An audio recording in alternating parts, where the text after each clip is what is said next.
You not? I thought you were doing the opening. You always bring us in. Every time you bring us in. What's up, everybody? This was actually the setup. This was the setup that we discussed before. This was super intentional, yeah. This was super freaking intentional.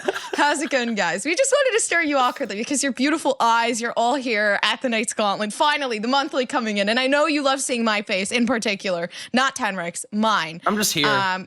Yeah, Tenric's just happy to be here. I'm kidding. Tenric, what's up? How's it going? I mean, it's great to be back again, as always, for another Knights Gauntlet. You got the same bunch of teams coming in this time around. A couple returning champions, a couple returning favorites, all here to duke it out. Same format, so if you've been here before, you know how it goes. If you haven't, let's break it down real quick. A group stage today to go into the round of 32. It's only best of ones throughout that up until the single bracket day 2. That is all best of 3s. We'll be taking you guys through the entirety of the group stage, as well as over on Knights Arena, where you can cover some other games on that channel, and that will continue to be true for the second day as well. But we're starting out double elimination group stage games, best of 1 maps, starting it out between Valkyrie and Team Woo. 2 teams that have been to Knights Gauntlets, but neither team has really made it that far yet.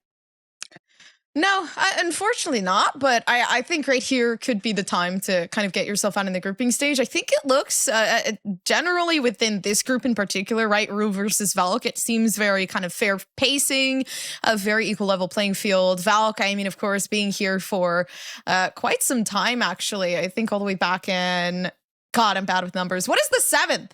The 7th is like August, right? That is... It's been a while, yeah. They've been here a good couple times at this point. I think September, August, March. They played in a March gauntlet. Okay. Oh, they played in December of last year too. Wow. Oh, Valkyrie's Valkyrie's been hitting us up for a hot minute now. Oh yeah, because they shifted their name to WTP for a second. Yeah. Okay. Yeah, but very big roster change. Valkyrie did get a little bit of practice in between gauntlets. They played in the Ignite Cup at the beginning of this month. Ended up going into the consolation final for 3rd place. They FF'd that though, so they took top 4 there.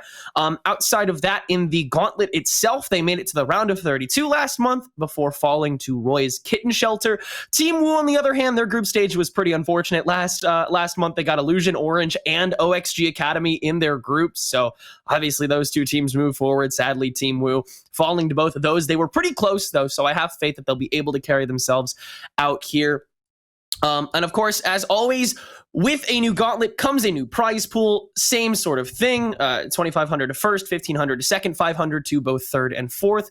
Presented in part by the United States Marine Corps. Big thanks to them. The Marine Corps is more than a career path. It is a life path. The day one becomes a Marine brings purpose to every day that follows. Learn more at pks.gg/USMC22. Big thanks to them for helping out with this month's gauntlet. Now, Gompers, the bans have come in, and full disclosure, Harbor is not allowed this gauntlet, so we will not be seeing him in the lineups, but honestly, I don't know if any of these teams were planning on picking him all that much anyway.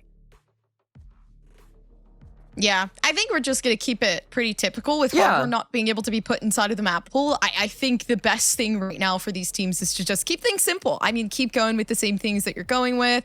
Of course, I mean, they could test Harbor out in scrims and have these really disgusting tactics behind in their pockets. But yeah, as of right now, it seems like there's a pretty typical setup.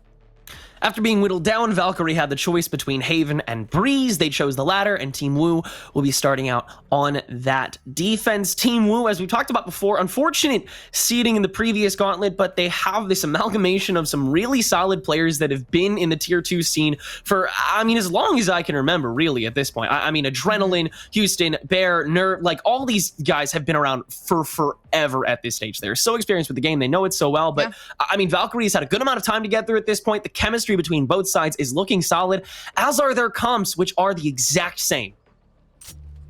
Wow. I like the font. I'm sorry. I was focusing on the font. It's good new UI. It's a nice new UI. There's been a lot of changes, as you can tell, with the fonts and everything. I think it looks more fun and friendly. This isn't like a computer class right now, okay? We're talking about Valorant. You know, kind of cutting into it. 22 seconds left. Just the basics of getting yourself set up. But I think right here, I mean, if we had to say, I love like guessing who's gonna win. Okay. Who do you think's gonna win? I think it's gonna be Wu. I think it's going to be Wu as well. I have high hopes for how Wu is going to do despite their lackluster results in the previous Gauntlet, and I think their group is looking a little better this time around, but they're going to have to get through Valkyrie first here in Group F, otherwise they're going to have a tough matchup ahead of them. Team Rekaru is also in this group. Adrenaline going to start us off with an Owl Drone pretty early on the defense here on B main, but the real attack is heading up towards Courtyard after Smalls is able to find one. Actually going to wide swing towards double doors in the process, going to try and find something as well, but Mikester's the first to frag next, and Bear actually stops that flank coming from Smalls. So all there is this backline presence, but it means that Wu is already fragmented, and Mike is going to take advantage of that, find another pick on a Matt before Adrenaline can refrag. Last player standing. Oh, already taken down. So it's Adrenaline being able to work their way up around the back. And of course, right here, right now, Wu taking their first-hand loss, unless Adrenaline pulls together something. But we can't have that hope here. We can't continuously have that type of hope, because it pretty much is like a 1 in 5 chance. Yeah, gonna get taken down. Yeah, a lot of chip damage done, but Valkyrie, I think they spread their resources being people in this particular round really evenly.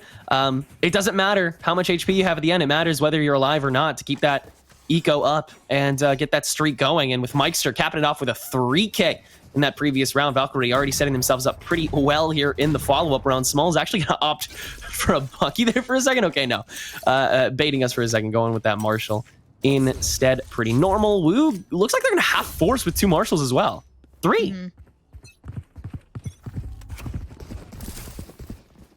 Yeah, quite a little bit. Here comes Matt around the back. Nobody knows just yet. But the thing is having a chamber as well, you kind of get that information firsthand, so they don't have to worry about the flank just as yet. Mike start getting themselves up onto the site.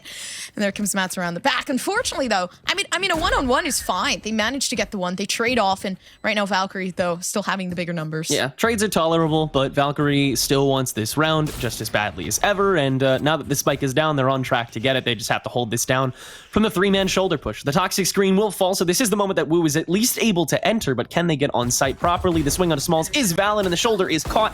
Nerf finding one. It's a trade for Bears, though, and Matt now able to swing up from the other corner, win that Viper Ditto. It's down to just Houston, who sadly can't even find 1 lick of damage with that. Marshall and Valkyrie keep 3 alive in the follow-up rounds, so a pretty standard Valorant play thus far on Breeze here, as Wu is going to end up still being able to get their full buy.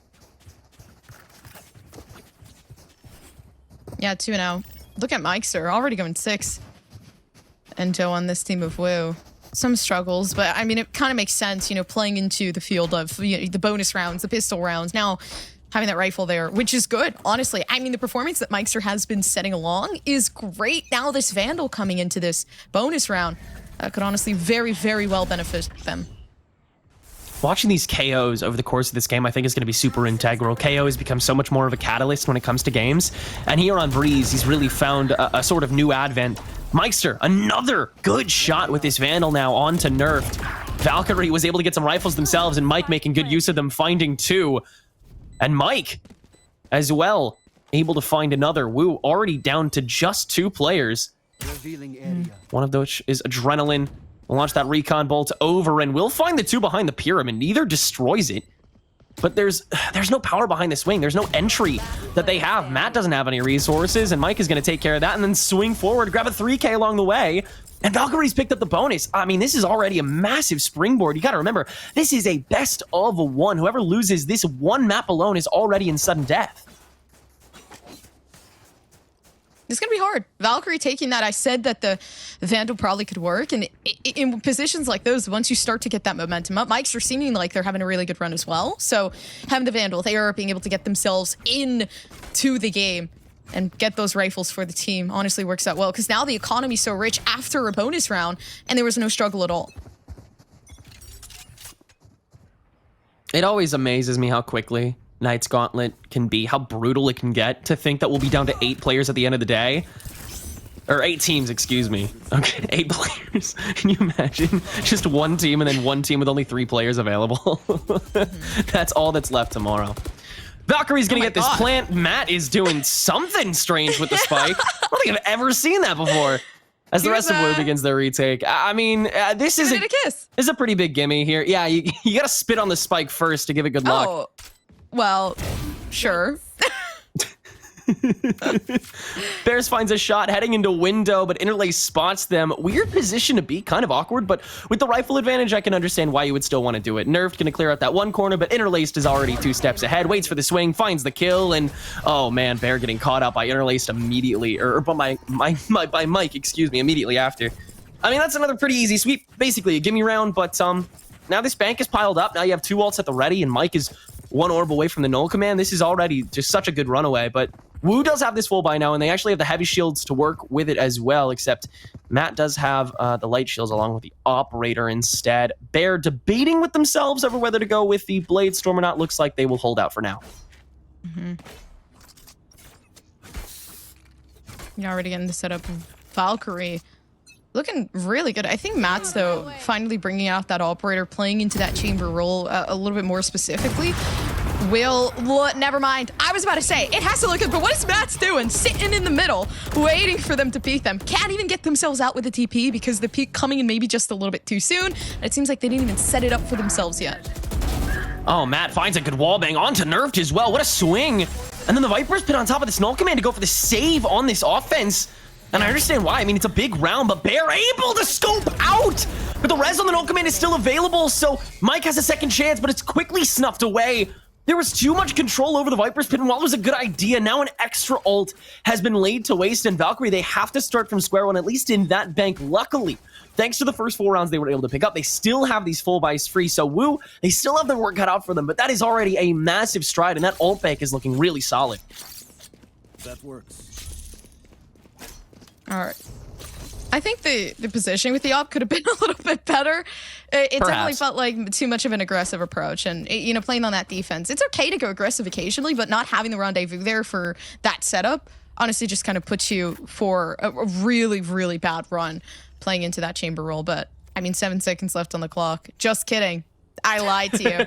We're on a timeout, baby. There I are just 7 seconds lied. left on the clock. It's just there will be for a good couple more seconds.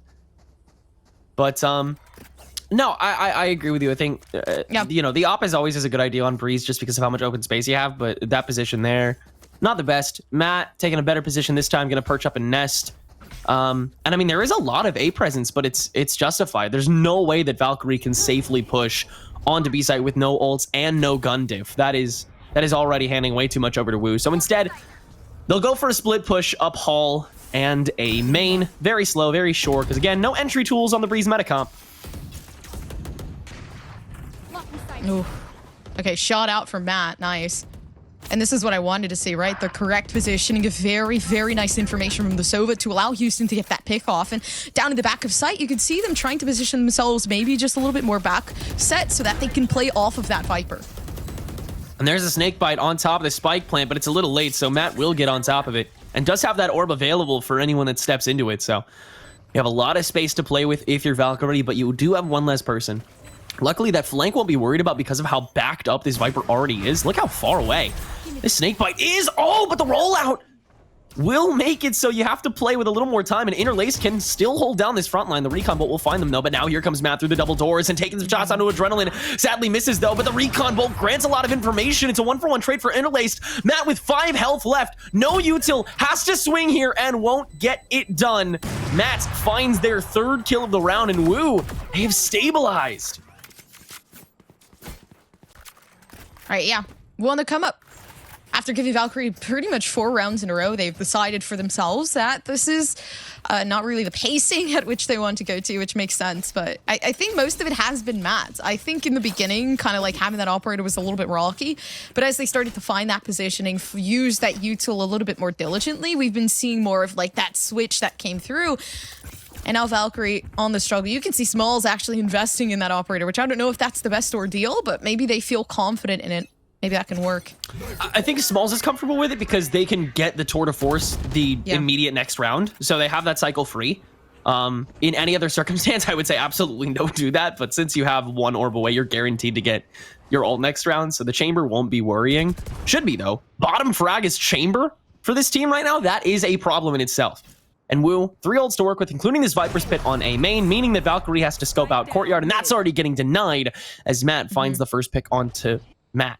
Spike is dropped in the middle of Courtyard here, but the rest of Valkyrie, they've already pressed you forward to commit to a different push here. Mike up against Houston on the KO Ditto, and one singular flash drive is going to put an end to that 1v1. Meister not trying to swing from double doors, and Nerf catches that early too. I mean, Wu, they came from nothing. A 4-0 deficit.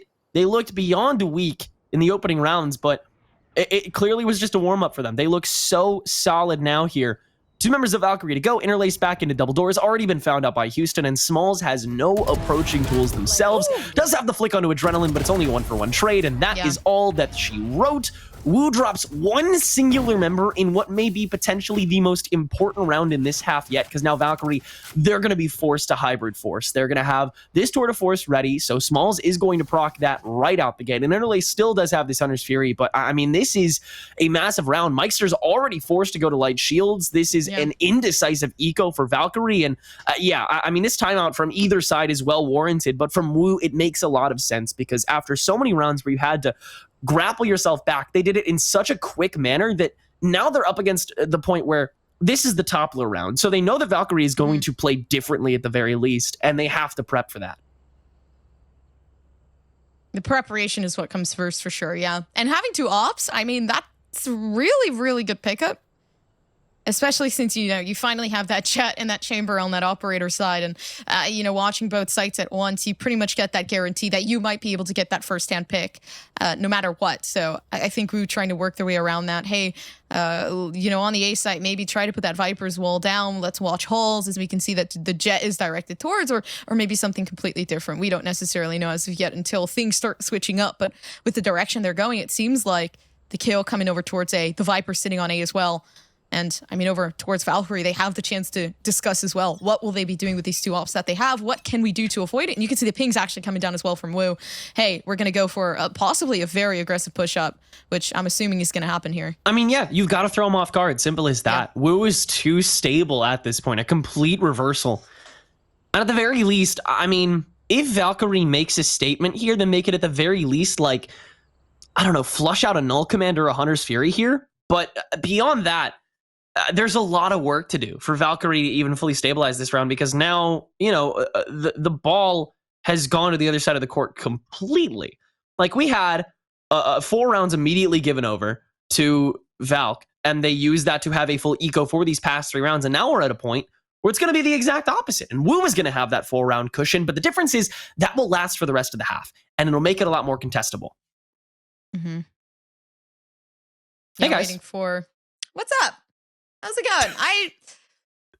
I just looked down and I was like, what, who is she? She looks amazing. Anyways, yeah. But kind of just discussing that. It is an interesting concept. I think they're going to go for more of that heavy aggressive pushing up, just based off of like the pings that we saw, what we were going to see them in their position. Yeah, and already looking onto the B site, right? Waiting for that dart to come through, waiting for the chamber to try to push up for that information, and actually getting that early info. And hey, nobody's outside of B. A site is the way to go. No rotation just yet though, because absolutely no aggressive push coming in yet. That fragment on the double doors is a really great trade for the flash drive, and with an Null Command stacked on top of it early on from Wu this time, Valkyrie has begun this really well. Houston also getting felled in that Null Command, but the rest of Wu is not so easily phased. So many sidelines held down, and it's just down to Smalls after Houston gets burned away. It's a 3v1 down the barrel from Cave, but this spike is so far out, and one tiny flick from Bear is going to do the job.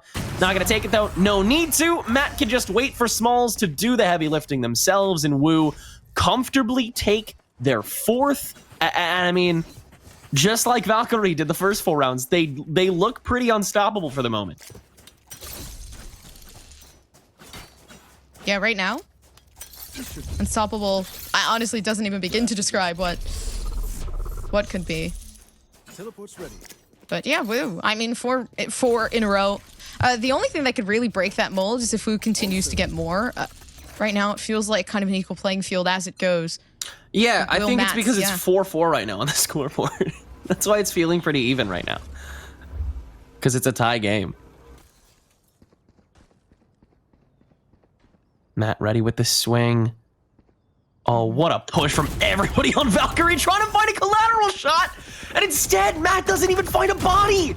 Valkyrie, that's a great opener to the push, and Meister gonna press that narrative a little bit more. The tailwind forward to give a lot of space for this spike to go down for free. It's not even a default spot though with Valkyrie. They don't care. They know they had minimal time to work with. The second the alarm bells rang when Matt fell on the snake bite on top of this corner, Mike is in some danger, has to use the flash drive and just barely gets out and still finds a kill for it. And the rest of Valkyrie can hold it down with 4 members still alive. What a crazy 180 this game has once again taken. But now both teams, they are fully kitted out, probably for at least the next 2 rounds, potentially for the remainder of this half. I think, yeah, Valkyrie kind of broke the mold. They're not letting Rue kind of just fall into that 5 score streak. At some point, it has to stop, and stopping them there honestly was the best bet. But I mean, we're coming close to the half as well, so once we kind of reach things towards there, we'll be able to see what exactly is going to happen. Of course, the moment you switch, things could really change, or they could stay the same, honestly. But there's only room for something drastic to happen, as it seems. Valkyrie succeeding on the attack, but will they continue? Valkyrie attempting to infect from courtyard once again. This has worked a couple times for them at this point.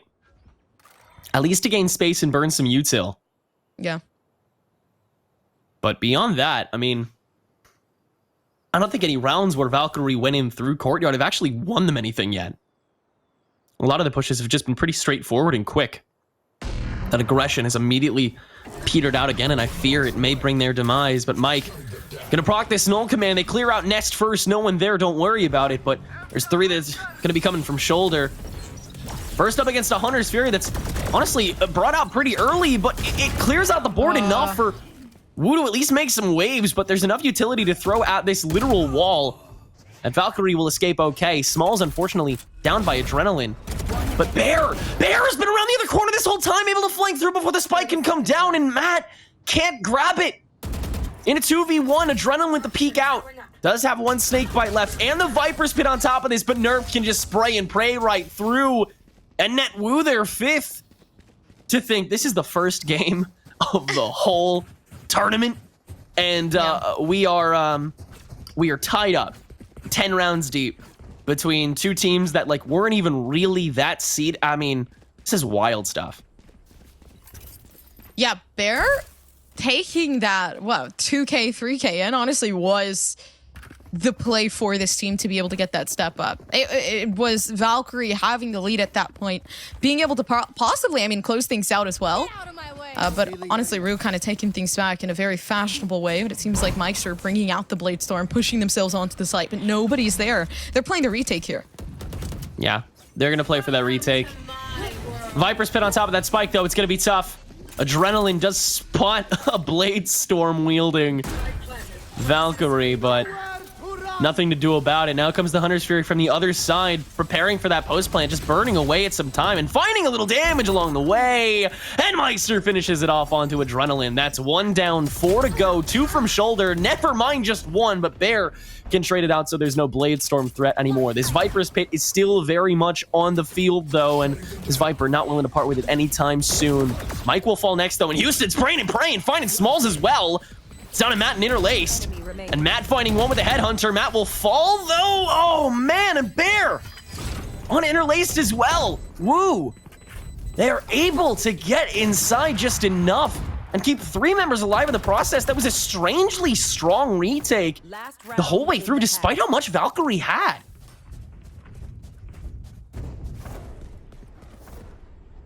Look at Bear. I just want to highlight him for a second, right? So, wow. 16-2 duelist on the defensive side. I can't even imagine the switch once it comes. Because if you're playing that well as a duelist, playing on the defense, doing with what you have right now, and kind of defending that side as well as you can, I think that things will really work out in the attacking, especially since they're not even in their element as of yet. So they have the Blade Storm to use.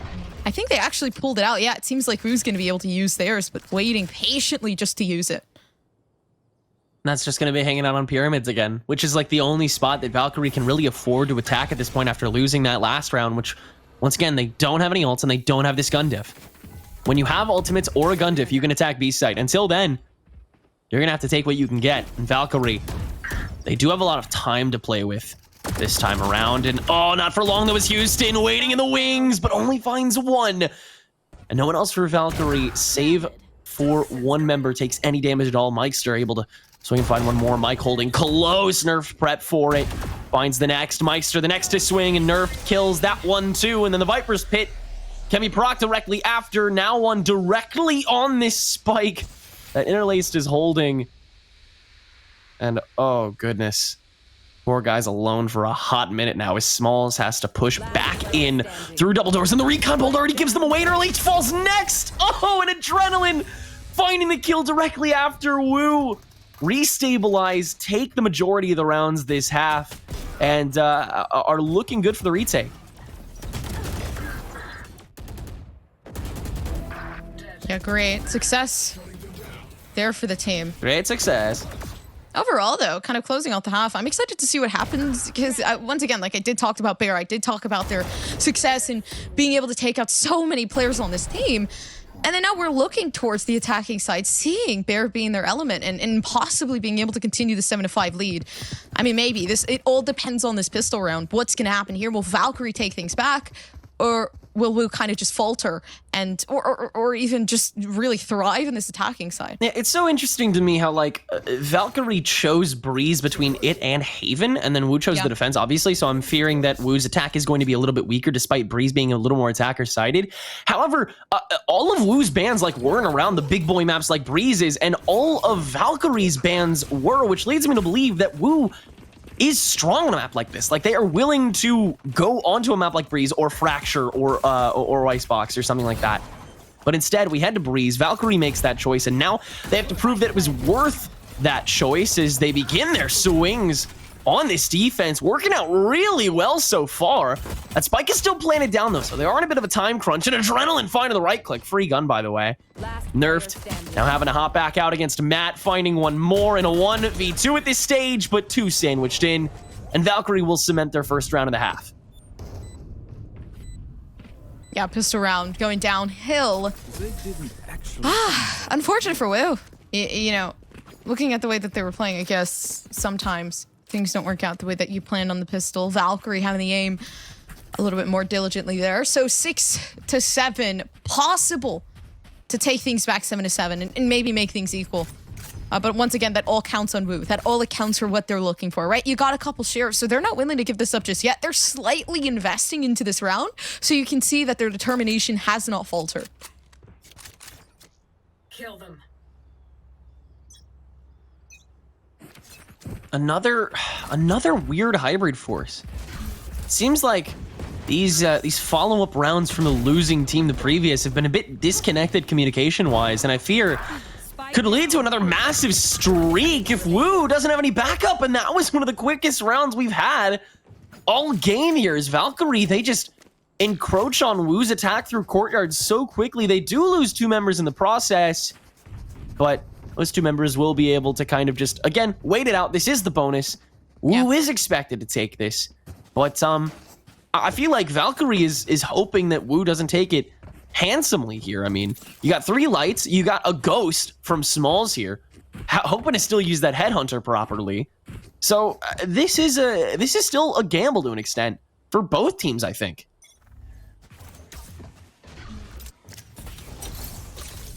Oh, Matt, what in the world? I was waiting to see what was going to happen. The shock darts came out, I'm assuming, to probably push some of these players back. Adrenaline manages to get Matt as they push out. So Matt gets the 2 and pretty much 2 and done at this point. But honestly, that wasn't bad. Getting a trade-off, even though they've already gotten 2, is very, very good on the side of Valkyrie. Yeah, we absolutely take those and run with it. Nerfed, spotting interlaced, can't find a shot yet.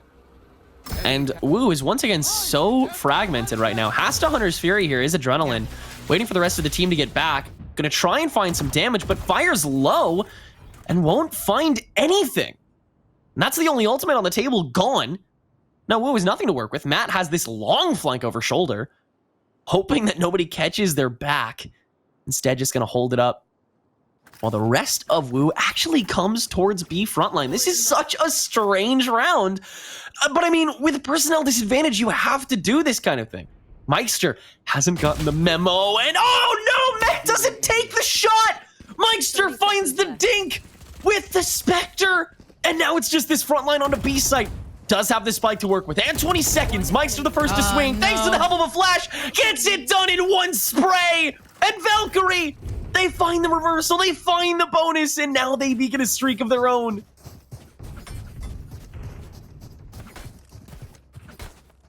I really, really like that. I like the way that things fell down. I like the fact that Meister took advantage of the silence that they had. They tried to play it stealthy. And I mean, obviously the excitement, well-deserved here for Valkyrie because they won the bonus round again. This is like the second time. The thing that worries me though is that Valkyrie kind of let it go after the fourth one. They gave 4 back to Wu and then Wu managed to take the lead once again. So if that plays in again, if that momentum comes back again, if Valkyrie can't keep this momentum once more already, right? A complete shift into the energy of things. We could see the one-on-one. Now Small's taking the second and it looks so good for Valkyrie as of right now. It's looking solid for sure. Wu, again, outside of this flash drive, no entry tools, but these marshals are coming out on top. Nerf found one already, Houston finding another, and Small's having to take a step back thanks to the flash drive, waiting for a head outside of Pyramids, but Wu's already too far forward, and Bear getting a marshal shot of their own now. What is this game right now, Gompers? Twists and turns every corner. I can't imagine what could happen next. It's impossible to argue what it could be. Smalls found out by this recon bolt. As the rest of Valkyrie makes the reapproach, Smalls finds one more, still an operator in hand. And now Mike stepping on the Pyramids, finding one, then the other! 3K for the KO! And the save round does make waves, but doesn't shift the tide. Valkyrie will grab their 9th. Today, I'm afraid. Wow. Already another one. But this is, once again, the 4th one. And, you know, superstitions, they work very well on me, right? Continuing to kind of play into that 4-4 that we saw before in the first half, right? 4 for Valkyrie, 4 for Wu. Will it happen again is the question. That's what's worrying me right now. Will Wu take things back? They have the Vandals. They have the weapons to protect themselves. Not to mention they're very close to the majority of their ultimate. So if they play this well, if they collect those orbs, I mean, things could work out very well for Wu. Now, we've seen this episode before. Valkyrie gets 4 rounds in the first 4 of the half. Now, what can Wu do in return? Because if they lose this, I mean, it's basically an 11-7 game. And that is very, very tough to come back from. I gotta say, I'm very pissed about this matchup. Whoever seeded these teams needs to, I don't know, go to HR or something. 2 Mikes and 2 Mats out of this entire double roster. That is torture for the entirety of Prod. And probably for comms, actually. How do you think Valkyrie fares with 2 Mics on the same squad?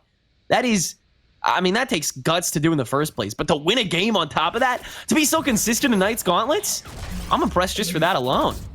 As Wu, attempting to make their entrance, it looks like the target is going to be B-side for the time being, but the Viper's Pit on top of the gateway will make that relatively difficult. Valkyrie is so comfortably spread at this point, despite the lack of a gun diff this time around. Their confidence is beginning to really radiate, and that changes the entire flow. 30 seconds Yeah, the left. flow of things.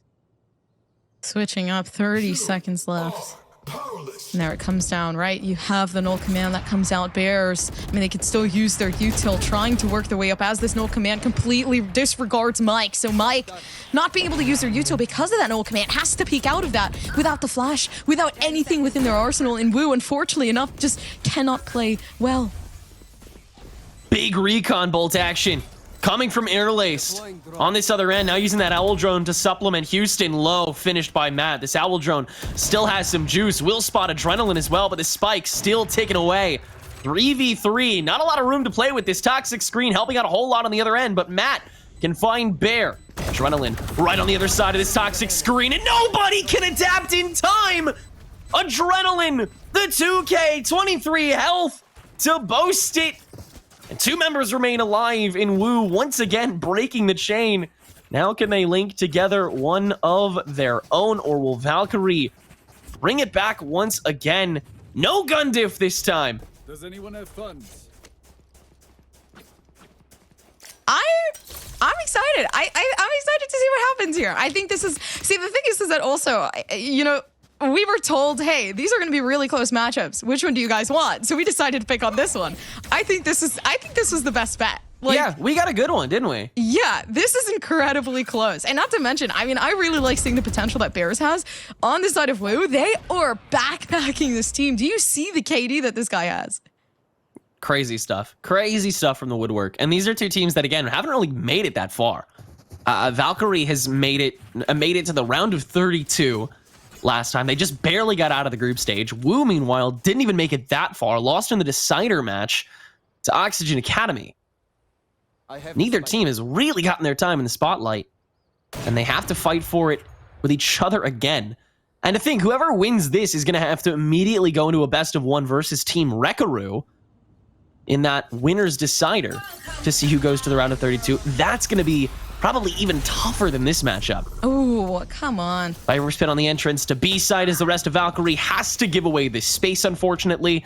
Smalls up in hand. Can't do much about it when you have so much natural and unnatural cover. And now comes the swing with the flash drive. At least one defender is caught. Make it 2, make it 3. Bear with this blade storm popping off in the shoulder. Interlace going to try and find the flank angle coming around the back. And again, see if they're ready for it. Matt missing the upshot. Bears finding Interlaced. And it's just down to Matt. Full health in a 1v4. And Wu, once again, an inexplicable slump in the beginning of the half does not deter them from utter dominance over the follow-up. Matt will finish off Matt. God, hate that.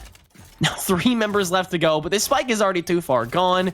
Too many bodies to handle. It is going to be Wu's round. 3 members strong, in fact, after nerfed. Taking the collateral shot between the gateway. Genius idea to keep yourself alive just a little bit longer. And now they have 2 ultimates to boot. This is the makings of either a streak to take us to the end or an overtime to last for the ages.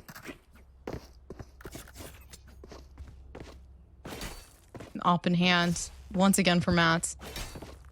Nothing new. I think right here, Wu kind of building themselves up for success. Not to mention Bears, right? And you know, I will mention this name a lot. It's not out of bias. It's just like this player is good, and you have to highlight good players that the way they are. Look at this. Bears coming into the entry, and the Hunter Fury actually assisting in that, pushing back Matt into a position that they feel very, very uncomfortable with.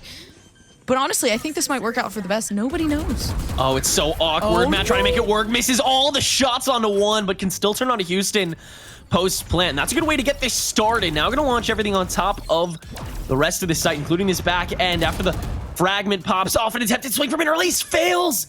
Meister, though.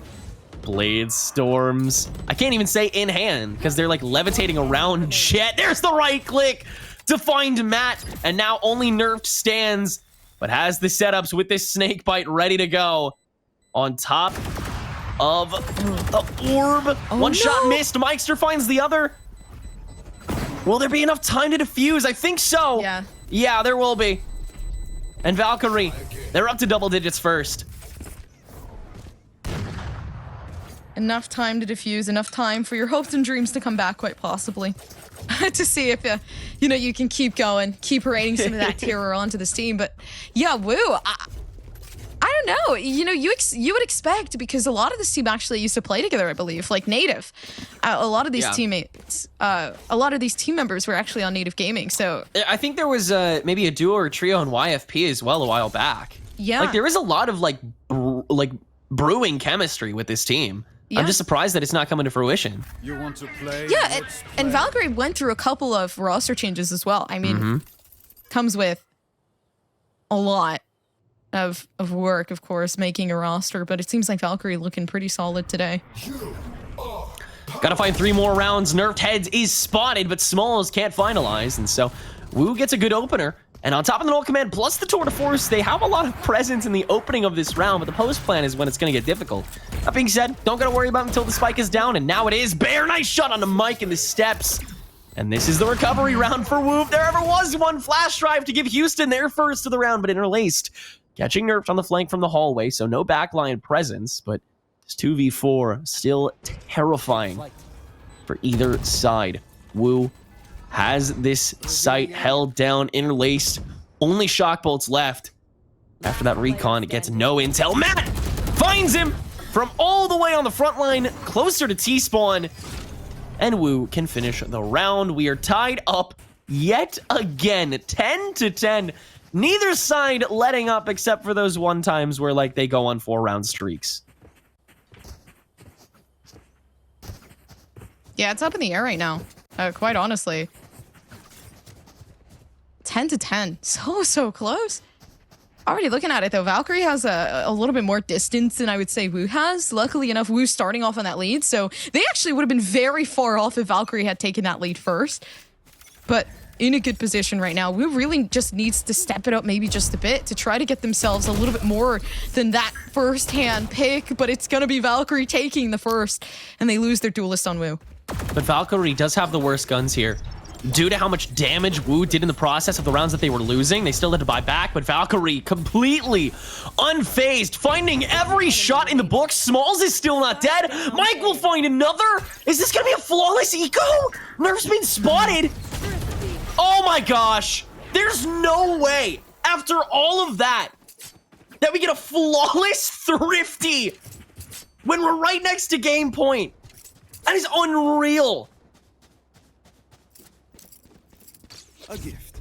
Valkyrie is insane. I mean, if you look at the history, right, it kind of speaks for itself pretty much. But I think overall, like, they might actually take this home. And we kind of talked about it. We said, oh, I think Wu, you know, the history is there. They have a lot more chemistry coming into native and all of these other teams. And I guess Valkyrie just, you know, makes a little bit more sense. The versatility is there.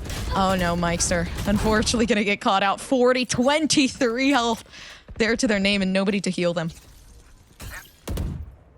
The rest of Wu begins their approach. Valkyrie's back to this buy setup. Here. They won the previous round with lesser, but can they do it again? No ults on the board this time either. That I think is also something that needs to be said, because that is shifted the tonality of this game so instantly when we see no ult in that bank on both sides of the attack. Frankly, they immediately kind of just take a bigger step back, even when like the other team doesn't have any ults either.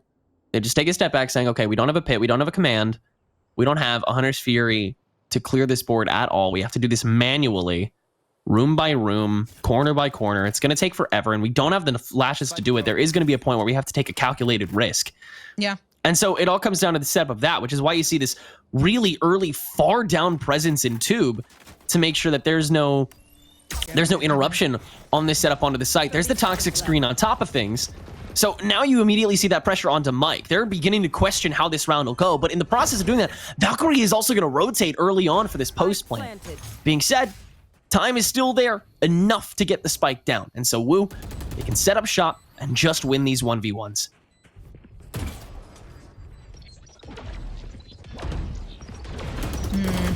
Fucking holes. And it is pretty quiet, but up around the back mat, doing such a good flank along. And this might actually open things up. They lose their controller. They lose another, but the problem is that Valkyrie just continues to take things back. If they win this, this will possibly be the second round in a row that they've been able to win after a while, by the way. So maybe this is the time. Houston looking for the last one to close things out, but I don't think this is going to be too much time. Yeah, the 1v1, the playing of those emotions, but no, Matt might actually just continue. No, not enough, not enough. I like the guts to stick it out like that. I think that was a great plan, but yeah, too much time was burned away. Wu had already taken control of that site, and Valkyrie just... they did a good job of clearing out the site, I think, to whatever extent that they could. It just took way too long, and they lost too many people along the way. It was all 1-for-1 trades, and it was always Wu that was fragging first. That's the really tough part.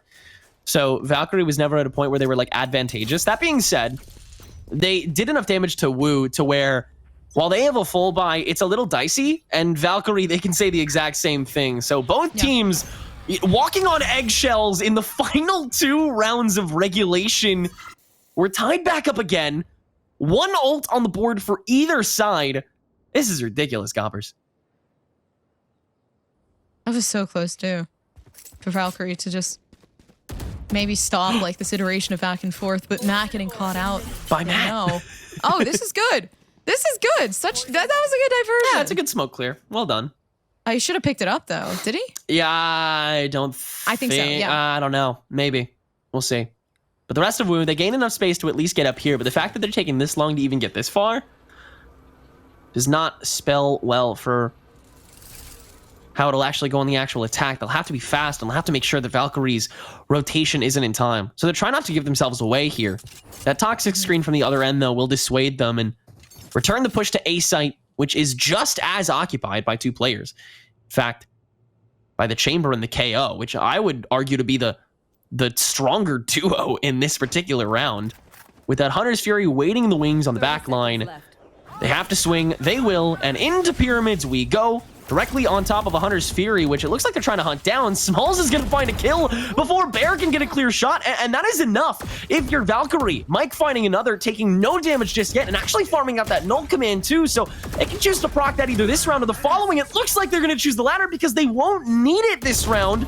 Spike is down, but so is everyone from Wu, save for Adrenaline, who will only find one, and Valkyrie will be the ones to head to match point first with 3 ults to supplement them. Yeah, I can't say anything yet. Don't want to jinx anything because it seems like of course, always doing that for some odd reason. But yeah, match point hitting though. This is the last chance for Valkyrie to actually stop, this continuation with Wu, this back and forth. As you can see, right? Like it was 1 for Valkyrie, 1 for Wu, 1 for Valkyrie, 1 for Wu, and it kind of just continued for a while. So you got 3 ultimates on the board for Valk to use. You have the null command, which honestly could play really well if they can use it before Houston, because they completely deny any of those ults to come on the board for a couple seconds, and they could try to advance to try to get some of those eliminations and maybe actually give themselves more of that advantage for Valk.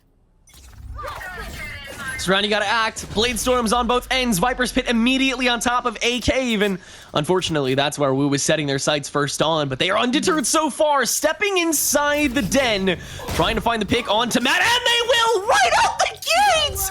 Oh, damage taken, but it's all reversed, and now the Hunter's Fury out to try and stack on top of this. Wu recognizing that this one tiny moment is vital, and they'll use it to plant. Welcome to my world. Oh yeah, interlaced. Looking inside of the smoke. The thing that feels so dangerous with smokes like these is that once you spray through on a map like Breeze, I mean, you can pretty much find anything. You just have to be careful with where you're spraying. There comes the first one, Mike peeking along, but unfortunately enough, inside of the smoke is the dangerous part. There it is, the 2K for Mikester, and the 3 to continue on. It's just the Viper.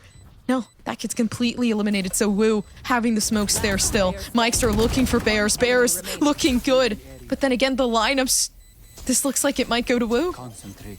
Yeah, the snake fight's still 2 on, and Nerf can come in to save the day. Enough damage was done. That Viper's pick to open things up from Matt. Overtime. Yeah, Matt. That was so strange to me. I was like, you're gonna hold that up with a rifle with no one else to help you out in that back line? That just, it felt so alien. It felt like such a quick decision. Very much confuses me, but here we are, now in OT. I mean, look, at this point, I think we all expected to get here, but not in such a frenetic way, because that was, the past 6 rounds have been alternating who has won, which is wild in its own right. But now both sides on the attacking half. Yeah. Granted, that is where both teams have done a little bit worse. Here. You could see both of the duelists really pulling through for the team here. Although coming into overtime, things could change. We know that both these sides, honestly, are very, very consistent on both the defense and the attacking. So honestly, it could go both ways. Whoever gets that first pick gives themselves more of that advantage. And Mikester already getting the entry in. The initial pick first. Mikester coming around the back, unfortunately for Adrenaline, not necessarily knowing what's going on, and leaves Nerfed alone. It's a good catch from them on top of that toxic screen, actually using it to their own advantage, which is really smart. But the spike has still come down, and now the resources will start to plummet. Fragment gone to clear out Archway. Bear is going to try and rush down this. Tailwind is gone. Still has 2 updrafts left, though. Another flash drive out, but enough space to work with, so Bears is not swayed just yet to double swing, and Nerf finds the kill credit. Now a 3v3 has to do it again. Recon Bolt catches one defender, but Nerf is getting all the work done themselves. That's a 3K. Potential ace on top of this Viper's been defining the first round, but a snake bite on a shock bolt. A lot of time can get burned away here by just the util. And it will be the first attempt on the spike. And Matt finds the immediate shot. Valkyrie is once again on game point. Switching sides. Match point. Mikester's about to hit the 40 bomb, by the way. I just want to put that out there. 14 assists on Mike. It's Mike and Mikester, which gets me. There's 3 M's on the board here for Valkyrie. Yeah, I know. It's just the 2 Mikes and 2 Matts. It's infuriating. It's amazing. It works out. Listen, it works out for the best, but I think, yeah, it's just interesting to see Valkyrie looking so good. A team that honestly we had not known too much of their playstyle on, but now they just have to outperform on their stronger half now. It's all they have to do. They were the ones that chose this map between Breeze and Haven. This was the one that Valkyrie went for. Wu chose the defensive end, which they did perform stronger on in the end, but it was just by the skin of their teeth. And then on the attacking half, they had some good moments. They made some good comebacks. They made sure that that 4-round streak from Valkyrie was not unanswered. And that is admirable enough. But now you have to actually gain the lead, which Wu has, I want to say they've yet to do this game. I feel like they've gotten it maybe once, but nothing really more than that. Meister popping off though by themselves. Gonna get that Blade Storm available. Interlaced finds the fort, so it's no ace free, but that Boris Spike is stuck in the courtyard. Nerf the only one left, giving themselves away by killing Smalls. Meister on the prowl first, 1 blade launch, doesn't catch, but 72 HP. Interlaced, watching it like a hawk, has to peek this out. Too much wallbang damage, and it's Meister. Who else but the man himself to finish the job? Valkyrie will take the game, 14-12, and they will be moving on to the winner's decider. Last player standing. I'm surprised. I honestly like the outcome. This was a close game. We got a lot, honestly, out of both of these sides. I think this is probably the best matchup we could see in the grouping stage. And not to mention, right, Valkyrie's just putting in a really, really good show. Meister, as a matter of fact, this is somebody I want to highlight. Both of the duelists on both of the... I can't even speak. Try again. See, this is how excited I am. Both of the duelists on both of these teams, both decided to play their best, and that's one of the most exciting things that we could have seen, because what, you drop a 35 bomb, even more than that, and not to mention both, right, like both just decided to go freaking AWOL on this and drop as much as they could. And honestly, I think that's most of the reason why it kind of felt like a jet on jet at that point based off of what we were seeing. A super refreshing plunge back into the Knights Gauntlet. Hey guys, wake up. The games have started, and they will continue for the rest of the day. The winners deciders matches are coming up. We're going to pick something juicy for you. Don't go anywhere. Welcome back to the Knights October Gauntlet, presented in cooperation with Boost Gaming. There's a boost for everyone. Dig deeper, perform better, explore further, add new skills, make the game yours. Download your code with Boost Gaming and upgrade your experience. Visit pks.gg/boost to learn more. That's pks.gg/boost. We entered today with a whirlwind match with Team Wu taking on Valkyrie, taking us to 26 rounds to kick us off on to Breeze. One of those teams has made it to the deciding round on the winner side. The other has to fight their way through losers, but we're taking a field trip over to a different group to see 2 other winners duke it out. It's XSOAR versus Team Mystic Black. 2 teams that once again have taken very different paths through the T2 scene. Yeah, I agree. And also, there's been a lot of like changes coming into the tier 2 scene as well, with, you know, teams disbanding, unfortunately enough, and teams actually trying to remake themselves, possibly having to sub in different players, or even just remaking the roster as a whole. So I feel like that's kind of the thing with Team Mystic and XOR, obviously. So, you know, putting that into perspective, you also have teams that have that, you know, durability of being in the scene. But the problem is that there really isn't much to account for that, as there's been so many changes in the past, you know, in a while, with the partnerships happening and stuff like that. So honestly, though, what I am excited for is kind of looking into this with, you know, SOAR and being able to see what they've been kind of cooking up ever since Summer Champs, by the way, and as well as Team Mystic Black. You know, I believe they actually have somewhat of a new roster. Yeah. Yeah, I believe they do as well. Despite the fact that they've been a very new team, they also have like very new players as well. It's wild how well they've been faring despite how much the rosters have been shifting. They played in the previous monthly gauntlet as well, also fell in the round of 32 to the Ganaccis. But they have some good wins. They beat SQN 2.0, the team that went on to win the entire tournament last month in their round of 32 back in August. They beat Illusion Orange. They beat 1337 twice in the September gauntlet. And this is a team that hasn't really been around too long. But this is still a best of one since we're still in the group stage. So very sudden death. Go over the bans real quick.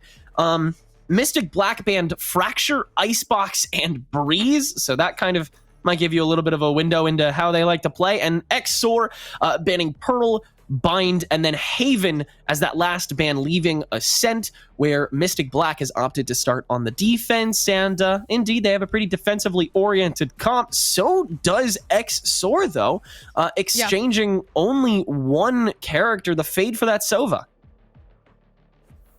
Yeah, the only thing, which honestly kind of just accounts for what you're more comfortable with. I feel like Fade has more of an aggressive type of approach with their peaks and being able to use that tether to kind of gather that information to allow you to peak with your team, but more so Sova being the, play back type of player, pushing the team into it with their util and kind of executing after and watching those flanks, watching the extremities and stuff like that. So I feel like maybe SOAR looking for more of an aggressive approach with this type of composition.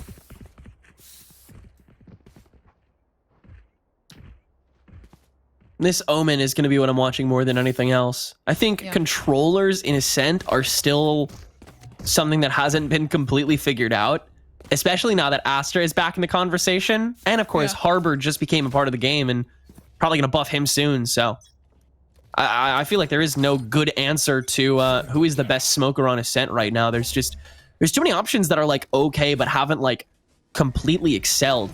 KJ, the exact opposite of that debate, though. An insta-lock for me personally on Ascent. Just so much presence on B-side in particular. But Hira, some presence of their own, winning that Jet Ditto to start things off, and the Swarm Grenade to cover the track, so XOR doesn't gain any ground. But Odorous has been making some waves through Market. No kills just yet, except this side on Team Mystic Black, but that changes here. Odorous only finding one in the process, unfortunately, though. Jebediah doing the same, so it's a 1v3, and Thief scampering with this spike over to A-site.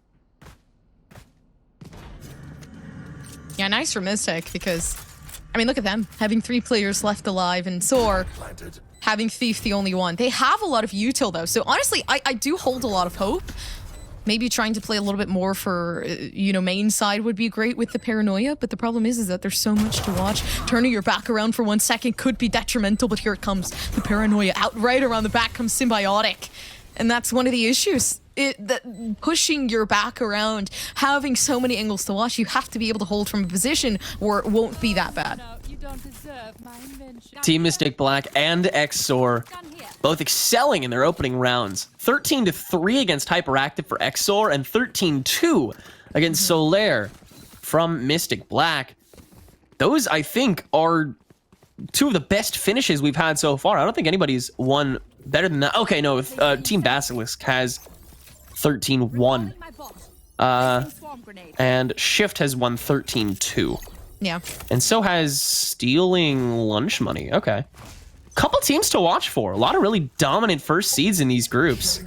Exciting stuff. You got a lot of teams to watch out for, both in these winners decider rounds and right after this, the losers decider rounds, the sudden death matchups where the losers of these games end up.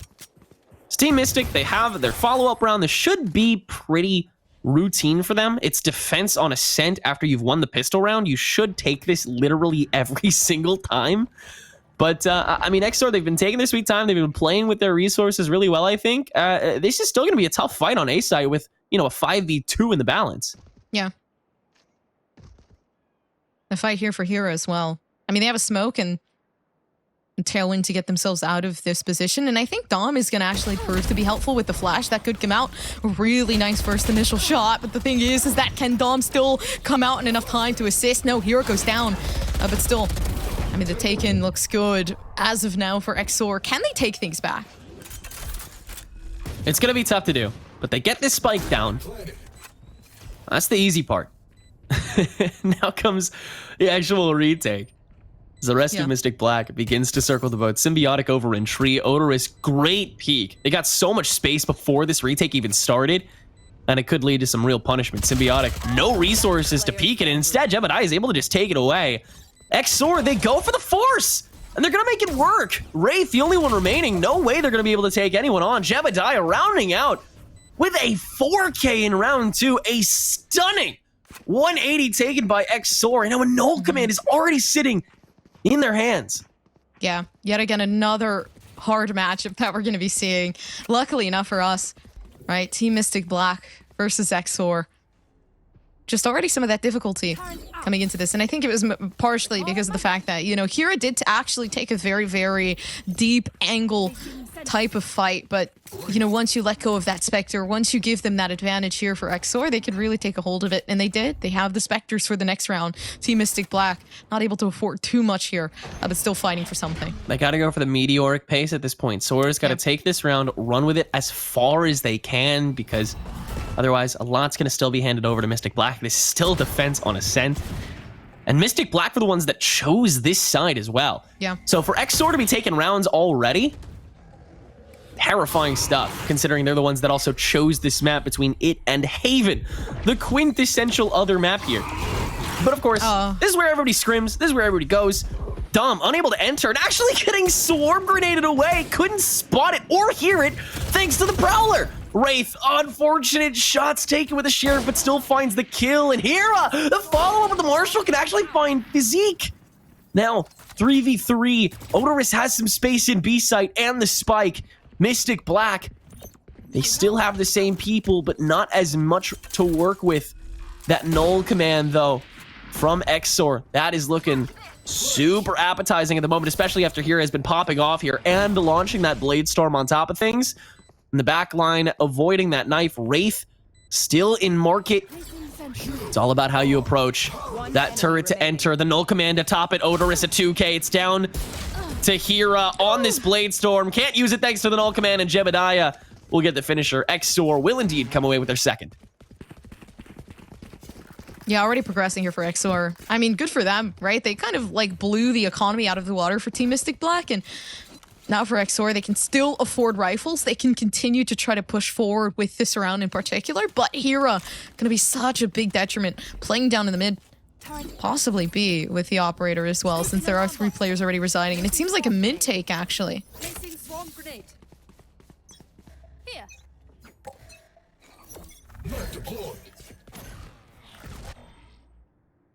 But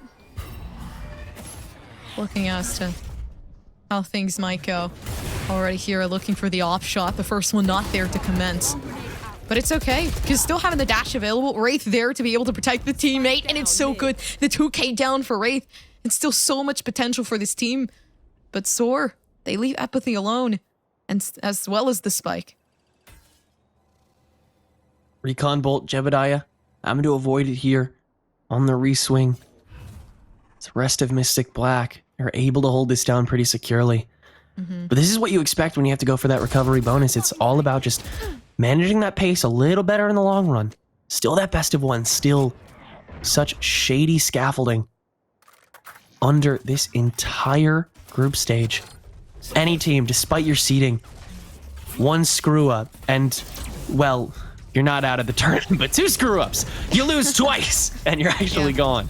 You have that safety net here in the group stage, but nothing beyond that. Jebediah, another opener on fire so far. The other KO also getting in on the action. Dom gonna find Thief. Now XOR only 2 members strong. Make it 1 after Jebediah finally gets picked, but Apathy has found 2 so far, swinging onto Symbiotic on the runaway here, actually. But there's still enough time to plant here.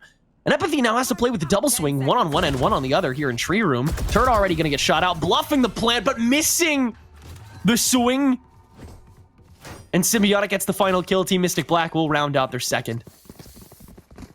Yeah, the bluff that comes out definitely takes XOR by storm. The team is black. I mean, kind of taking back the round that Exor managed to take away from them firsthand. I did talk about Hira having the op as well. Would be such a big factor of this team, and I think it worked out well. I think looking forward to it, kind of giving into that early information, assuming that Hira is going to continue to peek down inside of B main and possibly be able to take one, but Physic is also going to be a problem, offsetting the course of Hira. Couple ults in the bank here. That lockdown is what I'm paying attention to more than anything, though. That's where the value comes from when you are a KJ on attack here. And what a strange lockdown placement for Symbiotic. Thinking they could hold it so much longer, but Odorous just shuts that down in the 1v1, and immediately that's gone. That is such a strange play that, I mean, I don't see how that could have gone any other way. I don't know why you would do that to follow that up directly after. I guess assuming that there was no one there on the follow-up, but there's still so much time left in the round. What's the point in theorizing that? It was not a good play. Now a 4v4 is Exor once again starting from scratch here, but the difference is they don't have to worry about a lockdown to hold them back. Instead, they can throw a lockdown on the site themselves, and it does indeed cover Boathouse. So nice. The rest of the team now going to make their entryway thanks to that presence in Boathouse that has already been covered, and this site is as good as Soar's despite only having 3 members. Hira is actually detained in market, but the rest of Mystic, they can set themselves up for this retake, and on top of that knife, it's certainly going to be difficult to do so. Apathy right up in front here, and on top of the null command, doesn't get the kill immediately. Odorous will refrag, though, but can't cover the body, so this can still be a 4v2, held down end to end. Odorous finds one, but Hira trades it out. Now it's just down to Thief on the Sheriff, can't find a thing, and Mystic Black will still find the round. Yeah, good enough for Team Mystic, though, because I really like the patience here had. Even though they knew that the lockdown was coming down, they still waited.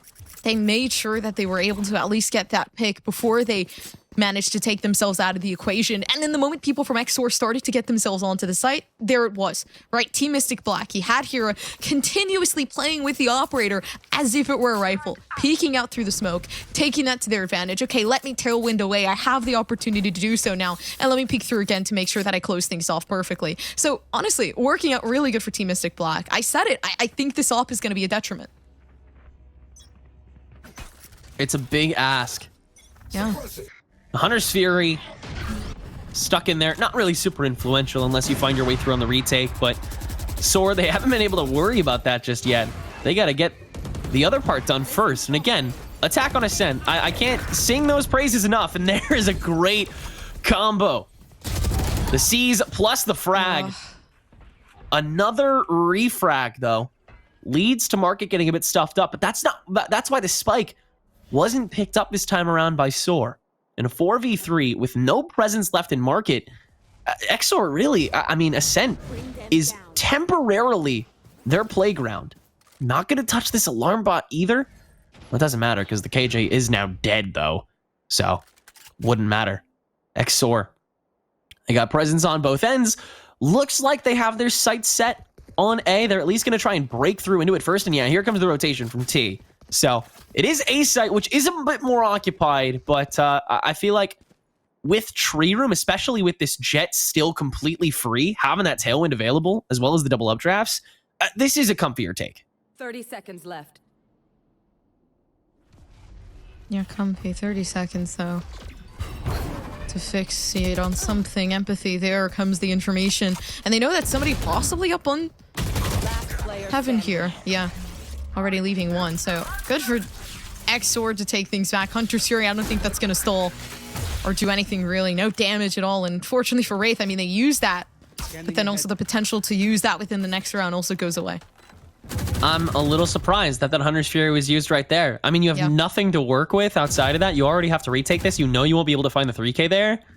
It just feels like you're wasting a little too much time there. Yeah, Jebediah is able to circumvent, and again, Team Mystic Black, it feels like they are just misusing ultimates a lot of the time, and yet their aim and mechs outside of ults are like have been good enough to keep themselves pretty stable, all things considered. That being said, that is called into question this round, but they will be able to barely come away with like an almost hybrid. Wraith sadly doesn't have enough creds to get by, and I mean this is a springboard that Soar again needs to take in order to get a handle on things.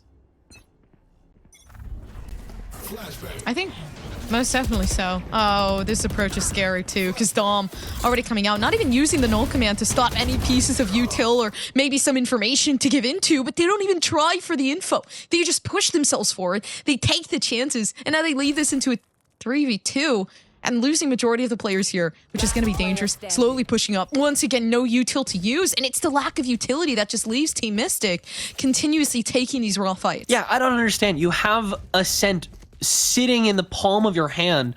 You can use all this natural cover, all this util that you get with the meta comp that is on Ascent. Absolutely. And yet, all this preemptive aggression coming from the Jet, which is like, okay, kind of understandable, you int to actually win the game. But the KJ swing? I am so surprised by how far Mystic Black decided to go on not even that much of a gun disadvantage. It felt like they wanted to throw this round away, get it over and done with so they could get a full reset going. And that's just not how they should be playing right now. They should be taking every advantage that they have with the resources that they're given into account. And, I mean, Soar, to an extent, is also not capitalizing on them efficiently enough, but they've been ramping up these 7 rounds so far, Gompers. I mean, this is, you know, something that is kind of, this is a premonition towards a game that could snowball right over Mystic. You only have this Into the Shadows going into round 8. You only have the hybrid or the save buy. Yeah. Soar, they have this round in the bag if they play their cards right because they're ready for the counter aggression because they have 3 ults to deal with that. 1 Nightfall and you can just W key and they should be fine. So many ults though on Soar. Honestly, I believe they actually have a lockdown. Yeah, they have a lockdown available. I don't know why I had an accent there. I was unintentional. They have a lockdown. I guess like when I thought of lockdown, I turned German or something. I don't know, but we're waiting. Would be in character, so it would.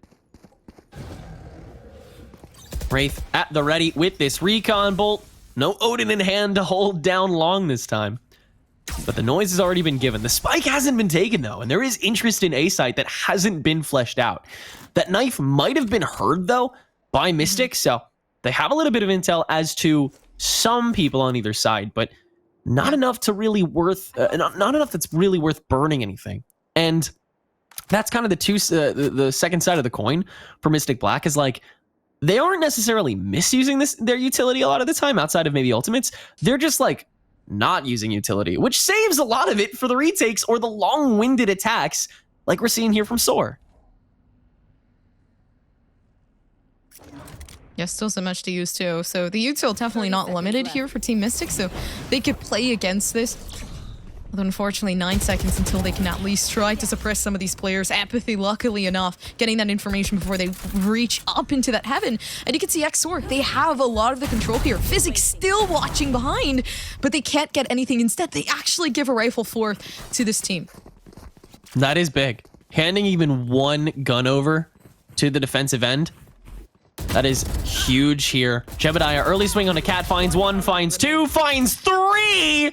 Searching for Shane, the final body, but with that Vandal, can at least find 1. But XOR keeping 3 people up in the round that they needed to start running away with this. Yeah. To find that dividend that they could work with for the remainder of the half that they will arguably be stronger on. And you know what's really great, Gompers? They didn't have to use an ult for any of it. Because now Mystic Black, they're coming up on the Blade Storm, they're coming up on the lockdown, they still have this Into the Shadows, and they have the full guns. But XOR is still holding a lot of cards too. Yeah, a lot. As we talked about before. Although what interests me a little bit is kind of looking into what's going to happen here. You have XOR, right? We talked about the fact they didn't use their ultimates. Maybe they use them this time, as well as the fact that Team Mystic doesn't really have much to utilize in this moment in time, but XOR are doing so good right now. They know how to play against this team. They know that maybe this team doesn't utilize the flashes as much as they should, but right there, Dom completely proving them wrong, pushing them back and taking the shot in from Empathy. The really tough part is, it's Ascent. You have to learn the matchup every single round. And that's what also makes it so attractive to people who scrim. It's like a free boss battle every single round, especially for the attacking side. That null command plus nightfall is still looming though, and that's the extra perks you get from that fade being online, is you get that extra synergy that can work a little more with some of your ults. I know we've seen some Sova fade synergy a couple times before, but sadly we don't get that in this game. We might get something very close to it. There's the lockdown, and that does indeed cover the entirety of B site, which means the KJ and all of our util completely useless. Symbiotic has to frag, and frag they will. Detained directly after a 2K, but one of them is on an old command, but it's in the middle of the site. It is going to be so tough to get this res. So Thief basically stuck in the 1v4 against this rotation after, Jebediah gets quickly burned away. Yeah. And Mystic Black, I think that was a great, that was a great timing, all in all. Thief will find 2 more, but Mystic, they do restabilize here, and I really have to hand it to that KJ play. Just being able to hold it out until the very last second and finding so much value in that trade, just to wait it out for the rest of the team to show up, because that stalled Source push long enough for everyone to rotate directly after that lockdown came. And now Symbiotic has the lockdown themselves. That is so well done. That's one of the things, too. You talked about, hey, Symbiotic, they can't use their util. What can they do now? Well, they still have their aim. They still have the timing. They still have that potential to kind of clear things forward. Since they knew in that moment, I can't use my util. The only thing I can do here is keep them from getting onto the site, maybe get 2, and have a little bit more, I guess, momentum, have a little bit more usage for my team. And that's the way you want to play. Even though you can't use that util, you do your best. And now Hero watching the angle with the operator gets even more scary as it goes. Yeah, Hero's been chomping at the bit this whole game. Yeah. Now gonna try and do it again. A dry swing and finds Jebediah rearing up that fragment, but Empathy catches along the way. Symbiotic holding a lot closer though. We'll find them, but the Paranoid to counter it. It takes a little too long, but Physic can still find the dry swing. And now Odorous heading through Courtyard, getting something themselves. Physic grabbing their second, and Shane the only one remaining. It's a fast round, but not one that takes place on site. So Physic still has to clear out all of these corners to even get this spike online, which gives a little more time for Shane to get this rotation, maybe find something of note. No, Odorous, good timing on that Nano Swarm to at least get them ahead of the ball. And now it's a standard retake for Shane. Has all of the resources available besides the ultimate though. Still no cover left. 2 steps, 1 paranoia to hold it out in the 1v2, one of which is still in Boathouse, one of which around this corner. The default holds on the defense, but this swarm grenade stuck in the right spot where Shane is going to be forced to swing onto Physic and missing that shot. The Seize is a little late though, so he misses that as well, but Odorous holding that corner after Shane is forced to go wide to search for Boat gives Soar the 6th in the half. The guaranteed tie on the side that Mystic Black picked. And it's once again another, talk about the fact that Team Mystic Black aren't using the util that they have available to them. There was a paranoia. There was a smoke. Smoke the back of sight. Smoke Boathouse if you're questioning what's going to happen there. Throw that paranoia in the spot that is always being hidden in, right next to that entryway, right through Hall. So it's also one of those things where you have to be able to use that util to give you an advantage, because Shane could have won that, but also it's kind of taking that accountability into saying, I didn't because of the fact that I didn't use that util. But then another thing, Apathy taking in that 2K already from Soar, and now just the aim absolutely unmatched. And I mean, it's another eco cycle for Mystic Black as well. They're forced to the eco here, so it's nothing super surprising. It definitely hurts to see when it's defense on Ascent. I can't stop saying that. Still 5 members up, still 3 ults left for Soar as well. This is as stable as they can get on the half that they're taking. They feel so comfy. Here, my cat has stepped inside. What do you think of the game so far, Pumpkin? You liking it? He's a fan. He's a fan. Still has to approach onto the site, X-Soar. They still haven't cleared out everything on B, but they're able to get it done with just 1 singular knife, because again, no presence with the guns themselves, and Mystic Black is not willing to part with this lockdown on a round that they already know they have a much less chance of winning. I feel like at this point, you cut your losses, you take a 5-7 half. Time. And as it ticks, you start to sweat a little bit, because you know that at some point it's going to start going faster and faster. And with that anticipation comes sometimes some mistakes here. Shane, unfortunately, doesn't have the util to use within this round. Although still looking forward to the fight. There comes the 1v1. Apathy wins that one out, coming around the back, and that's the second a possible ace to come forward. But Physic closes it out. XOR, they take things 7-4. And if they win this one, they give no potential for Team Mystic Black to come back on the pistol round. Yeah, again, it's stable, it's secure, but now Mystic Black has all the resources they want for this round. They have all the guns they could ever ask for. They have the lockdown to hold down a site, or to potentially retake, which might be the moves, actually, considering that there's no Hunter's Fury to look down that lockdown once it's placed. But you also have that null command for free entry as well. So you might use that for the retake instead. There's a lot of decisions that Mystic Black has the power to make. But XOR, they still have full guns, they still have a Blade Storm, they still have a Nightfall, they still have an Into the Shadows. And Odorous already getting some of this util down onto A site, which is where they're looking to enter here. And yeah, it'll end up over on Heaven on top of the Nightfall, which doesn't catch anybody. But XOR, they've already taken this site. It forces out the lockdown, which XOR, they're actually going to take their chances on. They will hunt it down, and it forces out an early Hunter's Fury. Wraith is too far away from the party to get any intel for it, though, and so that ult is already gone as well. Now the null command, propping from Dom, but stuck on Heaven. Empathy, gambling on the tree room hold, will find a 2K for their troubles. Dom shuts that down, but it's still a 4v3, and Dom's null command is already running dry. Hira heading into the front lines of A-site while Dom fires freely into Hell, but it's Odorous that finds a shot next. Wraith will finalize things after a recon bolt finds Physic, but there's too much damage done. There's too much presence with util on Heaven, and XOR have an 8-4 half on attack. I'm gonna just watch this replay there. Wow. Even with the classic, they still hit the headshot. But even then, right, the 8-4 that we talked about prior, this gives them that head up. This gives them that momentum that they can really thrive with. If they win that pistol round, I mean, it could pretty much be game over. They give themselves such a drastic lead against this team, and that's the scariest part. I think Mr. Black has to keep in mind that, like, this isn't the end of things. This is still the winner's decider. So if they lose this, they'll head down for one more safety game to play against whoever wins the elimination round in the beginning of this. Yeah. Which I don't think that's been figured out yet. I'm gonna guess that hasn't been figured out yet. However, it's gonna be it's still just so close.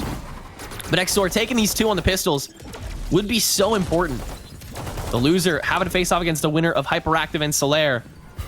The two teams which both these teams dealt with pretty quickly, so the sight should be set high. Now comes Mystic Black. Hira in with the stinger. Wraith as well. Dom too. And this is such a good hold onto B site. There just wasn't enough presence established early on. And Empathy, once again, late to the party, unable to really do much after the spike has gone down as well. Mystic Black, this is a comfortable first round in this half. Comfortable, but how comfortable can you be? It seems like not enough. A nice pistol round, though, for Team Mystic Black. I mean, 5-8, winning the pistol round, even though it's not kind of like that 7-5 half that you want to close off at, it still gives you some time to think things through. And buying into the rifles is what surprises me a bit. But honestly, I don't think this is a bad call at all. No, I agree with you. I think just balls to the wall right out the gate. I think it's a great choice from Mystic Black. It's a choice that you need to make. With the ability to frag that XOR so completely has, you need to be ready to establish this bonus and get your streak going. Because otherwise, XOR, again, they're going to be able to take whatever scraps they can get in these opening rounds and then just run with it on the side that is better.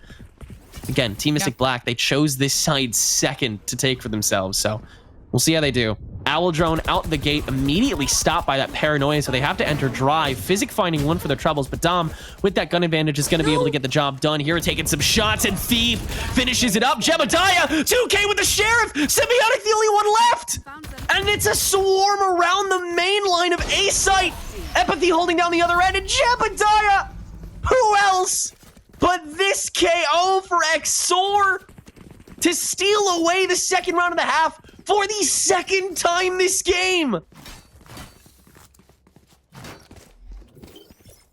I mean, listen, if you can take things back against rifles from Team Mystic Black, you've ripped the economy out of their hands. You've given yourself an in into that possible victory. And I think XOR, I mean, managing to take that round, I think we're going to see something big coming into this even more, and like a continuation of that, because I mean, you have to be able to play correctly to kind of take that into your own hands. But it seems like XOR, I mean, not giving up just yet. Very, very patient. all this util on the B site, though. The Killjoy, it's like a painting. You get to just place your stuff around every time in a different manner if you want to just clear out whatever you need to. And the B site will be almost completely abandoned. There's still a spike hull on this end, which actually is scary because, I mean, if you have this preemptive aggression on B site, then this spike is going to be stranded. But luckily, Mystic Black is aware of the fact that nobody is going to go for that preemptive aggression because KJ is the only one on B site, and there's no way that Odorous is leaving that spot. Same goes for Epithy, though. So the knife catches 2 outside this corner. Epithy choosing to swing on it and finding a couple bodies, including killing Shane. Now looking for the other on top of the paranoia that's placed before it. Hira has been spotted but not killed. That's about to change, though, after a faulty tailwind. And Epithy doing one themselves to stay alive, grabbing the 3K on A main. And now it just comes down to the market push. Wraith trying to clear some util. But again, this is the eco round. This isn't something that you expect much out of from Mystic Black. But this brutal round, this deep into a lead from XOR, sets up a crazy run we may see. I mean, in just 3 measly rounds, SOAR could take this and immediately be in the round of 32. I mean, that would be such a stellar leap from the back and forth we saw at the beginning of this. Yeah, they're just going to continue to take the victories in. I mean, overall, looking at the last round that we saw, the fact that XOR managed to take that was incredible. Now coming into this, they take another one. But of course, that being the save round. So it kind of felt like it was on par with what XOR had to do. Coming into this, pretty much more equal in terms of the weaponry that we're going to be able to set for ourselves. The Vandals and the Phantoms coming in. So here, though, Team Mystic Black taking a very laid-back approach in the defaulting. I get it. You still only have this null command. SOAR is on the verge of a good bunch of their ults. You can't afford them anything in this round, because otherwise it's basically a free 12-5. Jebediah holding so close, waiting for a Q. The flash drive is it, but Hira swings early thanks to the sound Q. Odorous waiting for the shot, but Hira's already found them out in Mystic Black. This is absolutely the entrance they needed. The null command to boot on top of it. Epithy taking a shot on Ira, who took a little long to press that trigger, I suppose. So Epithy does have early control of Heaven and finds Dom thanks to it. Now the drop down onto Hell, finds the headshot onto Shane. Are you kidding me right now, Epithy? SOAR on the verge of bringing it back once more. The double cloud burst to try and phase away the shock bolt. Symbiotic outside of Tree Room already getting held up by Physic, and they can just hold F on this spike if they want to, but they won't. They'll get the 2 kills in the process. They'll get the 11th round. And they will have another message to send to Team Mystic Black. The sheer dominance that just decides to come out. It's so sporadic, it's so unpredictable, but it is so entertaining. Yeah, timeout definitely needed, because we're hitting very, very close to that match point. So right now, Team Mystic Black, they need to get something together. They're losing a lot right now. And I mean, if you had to discuss what they could change, in reality, I feel like, I don't know, it felt like on the defense there was not really that much lacking. It mostly kind of felt like there were times where the util could have been used in such diligent ways, but then it kind of fell apart. Now coming into this attacking side, XOR just taking and ripping that bonus run away, kind of just made them fall apart.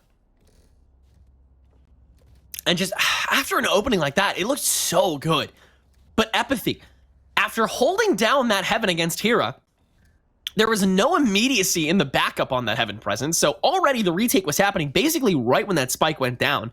Yeah. And I feel like that was TMB's biggest mistake, is not plugging that quicker. They figured that Hira, well, they're already on a roll. They'll be able to clear this out pretty easily, right?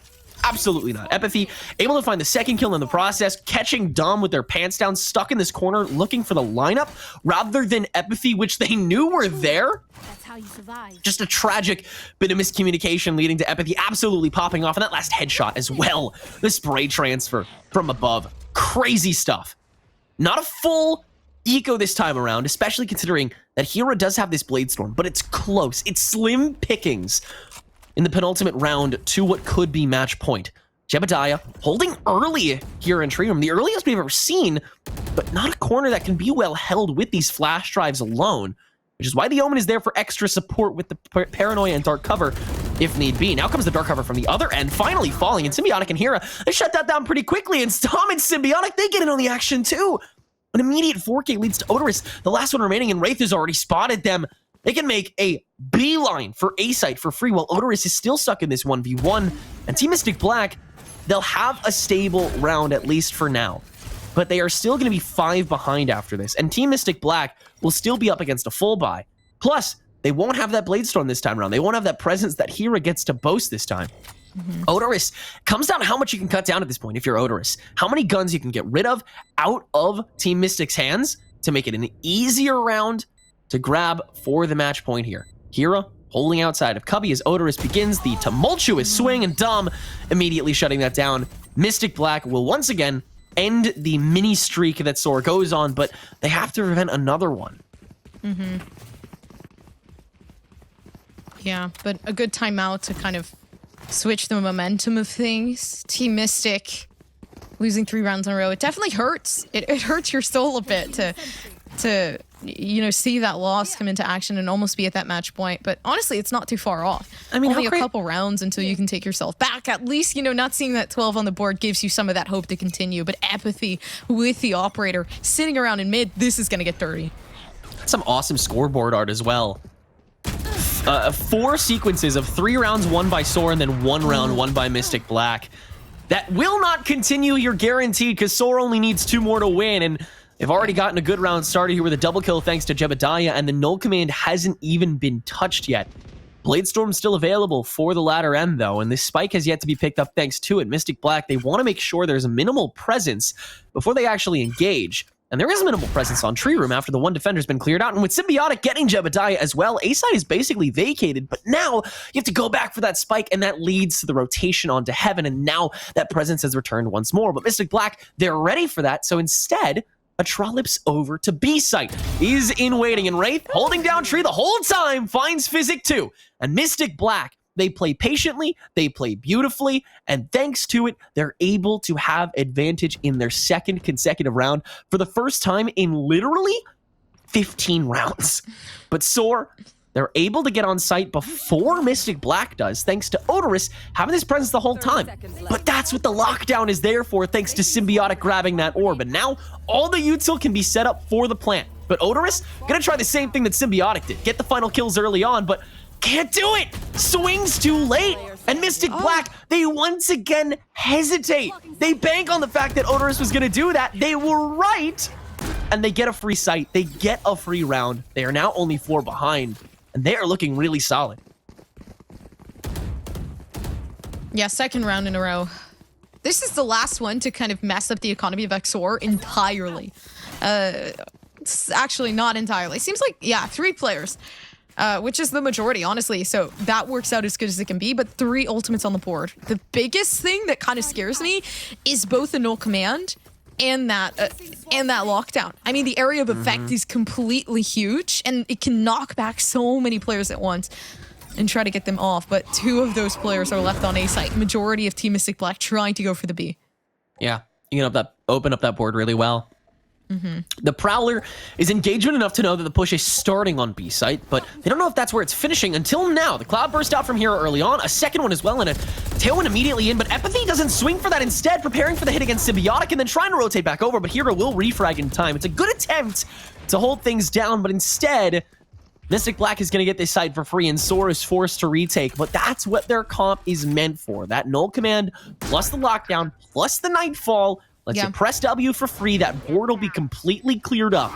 Still a Nightfall in the bank here against Wraith, who is holding close. Physic gonna be the first to swing with an ult command out early on top of the Paranoia. Oh, that was beautiful stuff on that early push from the other side. Absolutely incredible coordination, but Dom holding early before Thief can refrag. It's 2v2, and the lockdown's about to expire, but the damage is already done. Hero swinging out, Jebediah covering the back line. It's a 1v1. Put the Into the Shadows to the other side. Why would you do that? Shane, you've given the side over! What just happened? Your reactions are like the best thing in the world. Sorry. Match point. No, it's amazing. I don't understand. Did he like Do fat not finger? apologize. Did Shane fat finger on his Into the Shadows? I'm not sure if it was a fat finger. I think they thought that they were saving. Oh. or something like that. Well, no, the spike. I mean, I'm the spike not was even already sure. down. You hold that down in the 1v1, especially after the null command's already gone. I'm not even sure, to be entirely honest with you. Oh, That you in know what it itself is- was? It must have been to get out of the lockdown, but he went too far out. He went too wide.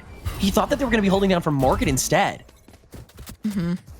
Hey, still not great because now Soar's on match point, and they didn't even use Nightfall. They're able to hold this down, and the null command immediately shut down by Empathy. Here it can refrag though, so the res can come through from market, but the Nightfall early on in this push on B site catches two, including the one that's holding the spike. Symbiotic up a creek without a paddle, and Hera falls in exchange for that res. Jebediah holding the other side, but on the second he brings out that frag, Dom allocates. Wraith finds another Mystic Black 4v2, spike down easy, and yeah, the end of the shadows to the other side is well warranted this time because either you save or you die trying, I think, if you're XOR this round. Yeah. I think right now XOR are not going to try to get themselves out just yet. I mean, you have 5 rounds of cushioning. Don't overthink it. Don't end in a round where you could lose so many guns and then make it easier for Mystic Black to find more. Absolutely. Just give this one over, take the L, and then move on.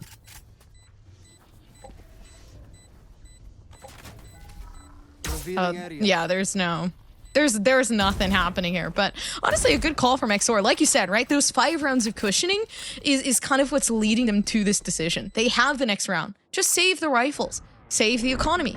Continue along down in your match point. You're in a very, very happy position. It's only 1 round versus 5. So, you know, Team Mystic Black over you, you're pretty much set in stone when it comes to, you know, having those 2 Phantoms to try to at least win the next round for your team. So I feel like here what they're playing for more is just trying to get these rifles out of the hands of Team Mystic Black.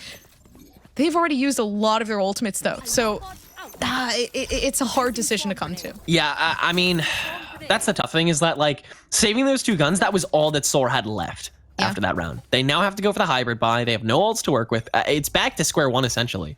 And Mystic Black, they have full rifles. Hero already has this Blade Storm if he dies enough times for that to even matter, which... I mean, Hero has been on a roll this entire game so far and has started to really pop off in this streak that Mystic Black has managed to manifest.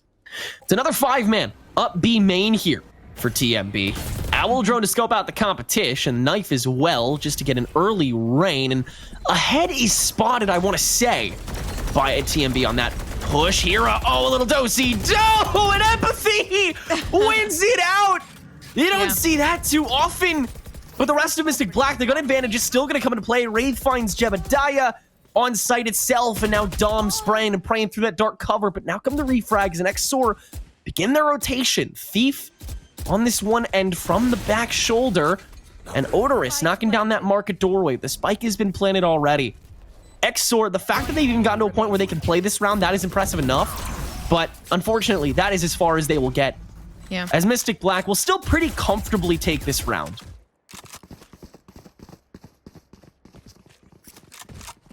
Yeah, the comfortability here pretty much leads you to thinking that this is going to be huge, but then again, you see the rifles coming down from XOR. They can once buy again, and they're close to their ultimates, but once again, like, they still have so much time and so many rounds to come forth against Team Mystic Black to, and maybe giving themselves some of that momentum for Team Mystic.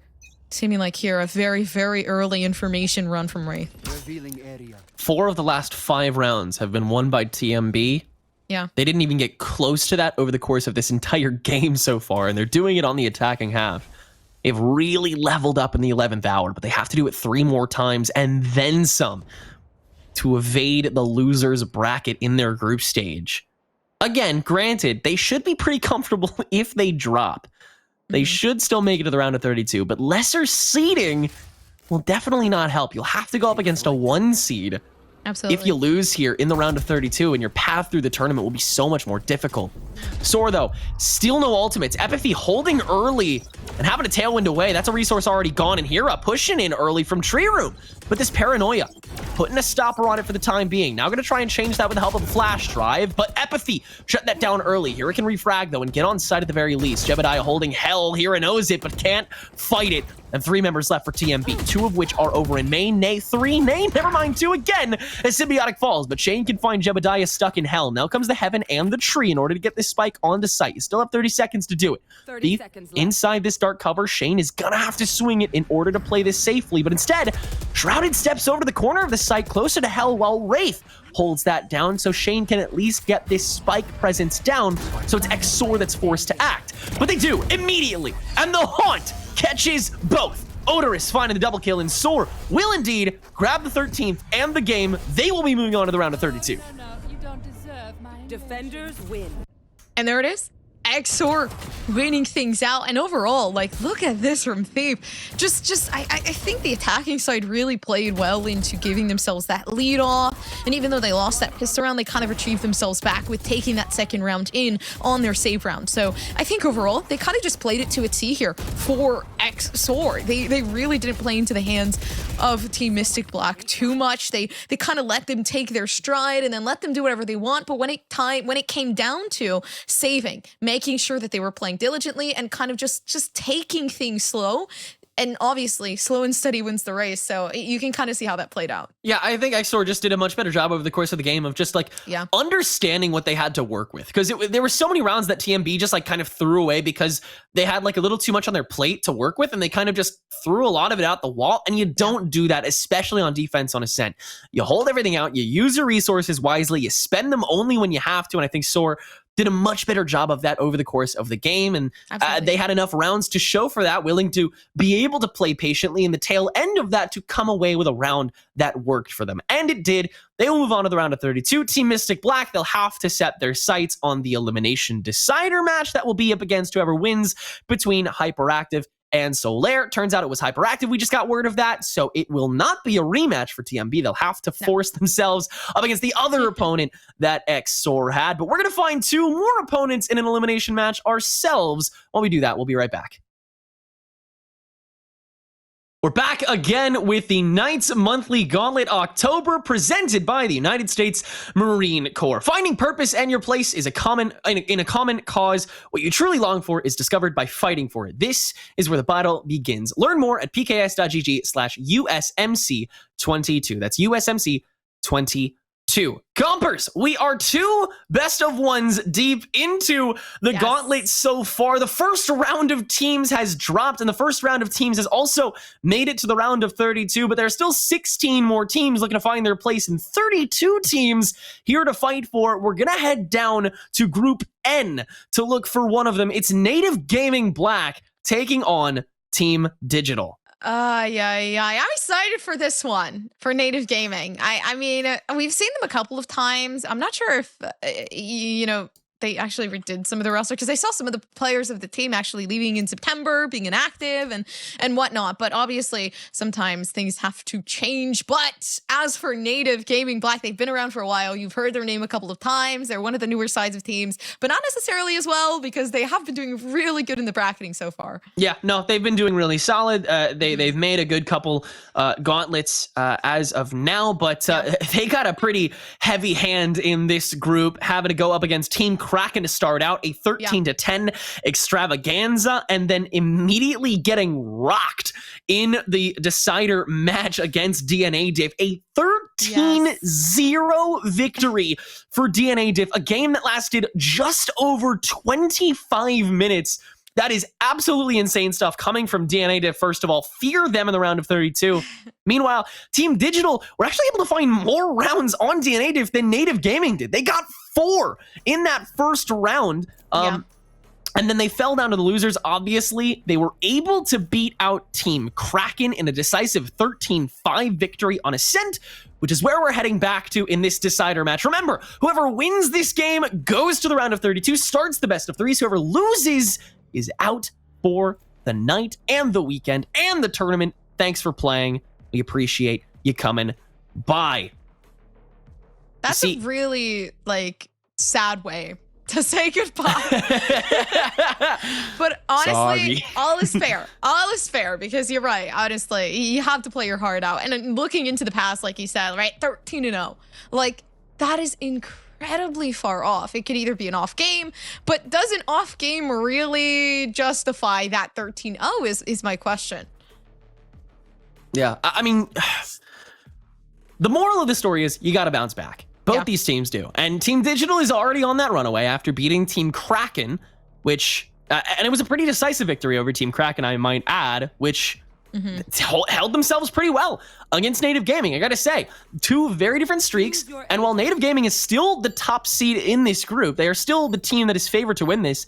Team Digital has shown slightly better results basically this whole way through. They got more rounds on DNA Diff, and they won more against Team Kraken.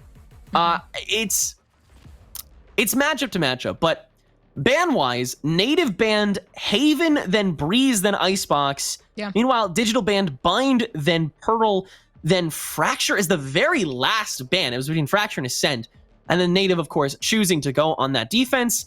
A very different composition for the defense as well. Bancroft on that Sage and Screwface on the Raze. Yeah. That's the thing.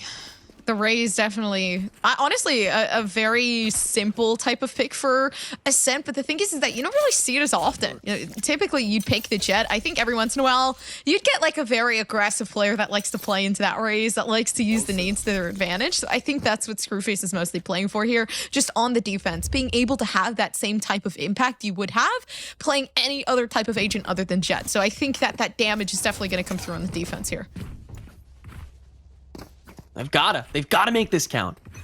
Considering, again, they're the ones that chose this side first. It is once again Ascent. See how they hold it up as Bancroft not getting knifed away just yet. It's Team Digital slowly makes their approach up A main. Yeah. To get this started while the KJ holds the other end. But Bancroft gonna let that barrier orb fly just to let some time burn away. Get this rotation from Tree and Market over, but it was already pretty heavy set towards A site. Despite the lack of a KJ, that looks to be what Native Gaming Black is going to establish for the remainder of this, and it's going to force Team Digital away for the time being, but it also is an excuse for the extra engagement from the other end, but Cutler shuts down one side pretty early on, finding an easy 2K with that Headhunter before being able to get out with a little bit of extra health remaining. Now Petit Fromage able to finally find one, but it may be too late as Team Digital, they are a little bit scattershot for the moment. 50 seconds to go here in the pistol round. It's still very much doable, but the swing on top of the haunt. Go to show what a shot to find Bancroft, and we're even Stevens here in round one. Yeah, even as it is. Some players low, but honestly, kind of equal, right? There's one player on each side, low enough to the point where it could be a one-shot body shot. Cutler about to get caught off by Archite. And now, here comes the entry onto the site. Here comes that full force B take here from Kite. And, I mean, do they have the information to kind of do something? No, this is great. The gravitational pull to stop. Yeah, Morg just trying to blind fire with that gravity well would do a whole lot better with a rifle, but instead, they just trample through that site, and that second star does nothing except cover the sentry turret. Gosha's getting caught out by that haunt, but knife has to be avoided, and Morg actually does have to take some time to swerve and hit this sentry. Yeah. It's just so awkward, this retake, even though Team Digital has kind of been drained away, and two members are on pretty low scraps. It just doesn't matter. They have the better sightline, and Archite able to finish this off from Boathouse. 3 members remain alive, and Team Digital, that was a really impressive first round. Ooh. Yeah, Digital comes in and sweeps that victory away. I mean, Color getting caught from behind definitely was one of those detrimental factors that was like, okay, you know, you weren't watching the angle, whatever. We pick ourselves back up, we continue along. And Native Gaming, I mean, they just faced a very, very grave loss, right? So they're definitely feeling maybe a bit down on themselves, or honestly, that could have boosted themselves to be able to win this one and kind of maybe get a rematch of some sort against the team who took them down. Morale is a crazy drug indeed. Yeah. Digital, gun advantage, but not positional advantage, as they still have to cut through just as any other team does. And Cutler, the biggest menace on the field the previous round with that Headhunter, looking to make waves yet again with only 3 shots in that chamber this time, though. And the dark cover staving him off for now, just so Digital can at least get some intel. Gosha actually going to drop down into Courtyard here and press this forward now that the dark cover is gone. And Cutler not going to take that bait just yet, but Team Digital, they're establishing this presence first, and that's super important to be able to bridge that gap and actually give Team Digital free gateway into potentially A site and B site and Market. With Gosha getting that kill onto Cutler without fully dying. That is all you need. Now, so much presence inside this dark cover, a 3-man swing. Everybody trying to find a piece. It's chaotic, but Team Digital, they can manage it, and still no one drops. Morg, the last remaining defender, with a shorty, no less. In Digital, they will have as free entry as it can get onto this A site. Spike being planted. And there it is for Team Digital. It's only one player for Native Gaming, and yeah, Morg already getting called out, so information given. And they're just gonna wait. They're gonna play the time, the game, maybe the exit frags, if anything. Yeah, try and find a solid corner, but I mean, Team Digital, they have no reason to move farther than they already are, other than to hunt this last kill down for some extra creds, but doing that against the shorty would be not recommended. So yeah, Digital, they're just gonna back away, head back over to Spike, and make sure that they can escape the proper manner without anybody dying at all. More than enough time to do so, thanks to how early they were able to plant that spike, and now Morg is just gonna let that spike take them out here in order to get extra creds for the bonus round, which is where Native Gaming has to set their sights on. Revealing area. Yeah, up to Team Digital to take that win in, but Native Gaming already at a disadvantage in terms of the points, but the rifle's kind of looking good here. Once again, the bonus round always going to the side of, you know, the opposing side, but it doesn't always. That's the thing. But within the last matches that we saw, the bonus round always being won out by the same team who were able to win that pistol, who were able to win the buy round, and then the bonus round coming in, and they managed to take that too. So it definitely is a very scary thing for Native Gaming. If they lose this one, then, I mean, they might continue on the same momentum they had in their previous.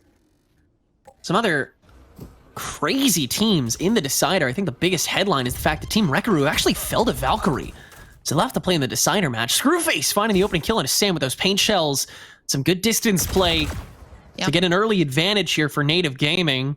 A little bit of a trade for Cutler damage-wise, but not really too much impact yet. No reason to swing here except to maybe take out the sentry, but it's not really worth, in my opinion. Nevertheless, still going to try forward in the process. Native Gaming, everyone else on every other cylinder, winning out their separate 1v1s. Nothing to really scoff at either. I mean, it is a straight-up gun advantage. I mean, Screwface is able to grab that ult orb for free and then still get up after taking a couple shots from that Spectre and still get the early kill. That is as decisive as it can get. Petit Fromage, the only member remaining. See, if I had not taken French the past couple months in my college class, then I wouldn't call this out. But that petit is not properly conjugated, I don't think, because fromage has the E at the end of it, and so you need to put the E at the end of petite in order to fit it with the gender. I don't even know if that's right. I hope it is, because then this would be a really embarrassing clip. Petit Fromage able to find at least one, and the sentry out to swing that spike so far away. And Native Gaming, this is a comfortable round for them. Yeah, I mean, I have to agree. They've pretty much eliminated everybody off of Team Digital. The bonus round looking good. 10 seconds left, and absolutely nothing that Petit Fromage can do. Especially since the spikes are rounding down inside of their own spawn. So honestly, just trying to get some picks if they can, or maybe eliminate themselves. But they're trying so hard. They're just letting them keep it. Oh no, I understand. Yeah, they make it work. And I mean, it's understood. But now comes the point where you actually have to like take into account everything. Because everyone has their guns back. Ults are starting to hit the table. Archite, most notably on that null command, all ready to proc. I mean, it's a good record, 3 rounds deep. 4-1-1 with a Vandal, able to buy Gosha one as well, and still has enough to buy next round too. Even if Digital loses this, Archite looking to make a big statement this game. But you got to make it work. Now comes the null command on top of a full-blown push onto A site. Nothing held back. Immediate shrouded step to get a better position, and Gosha has the better position over Cutler as well. But Bancroft early shutdown on Archite, and that null command can't push any more forward. Now Tree Room is under the control of the Sage, as is the remainder of A site. That healing orb as well. Bancroft trying to trollops through, won't find anything else as Sam shuts that down, but can't cover the res thanks to Screwface's util and Native Gaming. Yeah. They are able to retake that site before the spike really even gets planted. That was such good reaction time coming from that team, and now the recovery is entirely the other way. Archite is going to get this rifle, but might be goated to get off of it by his teammates, because this is such an awkward situation that Digital's now in. Yeah, Digital are Digital R. Is that correct grammar? I had to think for a second. Digital is. I need to go back to school. I think it works either way, because digital as a team is singular, digital as the team of players is plural. So you can use either one and get away with it. There you go. Digital is looking good so far. I mean, already taking a step back, and Screwface maybe stepping up too far, but Native, I mean, we know the potential this team has to take it, right? The first-hand pick off of style, and a lot more to come. The rest of Native just gonna pop this over. Screwface having some fun with it. Blast pack towards Gosha. And now the blast pack themselves onto the showstopper, but Anderson finds the kill anyway. Yeah. Good to see Native still having some fun with it. And Petit Fromage, once again, the last one remaining. Gonna try and find what they can. One orb away from the lockdown. Has the sheriff shot on a Bancroft to boot. Definitely can take that and run with it as much as you can. A lot of resources to still try and flesh out another player, and now with the rifle can actually get some damage done here. Has the lockdown on top of that kill, but Anderson will find their 4th in the round, and Native Gaming take the lead for the first time in the game. Yeah, the first one. Native Gaming finally giving themselves a bit more of that boost. You got 3 in a row as well that Native Gaming was able to take, and then some ultimates coming down with it to kind of secure them a little bit further. There is, though, that lockdown from Petit Fromage, so seeking into that, okay, we can use this to our advantage. What can we do with this? Can we fake out B, or can we kind of just clear B on our own and make sure that this is something that we want to do? But, I mean, all comes with time. Screwface peeking down mid is going to be a scary one. Yeah. Raise on up, by the way, on top of the barrier orb, no less. Oh, Native Gaming, they are getting creative with it. I adore this. It can be risky, but it can also be so fun to watch! Screwface! Yeah. Oh, that reaction time was priceless! And mere milliseconds away from faltering. But the damage is already done. But Sam finding the gap on a Screwface. Bancroft has this res, though. Can they go for it? I don't know. This gap is still a little big, and instead, yeah, just going to wait this out, hold it down. Native Gaming, they might not even need this res this round, just because they've already taken so much space. That Nebula to boot to give Bancroft that extra cover, and yeah, looks like he is going to go for this res. Will get away with it, just as the barrier orb falls, and instead the Hunter's Fury react, and Screwface able to get out of it because they hadn't used those blast packs yet. Oh, what an orchestration, and now Native Gaming prepped to take a flawless round yet again.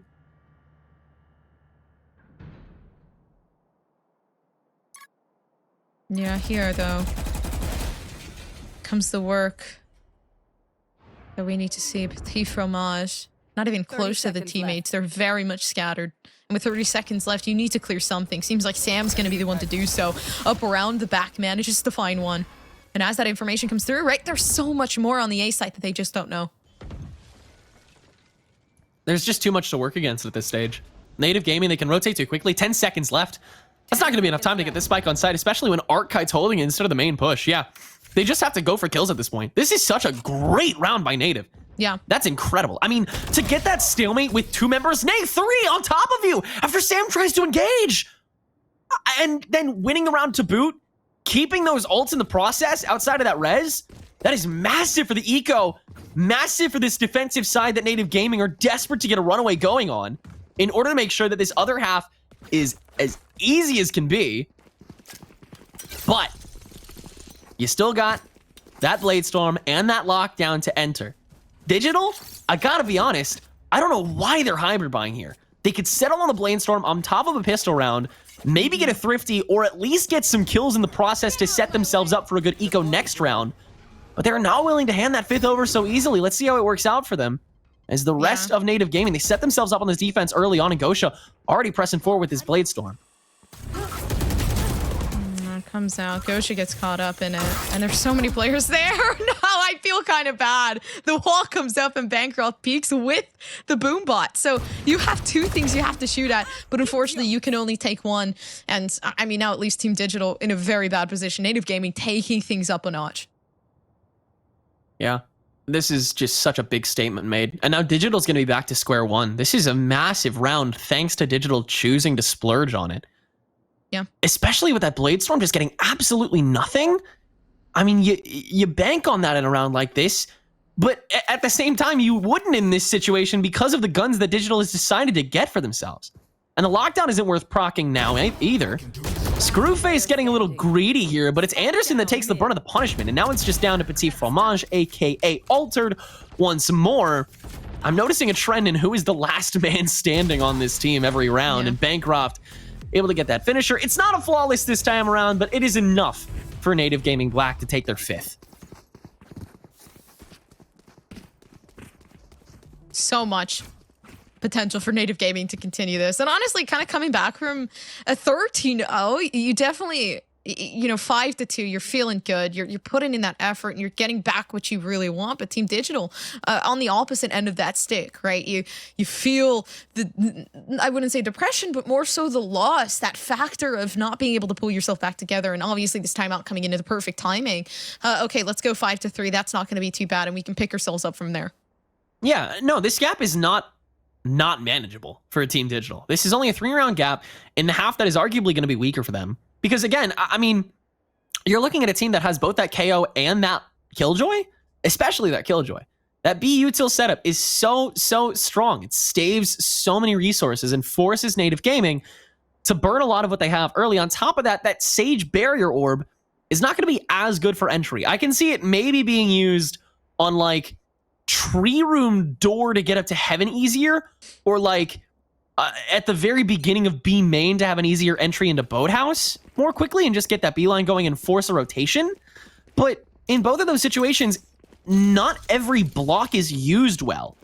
And I don't know, it just feels like Native Gaming are much more prepared for this half in the second, and I'm interested to see what they're going to do with it, or however much they have to, you know, hold on, because if they continue this streak, then they won't have to win many rounds on the attack at all.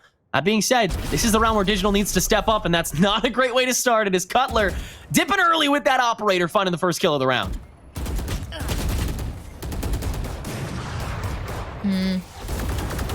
Yeah, up in here, the shot's coming down straight through the smoke, but Screwface sitting in the corner. And one shot in the wrong direction, Screwface could go down. Have the paint chill arrow. this is a It's so beautiful.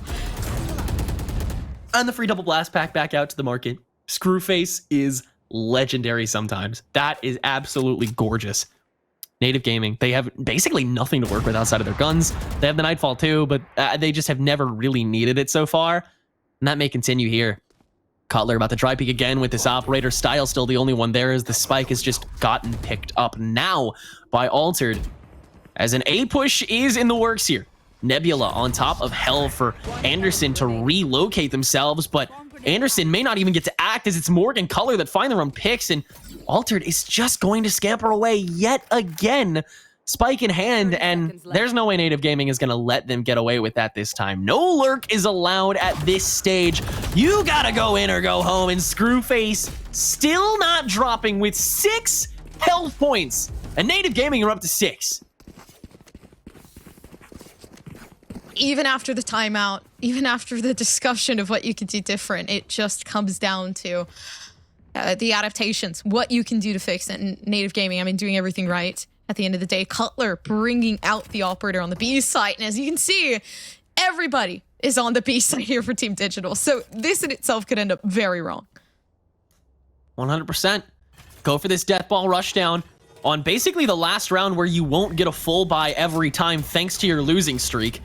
Might as well really start pushing it. Pedal to the metal, 110%. Let's go. Cutler, first shot of the op, staved out by one cover. Now with the help of the Cloud Burst, Gosha gets onto the other, and the Nebula actually keeping them away, but Cutler getting this high ground is actually able to find Sam and still look for Gosha on this turnaround. Thanks to the Haunt, has a better idea of where they are, but now there's too much chaos in this backline on top of the Nightfall, so they have the pressure to push, and indeed they will. Bancroft the first to get it done, and will spot Style, but Style gets the kill, and Arcite on the other end, thanks to this Cosmic Divide actually helping out Digital a little bit more. Cutler spotting Altered, but the Cosmic Divide once again handing over that edge, and more caught by Style as well. It's just down to Cutler, and this is a complete reversal this time, I think.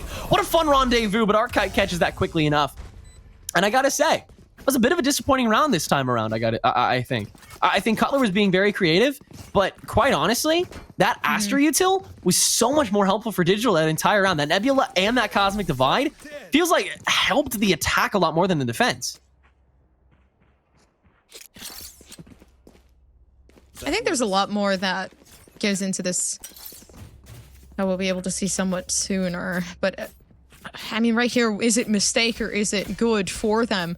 Gosha picking up the op is something risky that I would like to see as well, because I mean, you're playing on the attacking side. You're already having trouble getting yourself onto the site. Is this the investment that you want to put upon yourself?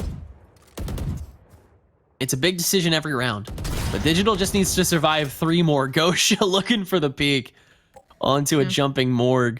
Couple risks taken on both sides. Good to see both teams still having some fun with it, but as the score settles in and as Native Gaming realizes that every round is not as free as they may gamble, both teams are really strapped in at this point. Cutler with this tour de force as well, not peeking the sentry either, but still having the sight line down. I don't know how prep Digital are for it, but a paranoia is certainly going to help out on top of it, as well as the knife, so they know that they're there. Now the Judge instead, since that null command has been procced as well by Archive, but Screwface with the early kill. That null command still going though, so the tour de force is not a problem, but Morgue certainly is! Careening through from Market, able to find 3!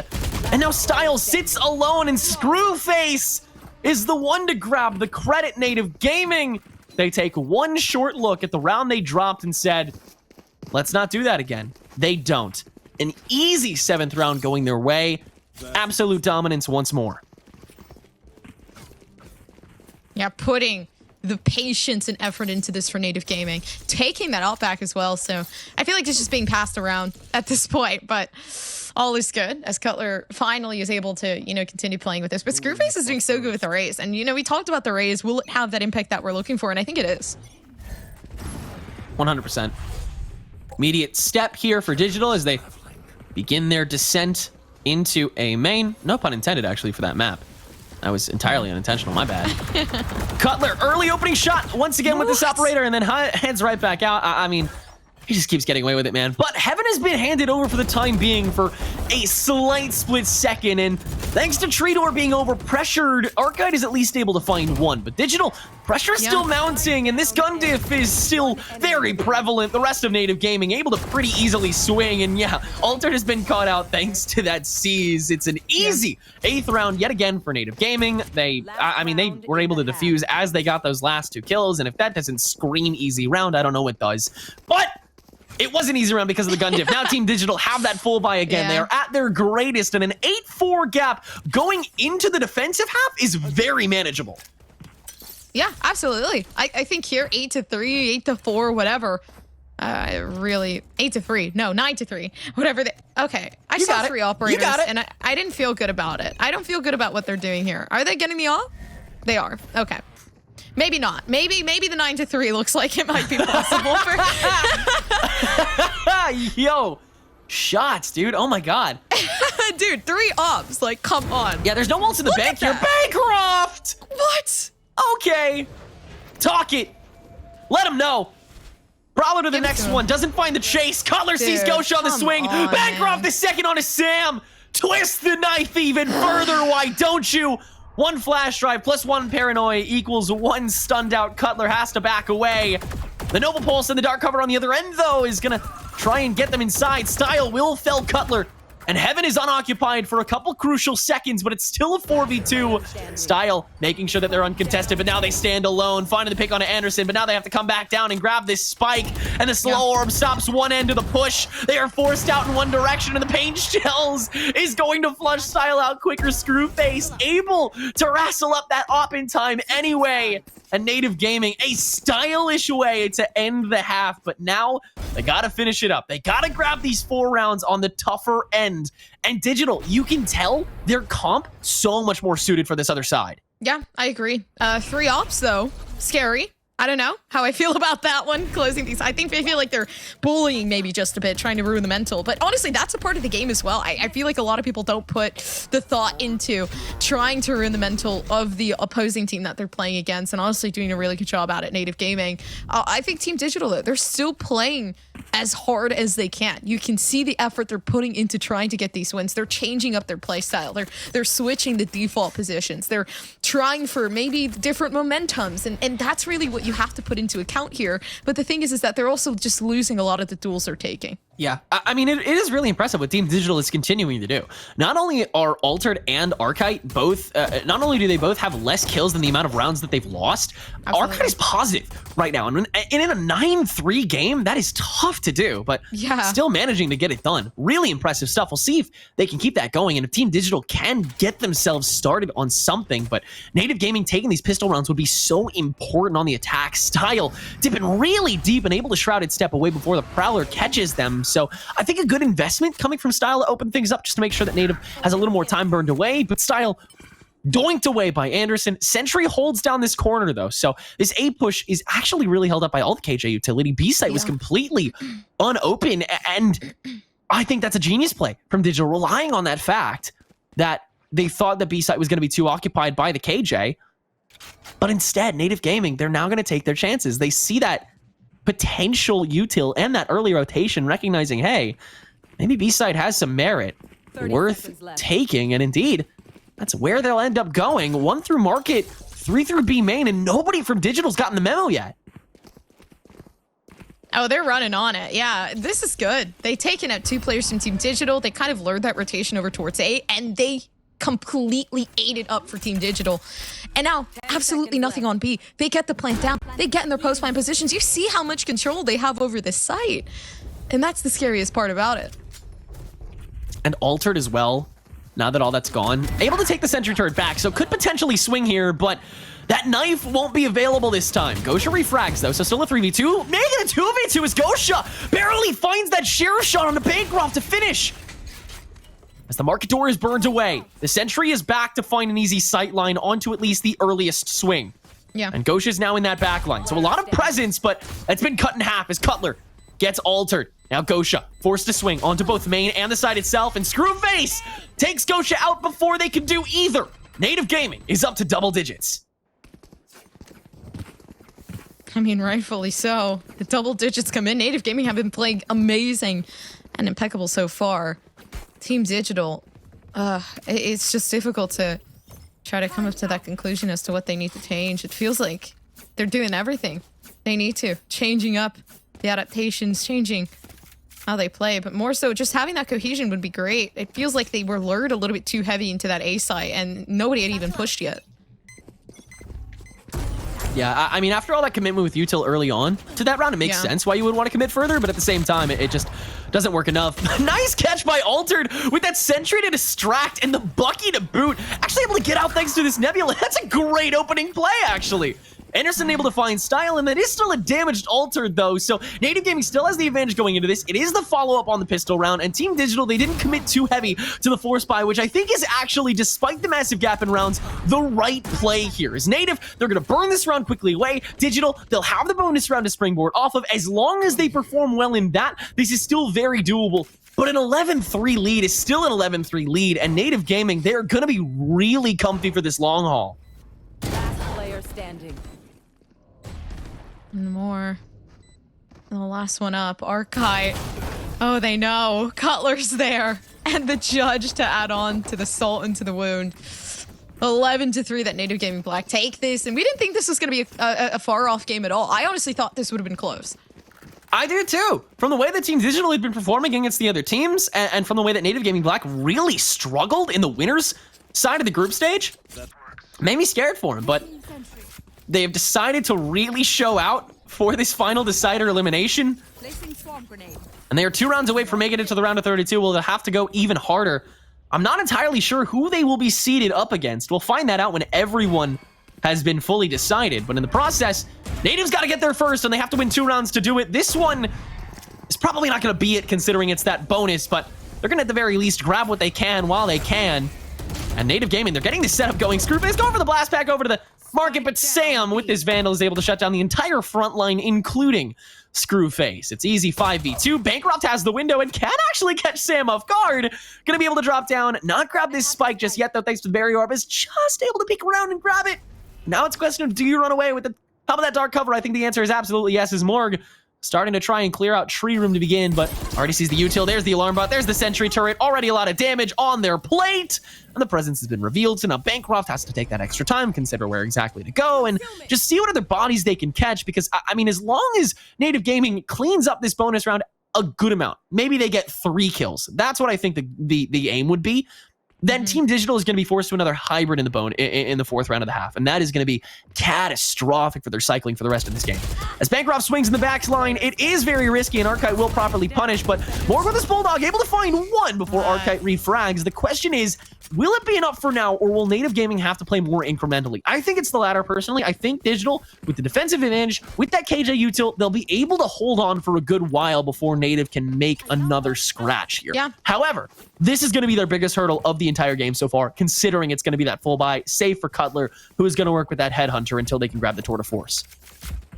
I think the biggest takeaway here too is that the amount of rounds in a row that Native Gaming has been winning, it's never been just one. And looking into that, they definitely know how to keep themselves well put together and work off of what they worked off before. Okay, we did this. What is going to happen in the next round? What are they going to try to do to adapt to what we just pulled and kind of pulling that into perspective? Already pushed outside of B, you can see the information. Hey, nobody's here. Nobody's speaking. Be very diligent outside of tree. And there goes the information. And then maybe baiting out a rotation. No, absolutely not. The patience from Team Digital is very, very big. Archite gets the information revealed thanks to Screwface getting caught by that sentry, already down to 54 health. Able to dodge that nano swarm. Cutler with a swing on a ghost shaft or an early hold. Catches wind of it. That's a big first pick. Bancroft is going to get found by this alarm bot, but the air orb helps out, and Cutler, holding from afar onto B main, catches another. As the rest of Native, they come in through market, and now Style is going to be sandwiched if they don't find Cutler, but they will, and so they'll be able to get the swing out on the other end. So Native's fight is not entirely done yet, but now it just may be, as Screwface finds that. Archite is close, though, but gets immediately refragged by Anderson, and now it's just down to Altered from the back end. No util to work with, not even the lockdown, and the sentry's on a 10-second cooldown. That's not enough time to work with. And Native, they have too many lineups at the moment. This is going to be a 12th round for them, and 8 rounds worth of match point to work with going into the round of 32. Yeah, Petit Fromage, the last one alive. Slowly trying to work their way up and maybe get some shots through. But yeah, absolutely nothing. Around the back comes Morg. And really just closing things out for Native Gaming. It's the match point. You've got the 1 round. And I said before, Native Gaming have never only won 1 round. That's the scariest part about this. It's true. Once they get 1, the snowball starts. Yeah. And it's an awkward buy for Team Digital. A Sheriff and a Stinger to round out the arsenal, along with 2 light shields.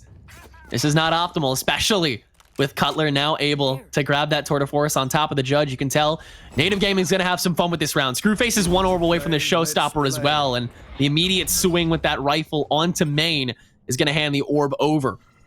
But that knife will stop them for the time being, and instead, Screwface is going to swing dry. That sentry turret's about to catch them, though. Anderson, though, finding Kosha from Market. Sam refrags with the Sheriff. Paint shells to flush out the other side from Altered, and now Screwface is just going to waltz in, not even shoot this sentry turret, wait for it to come down themselves.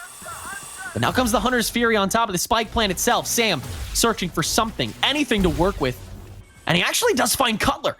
That not only gets 1 kill, but also stalls some time for the rest of Digital to rotate on.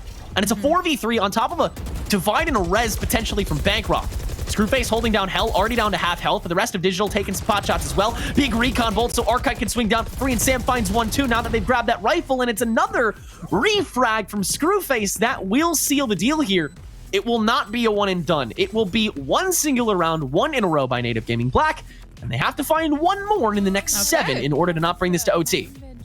Okay, they managed to stop the complete pattern that we've been seeing out of Native Gaming. Just always being able to take that 2nd round after they won the 1st, and always being able to break that mold. So this is Team Digital making their mark, saying, hey, this isn't done yet.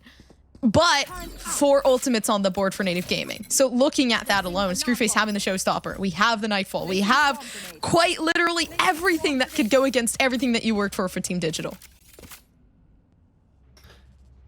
The question is, does Native use it now? Or do they play it safe? I guess it depends on how the round opens up. Because if Native finds the opening kill, or if Native finds a good position here on the attack, then they should be good. Hell, if they get this spike down in like a 3v4, then they're going to commit everything. But until then, it's a big old question mark over this round and every single other that may come Digital's way. Bladestorm and Null Command for the potential retake, and both those are on A main, which isn't being properly aggressed, so the rotation on the post plant still has potential. In comes Screwface with this showstopper, is forced to shoot after taking some aggression thanks to the paranoia that was let fly earlier. And Gosha finding Morg on A main means that there's basically no presence that Native Gaming has despite that showstopper. Instead, the rotation into Market is mandated, but Sam is holding down the main push, and the spike is stuck. Now it's just down to the 2 remaining members of Native stuck from Market, and Screwface does find one, but that might be all that Native gets. Screwface, another shot taken. Their presence inside the dark cover is known, and Orkite gets the finisher. It's a strong round from Digital to keep them stable. Not only stable, but thriving, as now they'll have absolute full buys for the extent of this game, I want to say, and 3 ults to boot. Meanwhile, Native Gaming, they're going to be forced to hand this round over. And I don't know, it feels like they may get greedy with these ults, Gompers. I'm going to be honest with you. They may use these despite this being a throwaway round. Yeah, I have to agree with you. There's so much that could go down. I think they're going to have to use it at some point. The thing that scares me the most is that Cosmic Divide, right? Like, that can control the pacing of the game. That can give you such a major entry point onto the site, and I think they're going to use it here. You can see the setback here from the controller of Native Gaming. Finally, the Nightfall comes in, and then we're still awaiting it, but Screwface on their way in, but the overextension is what gets them down. Altered early kill, thanks so much to the smokes on both ends. Morg is the first one to get a kill on the side of Native Gaming, but the damage quite literally has been done. Bancroft on scraps, Morg stuck in tree. Spike still in hand, but it doesn't matter much when you don't have the kills to back it up. And Team Digital, the second they hear that spike go down, the second they hear that beep beep, then they will move in. Nebula on one end before the knife procs, and Shockbolt on another side to try and stake out Morg, actually. That's a fun shot to take, as it's all heaven presence from here. Bancroft spots the owl drone, but that gives them away. Doesn't really matter at this stage, though. Slow orb on top of heaven to wait it out. Morg goes in with the Bucky and finds one. But it's Bancroft on a 1v3. Healing orb is there in 8 seconds, and it's just trying to stall that out. Has 35 seconds to do it, so they'll be back up to like 60-ish going into this. And they do still have this res if they really want to commit, but considering that there is still a lockdown on the table, I doubt that's happening. Yeah, 30 seconds left. Digital still waiting to seek more. And they hear it. The indicator that something's gonna happen. A resurrection that could come through if Bancroft wins this fight, but will they? Yeah, the first one! And this is perfect. Screwface comes up, watching the body. The first one there, and Petit Fromage manages to find things and take that ace in so Team Digital can stay in the run. One remaining member up. A 5K to keep Digital up after such a good round from Native Gaming. But they use Nightfall and they use Res, and they still lost the round. Yeah. And now Digital has 4 ults themselves. This is a big momentum shift here. If Native loses this round, then they'll be back to square one again, basically handing over a 12-9 game to Digital. Mm-hmm. But it only takes one breakthrough. It only takes one pop-off from one of these players. And Screwface has been farming these ultimates as well. If Morg properly places a Cosmic Divide on approach here, could be game. But there's so much unanswered for Digital. The Bladestorm, the Lockdown, the Null Command, the Into the Shadows, and all those guns to boot as well. It was a full reset on that eco. So Team Digital, they are still in dire straits if they lose a lot of members. And Native Gaming is keeping them on their toes, but doesn't matter if you don't take the round. Style held up in the back. Archite holding early through Market. Sees Screwface, but Screwface sees Archite too, and so the Null Command is going to get procced early. That is big for Native Gaming for Stalling's sake, but Stalling's sake alone, because they still have to find a way in. You are divided. Oh, and there might be their way in here for Native. They have to get through tree first, and they've been getting shot down a lot of the time here down in tree. There comes the paranoia to push them back, and I don't know if this is the smartest thing. Yeah, the Molly comes out for Style. Close one there. And Style holding down early on this Cosmic Divide. Does find Anderson first. Finally going to try to step away, but Bancroft stops that early. A 4v4. Native Gaming's going to take that, but the Cosmic Divide is expired, so now Native has to take this dry. And Screwface getting a fun high ground as Bancroft gets this spike down. It's a full rotation from mostly tree-ish, but they can still get onto heaven if they really want to, because no one's headed up there. Instead, there's 2 members actually going down to main. Archite not opting to destroy the door, instead just going to open it himself. And Sam finding the opening pick actually from Heaven after Screwface tries to get a little up close and personal with them. And on top of that lockdown, that's a lot of space already handed over. Archite going for the defusal, but oh, with the help of that gravity well, a lot of time already stalled out, going for another defusal as the lockdown has expired, and Cutler finding a 2K, finally refragged, and Altered finding 2 more, and with half of the bomb already done, Digital securely takes another. 2 members still up this time, and Native, they are back to square one again. All right. We'll be here. We'll be here for a while. I can see Team Digital taking this back. I think all they needed was that, you know, that kind of stress on the mental to make them push themselves even further than what they even thought they were capable of. Because the way they're going right now, honestly, they're taking these fights and they're turning it around completely. Even if Native Gaming may have the lead in that one moment, it works out for Team Digital. 9-12, 100% possible with the save round coming in. But we also have to be careful because one shot from Screwface, one shot from anybody else in a rifle in their hands could also turn things around as well. And on the verge of a lot of these ultimates, once again, Native Gaming, their cycle is going to be coming back in about a round and a half. Excuse me. So, Digital, they still have their work cut out for them, as you do if you have to win 4 rounds straight after you just won 4 rounds straight. It's a tough ask. A 12-4 lead. Cut in half already. Can Digital do it one more time? Another Nano Swarm to stave off. But this is good if you're Native Gaming. If you trade util for util at this stage with a gun diff that you have to work against, then that's good. Anderson able to move freely into market after just a little shimmy. Gets away from that KO hold.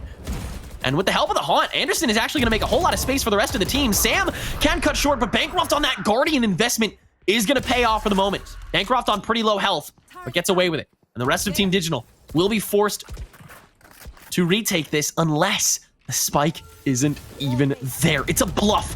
And Morg is heading to A site this whole time. Sees on top of Altered. Another swing comes in from Bancroft. Shuts that down. Screwface trades 1 for 1. And it's a 2v3. Now a 3v1 as Morg just gets to the site.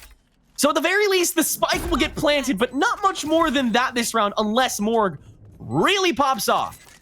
And I mean really pops off. Style gonna be the first to aggress here as Morg, early entry onto Heaven, finds 1 with this stinger and backs up immediately. Glass is broken, swings back again, and won't even find a second before Altered shuts it down. Gosha surviving on 1 health, and that is massive because that's an extra life's worth of guns that Digital gets to keep going into the 3 hardest rounds of their tournament run. Yeah. Still though, I mean, even then, when we saw Native Gaming close to yet again tricking Team Digital and taking things into a whole different direction, it was Native Gaming that completely lost things out and Team Digital taking things back. Very, very close. But I'm seeing the hope here for this team to taking things to OT. It's very possible. Suffice it to say. Screwface with this showstopper and the judge on top of it. It's a question of when he uses it because he will use it this round. Make no mistake. A KJ util is on point A this time. I really love how Digital has been switching it up every time. Really smart. And as that Prowler comes in to shield the sound of Screwface getting that high ground, Native Gaming, they opt for slow clearing. Because you have to remember, there are no flashes for Native. No. And that's huge, because you basically have to rely on those Prowlers or like a really well-timed Nova Pulse. There's a beautiful Paranoia onto Screwface for that showstopper, and Style will escape unscathed. The site is taken by Native Gaming, though. And so the spike will come. It's a 5v5 to decide this, but Hunter's Fury early on by Sam. Gonna find a little bit of damage. Only 1 shot connects Nay. 2 instead. Bancroft with the early frag onto Style. That's that first aggression onto site. 2 from Tree, 2 from Heaven. Alter just barely escaping that early seize. And Morg may be the first body to drop on the other end. No, it's Archite coming in early from Tree. Gosha doing the same with that Operator from the other end. Bancroft finds the first. Up from Barrier Orb, but it's about to expire soon. And on that flash drive, it's free entrance, but Anderson watching the other end. And Cutler late to the party on Heaven. It's just down to Gosha with this Operator, but Bancroft just needs 1 shot. And Native Gaming, they escape the game. 13-9. Digital. Their chances have run dry, and Native is moving to the round of 32. Such a close run as well. Like, they took these rounds and said, these are mine. At least for, you know, the opposing side. Native Gaming were struggling to just close off in match point. And imagine, you only need one round to take things back, but then you have another team that just keeps on pushing, and you start to fall apart. The mental starts to go down. You don't know what to do, and you lose yourselves. And I feel like that's what played so well into this. But oh my gosh, it was a long game that ended up going in the way of Native. Yeah, Native Gaming, they have certainly been through the ringer at this point, but they have made it. And so now we level the playing field. It is sudden death the rest of the way through. Single elimination, best of 3, round of 32 kicks off after this short break. Don't go anywhere. Welcome back to the Knights October Monthly Gauntlet. I'm Tenrek. With me is still Gomper, is here to take you through the first leg of the tournament bracket. Single elimination the whole way through in best of 3, starting off with a round of 32. We have now officially cut this pool in half, and we're about to do it again with our first game. It is Sakura Storm taking on B Esports, 2 free agent amalgamations, both of which are looking quite dangerous. I agree. I mean, looking into what we're going to be able to see here, I mean, there's not a lot in terms of the name that you can see. Oh, what is B Esports? Okay, well, sci-fi is on it. Oh my gosh, I just completely. Yeah. Sci-fi's on it. Adventures on it, right? It's essentially Zero Marksman Black with extra steps. That's essentially what this is. That makes it is sci-fi. It is critical, and it is Hwin along with Gucci from a crew, aka City Boys, and Venture from TSM Academy and Radiance. That is B Esports. Meanwhile, Sakura Storm is a lot of X actually homeless. Actually, it's Scam and Mochilla with J. Cruel from Complexity, and then Siren X, and then Rossi from TSM as well. And you know, for a fact, I think the best part of this is like, you know, this has probably been like a ranked 10-man or something close to it that these guys have all been in. Yeah. That's, I think, one of the more fun parts is like these guys, even if they don't stack with each other, they've probably encountered each other on ranked games hundreds of times by this point. They know how everyone plays. And so maybe that's why the pick bans for maps are so safe, which is what we're talking about in the green room a whole lot. Let's take a look at those now, as we have, like, again, pretty vanilla pick bans. Fracture was first, Bind was second, then we go to Breeze, then we go to Ascend, and then our last map is going to be Icebox at the very end. Pretty normal stuff. Yeah, I mean, kind of just basing it off what you said, it is pretty vanilla in terms of what we're, you know, picking something exciting, trying to find something that could make you, you know, kind of like have that level of not really knowing what's going to happen next, but coming into it, right? Icebox being that decider if under the occasion we go to that third map. Although, I mean, in terms of this, right, picking the team that we think might win it out. Rossi, obviously such a big name in a team like Sakura Storm, but then you play into a team that might have maybe just a bit more to talk about, like B Esports, my apologies. And like looking into that, it's just like they have so much more in terms of that history. They've played together the longest, I would say, and like you said, right, like the synergy is just there. Yeah, the synergy, I think, is probably the biggest part of this. Heading to Breeze to start things off, it was Sakura Storm that picked it, so B Esports is going to be starting off on the defense. That's where they picked. And I'm wondering if that's going to factor into the comps at all, but honestly, I'm not going to question too much, because, again, this is basically a 10-man lobby for these guys, so they could end up picking anything and be comfortable with it. This is just another in-game for them. Like, they're going to be fine. It's just a question of who plays a little better. As we move on into game number 1, got to give a quick shout out to our cooperating sponsor, Boost Gaming. If your in-game account needs a pickup, head to Boost Gaming and get everything you need from cosmetics to full-on games. Get in-game currency for your favorite games at pks.gg/boost. That is pks.gg/boost. As always, a best of 3 to start out the round of 32. If you're interested in catching up on more of the action, head over to the Knights Arena Twitch channel as well to watch another best of 3 taking place in the round of 32, but also, like, keep this tab open, pretty please, as we head to Breeze for map number 1. Pretty standard stuff out the gate so far, I would say. Gucci is hovering over that Cypher, though, and we've seen some disasters with Cypher in a couple previous Knights tournaments, I think, but Rossi is just gonna gun it. Yeah, Rossi's going for it. I'm surprised. Why are we seeing Cypher? Listen, a long time, even though the picks are vanilla for the maps, okay, this isn't vanilla. Like the Cypher pick I have been waiting on. I love Cypher. Cypher, such an amazing pick. Such an exciting pick to see finally coming into the map of Breeze. I remember when Cypher, people were like, don't play Cypher on Breeze. But then Cypher became the meta, and then Cypher fell off, unfortunately, because Chamber started to come out. But listen, this is exciting. I appreciate your hopium. I mean, if it's on both sides, then I guess let them eat cake, you know? Exactly. If Rossi is like openly picking this Cypher on the attack, completely divulging from like the normal Breeze meta comp, by the way, because the rest of it's pretty normal on both sides as well. In fact, it's the exact same Sova Jet, Viper, KO, and yeah, it's going to be a mirror comp with this wild card Cypher pick in the back line. I imagine Gucci is going to do the same thing we saw from Immortals in the Sakura Cup, right? When they picked Cypher, they're going to let those trap wires fly on B site. They're going to have the spy cam up on a heavy vantage, and they're going to dominate on the defense. And then they just have to frag out when sides swap. So Rossi, this is going to be a big litmus test for him going forward into the rest of this, because you have to remember, Sakura Storm were the ones that chose this map. So Rossi has got to have some kind of plan. I mean, they have to. Rossi or Gucci as well. So they both probably have something in their pockets, I would say.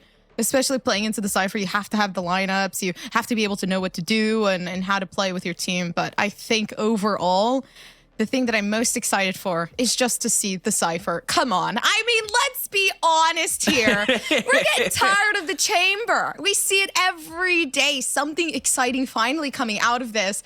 And like, I'm all for it. Yeah, I mean, again, pop off, you know? Yeah. Go off, King. Do what you want to do. Definitely, as always, pay attention to those Vipers. Viper is, and I think always will be my favorite agent to watch. She's just so, like, mechanical and also so funny at the same time. It is a great blend of everything that makes Valorant. And I think Quim and Skim are both going to handle them. Are both going to handle it pretty well. As we head into this lobby, we apologize for the slight technical difficulties, but we promise we will get into this game. It will be happening, as are all games, taking place once again in the Knights Monthly Gauntlet. We have one more game happening on this channel and the Knights Arena channel in the round of 16, and then tomorrow we'll have our round of 8 matches, then the semifinals, and then of course the grand finals all tomorrow. So if you want to catch that, make sure to follow the Twitch channel for both Knights and Knights Arena, keep up with all the socials, and join the Discord to keep up with the community, because we have so many more events coming your way, including that freeze out happening at the end of the year. 256 teams in one of the biggest Valorant off-season brackets of the year. Should be a really fun time. Make sure to get locked and loaded for that. It's going to be a fun time for sure. In the meantime, I want to take a look at some of these other teams, actually, heading into the bracket, because we did have a couple upsets, but we do have a couple of returning teams. Silk Road versus Franchise Team, that's a big matchup that stands out to me, because Silk Road has made it far in a lot of Knights Gauntlets, and Franchise Team has been slowly rising up through the ranks. Of course, SQN 2.0, last month's champions, they're back to take this again. Roy's Kitten Shelter is always on a rampage in tournaments like these, as is Oxygen Academy. Nearest Airport versus Team Wreckaroo as a round of 32 match. That is unprecedented, thanks to Team Wreckaroo losing their decider winners match. That's going to be a crazy game. I really hope Knights Arena picked that one up. And they didn't. Darn it. That's okay. We'll find out how that goes. I'm excited to watch. I'm excited to see that one. Team Fish Taco versus Nightblood Gaming. Team Fish Taco is a team that just recently formed with a couple really solid T2 kids. I'm excited to see how they do here. Sonics are also in this tournament. They're, I think they haven't shown up to a Knights Gauntlet either ever or in a good couple. They're currently taking on Valkyrie Gaming. Whoever wins this is facing off against whoever wins between Valkyrie and Elysium Azure. And then whoever wins that is probably going to go against probably either DNA Diff or Sonics, depending on how those games go. But this bottom of the bracket is, I don't know, it looks pretty stable. It looks like if one team displays a certain dominance in one specific match, then I think they have a pretty easy path to top 8. Yeah. I mean, I have to agree with you. Overall, it's also like the factor of like there's so many changes going on into the scene overall. So also you have to put into perspective some teams keeping their teams originally, and then some trying to go out and explore maybe different types of teams as well. But honestly, I do have to say, I like, you know, how many teams we're seeing, kind of like the difference in names, the mixture of teams and teammates and team members. I think this is awesome. I think it's bringing in a new era of teams, a new area. I can't even speak. Once again, a new era of this whole entire just genre of people coming together and giving their own ideas, giving into their own play styles, and really just making possibly an even better team than before. But I just don't know. And that's one of the things with the roster changes, with the different teams, with some teams staying the same, but then also some teams bringing in stronger people and giving into, you know, a very strong format. It also begs the question, I mean, do we even know anything about these teams anymore? Yeah, it's so tough to say, just because any different 5-stack is going to have such a different result. Absolutely. In any of these gauntlets. I'm surprised that these guys haven't run out of team names yet. Just because they run through so many of them every single time. And I find it amazing how quickly these rosters tend to shift from time to time. A lot of it is because you have all of these teams that are already pretty established and already pretty set in stone, like City Boys, and then you have, you know, City Boys deciding not to play in the Knights Gauntlet this month, but Gucci still wants some extra money in his pocket, so he tries to form a 5-stack. And those like extensive branches like that, I think, kind of make the pool a lot more fluid, because there will be a different bunch of players that want to join a team for the Gauntlet every single month. So it's never going to be the same team most of the time, unless, I don't know, one of these teams finds some crazy chemistry, because Sakura Storm has been a pretty consistent team. They've been pretty static roster-wise, and I got a feeling that they'll perform pretty well tonight at the very least. They already have been doing pretty okay. Outside of that, what was I going to say? I was going to say something else, but I already forgot. Oh, well, that sucks. It's okay. We all have those moments, but Tenric. Yes. Oh, I was going to ask you a question, but it doesn't matter. It seems like we're going into the game anyway. So you don't have to hear the Tenric Gompers podcast. What were you going to ask? I'm curious now. It's okay. Caster, start game. Let's go. Aw. I want to know what you were asking. It's okay. But yeah, we're here. We're in Breeze. B Esports starting on the defense. That's what they chose. Once again, ciphers on both ends of broad mirror comps as well. I'm excited to see how these teams, adapt to the pressure, adapt to these different squads. B Esports, a wild card here, but they managed the group stage really effectively.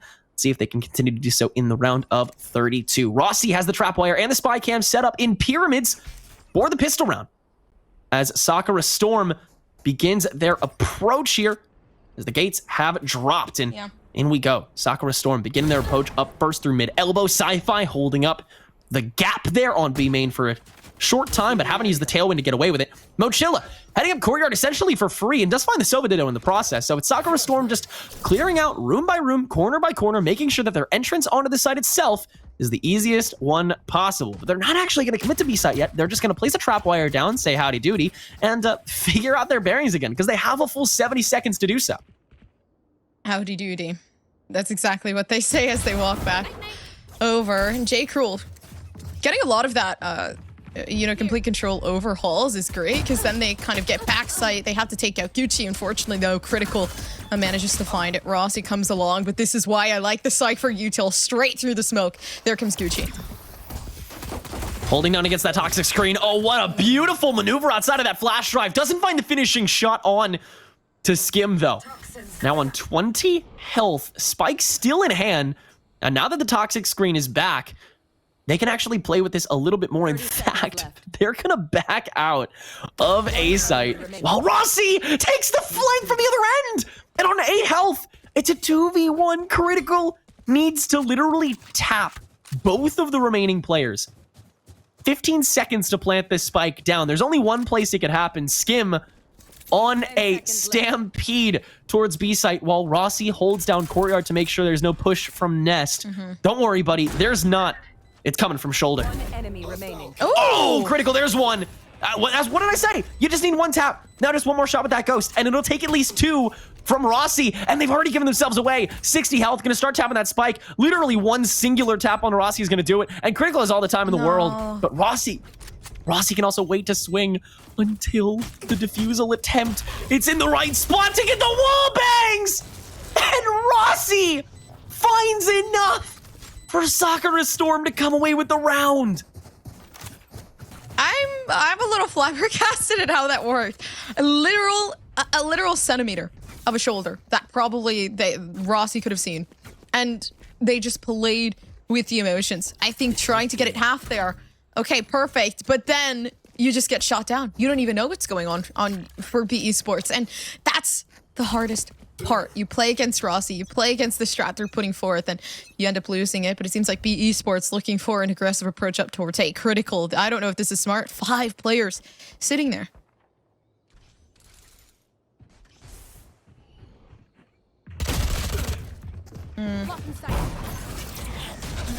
Yeah, they lose that one. So though, up on Hune. He works his way up. Can't seem to get it with the shorty. Everybody on the attacking side here for Soccer. Storm looks good, but Sci-Fi looks even better. The headshot comes down straight through the smoke. Manages to get the jet. Tries to work up for another, but Silent just does not quit. It's Soccer Storm again. The 3K from Rossi. The clutch factor within the last round. Taking it in again for Soccer Storm.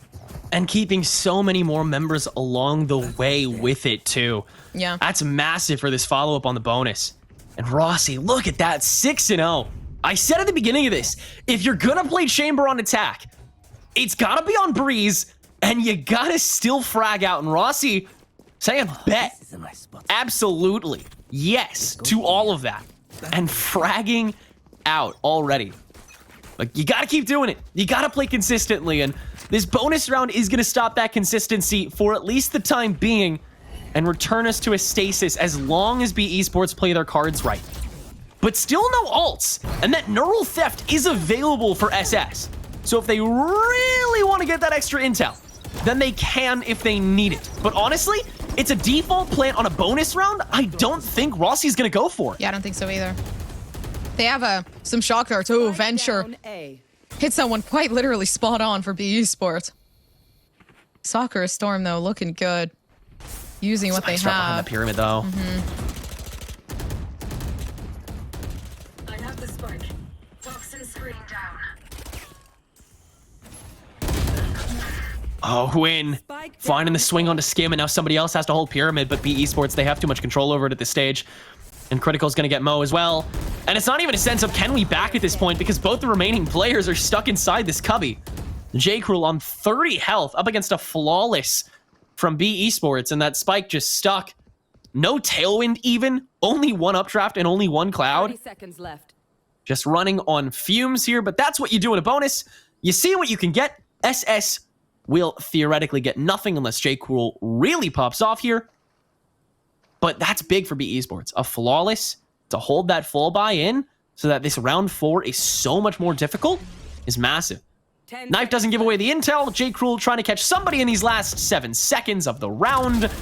And will actually get critical real quick before heading back over to the other end, and Huynh will finally shut that down. BE Sports, they lose 1, but they grab the bonus pretty cleanly. Yeah, and the bonus is the biggest part for BE Sports. At least not allowing Soccer Storm to go 3-0 is the best thing for them right now. But honestly, Soccer Storm, they were pushing for some pretty good momentum down inside of the pistol round. I think I'm genuinely looking forward to see what they do with the Cypher util. I think Rossi has been using it amazingly. The amount of shots that they've been able to get through the smokes, the amount of, you know, just utility overall that they've been able to use for the flank, for information. And it's so subtle, but it also works out so well. Hey, nobody's flanking.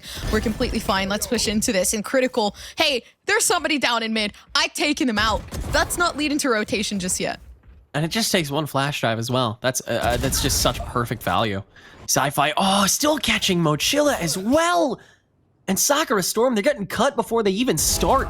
J. Cruel's way up here in Hall and gets Venture for their troubles, but does it really even matter when the rest of the fights are just not working out? Critical's still able to catch J. Cruel as well. And everything falling in place for BE Sports this time around. They'll have the null command into this following round, but they won't even really need it as long as Silent X doesn't find anything. Because, I mean, that's, again, 4 bodies still up. Easy full buy against the eco that Sakura is now forced to. And you have that extra cushion of full buys worth even if you lose a lot of players in this eco. BE Sports have set themselves up to swipe the momentum away so early on a map that is, again, tended to be so attacker-sided. But that consensus has also reached us since Chamber has entered the meta. And so I'm wondering if these Cypher picks have started to maybe shift that narrative a little bit. I'm gonna have to agree. Narrative definitely feels like it's been shifted, as well as the persuasion of others. The flash comes out. J. Crew actually stops themselves from getting caught up in it, but it doesn't matter. Straight through the roll. Critical still finds it. And everybody on Sakura Storm, I mean, they lose the one. They lost their duelist, but BE Sports losing a big fraction of the team. Losing that initiator is going to be big in itself. Ugh. Just so much coverage on this courtyard. And the Blade Storm's already gone, too. It did get you a little more space, though, if you're Sakura Storm. They do have a little bit more to work with. They know where Gucci is, and he has no reason not to continue swinging from this point. Okay, well, maybe that changes things. That extra dart is going to certainly help out. But man, the Sova plus the Cypher, we didn't even touch on that. The extra intel you get? Oh, Silent X. One more transfer. No, Venture denies it. And BE Sports, they will come out with this round. And I think maybe last round was a bad gamble at it. Now I think Sakura Storm... Oh, wait, no, that was still like a thrifty. No, they can full buy now. Dang! They did some damage that time. Yeah, a lot of damage. Yeah, BE Sports have 3 in a row already coming into this that they were able to completely take over, as well as like 4 ultimates ready as well. And the ultimates have a lot of impact, right? You got Gucci giving you tons of information on the site if they manage to get one pick alone. So they could tell you where to go. This could tell you what to push. This could tell you who to take out. Like, it is absolutely brilliant to see the Cypher being played on Breeze. But of course, the Viper's pick comes out over towards the A site for BE Sports, although the majority of the players from Sakura over on B. Oh, interesting. The rest, yeah, they're just gonna go for the rotation right out the gate. This is very interesting, without even the Q as well. I'm interested. Does that mean that they know that the Viper's pit is on A site and they're gambling on the fact that there's a heavier presence on B instead to take easier fights? That feels like it's what they're going for. And they are technically right. It's 2 as opposed to 3 closer here to shoulder, but the rotation can come through pretty quickly from the Jet because, well, it's Jet. And that's exactly what's going to happen. Yeah. The null command comes out from Sakura Storm, though, so they do have a little bit of clearance, but it's on a time crunch, and J-Cruel's going to have to make some waves here. We'll at least see Sci-Fi, and forced to swing out thanks to the null command, will find them, and Skim gets Venture along the way as well. So this Viper's Pit is now completely isolated, and with the Viper's Pit stacked on top of that from Skim, Sakura Storm has a great early setup here. But J-Cruel shut down to open things up. So now all you have left is that Viper's Pit presence and Gucci stuck on the other side of the Viper's Pit. And there's the shutdown, excuse me, from Rossi, not Gucci. I mixed up my ciphers. But Rossi finding that pick, that is beyond massive for Sakura Storm's momentum. Now that Viper's Pit stands alone on top of that spike, and it's just 2 members left of BE Sports, one of which is still Gucci, who did proc that neural theft this round, but isn't going to be able to do a thing with it. In fact, they are going to head on out here after such a dominant round by Sakura Storm. This was the recovery they needed. Yeah. And after such a solid display in the previous round, I think it's completely justified. Absolutely valid. Walking back, Gucci. I mean, they can't clutch that. 13 health, 4 players still alive, the Viper spit down. So, I mean, why even test it when you can keep yourself a Vandal in your hands and kind of just continue on with the next round and have really good economy in case anybody needs help. So, honestly, working out that way quite possibly could buy Sci-Fi. Seems like no, Sci-Fi's ready for the Blade Storm and prepped. So they're actually going to pull that one out to see what they can do with it. But 3-3, Sakura coming back after a 3-round loss. I mean, yeah, that's the tough ask now if you're BE Sports, because now you had that 3-round streak to give you all your credits that you needed after the bonus loss, or the second loss, rather, excuse me. And now you have this full buy ready to go, but so does Sakura Storm. And Sci-Fi actually isn't going to proc this Blade Storm either. It's just going to bank on that rifle instead. Sakura Storm, they know they don't have to deal with much this time around now that the Viper's Pit is fully gone. So instead, they just once again have to out-frag like they have been doing. And Rossi, I have to point out, on that Cypher, really making plays here, as you should, if you decide to play Cypher on attack. Rossi is doing everything he's supposed to right now. As long as he continues to, then Sakura Storm will at the very least be sustainable. But will they be stable? You have to see. It's critical. Dipping early, and Rossi punishes! That's exactly what you need, that attention and that immediate follow-up that we're seeing. Look how quick Sakura Storm is to jump onto this site now. I mean, they have to at this point. A site, 48 seconds left. There's not a lot of time to really think about the decision you're going to make. But Gucci, sitting in the back of sight, manages to find one silent, doesn't even watch the angle, and tries to check behind the backside, not completely cleared. J. Cruel, a little bit too late. And Sci-Fi catching from afar. The spike still yet to drop, and it's stuck in the middle of pyramids, but there's not enough coverage on the site itself to do anything about it. Rossi headed up by Quinn behind the palm leaf.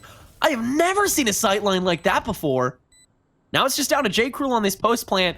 Only updrafts until he finds one more kill here. Quinn may be it outside this one corner, but no reason to press this position just yet, because hey, you gotta worry about this front line that's getting pushed by Sci-Fi instead. Going all the way around box, in fact. And this sight line may be found before anything. No, J. Cruel finds one and almost able to get that tailwind on the post kill on Venture, but Venture will be the one to find it instead. Be Esports, they restabilize, and they're up in the lead once more. Yeah, round one. Not clearing the backside was definitely like the biggest mistake that they could have made there for Sakura Storm. You have to be careful. Silence, literally walking up above pyramid and then completely missing out. And honestly, that something as simple as that can completely lead to a loss. That doesn't seem possible, but coming into this, maybe they've learned their mistakes. Maybe they'll clear the back of sight over towards B. As you can see, a lot of these players are surrounding. Hyun is not close to their ultimate, but they still do have a lot of util to use to stop it. Get out of my way. Blade Storm on both sides now, as Sakura needs to make a jump here. Otherwise, they'll basically have to hand another extra round over to Be Esports. And this late into the half, that is not exactly tolerable. Unless Gucci frags out on the other end. J. Cruel finding only one before getting refragged. Rossi somehow spraying beyond the toxic screen to find another. This man just does not miss. Crazy stuff. 4v3 as Sakura Storm readies the spike plant. It's Silence to do it. Hunter's Fury immediately on that sight line, and Skim, after finding critical, is the new target of the punishment, but instead, Venture ends it early to try and hunt down with the rifle himself. I think that's a good decision, but also, minimal resources that BE Esports has to work with this round leads to something like that, and now it just means that you're in an even weaker position as BE Esports, stuck behind another toxic screen, and Silence is finally going to be able to get this spike down for free. Spike planted. Gucci knows where these players are and stops the info from coming through. The first headshot down. They need to make sure that main is completely cleared, but how can they? The aim, absolutely unmatched. Then a 2v2. There it is from Gucci. The last one available, but we know Cypher their V, aim is. Cypher. Oh no, they could get it half right now. Cypher. Cypher V, Cypher. Oh no. Cypher V, Cypher. Cypher V, Cypher. Oh my god! Oh, no way! He just did that! The reset on top of that, the guts that it takes to say, yo, I gotta abandon this spray, get back up, and then re-crouch to find it again? That timing was impeccable. And now Sakura Storm is up a creek without a paddle. They'll have to talk about maybe going for a hybrid buy here. That was a massive play from Gucci. I'm just surprised that Rossi just continue to try to peek that. I mean, they completely wide swung it. They didn't even play with the emotion of Gucci. Gucci said, I'm playing with yours. Like, This goes here. Now both Cyphers, the top frags for their teams. As Sakura Storm, they have to recover here, otherwise Be Esports, they have the guaranteed tie going into the half. A close beginning to a really tumultuous best of three as Critical finds the opening pick, but Rossi refrags.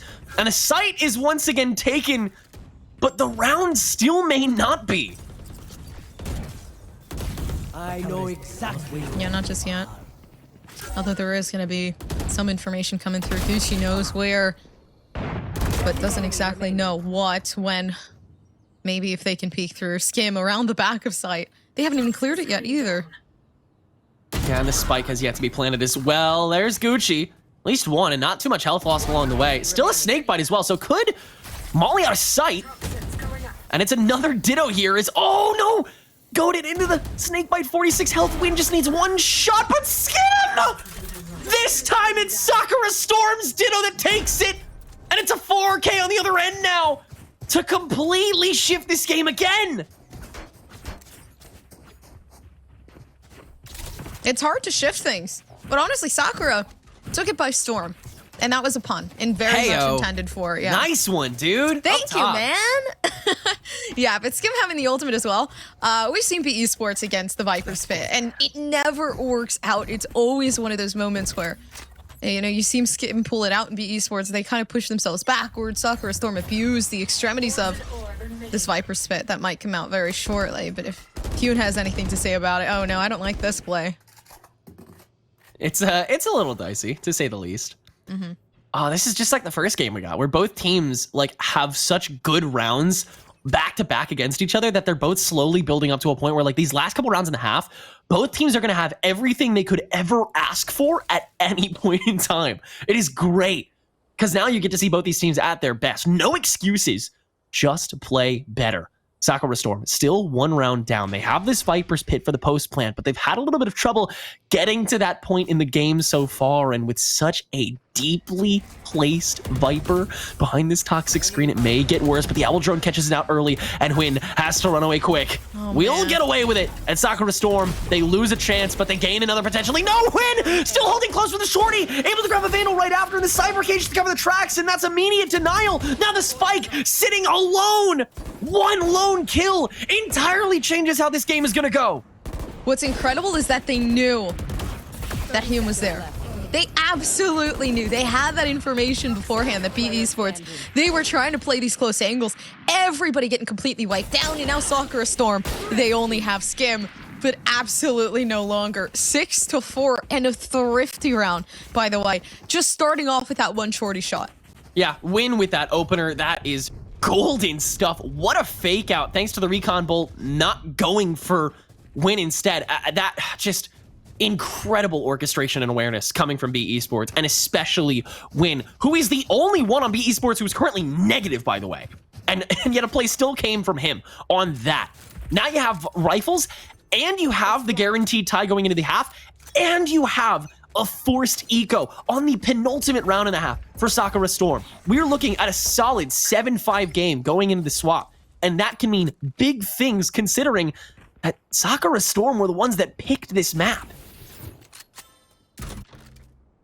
Yeah, that's the thing. They lose this one, they aren't guaranteeing themselves the second.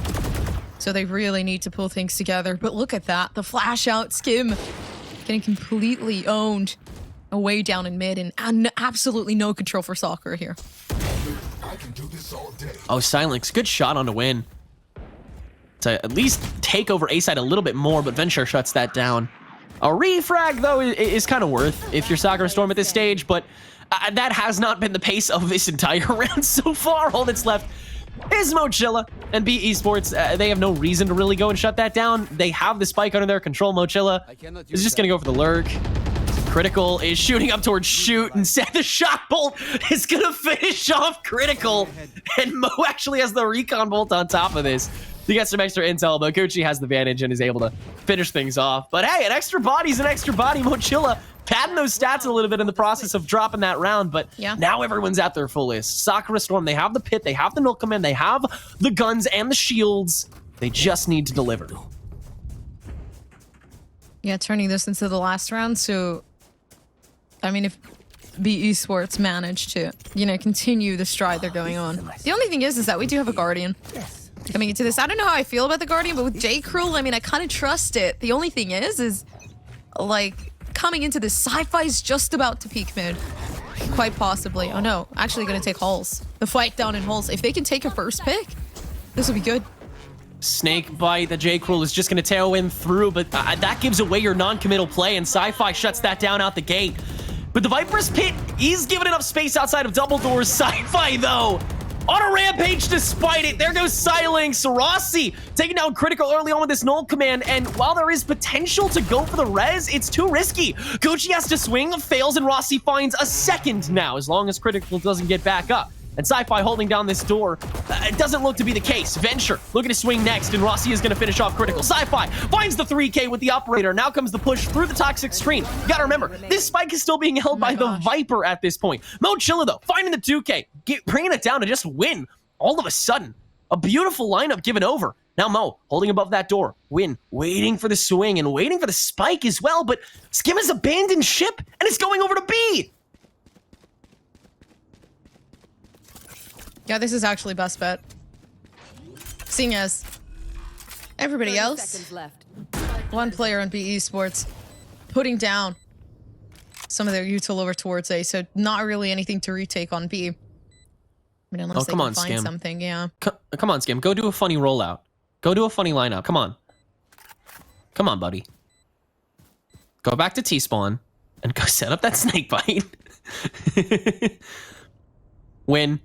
Last survivor here for B Esports to potentially create an 8-4 game. They were looking on track to do so, but pop off over in hallway from Mochilla to save it. And already there's too much time handed over from the rotation alone here.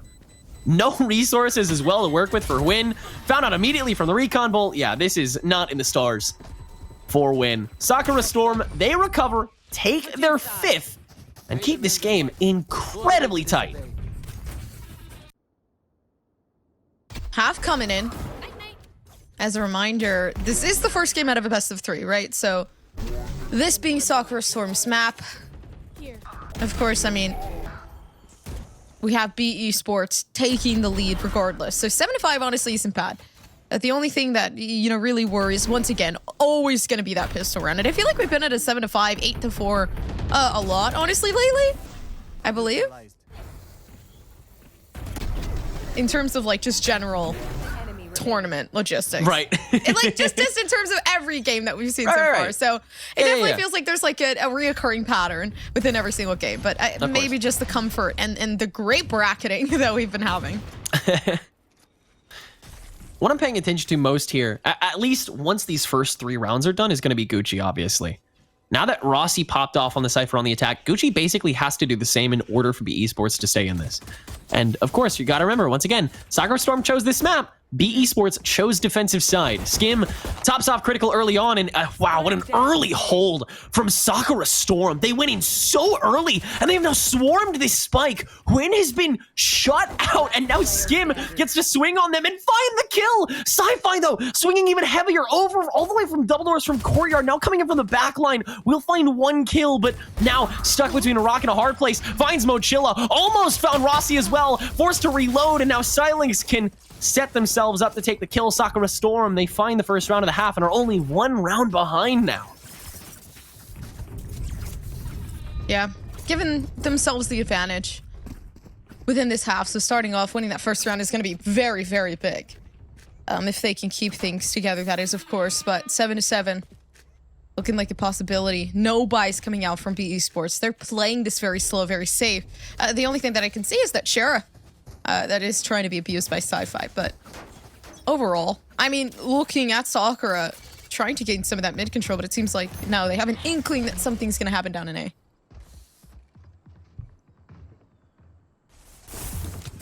It's the right idea for sure, but how long will it be that? As BE Sports, they're looking to spread the wealth a little bit. First scoping out hallway. And I get why, again, you want to play safely here if you're BE Sports. You want to be able to, I mean, optimally take this round, obviously, but cut down as much as you can so the bonus is as easy as possible, and the follow-up to that is even easier. Taking this early pistol round is huge for Sakura to at least stay alive. Oh, and Jake Rule finding Gucci at the worst possible moment that they turn around. Here. That's massive in its own right. As now it's just that B push left, and Rossi is already occupying it. Cage trigger. They found my wire. Yeah, completely occupied. Rossi still, though, on site. Having a lot of util to use. Unfortunately, though, you got the full entry in. Everybody from BE Sports coming down. A complete effect of a ripple. And now they have a Spectre, though, so they're able to use that SMG just in case. J. Cole ready to round the corner, has to opt for the Ghost for quick turns. Mochilla finishes off Venture, and Sci-Fi was quite low. Easy finish for that, and Skim just gun diffs Win as well. 4 members alive for the follow-up to tie us back up here at 7. And look, it's expected, it's warranted, but does it dictate the rest of this game? Absolutely not, because Gucci has every right and bit of potential to just pop off again and give BE Sports another boost in their attack. But I mean, this is the round you got to do it in the bonus to make sure that you not only keep this lead, but also keep your eco stable, because a drop in this basically means handing over double digits to Sakura Storm. A lot to do. A lot to work on in bonus round 2, so This goes here. with rifles, I mean, you pretty much know where I'm gonna go with this. I'm gonna say the saying that I say always. May not work out too well. Soccer, though. Sitting very patiently. They're not pushing out, which is something very different. I'm assuming they know what's going to happen here, especially since they have the Spectre, so not wanting to really play into the hands of BE Sports. Yeah, you don't want to hand over anything. And with this specific comp, it's really hard to bait out util. At the most, you'll see a knife, but that comes out basically second one anyway. Like, you're not going to see a snake bite wantonly thrown. You're not going to see a bunch of random shock darts. Everything that these comps have to offer is super calculated. So you just need to outplay. There's nothing short of that. Sci-Fi is going to be the one to find the first kill up in Nest before BE Sports actually set their sights on B. But in the process of doing this, Sakura Storm has had all the time in the world to be able to rotate, to be able to set themselves up, but with the help of the knife, J. Cruel doesn't have a tailwind, and Gucci can find the shots. So now 5v3 for this bonus, looking solid for BE Sports. All they have to do is finish things off pretty cleanly. Critical wins the 1v1 versus Mochila without dropping anything, and if BE Sports have a flawless bonus here, then they have a really solid setup for the remainder of this game. Winning that 1v1 versus Silence, now swinging out against Rossi, who will find one before finally dropping to Critical. So BE Sports, they keep the lead, they keep most of their people, they keep most of their guns. They are still very much in this.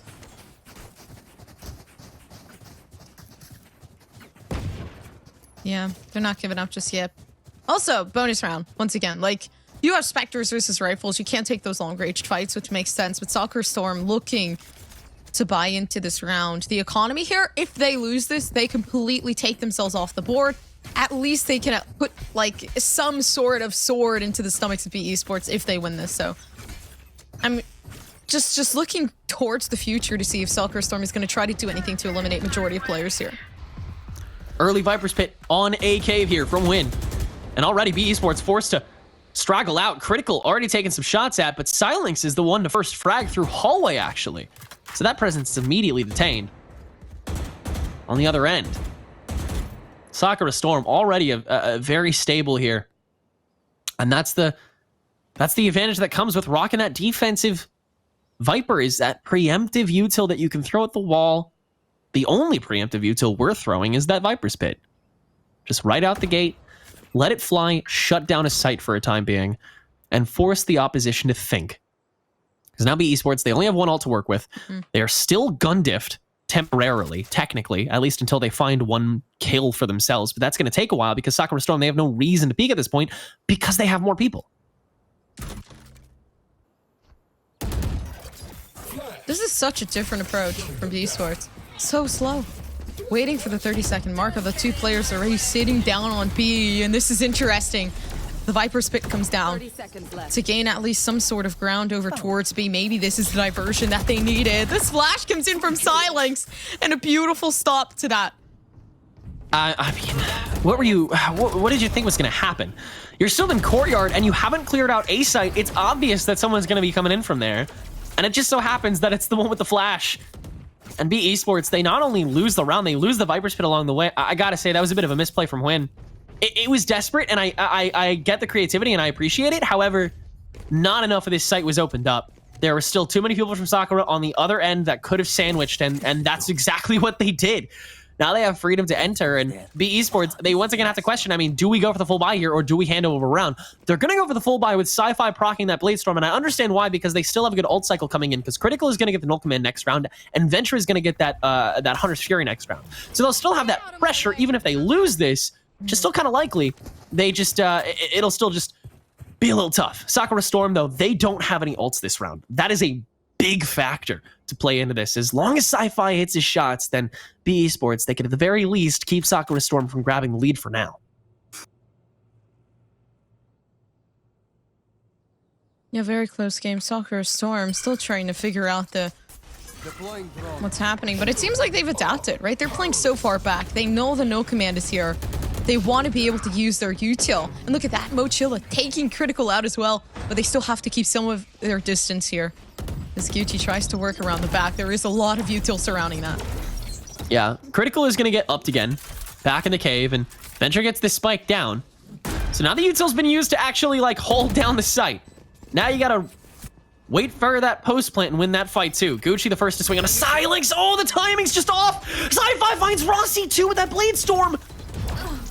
Still a knife potentially on cooldown, but Gucci finds Jade Cruel as well. Mochilla now forced to swing through, and it's all for naught. Sci-Fi a 3K to round it out. B Esports tack on a flawless round 17 to their repertoire.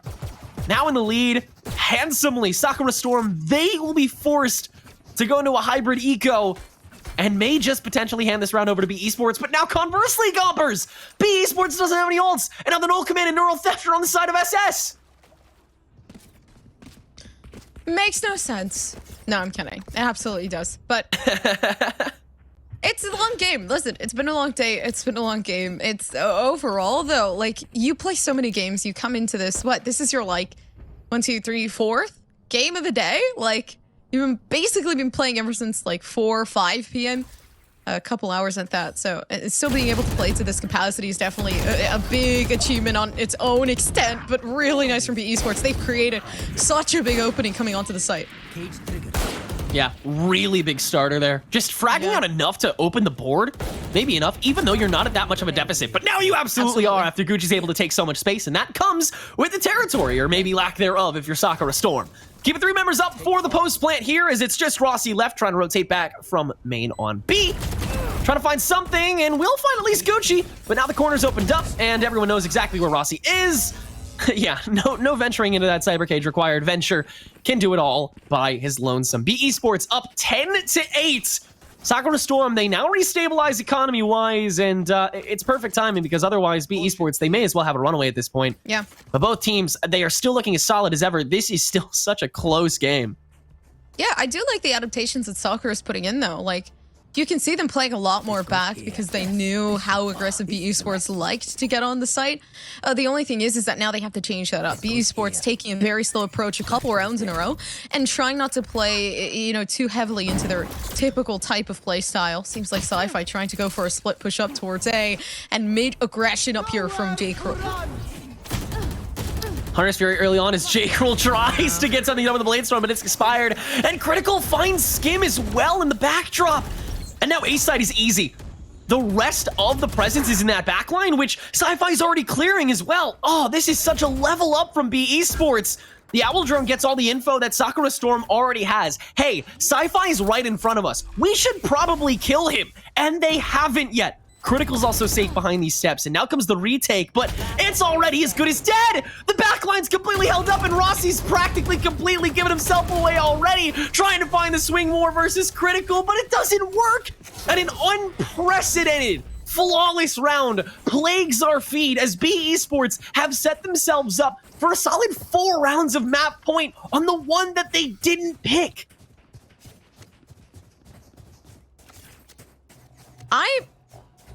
It's dangerous too.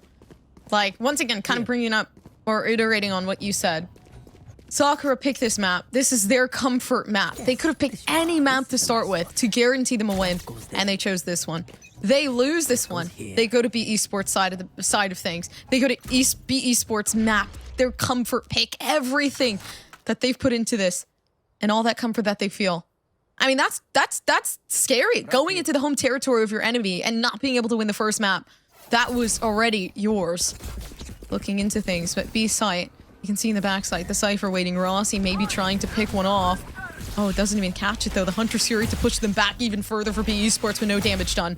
Yeah, it's just the communication is too quick from B Esports. I understand the use of that util though. You're just trying to drive out, you know, whatever you can after that site has been completely vacated. Except for Rossi, and now comes the swing. Silence swinging at his own competition and actually taking some damage for it. The rest of B Esports, they're going to be able to clean up shop here. Skim, the last one remaining, heading over from main. We'll find Venture, but Silence is about to expire, and there's no presence left. B Esports clean up house, and it is 12-8, Gompers. 4 rounds that Sakura Storm have to ride out, and they already used 2 ults in order to even get to that point. Oh, and some of these guys ain't even gonna get full buys here. It's gonna be a hybrid. Skim will have no creds for shields. Rossi only able to get a Bulldog. J. Cruel the same. Silence no shields either. Mochilla a Spectre, and only the Neural Theft. Sakura Storm are borderline incapable this round. Quite handicapped, but they can still make it work if they play their cards right. Yeah, the biggest thing looking into this too is The esports, right? That match point comes in. Also, not letting things go just because you feel that confidence. They're taking a whole different type of momentum. No, actually not. Trying to go aggressive. What? Maybe trying to lure in a rotation here. And as we see the flank come along, we can see B Esports trying to push into that halls and maybe create somewhat of a distraction as that rotation comes through B. This has been a wild pace, though. As Sakura Yeah. Storm, they rotated from Nest and Courtyard all the way from B site to get to A the second they heard that Blade Storm. And now they're heading back before B Esports rotates, but B Esports isn't rotating. It's a double bluff. They're going to head back over to A site now. And now Sakura Storm is still split in half. There's only 3 members available. Yeah. That Toxic Orb Sci-Fi still finds the shots on the Slim! Are you kidding me right now? Oh, what an opener! Now Mochilla forced to swing from Toxic Screen. That's 2 for Sci-Fi. Critical and Gucci clean up. It's an Wow. easy sweep for B Esports. What a statement made to round out map 1 here in the round of 32. B Esports, what a display!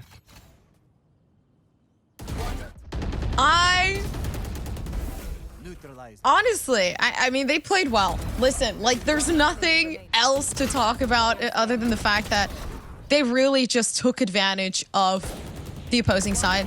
They took advantage of, you know, the resources to them. They took advantage of their util. They took advantage of quite literally everything. Control of the map. You could see the momentum changing. They went very slow paced after abusing the quick paces that came through before from B Esports.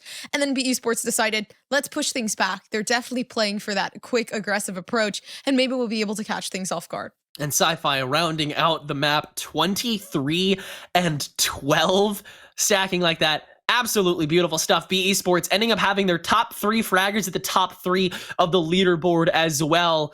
A lot is set in stone at this point in Sakura Storm. They are feeling the heat. We'll see if the pressure can actually connect when we head to map 2 after this short break. Welcome back once more to the round of 32 here at the Knights Monthly October Gauntlet presented by the United States Marine Corps. You don't join the Marines, you become one. Learn what first steps are required to set out on this path of purpose at pks.gg/USMC22. That's pks.gg/USMC22. Compers, we are knee-deep into this best of 3 in the round of 32. Sakura Storm taking on B Esports. We just went to Sakura's pick of Breeze, and B Esports, they leveled up near the tail end and won it out 13-9, I think? Maybe 13-8 with a Cypher meta mirror pick, no less, on both ends. Rossi and Gucci both popping off on the late Sentinel that has crossed our minds here. Really great stuff. But now the narrative will shift to Ascent, as that's where B Esports chose to go. And Sakura Storm have chosen to start on defense. Oh, we're going to Team B's map, baby. And we talked about it before. Like, that was also one of the scariest things. You lose a map that you chose in the first half. What's going to happen when you go to the second map and, you know, you're in the territory of your enemy team? So this is scary. You're going into uncharted territory. You don't exactly know what's going to happen to you, especially since you thought you probably would have been able to win out your first-hand map, your pick as a map in general. So, I mean, looking into this, I'm just curious to see how they handle themselves. I guess you could say that B Esports is rushing to win this thing. Rushing to win this? Rushing to win this? That's an internal joke. It's fine. We head to Ascent, and a pick's already coming through. Critical mouse in over the harbor. I don't think that's allowed, so we'll see if he actually settles on it. But the Omen versus Astra debate, we're having it right out the gate. Mochilla on the former, Quinn on the latter. And I gotta ask, Gompers, at this point, I gotta ask. The smoker debate is still very much alive on especially Ascent. Do you think Omen or Astra is the best? And if so, which one? I think Astra. You think Astra's the best smoker for Ascent? Yeah, way more to do with their kit. Way more to do with their kit. I think Omen is great if you want to like bait out rotates and kind of just reposition. It's great for repositioning, basically, like the ultimate in general. I feel like it doesn't really have a lot of impact as a whole. It's more so just for fakes and in trying to gather early information and you know, all of that type of fun stuff. But overall, I think, honestly, Astra's ultimate, Astra's util, Astra's kit is very versatile in terms of like either being able to get onto the site, being able to fake a site, being able to, you know, maybe I'm also like an Astra lover, So that might also be another I'm right there thing. with you, dude. I'm right there with you. I think Astra's top 5 right now. I truly do. I think thanks to everyone kind of coming back to her when she started to pop off on Haven a little bit more, and then Pearl getting released, I think that was kind of the moment that like that Astra hit her apogee. Yeah. And now everyone's starting to kind of like come back to her and be like, huh, actually she kind of works here, and she does on a map like Ascent. Those gravity wells in particular really pop off on a site like this. It's something I really love about her kit in particular, is that like a specific part of her stars always tend to really like make themselves known on a site like this. On Haven, the Nova pulses tend to steal the show for me. Clearing out those corners with those concusses is absolutely beautiful in a radius like that. But here on Ascent, where it's all about those sight lines, it's all about clearing those tight little corners, the gravity wells really do it for me, especially in those post-plant games where you set up the stars for a while, you get that connection, and you're able to just barely draw your opponents away the right direction. It can feel so satisfying when you do it right. And I mean, we're at the highest caliber, so I have no doubt that this Astra is going to do a lot right. But the big thing here is that while B Esports chose the map, Sakura Storm, they're starting on what is generally regarded as the stronger side, defense, and they have a much more defensively capable comp to do it. I gotta say, once again, Sakura Storm, they are going for something that is much more by the book, and then meanwhile, it is B Esports that is going for something that is a little more outside the box. They have the Raze, they have the Sage, they have this Astra, and there's so many unanswered questions around it. Yeah, I do have to say, though, I do have to give credit to the Omen. The paranoia, very, very big for this team. It's basically like a guaranteed blind, so you can go into a site, go into peeking these angles 100% confidently. And not to mention the smokes, being able to kind of gather those back instead of completely wasting a ton of your stars, only 4 ever since the nerf. And having to really just be diligent with what you're working with. So I think Omen is a little bit more free range. I wouldn't say necessarily versatile, but more free range than I guess you could say for an Astra. Astra feeling more versatile, but a lot more controlled. So you have to be very diligent with what you're using, with the util you're putting out there. Although, I mean, of course, talking about smokes, talking about all of that. What do you think of Harbor? What do I think? What do I think of Harbor? I have not gotten the chance to play him because I haven't activated all my contracts. Okay. So I haven't gotten. I don't have an opinion firsthand. However, I've watched a good amount of it. Obviously, I've seen what he can do on a couple different sites. And I think I'm with the general public here. He doesn't work well enough right now. I like the idea that his smoke has like a little shield, but it's honestly quite negligible. So why would you care, especially if other parts of it are nerfed? And also his ultimate just like doesn't really work that well. It's just, there's a lot of inconvenience in his kit right now that I think either needs to be patched out or the skill floor needs to be understood by the general public, and I just don't think it is yet. However, like all agents, give him time. I'm sure he'll be fine. Someone's going to find some niche use for him, and then everyone's going to cheer when they bring him out in an A-tier event. Oh my gosh, you guys, it's the Harbor pick. Harbor new meta on this particular map, and this particular matchup versus this particular team at this particular... It's fine. He's going to do great. He's going to be in some VOD review at some point, and that's all you really need to worry about. But for now, we don't have to talk about Harbor. He is not allowed in this tournament. Thank goodness, because I feel like some teams would like just want to throw so bad just to say they decided to play Harbor at the Gauntlet. Yeah. I love Harbor. I like him. I think everybody discredits new characters and new agents all the time.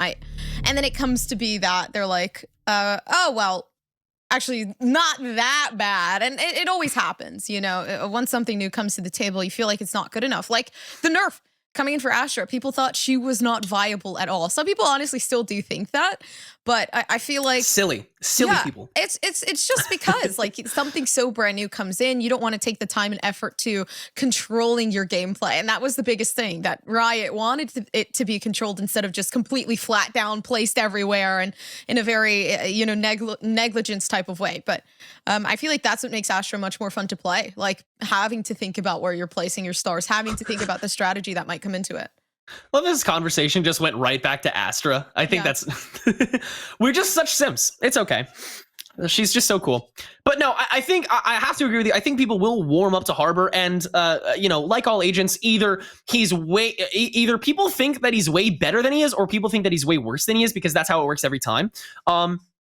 And I do think that, Harbor does have some good qualities. I think that that wave wall that he's got, very similar to the mobile shield that Newcastle has. And it took a while for everybody to kind of pick up on how Newcastle works in the Apex Legends meta. And he works fine now. That mobile shield is one of the best tools you can get for actually pushing very linear objectives when you're trying to get through an Apex game. And so I feel like you can do the exact same thing with Harbor as long as you have enough coordination. Absolutely. I think 5 stacks may start running Harbor. They probably want a couple buffs, at least on that smoke, especially on that ultimate. But his kit is really cool, and I'm excited to see it used really properly on good sites. And Pearl looks to be one of them. I mean, that wall that you can drive through the entire site, it's such a massive shutdown towards so much of the cast. It just really feels like there's like that one special sauce that Harbor is missing right now. Whether it's more damage, longer concuss times, more HP on the shields of the walls or the smokes, something I feel has to change. It can be minimal, but I feel like he's still going to be in the workshop for now. You said they got to be goated, but are they goated with the sauce? Is the question. Are they goated with that sauce? What sauce would you be goated with? I think I would be goated with the ranch sauce. With the ranch sauce? I love ranch sauce. I don't know. Where is this conversation taking a turn to is the question. I'd say goated with like soy. Oh. Because I feel like, it fits a lot of stuff. It's strong, Understood. Yeah. But be careful, because then it could take over, Valid. BE Sports on the attack here on Ascent. Once again, their pick, Sakura Storm, opting to take defense, arguably stronger side. And BE Sports, this Sage and Raze and Astra, a lot of questions here.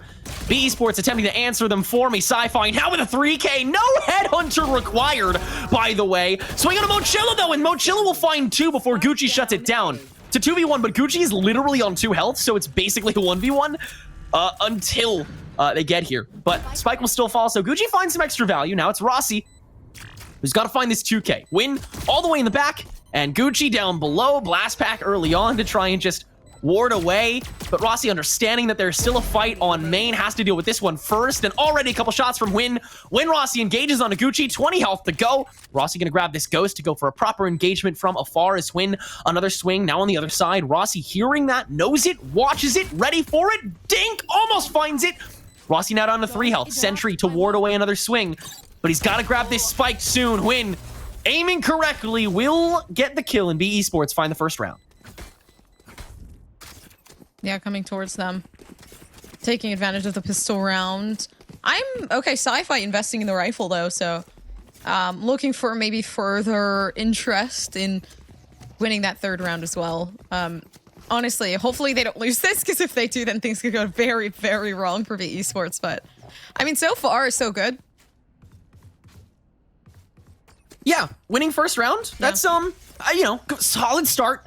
I would say win more of them now. That's my advice. That'll be $15,000. Yeah. Trollopsing through courtyard.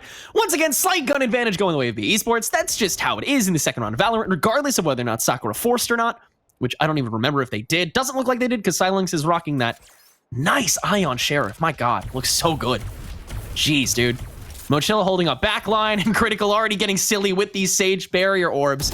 Sci-Fi, so good, they got a Vandal this round and already has a 2K to boot on top of it. If you're counting, that's 5 in less than 2 rounds for the Chamber.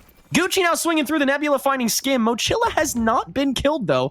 But instead, BE Sports recognizing that, there's no reason for them to move now. They'll just head over, get this extra space on the site, and now all they have to deal with is Mochilla, now that Rossi has fallen on the other end. And they'll start chasing them down. Venture still going to go for the spike plant for the extra orb and money, of course, but Sci-Fi, if you're counting a little more, then that's now 6 kills in 2 rounds for the Chamber. BE Sports up 2-0. Yeah, they're playing very hard, especially Sci-Fi. Having the Vandal too, that second round honestly just really threw apart Sakura Storm. And this being, once again, the second map, BE Sports winning the first one, right, on Breeze. Coming into the second map, BE Sports picking this. Not able to pick the sides, but still picking the map in general. Picking the comfort pick of theirs. And maybe, honestly, they've been placed onto the side that suits them best. We'll have to see within this round in particular. Yeah, this is what sets a precedent for a lot of this. because now you're starting to escape that vacuum that is pistol rounds and starting to go into, okay, what is the actual meta on this map? How do we approach it? How do we win it? And be esports, they are still up against the wall for the time being until sides swap. They just have to survive. And that's a good start as Sci-Fi finds the opening kill. Gun diff, not for him. And Venture still finding the shot on the Mochilla. A headshot is a headshot is a headshot. Be esports up 4v3 as they begin their A push. And with the help of the barrier orb, Skim can't contest it. Venture may be able to head onto this site, get the plant down, and now Gateway is locked in. Knife has already been used on just a lone Sage, who already used that barrier orb and now can hold in from Tree. Flash drive forced out, and yet Critical doesn't swing, recognizing that there is still that backup now, knowing there are two there. Make it one as Critical gets that kill. Rossi stuck in heaven, already been found out as well, and it's a 4v2. Be esports looking incredible at the moment, trying to find one, but just can't. Sci-Fi shuts that down, and it's another 3K if you're counting. That is 3 consecutive 3Ks for this game so far. It's the rifle. Look at that, right? 9-1. Can we just take a moment, right? The rifle coming into the hands of Sci-Fi. I talked about it. You want to play further than the bonus round, you invest in a rifle the second round. That's what I do in my games. I mean, it's just big brain, and it works out for Sci-Fi. It works out for that third round. And now a possible fourth to come through because of this save round coming down for Sakura Storm. Be esports have now proven their confidence in Ascent. Now they have to cement it 10 rounds away from moving to the round of 16, which you have to remember is still tonight. These guys are not going to be done playing Valorant. Neither of these teams are going to be done playing Valorant after this game. Sakura Storm, well, maybe if they lose it, but Be esports, if they win this, they'll still have at least 2 maps to play tonight. Still so much work to do. So let's try and get the other work done now. J. Cruel just barely dodging the shock dart, playing close with the shorty. That's how you need to go for it sometimes, just a cheeky kill. Silence, one flash drive gets a 1-for-1. You take that and run with it, but Critical fragging out in the ladder over on B main. 4v3 is Gucci heading over into market, and it's essentially free. They're just trying to molly this out. J. Cruel forced out by too much util. And it's now a 4v2. Mochilla engaging early from market, finding Venture along the way, having to reload though, and Gucci takes advantage. It's just down to Skim, stuck in market, but the spike is going to go down regardless. Only one player. Oh no! Okay, I was about to say the one fight that you need to win. You completely whip that out. That's gonna be dangerous. I know, but they don't. It's okay for Skim as of right now. They have some util too. Oh no, they hit the wall. Yeah, that's really unfortunate. Owl Drone's still free, but yeah, no reason to use it at this stage. Just hand the round over. GG go next. And Sakura Storm, I mean, for an eco, that's a good amount of damage done, but this is a 4-round streak we're talking about. There's no way B esports is losing their eco right now. Look at this. Yeah. Full buys the whole way through, and they'll be able to full buy again easily, regardless of if they win or lose this round. And then maybe again after that. Plus they have 2 ults. With Venture's only 2 away. I mean, this is an incredible setup to begin, but it is Sakura Storm on the full buy now. So this is going to be a big test for B esports to see if they can hold this down for the rest of the half. Overall, they've just been playing so well. Right? Like, look at that. Waiting for the dart to come in so that they can stop Skim from possibly using anything. Although this is the scary part. They don't even know Skim has... Oh, now they know. The Odin is there and Venture is prepared. Skim completely taken apart. And I mean, another one as well. And Gucci with the showstopper trip. Now looking for the Nebula peek onto Silenx. Instead, heading over to market where J. Cruel is currently staring down with an operator now that that Nebula is gone. Gucci intending not to persist, just waiting it out. Yeah. As it is still a 4v3. This is still doable for either side, but Critical! Another barrier orb jank kill! Finding J. Cruel! Silently trading 1-for-1. It's just down to Mochilla and Critical with a 3K of their own this round. 5-0. B esports and Sakura Storm. They have another eco reset. One more to go. And you can see like the weird buy as we're looking at the buys that Sakura Storm is investing to, right? The Spectre and the Sheriff coming in. Of course, I mean, not too big of a deal, 3 players having the rifles, but still, also, like, looking into that, okay, yeah, they're trying to buy as much as they can into this, but then the next round they won't have absolutely nothing. And this round is already risky in itself. I mean, you're on that 5-round slump. At this point, you're going to get enough credits to still full buy next round anyway. So, like, no reason not to get this now, I guess, unless you want to, like, really go for the saves the next couple rounds. But, I mean, at this pace, it doesn't matter. It doesn't matter because you're already so deep into the half that saving is not at the top of your mind right now. What's at the top of your mind is getting an effing round on the board. And Sakura Storm still has yet to do that. Yeah. Gucci somehow found a kill in all of that menagerie. And now Critical is holding down the gateway in a courtyard. This B site is pretty open as long as they kill Rossi here. But again, no blinds to do that because there's no KO on this team, which I still don't understand. You have to molly in order to clear or just be better at swinging or get 1-for-1 trades as long as you end up positive at the end of it, which so far they have, and Critical has the res to boot, so it's still a 5v3. Skim holding out from the backside though, finding one. Venture shuts it down against the Sheriff. The spike has yet to fall. A lot of presence on B side still, so this is a big risk. Which is why we're not going to B site. We're going to A. Nice. Mochilla shut down by Critical on the back line, though. And it's just J. Cruel in a 1v4 in this round. B Esports. This is basically said and done. Critical, the long shot to boot.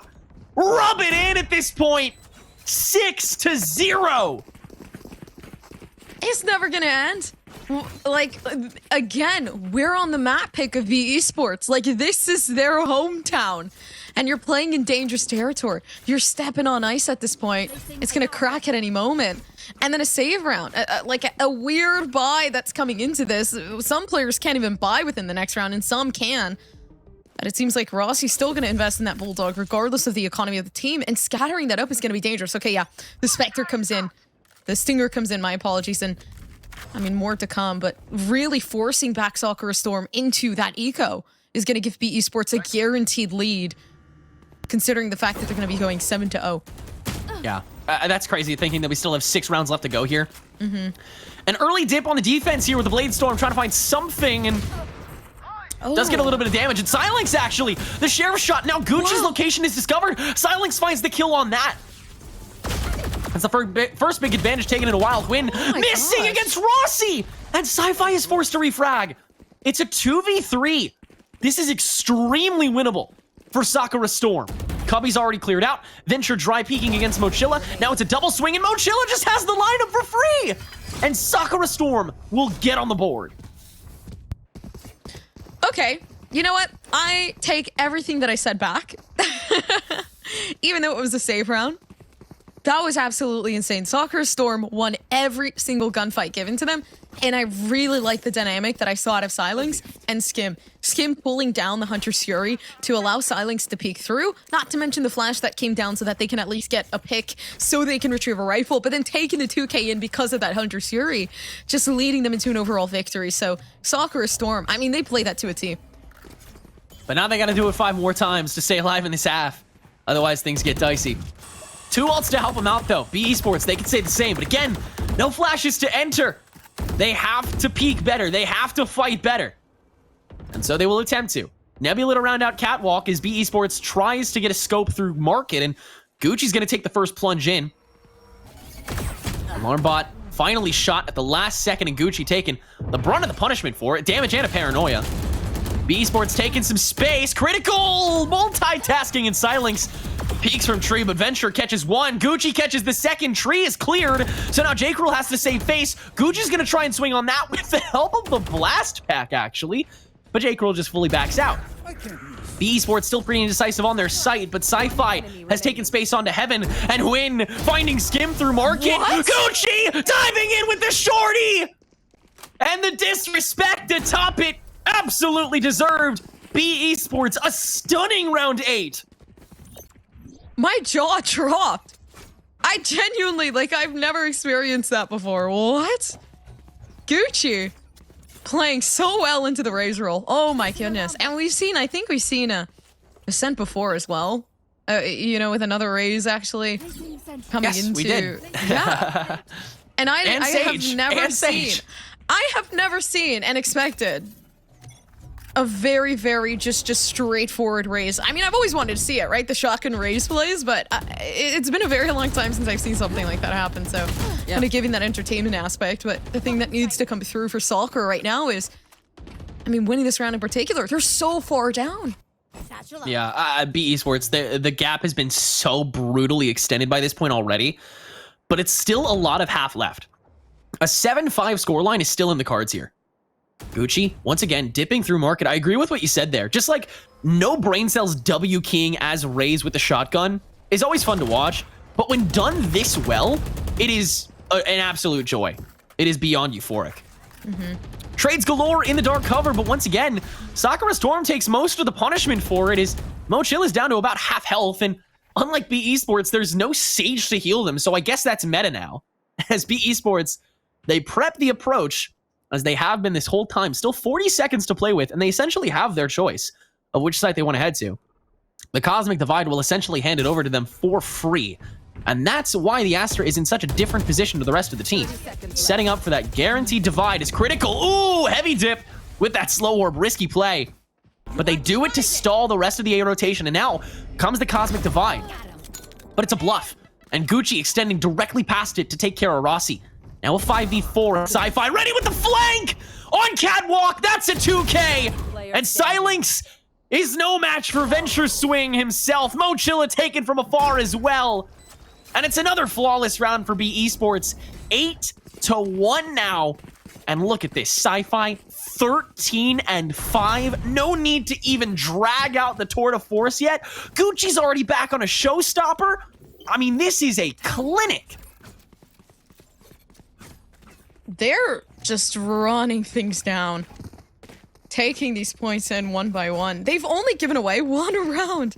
And that was 2 rounds ago. Which is insane, because that means they've basically taken around, I believe, 6 rounds in a row to be able to get to that point in the first place, right? But we also have so many ultimates left available for them to continuously take another run in. The fight's lost, Rossi completely losing things out, and as they get on, Gucci having complete control. So it's a never-ending story, and it just continues. Oh, the Hunter's Fury also calling out the other, and Silence is already going to be stopped up by Gucci right as they crack the null command! Oh my god! This is absolute insanity! Coming from B Esports, Gucci with another stellar round! And the rest of B Esports following right behind it.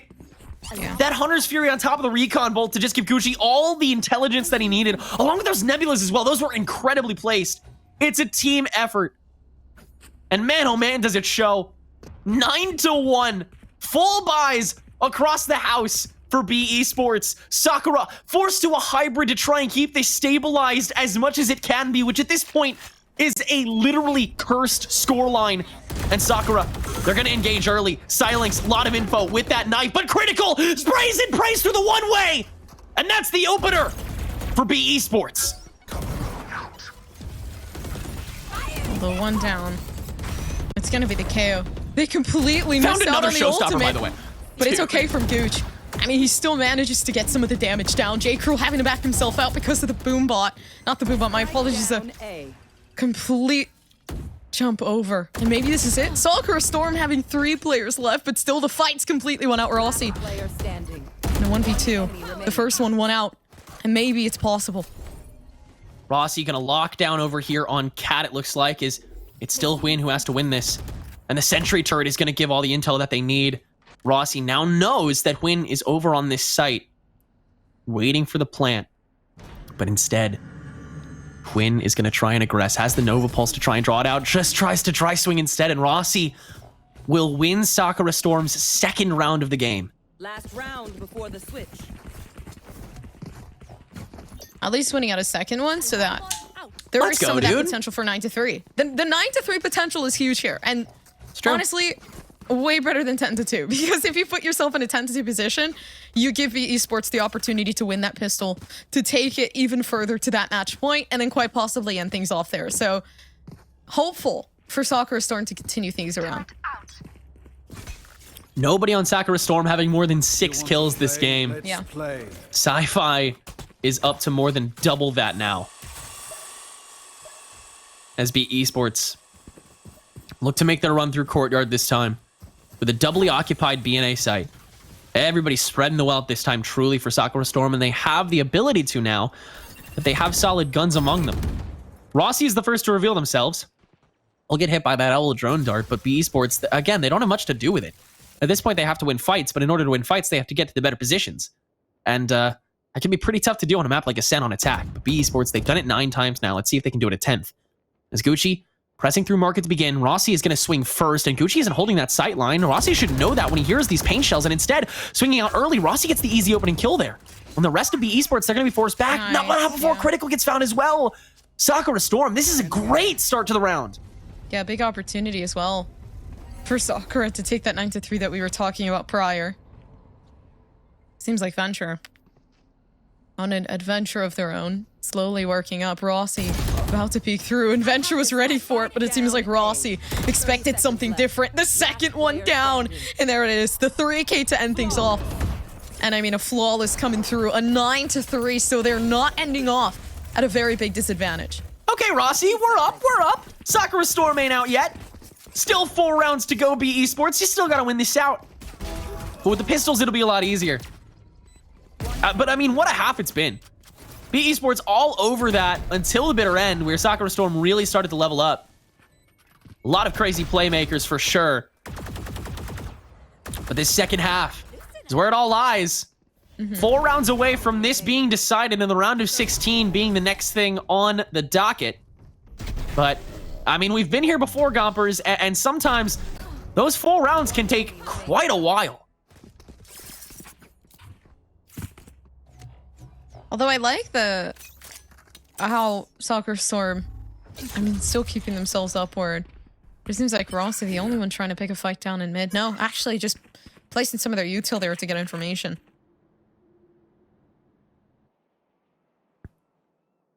BE Sports really pressing the line, but not taking any risks. Sci-Fi so held up with his headhunter. 4 shots to get something. Skim, not going to swing just yet. Sakura Storm playing with fire here. Recognizes the recon bolt. Sci-Fi now knows that there's value in this and finds the headshot. Wallbang onto Silenx. You spot a shoulder, you spot a kill, and Venture's a little more aware of that, able to get the shock bolt out to ward away Rossi after that little sightline trade. Rossi now attempting to swing through this nebula into B main, but the spike itself is over on a pretty unoccupied A site. Save for Hwin, who is clicking away with this ghost. Finds a first kill. There's Venture with 1, Hwin with another, and it's just Skim left in hell. Nobody recognizes that until Critical finally finds it out, and Hwin doesn't even have to drop to grab a 3K this round. It's BE Sports now up 10-3, and with all of them staying alive, I'm going to say it right now, 11-3. Oh, but a force buy from Sakura Storm? Hey, guys. Ooh. Ooh-wee. Ooh-wee. Ooh-wee. Ooh. Are you okay? Force buy. Ooh. I don't know. I'm just trying to. I'm trying to keep it interesting. I'm trying to put a little spin on it. Oh, okay. I'll the classic 10 rec spin that I put on everything. I'll put the same spin too. Ooh. Okay, cool. Ooh.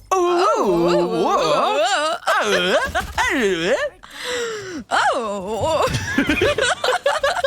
Dude, VOD reviewing this is gonna be a nightmare for these guys. I know, right?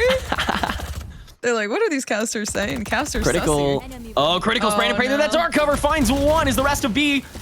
Esports are aggressive here. Rossi gonna get that kill credit on a Critical, but the slow war making sure that everyone else can rotate, and indeed, B Esports will be doing so. Tree Room, the only territory that SS has at this stage, and it's quickly dispersing as Gucci coming up from the back line, and nobody's watching that. Venture up close and personal with these kids, but Silenx gets that done pretty quickly. Rossi has this heaven control, but B Esports knows that, and Hwin waiting for Rossi to come out with that Nano Swarm, and every member of Sakura Storm on less than half health. J. Cool versus Gucci in the double swing. That's an easy kill, and Sci-Fi with 2 to round it out. And that was the force buy, which means Sakura Storm is going to be still in a pretty shoddy situation this round. Not even a full bonus, but they'll be able to get some rifles to call their own.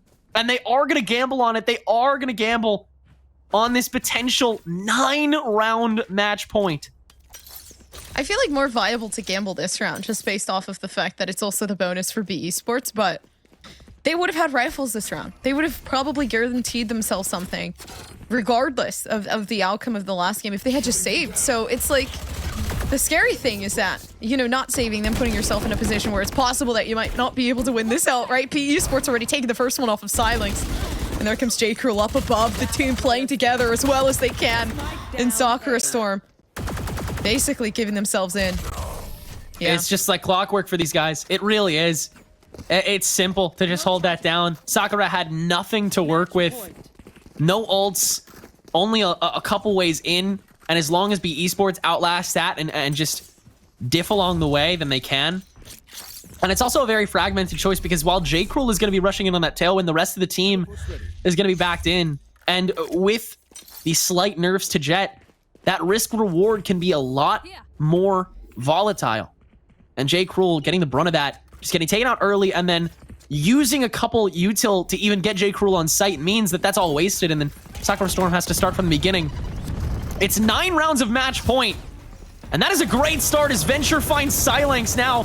Trying to spray through with this Odin, find a little bit of damage. Will do so, but it's J. Cruel that frags out next. All this util launched at B main, which is where the spike is, so it's well adjusted. Gucci getting another down to 20 health, though, and so has to back out, and that's why the rest of the team is here as well. Skim getting caught up by Quinn on the other end, though, so it's just these two remaining players for Sakura Storm. Slow orb warding the mount, no one on the flank. Rossi and Mochilla versus the world for the first of 9 rounds to save. And there's a 1 kill already gone as Rossi gets fragged out by the wallbanged Odin. And Critical is the one to deal the final blow. B Esports, they slip up in the tail end of the first half, but they clean house in the second to net their pick in an astonishing 13-3 takeover to get them to the round of 16. They destroyed. This was like not even close in terms of, you know, comfort. You could definitely see that there was so much more that needed to be done on the side of... It's just unbelievable. You know, you see a victory so big like that after seeing such a close map. And I mean, it also kind of like begs the question, is it because of the fact that they played such a good game and such a close game on the last map? It wasn't even their pick that, you know, we knew that they were going to run away with it, at least within the second map. And we knew that they were going to be more comfortable, more confident, better overall. And I mean, it's just a difficult say. If it were a different map, would things be different? It's so tough to say because we saw a lot of the same tactics get pulled out by B Esports just to a completely different level, and mirroring that, guess who's at the top of the scoreboard at the end of this game? It's Sci-Fi with once again a 2 KD nearly identical to the Breeze loadout. It is going to be B Esports heading to the round of 16, but sadly, Gompers, you and I won't be there to see it. It'll be Ravish and Ashcasts taking you guys the rest of the way through tonight, but be sure to catch us again for the grand finals on the Knights main channel tomorrow after the top 8 is said and done. Still so much Valorant action to come your way after this break.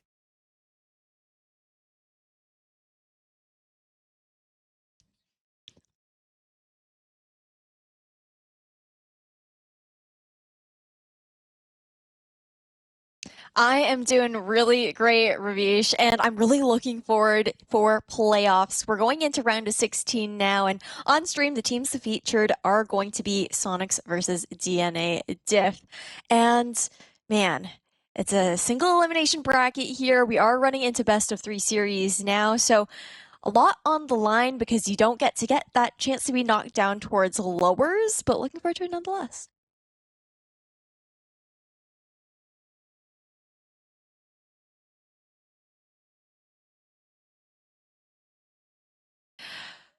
Ooh, well, it does seem like I'm just gonna have to handle this on my own for a little bit. Unfortunately, Rav is gonna have to phone a friend as we wait to load into game. But at the very least, while I stall for a little bit of time here, we do have the picks and bans to go through. So just to lead into it, I'm really looking forward to this. I mean, DNA, Diff, and Sonics, they have played together against each other, I should say, once before during the NSG Summer Champs, where I believe that was Sonics who took that in a 2-0 series. So the picks and bans to come out, we're going to be heading over to Breeze up first. And welcome back, Rav, just as we're in the midst of it. All right, sweet. Okay, I think I'm good. I really hope I'm good. That was weird, but yay. Okay, cool. it happens. Like you're saying, let's just jump right into it with the fun things that we have planned for ourselves here today. But in terms of the games we have, course map and picks and bans that you went through, thank you so much for doing so. You're so wonderful, Ash. Hey, I didn't finish them up. You're right. Yeah, things are all good to go. Anyways, I might as well leave again. There's nothing else for me to do realistically. You got it all covered as you do per usual. But yeah, Breeze Fracture Haven should be a fun time. Breeze, we've actually seen a lot today. I find on stream, just I don't know what the resurgence has been for a lot of these teams that they're deciding that this is a good map again. But hey, I'll take it. Fracture I find insufferable because of many different opinions, and Haven is Haven, so that's fine. I think what's interesting, though, is that we're not actually seeing any of the maps that Sonics and DNA Dip have played on against each other previously, because in that 2-0 series that I talked about earlier this summer, that was over on Icebox and Ascent. The matchups were really close. The Ascent game going 15-13 in favor of Sonics. So, I don't know. It might be the fact that Sonics maybe just wanted to knock Icebox off first off the bat just to avoid that 13-11 score line that they came up against last time. Understandable too, because you've seen that as well. I find Icebox continues to be a map that, although isn't necessarily too hard to grasp for many different teams, right? But it can be one that if you don't exactly get the grasp of it early on within the round, things can get out of hand as quite frequently. But at least where it stands, though, like you're saying, won't necessarily be an issue. It's currently have in front of us. From Breeze can get a lot more technical, and especially with the rise of different controller combinations that we've seen, I find we should be able to experience a bit more of the variations as we look towards our agent select in just a little bit. I don't think we're still in Harbor because he's not been a mainstay for quite some time, and I doubt he will be unless we go towards double controller, which is not the current meta. At the same time, I don't believe Harper's allowed in competitive play yet either. So it's Also like, what's interesting is, I mean, controller things aside, he's not really seen as that strong thus far. Still looking to find his niche a little bit, but that's pretty typical with new releases. But we'll avert our eyes from that potential for now, considering the fact that it isn't quite in play yet. But when it comes down to Breeze, what's interesting today is that I was watching the night stream a little bit earlier here, Rav, and I can't remember what the matchup was, but we saw a Cypher on both sides and no Neon to be seen, who's normally been falling off the meta. So an interesting change.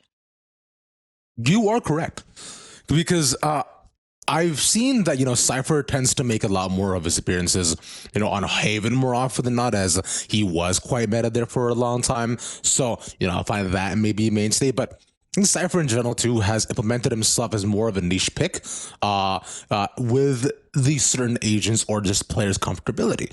I know quite a few players just find that they play better on Cypher too. It's a lot easier to anchor on Cypher at times, and when you're having to force yourself to rotate quite far distances, going towards things like the Killjoy just may not be enough. Like, at least you can leave your cam on and act almost like a Scorsese.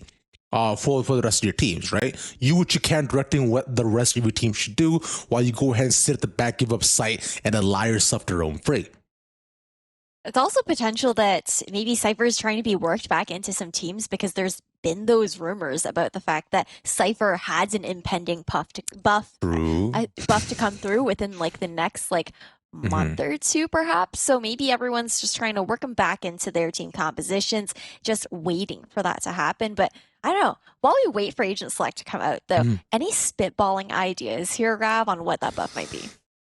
Well, you know what? It's, I'm a man of large creativity. So I'll give you some ideas. So from what I understand, I think he's going to get 3 tip wires and 3, and just increasing util in general, and 3 different little cages. Also, if not, then I think they'll probably put back the slow on his cages, just to make that a bit more viable. And if I am to really expand my knowledge center here, what they might potentially do is probably lower the cooldown of the actual cam. Or, wait, I just had an idea. You know how more often than not, you see stripers have to try to reset whenever their tripwires come in. You're thinking, okay, especially when you're playing on split, the team isn't pushing A, you gotta pick a tripwires all over again, right to the other side. They make it so that if you do happen to reset, pick up a tripwire and put it back in time without it being used, it gets carried over the next round. So you become the most eco-efficient agent in the game. Well, trips, if you pick them back up, that used to be the way that trips worked, was if you pick them back up, they were carried back over. But essentially, what I garnered from the first part that you told me is that Cypher is just going to Costco and like picking up more utility for himself. We're going in bulk, baby. I really don't think the triple trip and cage is quite going to come to fruition. However, I do think the point about the slow cage for the cages is really valid, because that's how the cages worked beforehand, like during the beta of Valorant. And that's something that I've talked about previously, about liking to see that come to fruition, because it just gives that ounce more of stall potential, as opposed to just like, okay, it's a smoke, sure.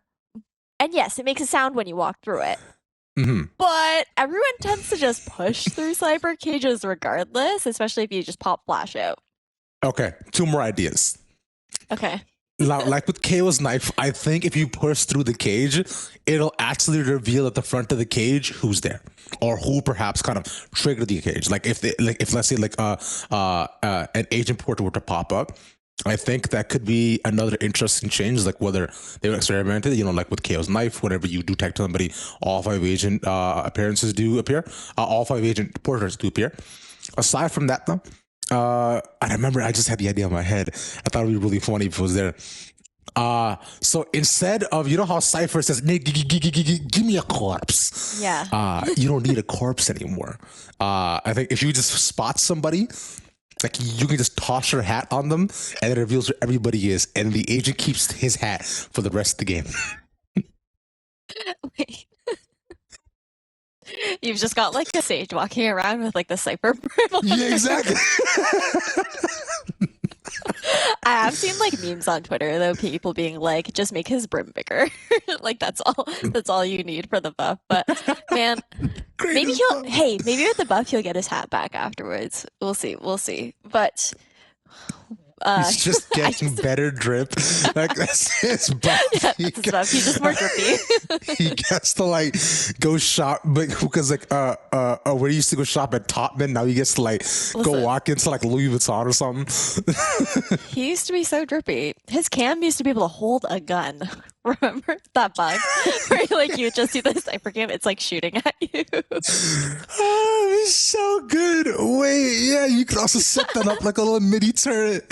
There you go. You could buy your camera gun. Like just give it a classic so when you poop into it. It's like, in COD, like how those last stand. So if second gets taken down, wherever your cam is, your cam gets 8 bullets. And if you get somebody, that's it. Bro. I really I think like, okay, but on like a serious note, aside from like the slows, I think like, maybe just like a worldwide recall on his trips, or would that would actually maybe be a little bit overpowered. I could see that maybe coming to fruition. And then like, I don't know. That's stupider than my thing. What? A worldwide recall on the trips? That's how KJ used to work. That you sounds pull back like your utility from all the time.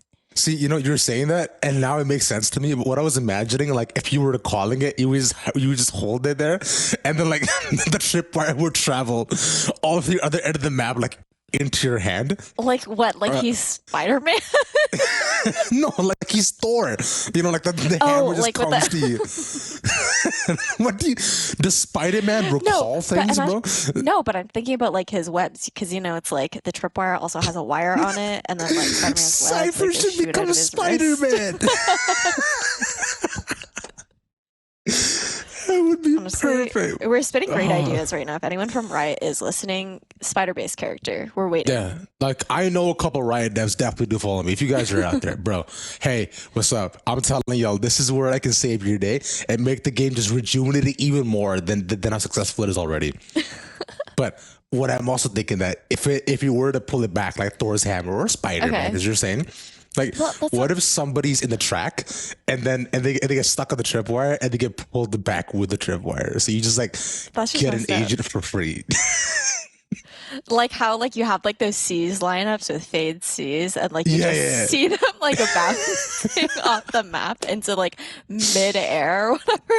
No, I mean, but also imagine what if you had to just like, if he did do the recall in that way and not the Killjoy way that I was thinking. is he standing there for the whole animation? Like, that would suck. That's what I'm imagining. Yeah, he's just chilling, waiting, just the entire time. And but that's the key part of it, is that the entire time he's invulnerable. As he stands there? As he stands, no, there's no way, because like when other agents recall things, they're not invulnerable. That would be so broken. Because imagine, because then you could potentially, I mean, it would have to be like a pretty fast response rate. Like, I don't know how like quick the actual initiation of like that recall would be, but it's like someone's shooting at you and you're just like, let me recall my trip real quick before I get out of dodge.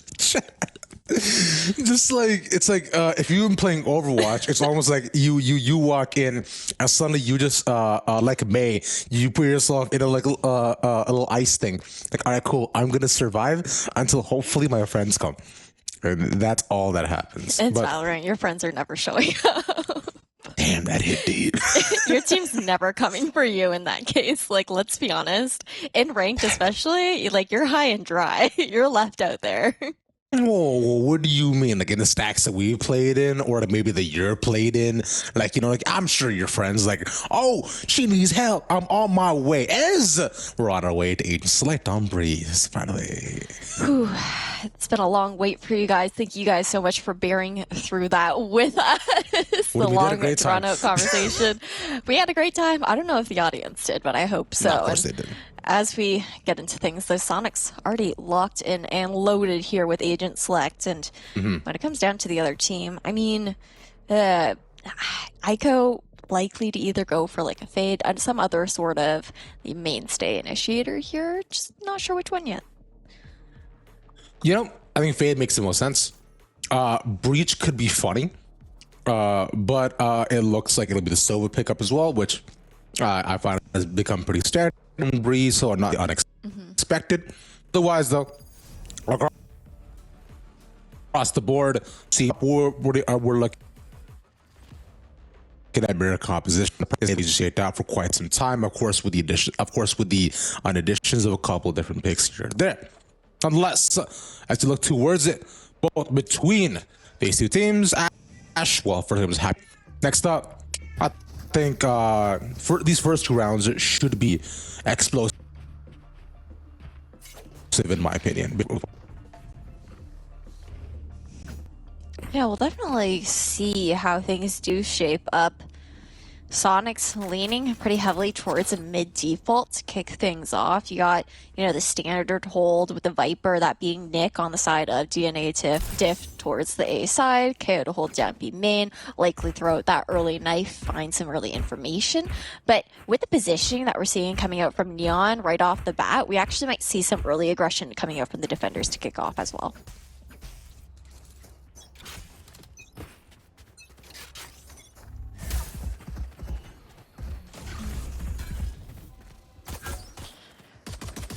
Okay, location revealed here for Pure. Gonna have to tuck, and with the suppression here on Neon, still only 5 HP. Cloudburst in, really daring dash in here towards Elbow as Mita gets that first blood in hand, make that the second as well. With 2 taken away, they'll make it down to 3, like you're saying, so it'll be a tough hold this time. But she got a pistol, so Sonic starting it off nice, but it's a good trade away. Want to shock, Mina gets 3.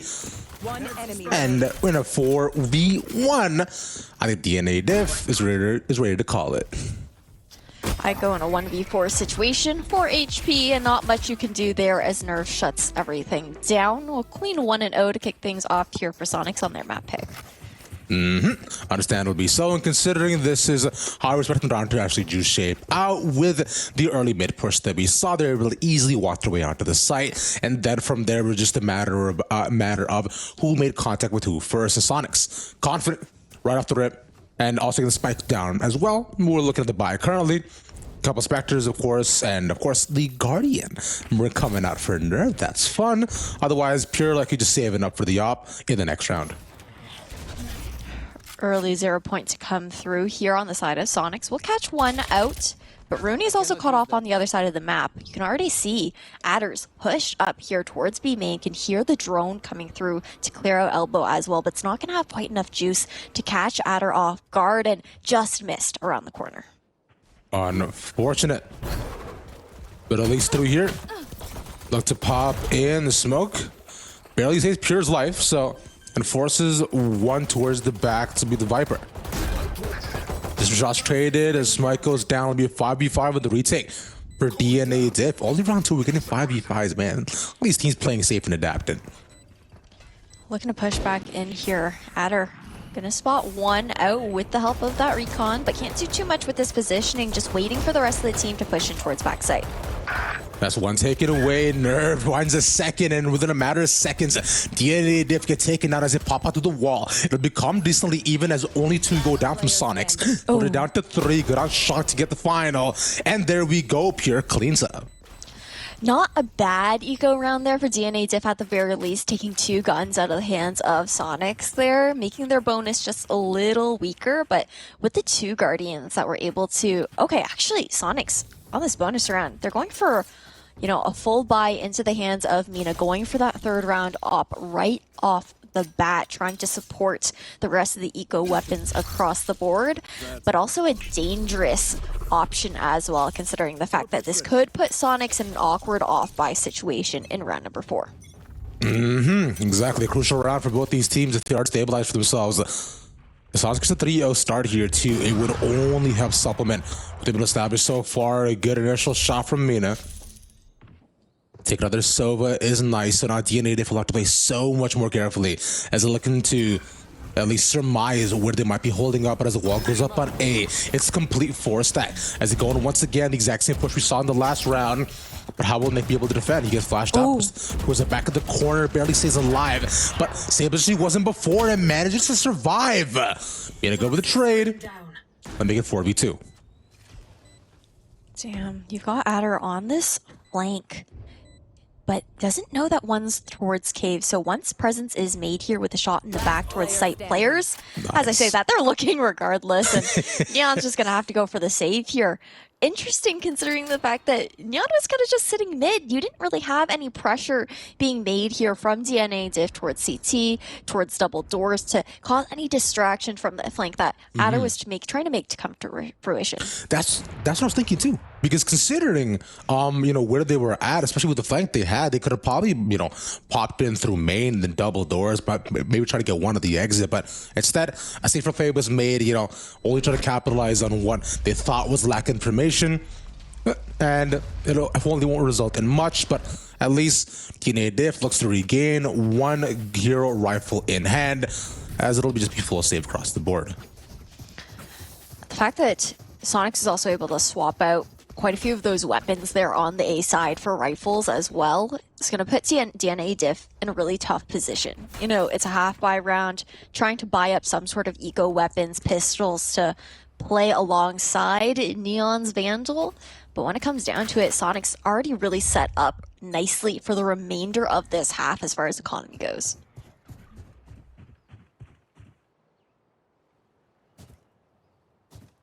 A slow round this time, and as they look towards B, they continue to change things up just to keep DNA Diff guessing.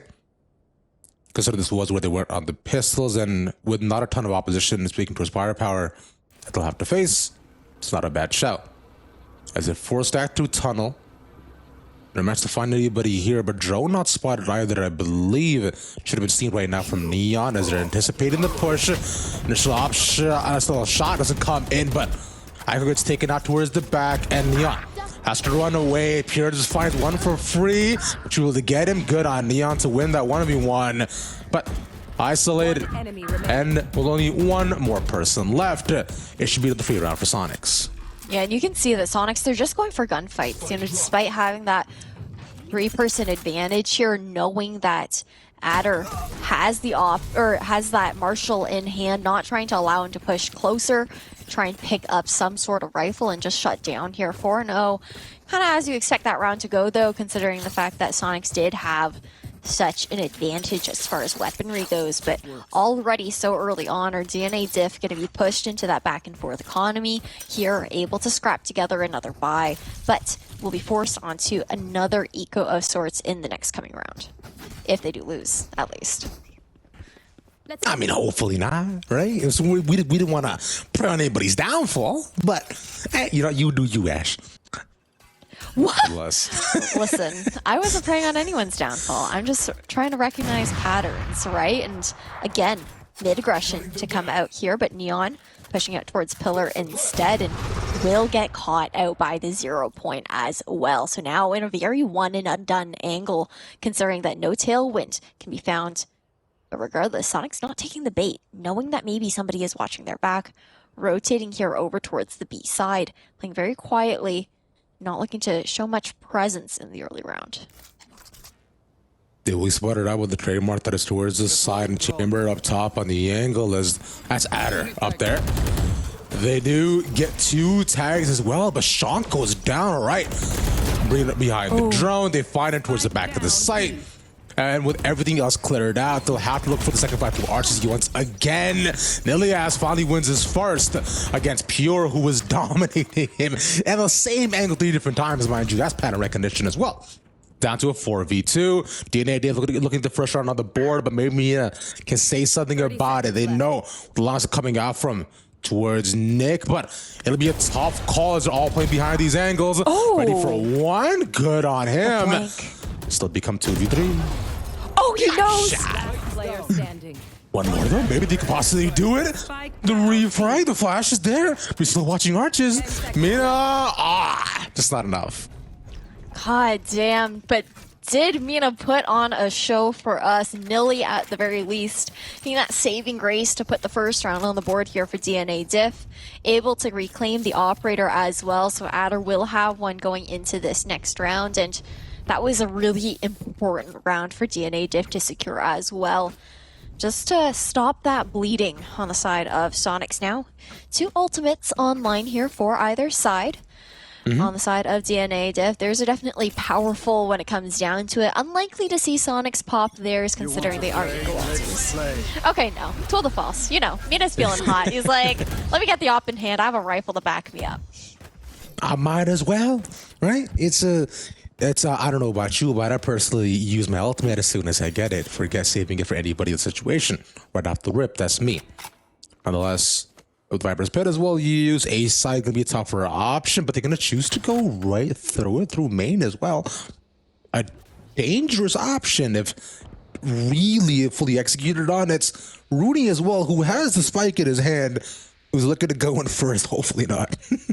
Well, they do have that owl drone available, right? Probably waiting just a few seconds for Shank to get the 0 point online as well. Yeah, okay, so that checks close at the very least. However, with a 0 point to respond is actually going to take down that owl drone. I really like that responsive play to come out from DNA Diff, not allow them to glean any more information, but waste that utility in hand. With 30 seconds left, a rotation here towards Hall, so try and get backside A. 30 seconds. Yeah, because this is kind of what the funnel down to. If they are, it's just a loss of drone as well, and they have no idea where the Viper's hiding inside of the pit. Now, it is almost right in front of them, but Nilias gets taken down. Nick gets the first, that's a spike as well. It's a crucial pickoff too. And it might be cornered, good snake bite to take Rooney. So suddenly what was looking to be a bad situation for Sonics, I guess turned on its head, the door gets shut down, and Ada gets one for free. Spike as well, just barely gets planted. Sonics are not able to survive. Really nice adjustments to come out here from DNA Diff. Sonics is kind of running the map at the beginning. You know, you had really nice entries and setups to allow Pure to get onto site, but now when it comes down to it, DNA Diff, they're playing a bit more responsively. To be fair, in this round they did have that Viper's Pit available, but they're playing a bit farther back. They're playing more so that retake game, you know, still going for some aggression on parts of the map here and there, but not nearly as committed to as we've previously seen. And we'll see if with this turnaround to DNA Diff can make things a lot more even for themselves. Vibes up still listening strong from both sides. Should be fine. And of course the Opta was flashy, I would say, near the ending of the round, but hasn't proven much at the beginning. As I know, more often than not, they're looking to find a free pickoff too, just to focus on top of a site. It usually has been A as the wall goes up, so it should be a similar push. Smoke goes in. There's a Hunter Fury as well to clear out the back of the site. Did they get Aiko? That's big. And now, site control to be had. Spike initiated here by Rooney, but Nilly is just gonna peek through the smoke, take that down, try and stall with the null command. Nelly too. With the flash out, look to reposition and look check main. Finds nobody there, so has no idea where they might potentially be. But there's one towards on top of the spike, and that's Shock, or was Shock. And two left on the outside. Gonna have to play. So just the lineups as well, looking to delay. But Minas looks like in the corner. Mina could potentially get two. Ascent one, a nice shot. Nerve is gone, and an unfortunate whiff will cost them the round. Another defuse into the hands of DNA Diff here. And you can already see that some conditioning has gone through for this team as well, right? You saw on the side of DNA Diff, Adder checking back towards the bridge area, knowing that on those A pushes, there were also rounds where Sonics did creep up towards halls, and now we're actually going to see, okay, maybe not. We saw the trademark being invested towards halls, but actually going to see that pulled back, maybe head over towards the B side, try and set that down B main or towards tunnel. Yeah, it's going to be that standard B main one. And here for Sonics, no lurk on the team this time around, just looking for a full B execution. They're looking to take this hit hot and heavy. I was gonna say, I wonder if Adder actually holds the same top angle that we saw him do before, but I think we're a Sean caught at the beginning, but instead they just rush him down. He doesn't have a chance to respond or reposition. Good on Pure. This is the kind of confident Gauntlet we saw from Sonics that was able to take the first couple of rounds. Already an early Hunter's Fury pushed out to delay that spike plant as well.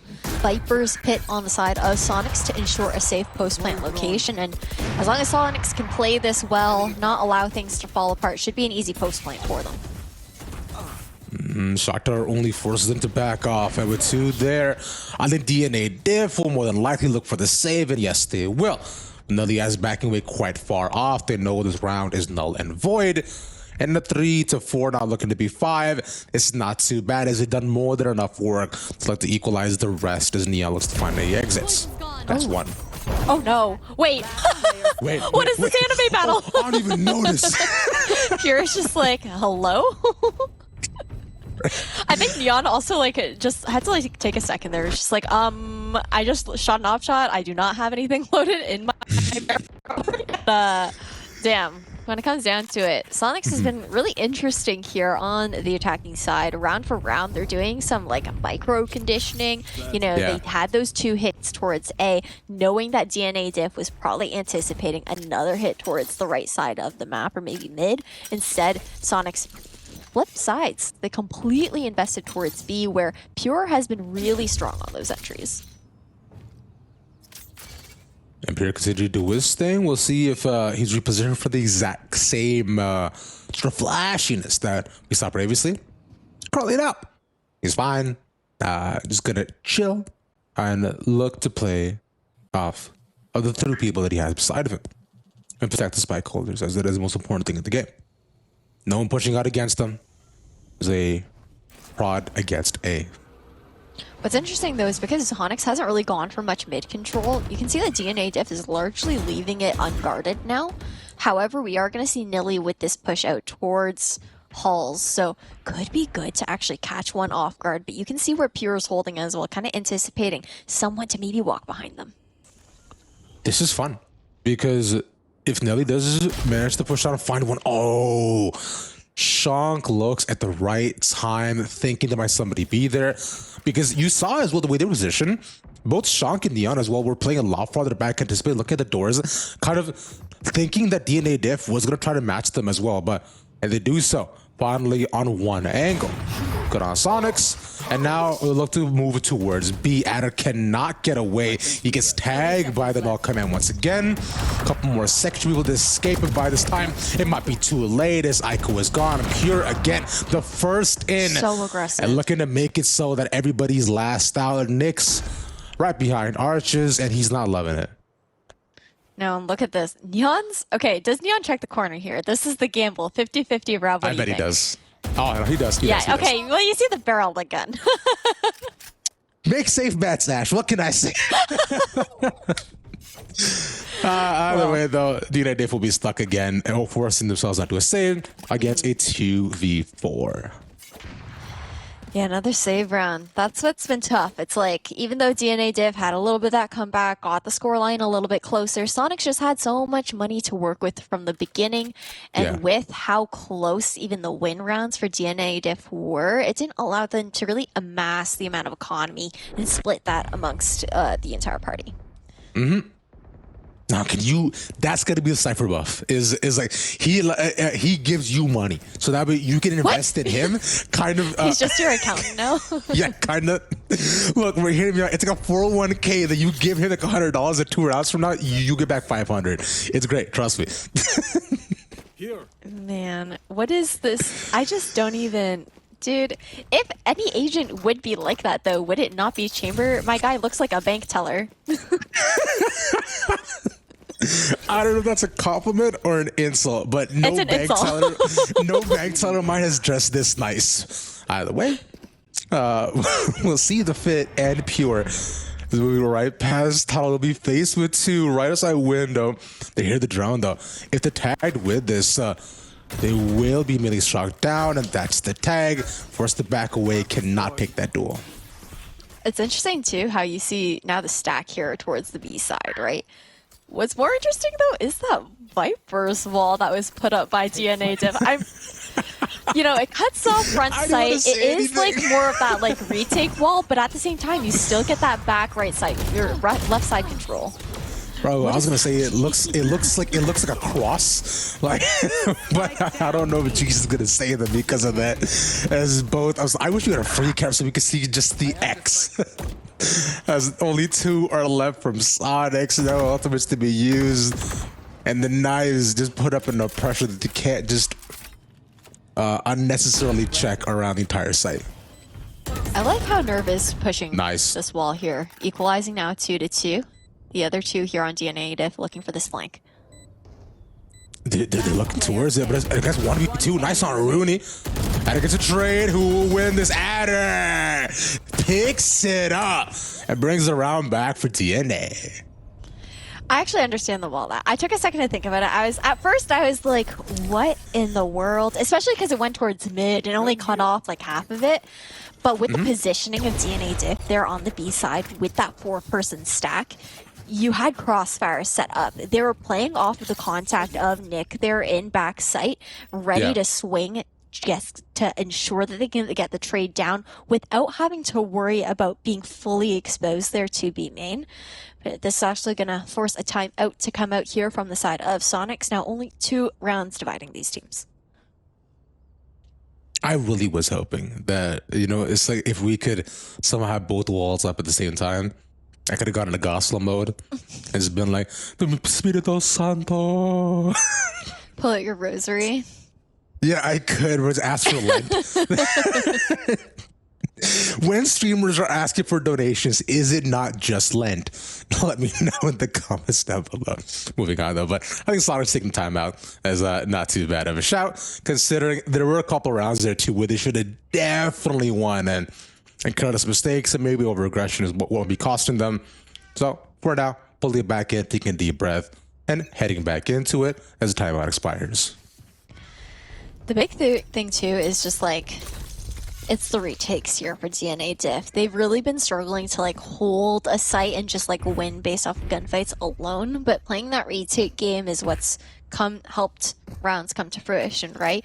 3 out of 4 of their rounds have been defuses to secure it for the team, and for the first time ever, we're going to see aggression coming out here towards double doors on the side of DNA Diff. Mid left empty as per usual from Sonics, but regardless, this map control will glean quite a bit of information for the defenders. The wall pen, although nice, but doesn't manage to get any tags, as they're both just matching warning shots on both sides. Rooney could potentially catch Neon here. Now, Neon has been tagged her before with the Chaos Knife, and I think they're just anticipating that. That's if they both manage to each at the same time. and Rudy's like moving around the boxes, hopefully waiting to see what they find, as 4 of his teammates have already made his way through tunnel. That's 1 off the flash. They get it, and Rudy also finds Neon.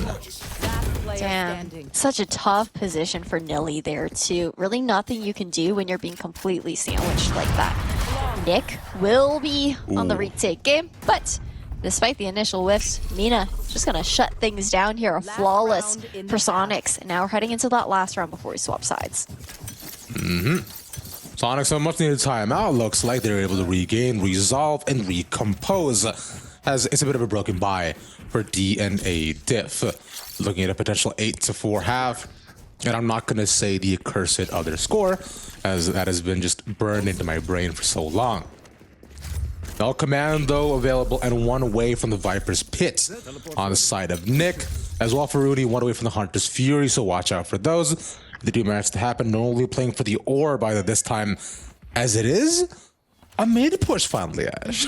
So much conditioning towards the extremities to now, in this last round, go for that mid aggression. And tough too for DNA Diff as well, because they're on that broken buy, you know, forced up with everything that they can afford, but it essentially just looks like a semi-eco when it comes down to it. And at the very least, though, Hall's control for days here, Cave completely into the hands of DNA Diff. So they know that Sonics is hovering here towards the mid side, even if not given away by the pressure that Pure has put on. Question is, which side are they looking for? Looks to be B. Nice flash by Nerve. Sorry, not nice flash by the KO as well, which allows Nerve to push in and to get 1. As trades galore go immediately in Sonic's direction. And just Neon left, looking to hopefully find 1 if they possibly can. But with the Marshall right now, as the Hunter Freely we're talking about, not spotted. You know what? Now here's where you take your bets. How many does Neon get? Look at, but okay, Sonic's playing really patient though. I don't think Neon's going to be able to glean any here, unfortunately. I mean, this is a really tough retake when it comes down to it. Okay, I'm gonna say at least 1. Oh, I got. Never mind. That's not bad. I didn't mean it. hey, you won the first bet. You can't win all of them, you know? 50-50. Well, in this case, it was not a 50-50 bet, but you still bet wrong. Whatever, bro. All right, look. I guess I will not go and buy a lottery ticket today, but maybe DNA Diff might be able to, if the luck manages to change in the second half. What I do really want to point out here, though, for Sonics is Pure 15-6 right now. Shock's got 10 assists as a KO as well, and that's because, you know, he's always there throwing out those flash points, throwing out those 0 points as well, allowing Pure to have some sort of advantage as he dashes onto site. Interested to see how that plays out here on the defender side, and already Sonic's looking for aggression here in Shock. Look at that dart as well. 2 catches, 2 on the outside, but only 1 given over. The long range angle's working. Now, Shank is slowed, but he is fine. What? Hold on. wait, how did he? He's like, my man was like, you know, but okay. Last I don't player even. standing.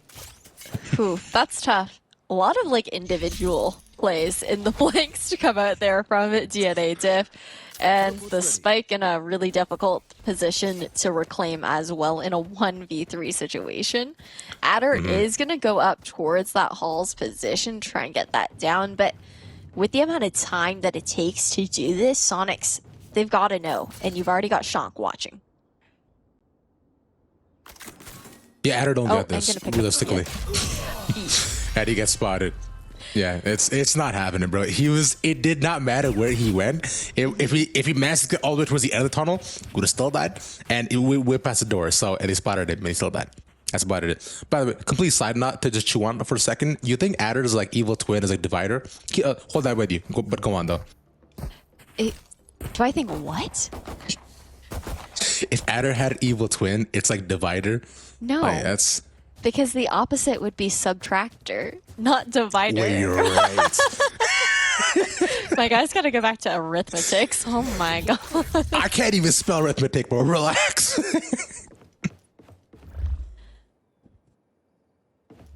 We are going to see a bit of a slower start this time, though, from DNA Diff and the Sonic side.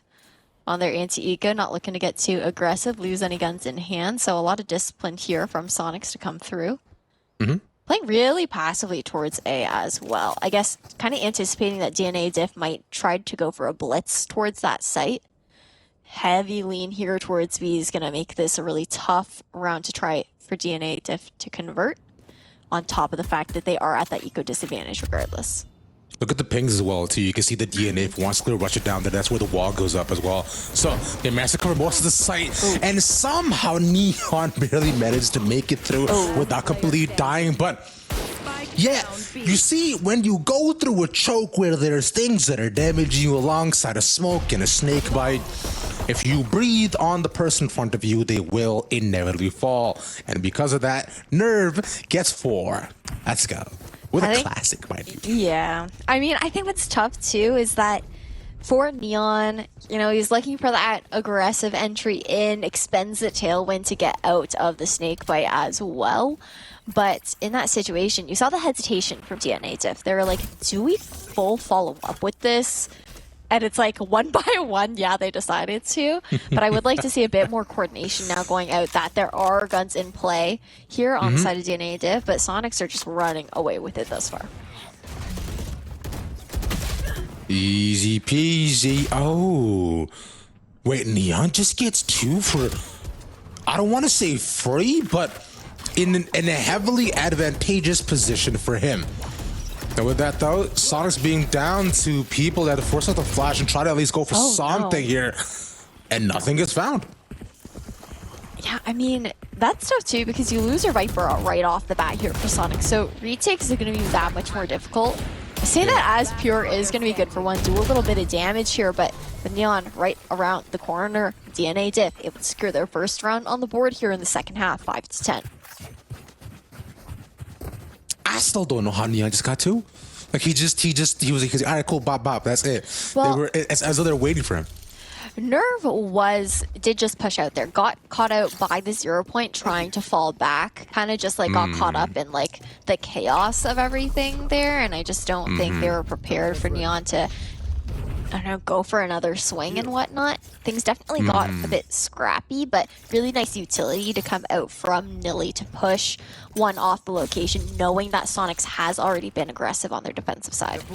Speaking of aggression, though, is it will be matched by the exact same push we saw previously, but both walls up, covering one the entrance and one cutting off half of the site. As Neon for now, as yet again manages to make his way in, not spotted by anybody yet, but past the wall, Shank finds his. And now DNA Div, they're still towards the entrance. They don't have to commit to this yet. They managed to get a trade. They should be able to do so as they wait for the wall to recoup.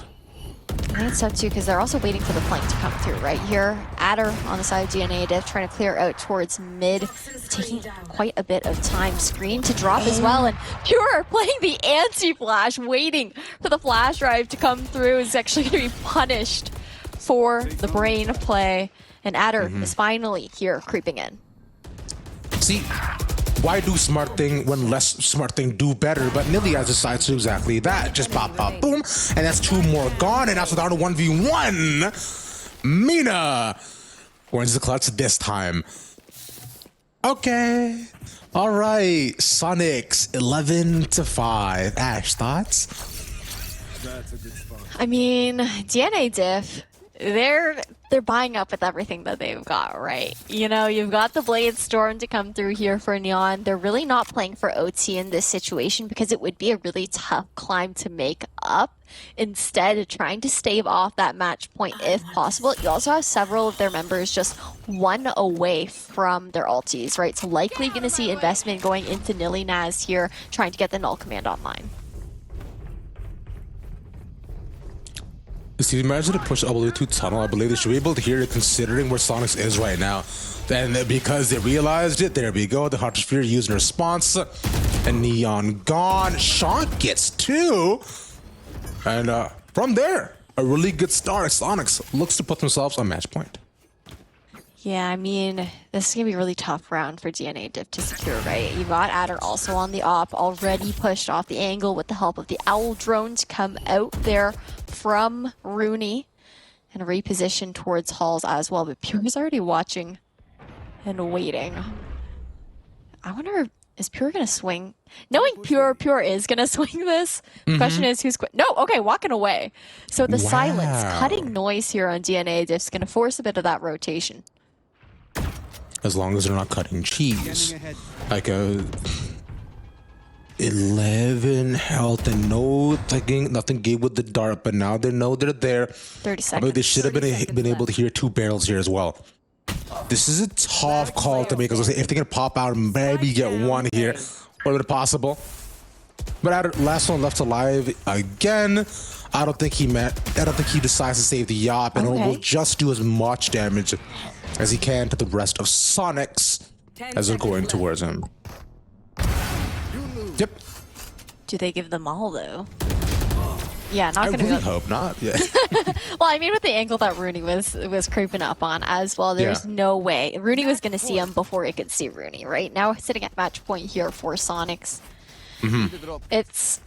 I mean, it's really the coordination that's been, I think, more up to snuff on the Sonic side. DNA Diff seeming maybe just a little bit messy in their coordinated takes and whatnot, because while you have their members that were pushing up towards Halls, Adder was kind of just hoping that someone on Sonics was going to peek towards Cave and wasn't able to take space, and largely in part to that gun that he was using, right? The op in hand. And now in this last round, DNA Diff, a Hail Mary here towards the B side as they switch things up.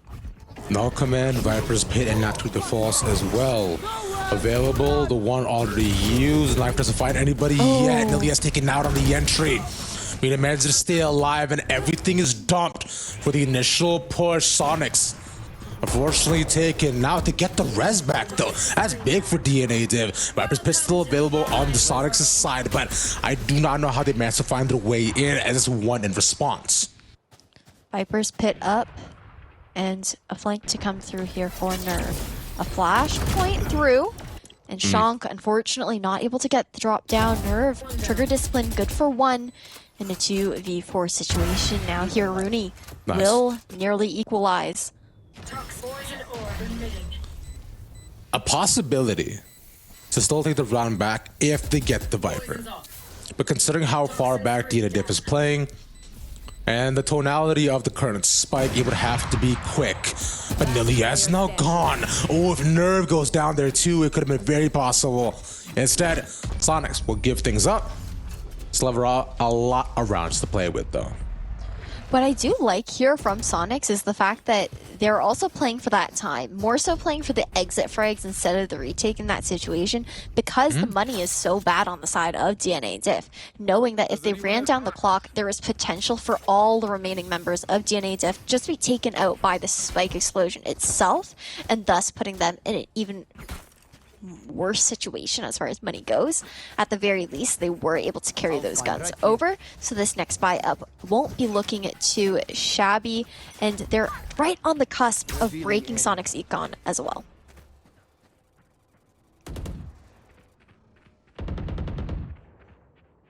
We'll see as of right now if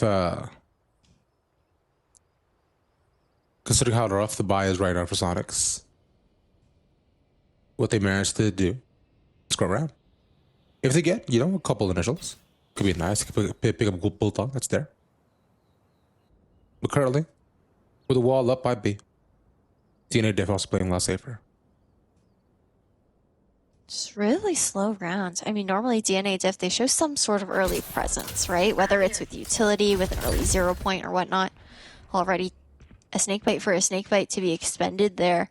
Interesting choice, though, considering the fact that it's not like DNA Diff could have pushed in, but it does force out the Viper's Pit early on. Ooh. And with that 1-for-1, Sean taken now, so no doubles for him as the second wall, all on top of A as Pure just looks to hunt for everybody he can find. Sees 1, but does not stop the spike from going down, though. Just try to look for more, but they've all managed to skip towards main. Ooh, flank coming through here, the Rev. Sees it. One. Nice. But be pure taken out in response. And I think with this, Sonics have done their job with just Neon left. Can't do much more than possibly that. They're just gonna defuse as Mina's on it. And there we go. GG's. Sonics get breeze. Really well done there for the retake for Sonics. What I really liked though was the snake bite that was being used there on their side, coming out from Nerve, and knowing that, you know, when it came down to it, Neon was either going to have to walk back through the snake bite, try and peek whoever was holding for the person defusing, or rotate completely around, just buying so much time to essentially ensure a clean and easy round. Mm-hmm. Right. Sonics, you saw the adaptations going from the initial pushes where it was just pure aggression, the mid where DNA diff managed to find small adaptations, and finally their ending where small timeouts and Pure decided to run in. Made it so that they won many of these rounds. With that though, we'll see if the saga continues after this break. Sonics made waves there in Breeze, 13-6 in our first match, and that was their map pick. So now we're heading over to the playground of DNA Diff. We're heading over to Fracture. We are indeed. And when you say welcome to the playground, I'm immediately reminded of the song from Arcane. That's also called Welcome to the Playground, which I loved. Which, by the way, if you guys haven't watched or heard the Arcane soundtrack, it is one of my favorite things on the planet. Either moving on though, but the playground indeed, as things can be so tumultuous, and there's of course one fun toy being those ropes that we know that many people like to go back and forth on. So aptly named. Otherwise though, the ups and downs, the elevation, and how interesting Fracture can be is where I find many teams can be broken or made as well. It's new Fracture now too, right? So it's like you've had so many changes to come out, a new ledge there by ropes. Dish now a lot more feasible for the attackers to try and push through. Meanwhile, it previously heavily favored the defenders and kind of ring around the rosy, trying to maintain control of that portion of the map. But what I'm interested to see is when it comes down to Sonics, will Pure and Sean kind of have that same kind of synergy going into this next matchup, playing off of each other, allowing Pure to get these very consistent, aggressive entries onto site? And that'll have to be the key here, because talking to many different players, you know, for example, I was talking to my friend Zach, or you may know him as Sentinel Zekin, small flex, is that he's mentioning how the attacking side I find is so foregone in Fracture. Even with the small changes, the toughest part always is that if you do not immediately commit to a site, rotating on here is so extremely tough. So the initial sort of poke and prod has to be so much more efficient, because then you then run out the clock and are forced to essentially just pick a 50-50 where you might end up losing. It's very true. And I was initially hoping for Neon to come out on Breeze. A lot more common in the meta here on Fracture, so we will be treated to that. Except this time around, it's actually going to be Mina, Pure, the one to be on the chamber this time. How are you feeling about that? This is interesting. Now, I remember I've seen Pure before on the chamber as well, and because considering just how phenomenal his aim is too, we know he can definitely play that role as well. And I've seen them like do this swap previously, so I don't necessarily mind it, but I am interested because there's no Cypher on the other side. We were talking about how essential Cypher can be, especially as a Neon counter, or just in general with the buffs incoming.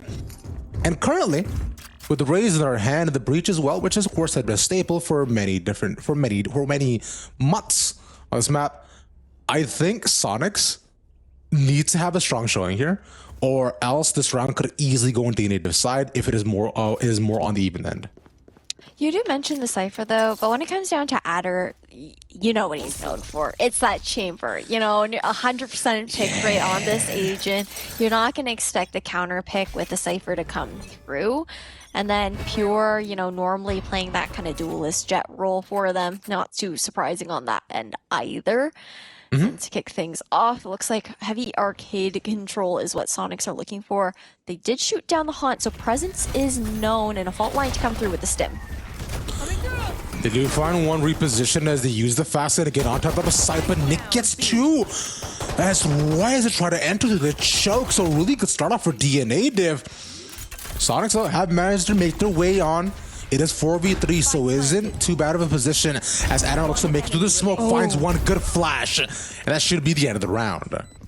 Damn, Adder went crispy with the headshots there, but to start things off with that clean 1-0 retake is exactly what DNA Diff needs to get some sort of early momentum started, because on Breeze, that was, I believe, 4 rounds in a row guaranteed for Sonics there to kick off the map, and DNA Diff, they've got to come back from that.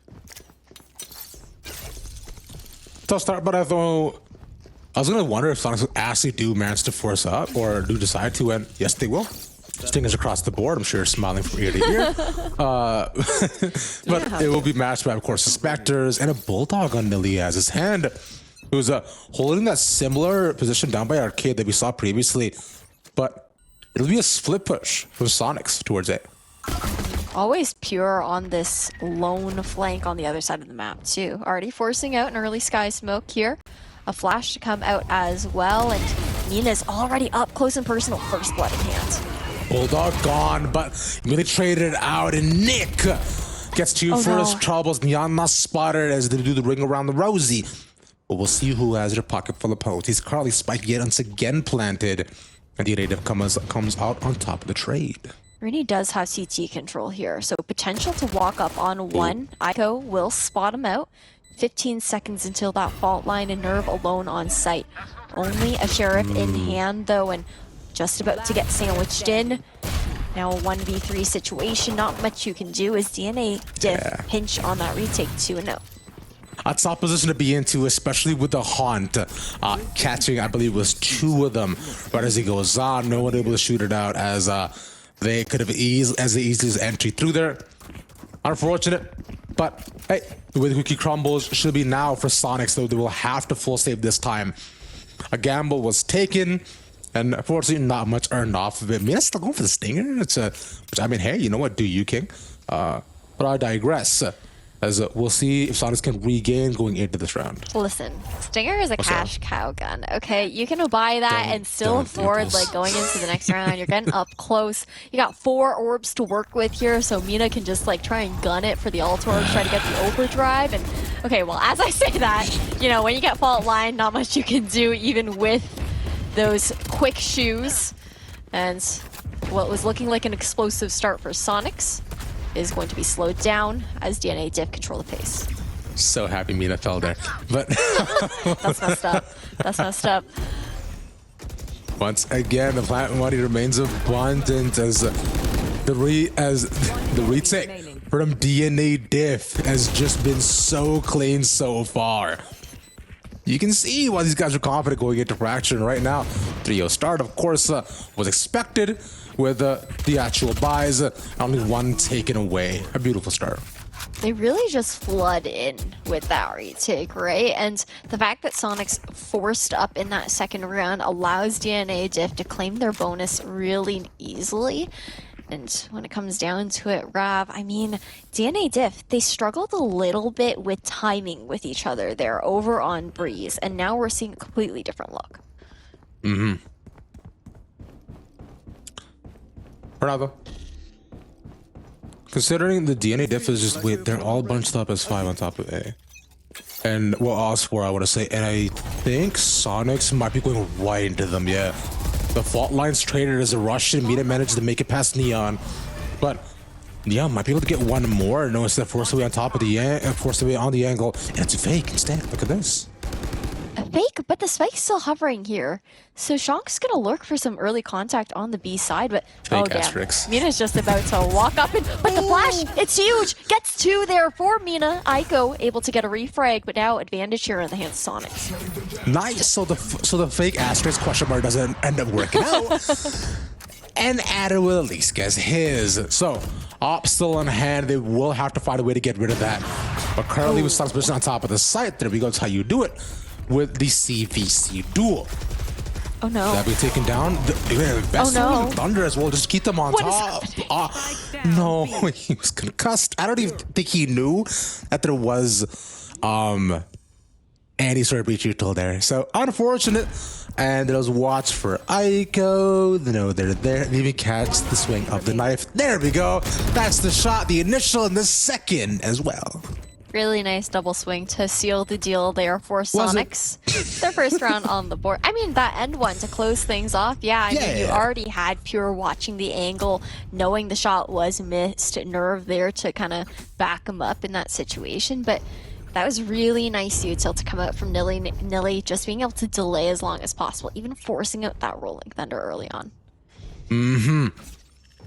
I wonder, it's like, and because he was going to cost too, it's like there's no shot that he would have known that the actual aftershock was right in front of him, because the entire screen was great. It's like you're watching a black and white movie for the past 10 minutes, bro. There's no shot that's happening. But look towards one, Mina, unfortunately, cannot get anything there. I thought it might have been a Misfits of Moral situation, where it's out of nowhere, they get 5, but I digress. As one gone as you go towards B. I'm kind of surprised at this point, though, that Sonics isn't doing a bit much to bait out that fault line earlier and just wait for, you know, Mina to just push in afterwards. Kind of left high and dry in a lot of situations as Sonics now moves over towards the B site, but Nilly able to get 2, a wall bang at that, a collat, and the spike down here. Sonics needing to regather themselves. I feel like that was just off of just blind spraying through a smoke. Yeah, I'm pretty sure it was. Down, yeah. So nice, and even though they are flashed, Sonics, a gamble play, one not working out though. I think a big thing here right now is Mina's kind of just being used as a little bit of a distraction bot, but at the same time, nothing being able to be capitalized off of it. You know, really going in as a solo Hail Mary, trying to beat the fault line every single time. But the issue with trying to beat the fault line too is the fact that your team's held back. They can't move at that same, you know, need for speed, acceleration as you can as Neon with the high gear. They're not going to be there for the follow-up. They won't be there for the trades. You ever played a Need for Speed game ever? No. I'll be honest right now. No, I haven't. I was gonna say, because I'm yes, many. But I was gonna be like, I was gonna be like, I know you haven't ever touched those games, bro. Pretend you're a Need for Speed fan. Don't.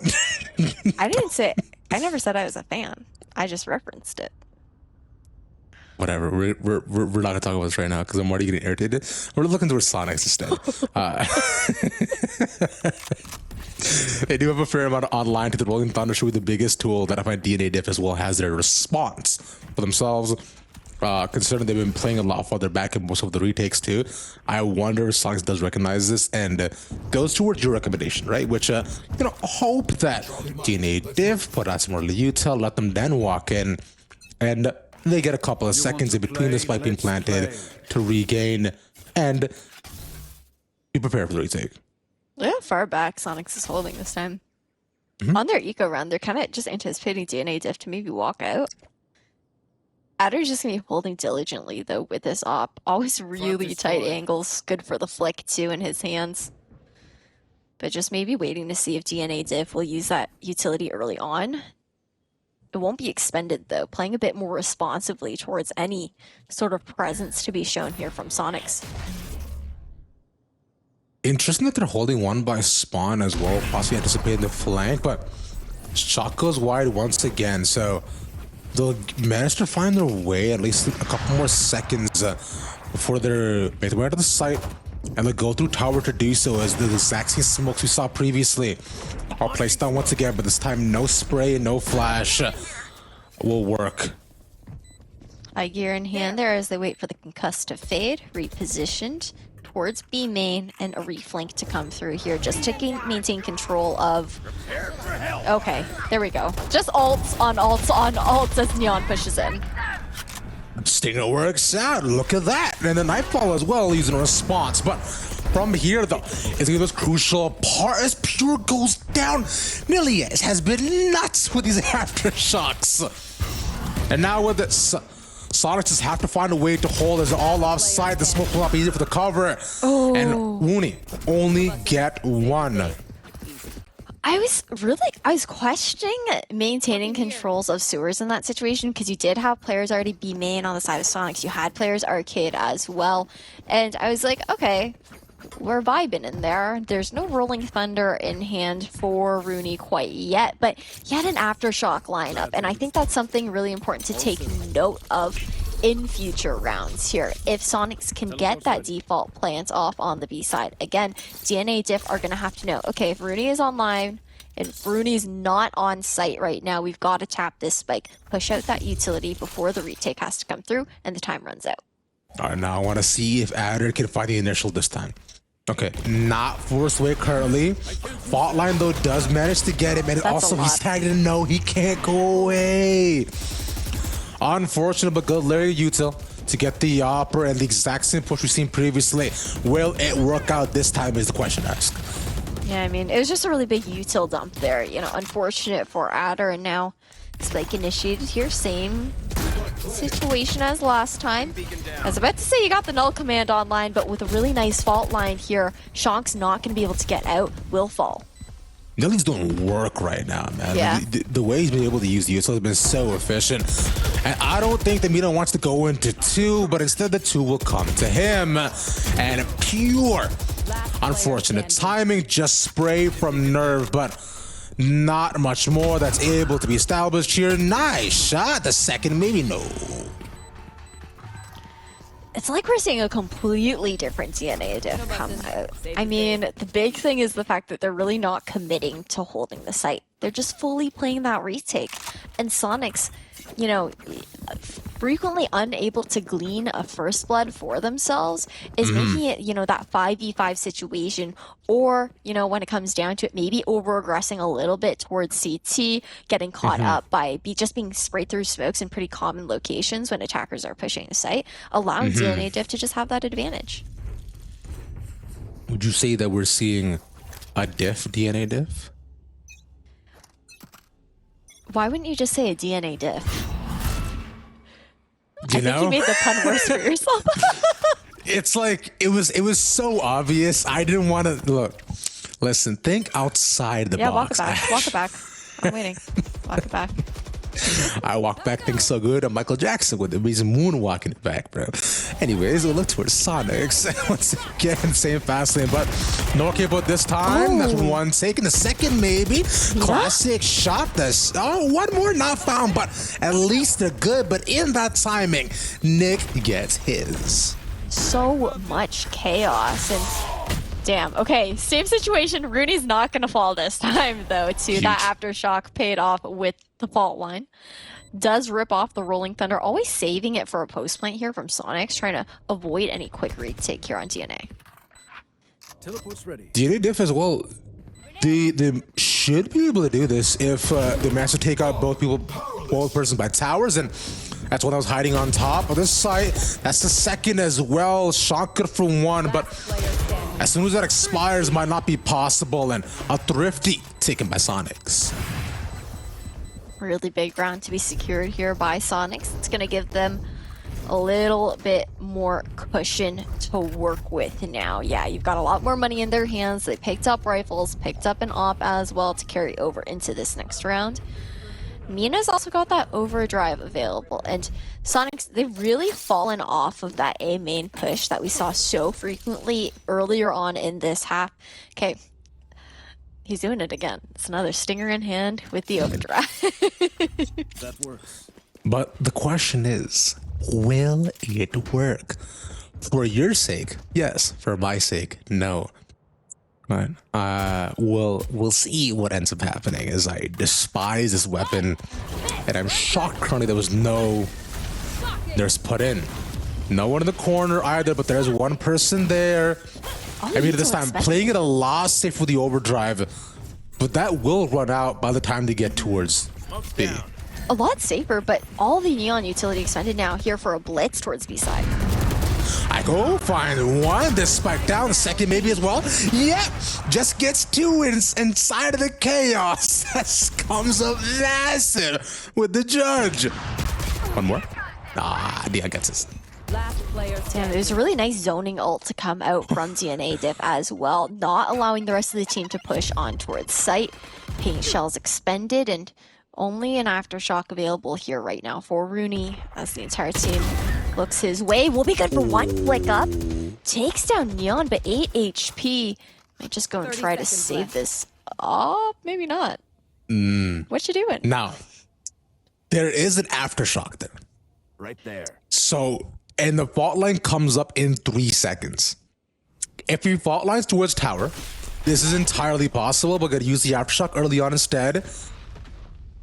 10 seconds And left. fault line being saved. It's 8 seconds. It's not happening.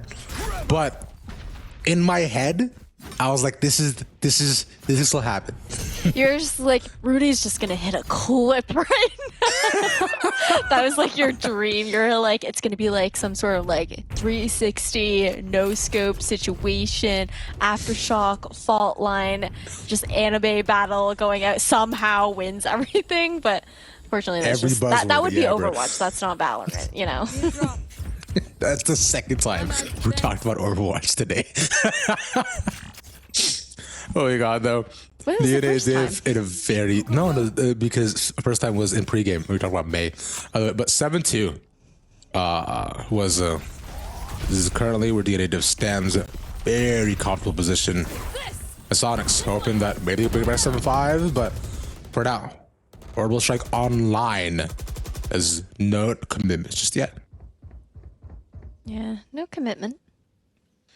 Quite a bit of util committed from Mina once again, though, already over towards Dish as they rotate now. With an early Prowler to come through, that is going to be information gathered here for DNA Diff. You can see some rotations already being called. Mina already heading up all the way here into tower, and a zoning ulti to come out to avoid any spray downs from the players holding Jenny. Entire clip gone, but now at least with this nerve gets one. And no one going down on top of the site. The Sonics not in not too bad of a position, but remember we talked about it before. It's gonna be this post plant. Will they have enough time to actually reposition to respond against it? And the answer always is no. DNA Diff does not give them even a second to breathe. Because as soon as a spike is planted, as soon as they know they're ready to run it, they do exactly that and they run them over. That's it. Yeah, that top-down stuff. You can't really do too much in that situation, but I just want to touch on Nilly once again. Yeah. His util on Breach has just been impeccable throughout sick. this series. Like, is so much impact being gleaned from it, whether it's stalling, zoning players, or just like, it's like even that flashpoint when Mina was pushing up towards tower, no one was playing there for DNA Diff in tower, but still just causes chaos, causes discord, and Ready. the rest of the team is able to glean kills off of it. I mean, as it currently stands, wonder if it continues to be as impactful, but I'm saying that knowing that it though most definitely will be. Concuss allows me to get one. Neon being gone though, which isn't too bad, but getting Nilly is the biggest part of the biggest part of all of this. Sorry. Yeah, but Nick still equalizes here.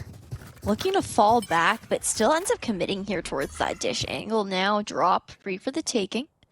As Sonics clears out A main as well. So they know that both defenders will be retaking here from CT's side.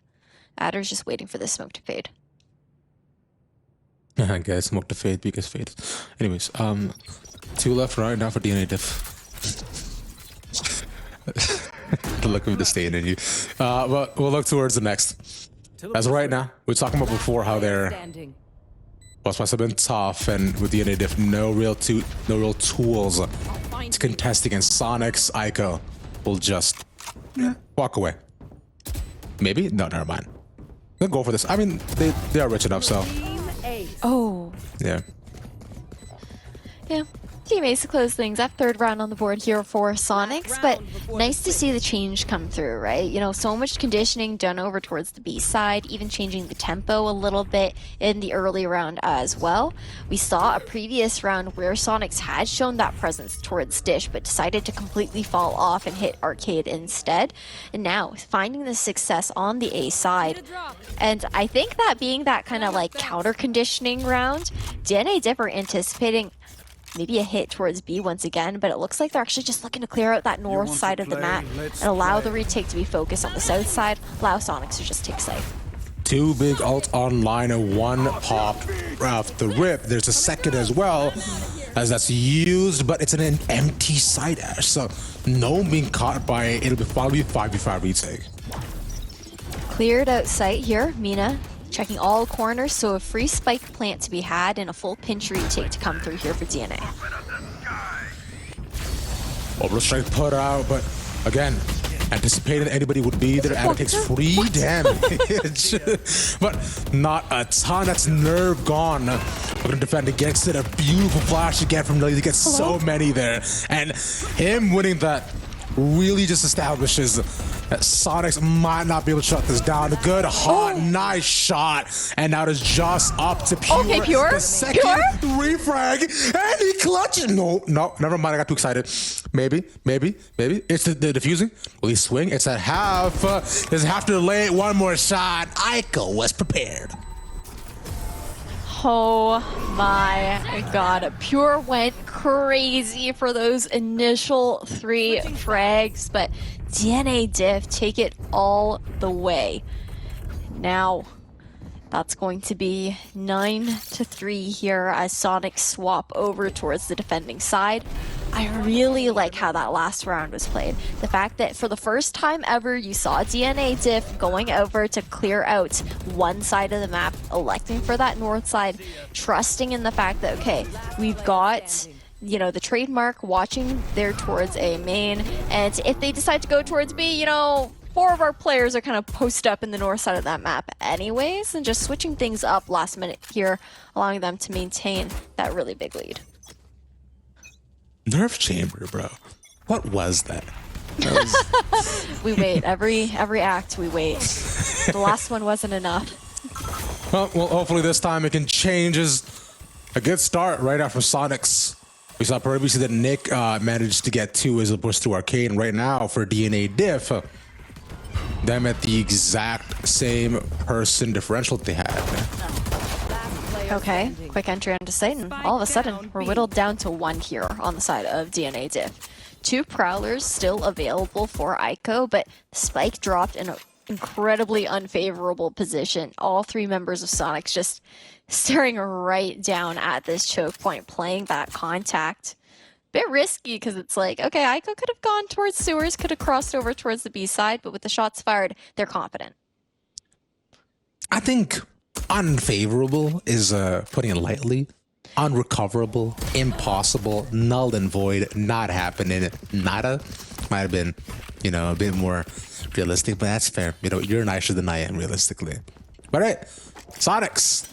A much needed round to allow them to even up the second half and hope for the 2-0. Right now, DNA Diff very well positioned to bring us to Haven as a full save on their side.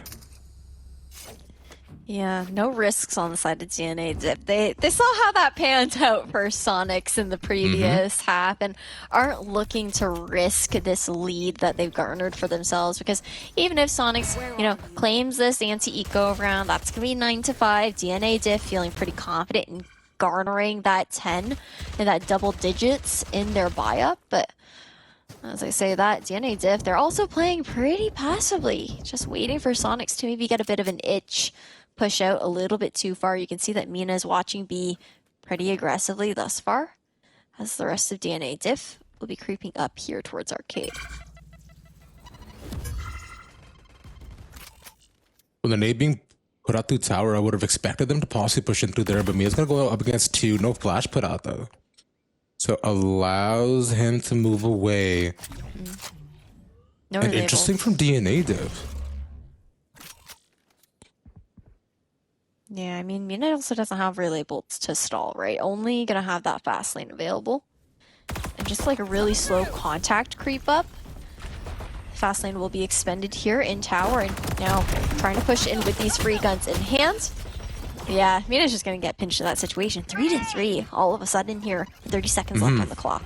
Yeah, a tough call there from Mina too. Gonna have to opt into which fight the posse wanted. One though. Fondly brews fruitful for Sonics. as they just play the angle and pop out when the time is right.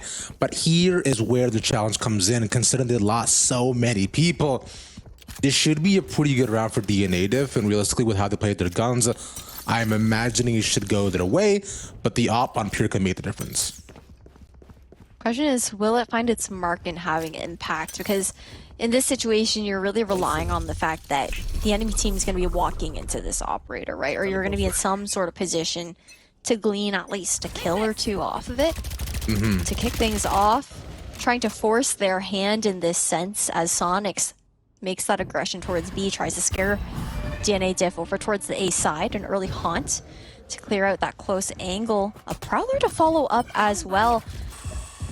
For some reason, also the Boombot, so checking all the same angles right now. You can never be too sure. You know when you just don't trust your boy, so you decide to... I know your Prowler did not check all these corners, all right? Yeah, bro, let me go ahead and do it, bro. Did you... By the way, you gotta double check sometimes. The last Sonics. Now look towards how they'll want to try to move in. That's one for Mina. Oh no, oh no. And unfortunately caught by the door. I thought that would have been really clean if he gets out alive. 3v4, but he has to come up big. That's just one adder. Gun dips him. It'll just be two left, and Pure, I think, wants to save the op. Yeah. I mean, that's it's typically what's going to happen. You know, if you buy up to that operator, you're finding yourself in a 1v3 situation on the bonus round nonetheless. And I think it would have been a really different story. Like, Sonics, if they had a stronger bonus going into this round, I could have seen, you know, buying up the op. But they lost, I believe, that was 3 players in their buy-up. And DNA Diff having that good anti-eco, and now just being able to close out the round kind of easy peasy. At the very least, we'll be carried over into this round, and still Sonics managed to come out with just enough money scraped together for a full buy. So that is our solace, knowing that the rest of the team, you know, kind of equalized in that kind of sense. Ensured everything would be well-rounded going into this 4th round in half number 2. Soulless. Soulless? Really? Anyways, I'm not gonna dig too hard on this. Anyway, 2 away from Sonics for some pretty big ultimate between the overdrive as well. But Pure, there we go. They triple check the angle this time, so it works out. And finally, as they get him off, they'll now look to move once again. There is the triple smoke lineup as well, cutting off the entire side. So makes it much harder for Sonics to realistically do much at this point until that goes away. That's a lot of seconds, but the spray works out and finds Ico, but the spike goes down. Yeah, but at the same time, you're not running a Neon on the side of DNA Diff, right? So you don't have a fast lane to put up once those smokes fade, and now already expended, not having any cover left while Sonics tries to retake. A good flash allows me to move into the side reposition, but caught immediately by Neon as well. And a second one will up here to move in, but DNA Diff, good for these trades this entire time, puts it down to 2v2. And the sprays as well is enough, and they get it to half. But now in a 1v2, oh, the nade just barely gets him. Yeah, can't do too much there. I mean, Rooney was super low at that point as well, about half HP. And I mean, I don't want to jinx anything, but it does look like we're probably going to this 3rd map. Yeah. Which is really interesting because, I mean, I'm not surprised considering how close the games were last time Sonics and DNA Diff played up against each other. But it's like been a lot very dominating on one side, you know, on the team's map pick here, not having so much that close matchup, but just having that advantage over the other team, allowing us to potentially go to a decider. Yep. Exactly that, right? And I find that's been the trend for a little bit. I don't know if you noticed how like it's been so often that teams have ended up being comfortable on like a couple of different map picks, right? Especially if not scrimming a ton. So it can end up being very one-sided if you don't have a sort of set plays, or you know you just haven't played on this one enough, or sometimes like you're looking to switch up roles like this, right? On Sonics where you're putting Mina on the Neon this time. So perhaps experiment that on their end doesn't necessarily end up going in their favor, and we'll see going towards Haven if they end up switching roles once again by putting Mina back on the chamber. It's also to take note of the tier 2 scene is kind of in a wonky place right now, right? It is, Rav? yeah. So you've seen a lot of roster changes come through. You know, players are moving over to just different teams. You've also seen like role swaps to come out as well as people try to figure out what's even going on, you know, for the scene at the moment. Yeah, because look at Sonics, right? Because until recently, like they were playing with Crunchy, and now he's on oxygen as look to get some air in our lungs as Mina has theirs taken away.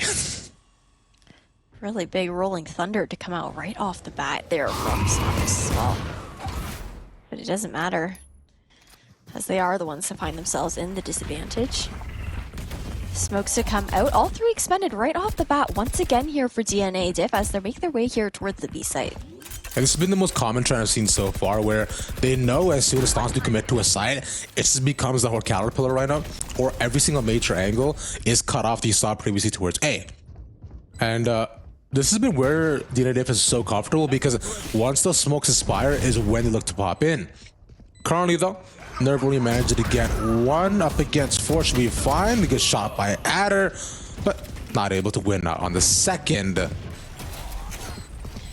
However, with the overload here, you've got Shank, who's really delaying a lot of utility to come out here from DNA Diff in the post plant, but with that first shot, nearly a second. Nick, though, will clean up, taking DNA Diff to match point on their map pick. All well ends, all well that ends well here. Ash, I believe it was a pretty similar scoreline, no? That that Sonics had against DNA Diff. I believe when we look towards Breeze too, if I'm incorrect. As try to remember that afterwards. But DNA Diff right now has 3 ultimates online, right, 2 away from Adders, 1 doesn't even need it, and 2 away from Echoes too. Nerve has Orbital Strike, and Pure almost has 2 to Pulse. And if he finds this initial, should be able to get it.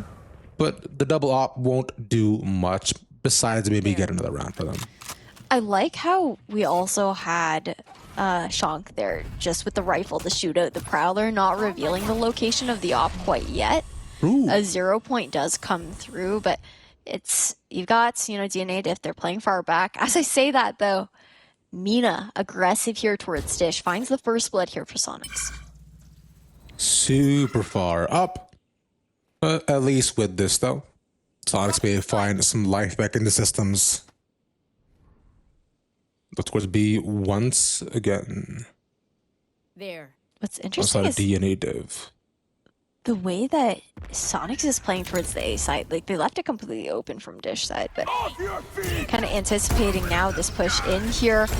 Ult for Daze to come out. Orbital Strike to slow down. Neon, unfortunately concussed, unable to get the showstopper down. The concussion does the most once again. 30 seconds left. And now in a 3v3, Sonics are fighting for their lives. Spike planted. Has to be up to Pure, they know one towards spawn. And has forced them out the angle as well. Oh no. It's an orbital strike to continue to delay. Look at the health bars though that are on DNA Div. Quite low. In a couple of body shots, should be able to do more than enough as the Nightfall also expended every single ultimate used. Mina walks in deafened and still gets one. Fault line is there to force them away and allows them to not defuse. It gets shot from Rooney, will only leave one. Sonic's still alive in this. I'm out of here. Okay. 6 rounds, still a tall climb here for Sonics. But at the very least, stay alive another day. A pivotal round win for them as well, considering that they were able to now kind of break the economy on the side of DNA Diff, who, despite winning the last 3 rounds in a row, lost a lot of guns in the process of it. Now going into this next one, definitely an advantage here for Sonics, but like you said, no real advantage to be garnered from either side as far as abilities go, because all those ultimates that were either online or near online got expended in that last round. You want to play? Let's play. Pure. Seen this old angle before, but maybe they find it. Spots the elbow. Brimstone looking at Ashy, and he's gone. Rendezvous out here for Pure. And a blast pack in for Neon. The question is, do they check top sight? And okay, Nerf still somehow gets one. Like, revealed location, because I heard that initial judge shot, so they're like, okay, Nerf's up here. Still gets one regardless, but Sonics at the very least look like they've got this right in their pocket. That's one, maybe win, yeah. And they win the spray down. Sonics gets 2 in a row. Right, this is pretty cool. Nice adaptations. I don't believe they have any more timeouts left for the side either. For this half, I want to say, but hey, slowly, little by little. I'm not gonna huff too much hopium right now. If you're a Sonics fan, but if we get to like 12-10, 12-11, hey, maybe. I think the big thing now for Sonics, though, is if they can keep winning these rounds, is that they've pushed DNA Diff into this, you know, situation where they've run their economy dry. They don't really have rounds to play with without being pushed onto some sort of eco or semi-eco situation. And with now the op in hands here being revealed by Pure in A main, you've got both Prowlers expended trying to push him off the angle, and they're not pushing in quite yet. Pure also unable to get the Rendezvous out. Will be the first blood to fall here for Sonics. Spike down A. 1 for 1. The MSC alive is nice. Especially the blast pack too. That's also so cool whenever ways do that. But Nelly Gone is an even bigger punish that they didn't help him for. Mina's kind of just stuck. Just couldn't get out. I don't know whether it was the wall was good or not, but trying to run up against it. Shonk, now a nice swing. But Nick gets the final, and we're going to Haven. 13-7. The first map on Breeze ended 13-6 in the favor of Sonics. Now with 13-7 here on Fracture. And damn, when it comes down to Haven, it's going to be really interesting because Haven, the rotation times aren't nearly as long as the last 2 maps that we saw. So a bit more opportunity to play quick rotates and whatnot from either team. Like you're saying, but with this, DNA Diff and Sonics as well, dominant on 2 sides. And we'll have to see where it stands while going towards Haven. One thing we should be of note is that whoever got the first 3 rounds, as that's been the trend for both of these maps, has been the one to take it home, no matter how competitive either team has made it. And we'll see if the panel recognition continues on this 3rd map after this break. And let's head right back into it. 2-2 dominant, showing from 2 different teams. And now comes the 3rd. Ravishing Ash yet again as you go up to Haven Ash. But let's talk about what we saw here today. Well, to kick things off, we saw the 13-6 on Breeze there for Sonics map pick, and then we had Fracture where DNA Div took it home on their map pick 13-7. You made a really good point that whoever got those first kind of 3 rounds of the map were the ones to really run with the momentum and take it home. So we'll see if anybody gives up some bonus rounds to the enemy team here on the 3rd one. I want y'all to go ahead and clip that, send that to me. Actually, that I made a really good point, so I want to go ahead and hold that and frame it up however I can, wherever I can. Out of the way. But like you're saying, yeah, it has definitely been, you know, like very, very forthcoming on like in the beginning. And even some different mid rounds too can like, even though they're back and forth, but it seems the confidence plays a really big part on some of the clutches that we see both DNA Div and as well Sonics have had. But on Haven though, I find it's a lot more technical, right? You can't just ooga booga in and then hope that things work out in your favor, especially as each side has been treated so differently. One thing though we have not seen many teams do that I would like to especially see here is the lineups. Right, because more often than not, when you hope teams are playing off site, it's usually off of the couple of seconds they manage to plant and then they just try to survive that we saw in Fracture. But here I find on Haven should be a lot more forgiving. Yeah, it's interesting points too, right? You know, you do have to be a bit more. I feel like technical is not even the word that I'm necessarily looking for. Practiced? Are you just gonna throw? You're just gonna throw synonyms at me? Did I call up the thesaurus right now? I don't think I did. But when it comes down to it, what I talked about before, you know, we hop back on stream or whatnot. Yes. It's the. There's a Phoenix. Okay. Sorry, continue. I got No, excited. you're good. Take it. I'm so sorry. I feel so bad. It was just. So this is Phoenix. That's my point, pretty much. But if we're just talking about composition in general, otherwise it looks DC standard. You know, I like the continuation of the Neon pick. This time, Pure's back on it. So you were mentioning that before as it was a possible experiment, but there's no chamber this time. We're sticking with Killjoy on both ends. What's interesting though is that it's like the double sentinel to come out here from DNA Diff when they're starting on the attacking side first. So we're going to be looking towards Neon to be really that person who's finding some aggression to get out scot-free alongside Adder. And while we kick things off, just looking at the positioning right now, Adder's still kind of like in that lurk positioning, maybe looking to make some noise towards mid side, as the rest of the team defaults heavily towards A. Classic combination. If you are on if you are on Haven, I would say, as this has been an extremely common setup for most teams, especially on pistols like this. What is a change up though is that they're decided to just play super non-committal towards it. No one is popping in except the chamber going towards sewers. And I'll move towards B instead. Yeah, just really slow tempo to kick things off here as DNA Diff itch towards this grass control. Presence shown outside of B will force a dark cover out of the hands of Sonics early on.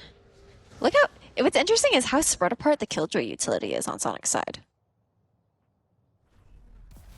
Not wrong. Yeah, because considering the nade is all the way on, yeah, it's like it's like each side gets one, almost like she's Santa. But well, we'll see about that, as it seems as though President number one will be the one that's blocked as we go back towards A. But the same crawl through. And now I think is when they should finally execute. Smoke gets dropped and Neon is in. They see two towards the back of the site, but do they check all their corners? Real question. Nice paranoia. And within a matter of seconds, as quickly as they go in, they get taken out.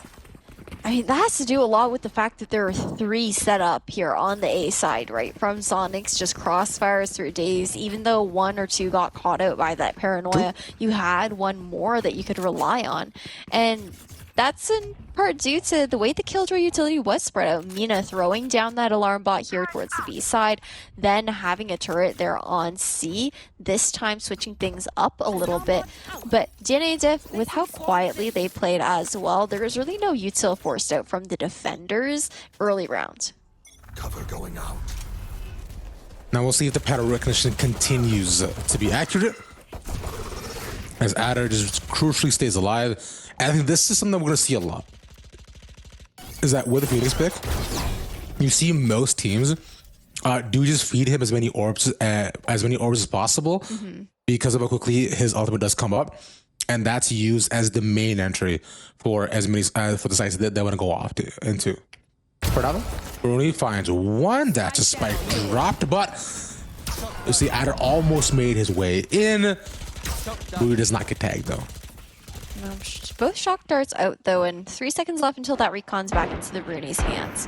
Got Mina holding down the fort here in garage as well. Nilly though, we're good for the refrag, and when it comes down to it, pretty easy round to go into the hands of Sonics, considering Nilly only has that 30 HP. Yeah. But really interesting that we're seeing a lot of players kind of on like off rolls from the last 2 maps.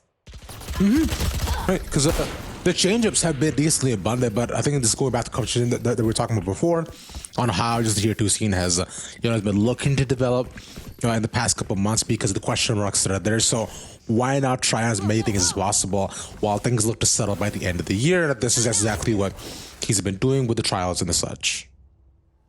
But for now, we'll look back towards the game as full buys on DNA Diff.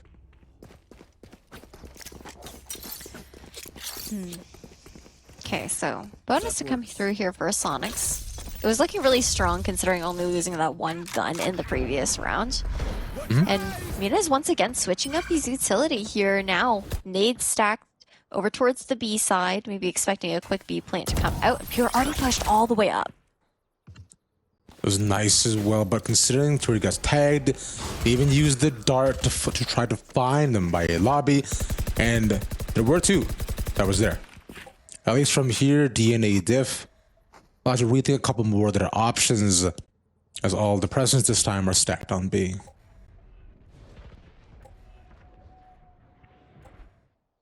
Nelly's just looking for some sort of point of contact, but Shank's playing so far back. They're just missing their timings at this point with those little jiggles in and out. But Pure's, he's gonna have a rude awakening in just a few seconds. Yeah, he's not chamber, so he can't exactly just run away, and seems like might not be able to get one from this either.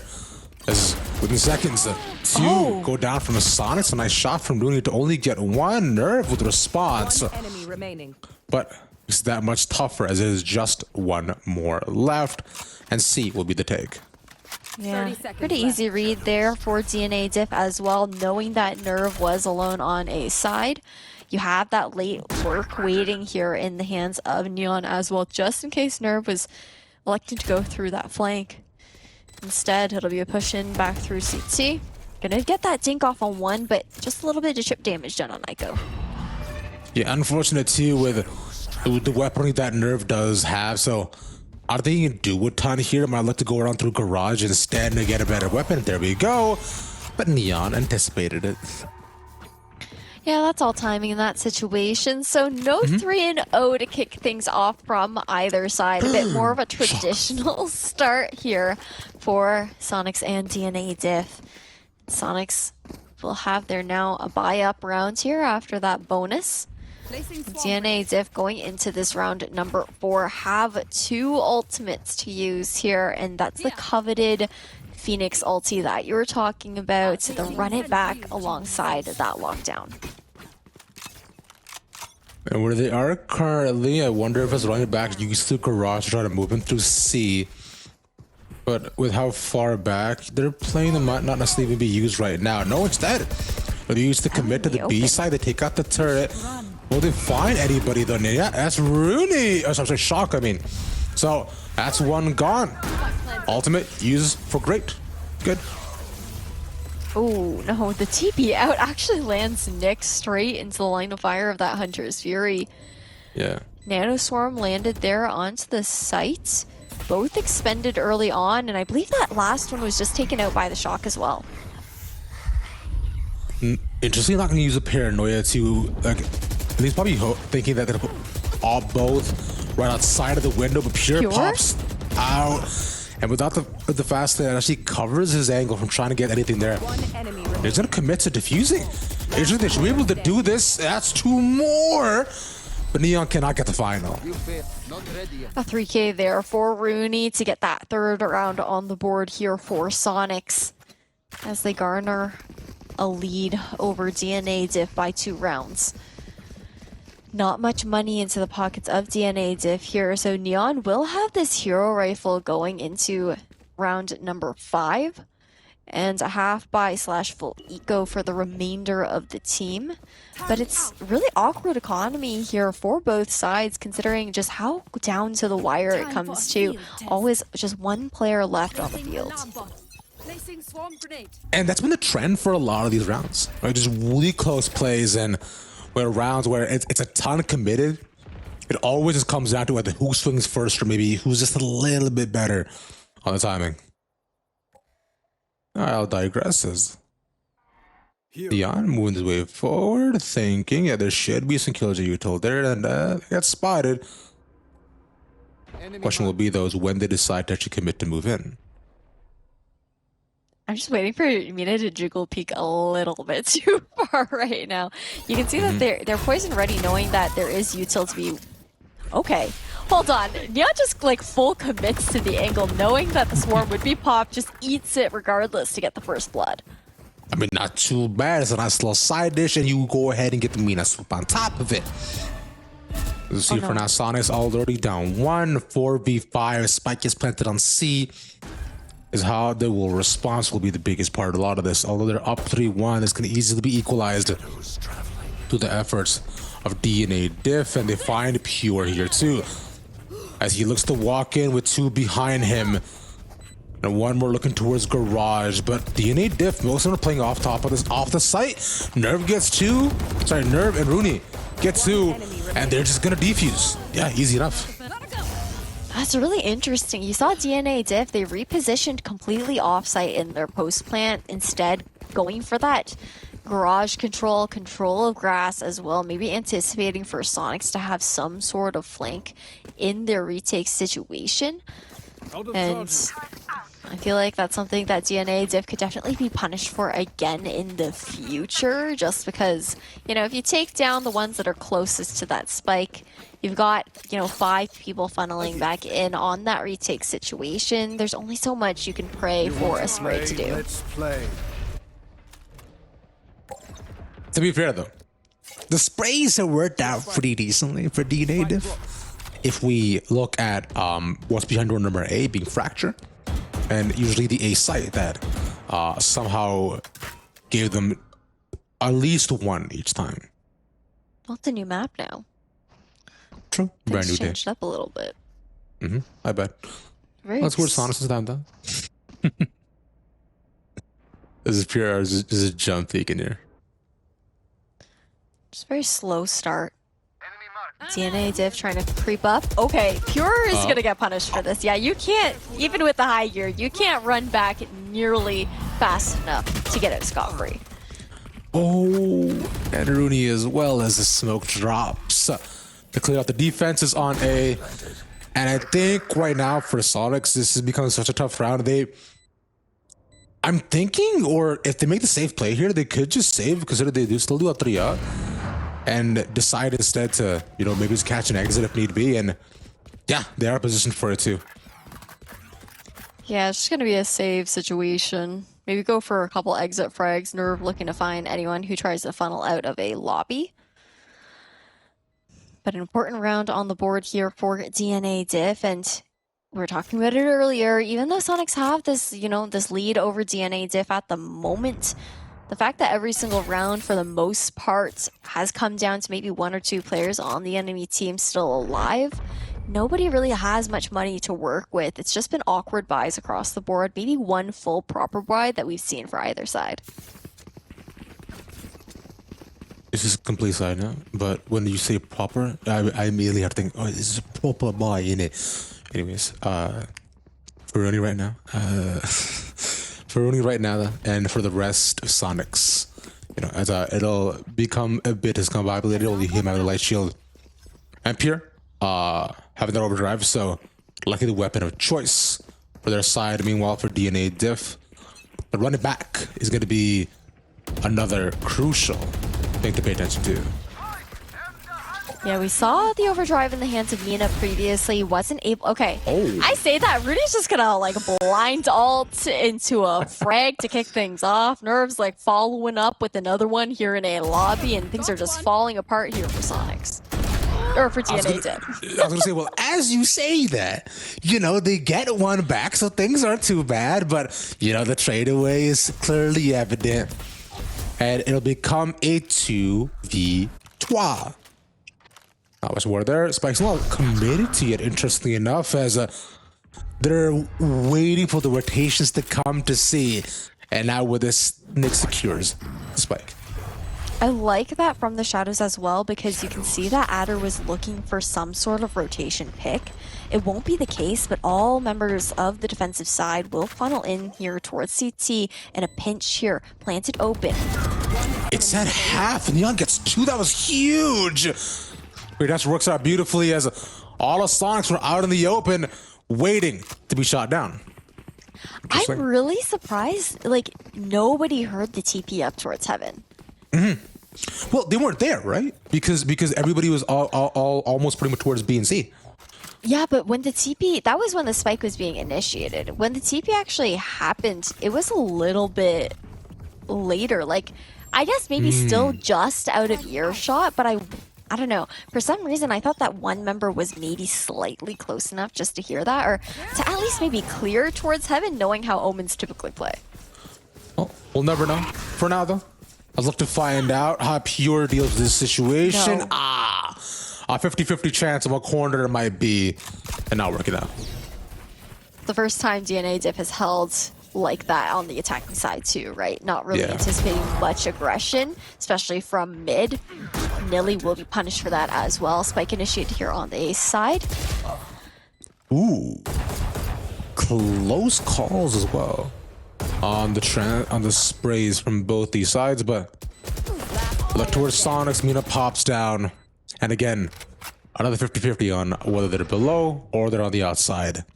And with no info, it's a gamble you got to take on your saves. As leave it to nerve, the wall bang doesn't work, but still gonna try to look for as many as possible, as he should know he's having. Hey, guess what? That's still a nice shot, but yeah, now equalized here as DNA Diff bring it up to a tie 4-4. Really a nice adjustments to come through from either side, and we're gonna see Sonics actually pulling out a timeout here as they lose this lead. Sonics, I don't think DNA Diff has taken a single timeout this entire game, actually. I think they may have taken one. It's either 1 or 0. All right, a small margin, so I'll give it to you. But either way, from the Sonics' side, I have to imagine here that with how the defense has been going, right? It's been more so on the full frontal sense, I want to say. It's at the beginning we saw it was a lot slower. They're playing a lot farther back, but then they decide, let's just run at them and see what happens. Some instances it works out, some instances it does not. And DNA Diff, even when Sonics moved a lot farther back and decided to play closer angles, they win. It's true. But speaking of steps forward, you guys can also learn what the first steps are required to set out on the path of purpose with the United States Marine Corps. Big thank you to them for being a partner with this event. And you know, you guys should check them out at pks.gg/USMC22 to find a little bit more information if you might be looking forward to being a new recruit. 10 hut, salute. Thank you, Ash. Look at DNA Diff for now. The same sort of force stack that we've come to be expected as the window push pretty much ends up in a 2 for 2, sorry. But I think this is definitely better if it's DNA Diff a lot more as who they managed to save. Dark cover to go out here. Window of garage. And Aiko's just kind of going on a solo mission at the moment, using that Prowler to clear out close, maybe draw a bit of attention over as DNA Diff decide to back out. But really interesting the way that Sonic's playing this. Playing for the extremities here on C and A. Aggressive angle to be held here from Mina. Just looking for that early point of contact. Knowing that the alarm bot and turret are watching his back just in case. The op in hands here. It's not something you see typically coming out from Killjoy. You're right. I've seen it sometimes on Sage's ciphers even sometimes, but big fan of this. Unless the Nightfall tags one. I believe might have gone to the person on Heaven too, but it's the fake. The smoke even there, but Nerve knows this is happening. Might be able to start the plan for going down, but no mistake, gonna stick inside of the smoke and wait for backup. TP out there, coming out from Nick as well. Glass Radianite boxes are going to be attempted to be shot through, but it doesn't matter. Neon in 1v. Okay, hold on. I don't even know how Neon got the first 2 kills. We didn't see that perspective, but the last one to close things off with a 4K here for DNA Diff, taking them 5-4. All right. So the ending of the second last kill that he got, it was almost pinpoint accuracy through the smoke. I was like, that's crazy, nothing but dome. And the final as well, like I don't. Wow. Okay. Anyways, we've been praising the ability of DNA Diff to shoot through smokes, and seems as though they just continue surprising us. And maybe the DNA Diff really stands for like X-ray eyesight. They got those That's what's in their alleles. DNA. I'm sorry, they have what? Alleles. There. It's a genetics term. Thank you. I thought you were saying like eels funny.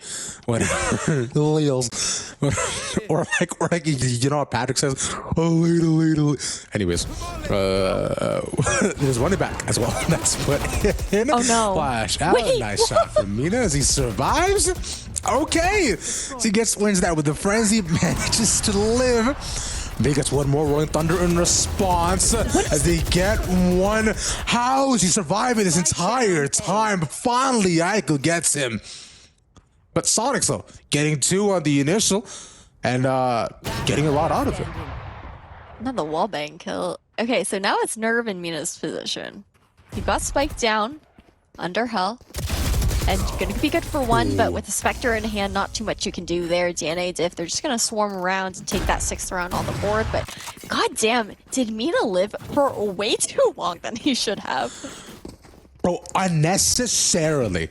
My man was paranoid, he was flashed, and he still somehow managed to survive with a frenzy. Whatever. I also want to take note that Mina took down not just the run it back with that frenzy, but also got a frag with it, right? Technically, he got 2. So that's impressive across the board. And now with an op, I think they know that Mina is the fragger on their team, so they can decide to give that to him. Just waiting for the pixel angle down by A, but flashed out though and forced to move all the way towards sewers. It's a really uncomfortable one and done angle though for Mina as well, right? You know, watching towards A short, but not having utility to watch A long. You've got the From the Shadows being popped there just to check out what's going on backside. It looks like DNA Diff are just gonna grab that ult orb. Now back out, but look at the positioning here coming out from Pure already underneath window. There had a ton of tools available to really rush down the site as would be ideal, especially for an A take. But with all the, I was gonna say, with all the people there, as I say that, they rotate 2 out. There's 1 still in between, but DNA Diff is the one to go towards A. Okay.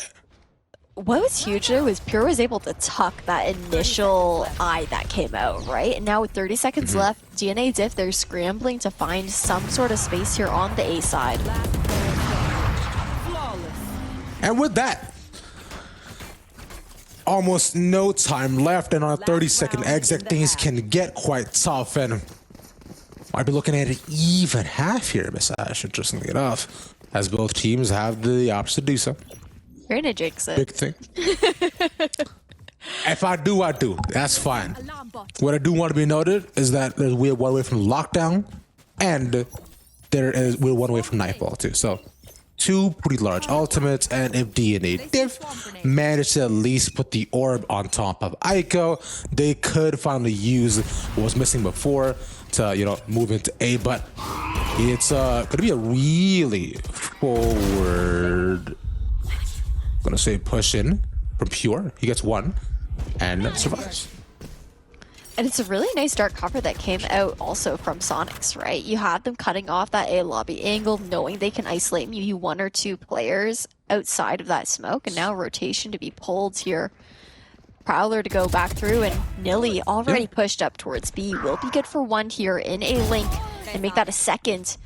All of a sudden, DNA Diff finding themselves with the 2-person advantage.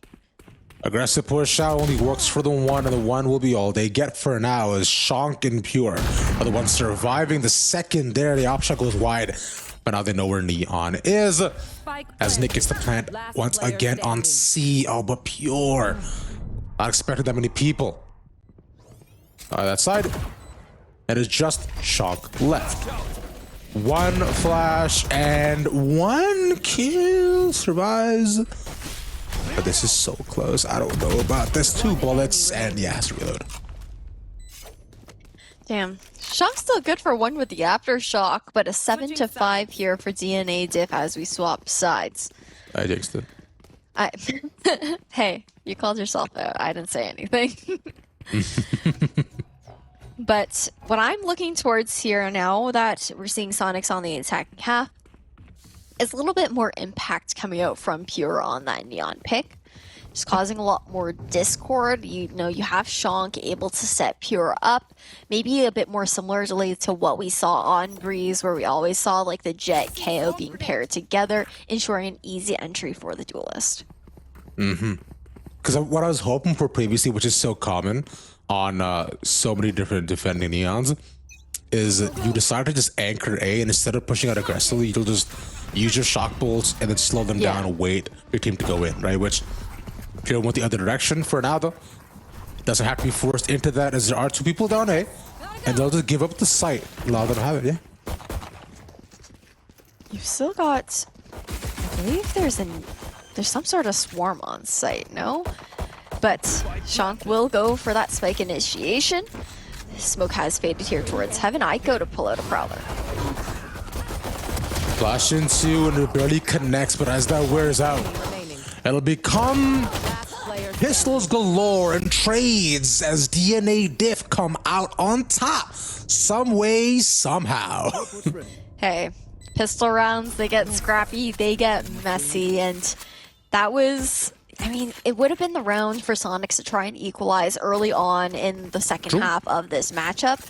That tail will have to wait a little bit longer as DNA Diff just continue to grow this gap as far as rounds go.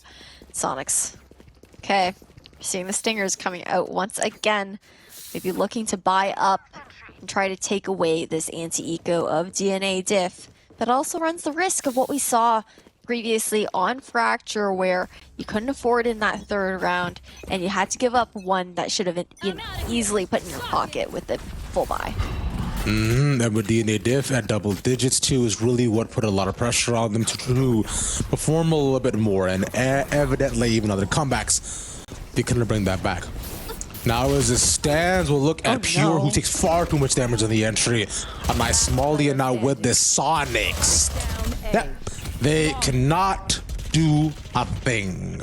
I really like how Adder used the hot hands there to do zoning on the left hand of sight, knowing that, okay, Pure commits to this, like, it's getting molly damage or spraying things down, everyone else is going to have to go over towards the right side of the map, and now exactly what we were concerned about, it's just going to be a sheriff round to come out here for Sonics, a round that really should have been one in their pockets, and this allows DNA Diff to have what is likely going to be a really clean bonus.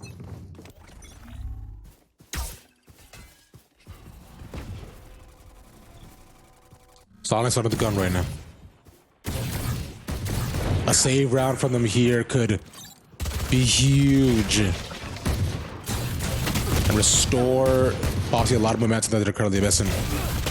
But that's two fall. Oh, okay. Okay. That was nice. And that's the kind of restoration that I'm talking about. The transfer shots. The deal. Oh no. Oh well. Deploying drone. Okay, drone here in hand for Rooney at the very least. Looking to find one. Will spot out Nick towards backside. Paranoia does miss. And a recon bolt just to seal the deal. Shank is slowed down by the trademark, though, having to shoot that out, and Neon with the Marshall will secure that 3K. What was looking like a potential round conversion for Sonics will just land DNA Diff their double digits. But at least Shank hit a clip. We were talking about that he'll be able to do that on Fracture, so I think he'll take that at least. Hopefully he tweets it too, if anything. Now though, DNA Diff and Sonics once again must win round here for themselves. Because if not, that also means that we're back again on the save for them. And putting them against match point on DNA Diff and losing the set that's currently here. As look to go towards Garage once more, but finding nothing. Look at this aggression coming out towards A main. You got the Prowler to clear up close.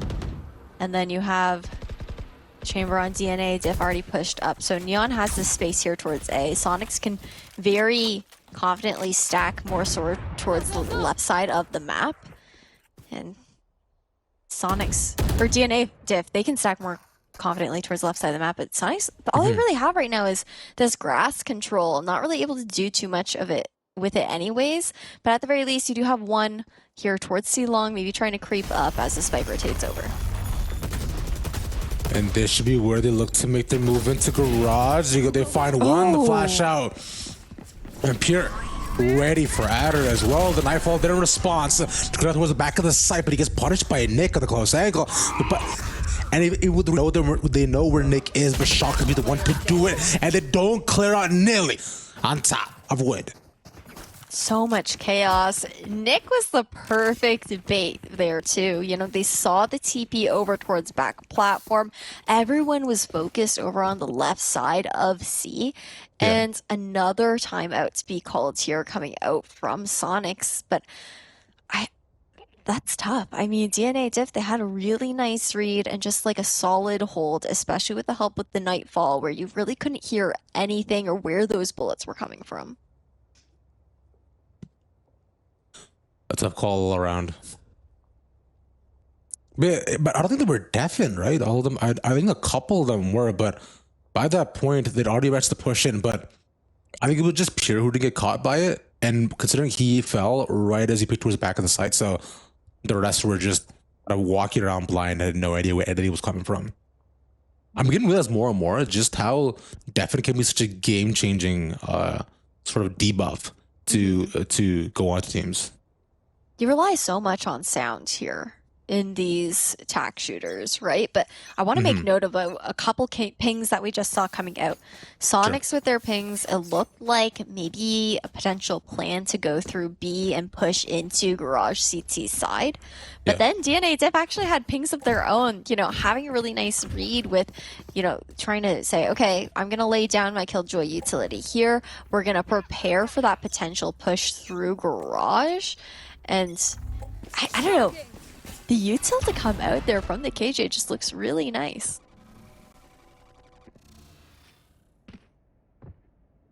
It almost looks like a smiley face. It's just missing the eyes right now. Priority. By the way, they got one tag as well as a chamber. Well, onto Adder, I should say. So not. I was gonna say so might have been able to have C as an option, but with Pure gone, they have to look to find other ways to make the entry. As Sonics on B, Nerve goes down. Good response from Mina, and they also get a gun in their hands. Now retake game here for DNA Diff, but Sonics, they are on that eco buy. Really nice delay to come out here. Nick now lit up as well. Ico waiting in spawn. You would thought that he would have come out on top in that situation, and now an attacker side of Killjoy lockdown to come through. Sonics are converting their eco round. That was kind of crazy because they're anticipating that where DNA Diff might be is because they knew where the op was as well, so they're probably expecting two as well to be there. So they push into A-Link as well and then find one more by spawn and completely isolate or at least have man advantages on two different gunfights. That's huge for the Suns with the guns they got as well. And DNA Diff supposed to give that up. That was cool. I like that. It was also not done with like that same kind of explosiveness I think I was anticipating in the early, like the pre-round. I was kind of like, okay, I see these pings going out. Usually you see like a very quick blitz onto B right off the bat. Instead, Sonics played it a little bit more slowly. We're a bit more conservative. And then once gathering a bit of information, we're able to make that move in. So staving off match point for a little bit longer, and off the back of this as well, if Sonics can claim this round, and perhaps the next, would have a really nice chance at closing this gap, because that would force DNA Div onto some sort of eco, and an early Hunter's Fury to come out just off the back of that tag from the Eldrone. And they find it on Nick. I believe they at least tags on the Killjoy util as well, but only one tag will be given. I wanted to be noted as well with the lockdown and also the Rolling Thunder also give it away from Sonics previously. They do it from the shadows here as well, which we saw DNA Diff use last half with pretty decent effort, but at least from here though, it's pretty much the same pushes we see in more so their defaulting play that way. Sonics is done, time and time again. Minor nothing this time, yet again though. What's really interesting is the way we see Adder playing this Phoenix pick. Always using the flashes right off the back of, you know, an initiator or a sentinel piece of utility. Previously, it's been off the contact of the turret. As I say that, contact will be made by Rooney. So picking up this first blood for Sonics is a really nice opening. Blinding. Paranoia drops, as does Nerve, so they should have been able to heal. Actually, no, because they're deaf and they didn't have no idea where he possibly is. And he manages to survive and pops below into hell. Sonic's here in a really good post-plant position, and DNA Diff know that this is not something they want to try to contest, as you're mentioning, because they lose this, they will be forced onto a save and give Sonics even more chances to come back. Yeah, I think knowing that their economy is in such a tricky position right now, saving is really all you can do at this point. Neon, though, I want to talk about, you know, having that op in hand is actually what has allowed DNA Diff to feel really comfortable stacking towards the left side of the map. You've got Neon holding things down usually towards A long, and for that reason, knowing that the long angle is being watched by the sniper, DNA Diff just, they feel comfy with it. They're like, okay, we'll stack towards Garage, we'll stack towards C. A lot of conditioning was also done previously by Sonic, showing that early presence with Prowlers and Garage, always going for that grass control. And you mentioned this a fair bit as well, Ash, right? It's the process conditioning that has happened in every single one of these maps. Both these teams at both sides, especially Sonics too, they do have set plays they go for consistently. And it's been on DNA Diff to either counter it or, you know, like just play it back a lot farther, let them execute, and then respond to it afterwards. Most commonly, it's been the response that's worked out so heavily in their favor, which is why we've seen the scoreline that we are right now. But there have been certain times where, you know, Sonics catches them off guard, i.e. 2 rounds ago. Currently, as it stands, besides some surprise pickoffs that we've seen in this game, Sonics at least this time do have a different position than we've seen previously. Oh no. But the drone doesn't catch it. Okay, Sure it Kira's does, waiting. That's tough. I mean, really nice because the deep dark cover does push out a lot of early utility from Sonics to force them to clear that angle. But at the same time, you've got DNA Diff on the other side trying to maintain, you know, certainty that a lobby is still clear, that both Prowlers are already expended. With 50 seconds left on the clock, Sonics haven't garnered any map control for themselves, just cutting noise, trying to re-hit here towards the A side.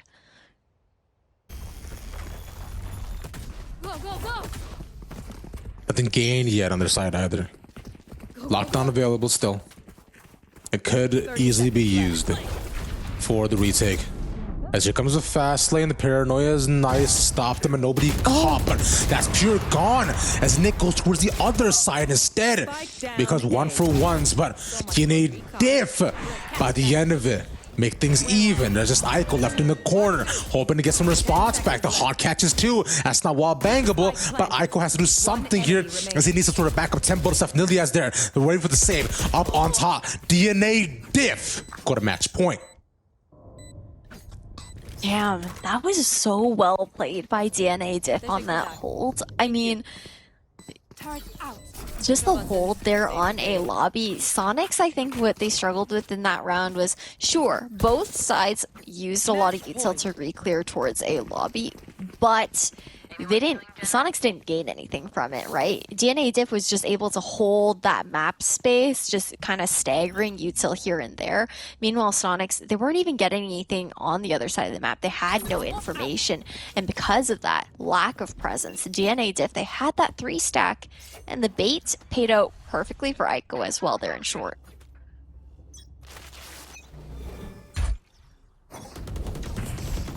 Now, against the barrel. Sonics, they have overdrive, so that could be cool. Haven't seen a ton of overdrive kills this entire set, though, unfortunately. Always fun when they happen, but DNA Diff are ready to get at it. They've got Surprised added the actually running back there, too, by Sewers, but they're all just chilling by along. Just really slow. At the very least, like some sort of lurk here towards grass for Sonics, but I'm really scared of Adder in this situation. Nick finds one, doesn't run it back. But instead he goes to the corner, they see exactly where he is. Oh, the reposition gets cut. Unfortunate, but just a 1-for-1 by the end of it. Really interesting battle to go through, right? But now we're going to see the trademark being taken down. The sprays through the smoke will land quite a bit of chip damage over on DNA Diff here in A-Link. Dark covers all across the board, so all choke points have been smoked off here as we see the lockdown coming through for DNA Diff on this retake. Yes, that's gets destroyed though by the breach at least, so not too bad as it move in. Aiko gone. Stop calling the close corner. They know where they are too. Nice shot by Neon to clear towards the back of the site. Wallbang works out for Pure as there's just Neon left. Knows one's on site and one is off. Sees him. That should be both flashes expended as well. And there's just no time to defuse. Perfectly faded smoke there for Pure to seal the deal in denying the operator going into this next round. And talked about how close the last few rounds have been, and we're finally seeing DNA Diff now on this broken buy. It's going to be a half buy for them, and this is the decider, right? So Sonic's opportunity could not be better in this situation to really try and bring this over to overtime.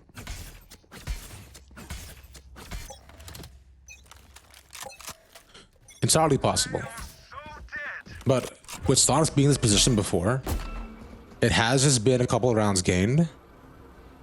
And ultimately DNA Diff, well, for lack of a better word, diffs them. But with a save at least, I think it's a round that can very handily go in Sonic's favor if they check this quarter. Adder's always playing this too, right? Like the bait angle, waiting for someone else to take that contact. And with the headshot down, unfortunately does throw out that flash and will be betrayed for the util out. As Sonic's look to make this move in here towards the seaside. Slowed down for the sea by the seas just for a little for now. Things are getting messy though on site. And they continue to be. A spike gets dropped, but it won't add up to much more unless with the op. Neon again could do this. Knows exactly where they have to be and just waiting for anybody to peek out against him. But Mina has crucially managed to make his way, recover the spike here as well as he wasn't watch the angle, thinking that he might have survived. But now that they hear the spike plant, this is such a tough call from both sides. And I don't think Mina actually looked to peek here. It's probably repositioned over by logs. And they definitely heard that jump. They definitely heard that jump. Only 2 bullets left. And 3 different corners they could be in. Does he win? This is scope in, and Mina saves it for Sonics. 9-12 as Mina saves the day. Like you said, really, really tough on both sides. I mean, Mina was looking to potentially even push in towards CT there just to ensure that the angle is clear, won't be walked back in on. But man, I think just the fact that DNA Diff, that was nearly a thrifty round for them to end it out on is really nice for momentum for them, right? You know, Sonics has stolen that away the past few rounds, but when it comes down to it, even on a thrifty, things were right down to the wire. And so many of those rounds are exactly that. Small clutches, but Neon wins it this time. So, Mina gone. I think it's so tough as well for your attacking half to be able to win the post plants without your Killjoy, but see her do it before. Let's see if they do it again as they look to move it to be once more, and the drone doesn't catch anybody. Interesting that we're seeing so much stall coming out. Pure already pushed on, but really good for the frag. But I mean, so early on did DNA Diff invest so much utility despite the alarm bot watching. Now we're going to see Nerve now trying to TP on towards site, but Adder in the corner. Bold. All of a sudden we're looking at a 1v5 situation. The flash does come out and Nick ends the game here. DNA Diff with a flawless, taking it 13-9. And that is how it ends, some way, somehow. Okay, now I see how he got the final, where he just got the second as well through the smoke, and I think the third was also almost through the smoke again. But nonetheless, an exciting game, close matches, and pattern recognitions galore is what results in DNA Diff moving on to tomorrow's quarterfinals. Yeah, I think what was really tough there for Sonics, who are now unfortunately out of this month's Knights Gauntlet, is the fact that on their attacking side, they really went for map control pretty late in the rounds. Like, not even were they really spread defaults to find information. It was often a very heavy lean towards one extremity, not finding too much there, and DNA Diff doing their damnedest to just completely stall them out on any push. Yep, every single time was a force attack by Garage. They move in, they find nothing, they shoot out the door so that they could possibly wallbang it, and then past that, it was a chance of, if there's a turret there, you flash it, hopefully you win. If there's not, then hey, we'll figure it out.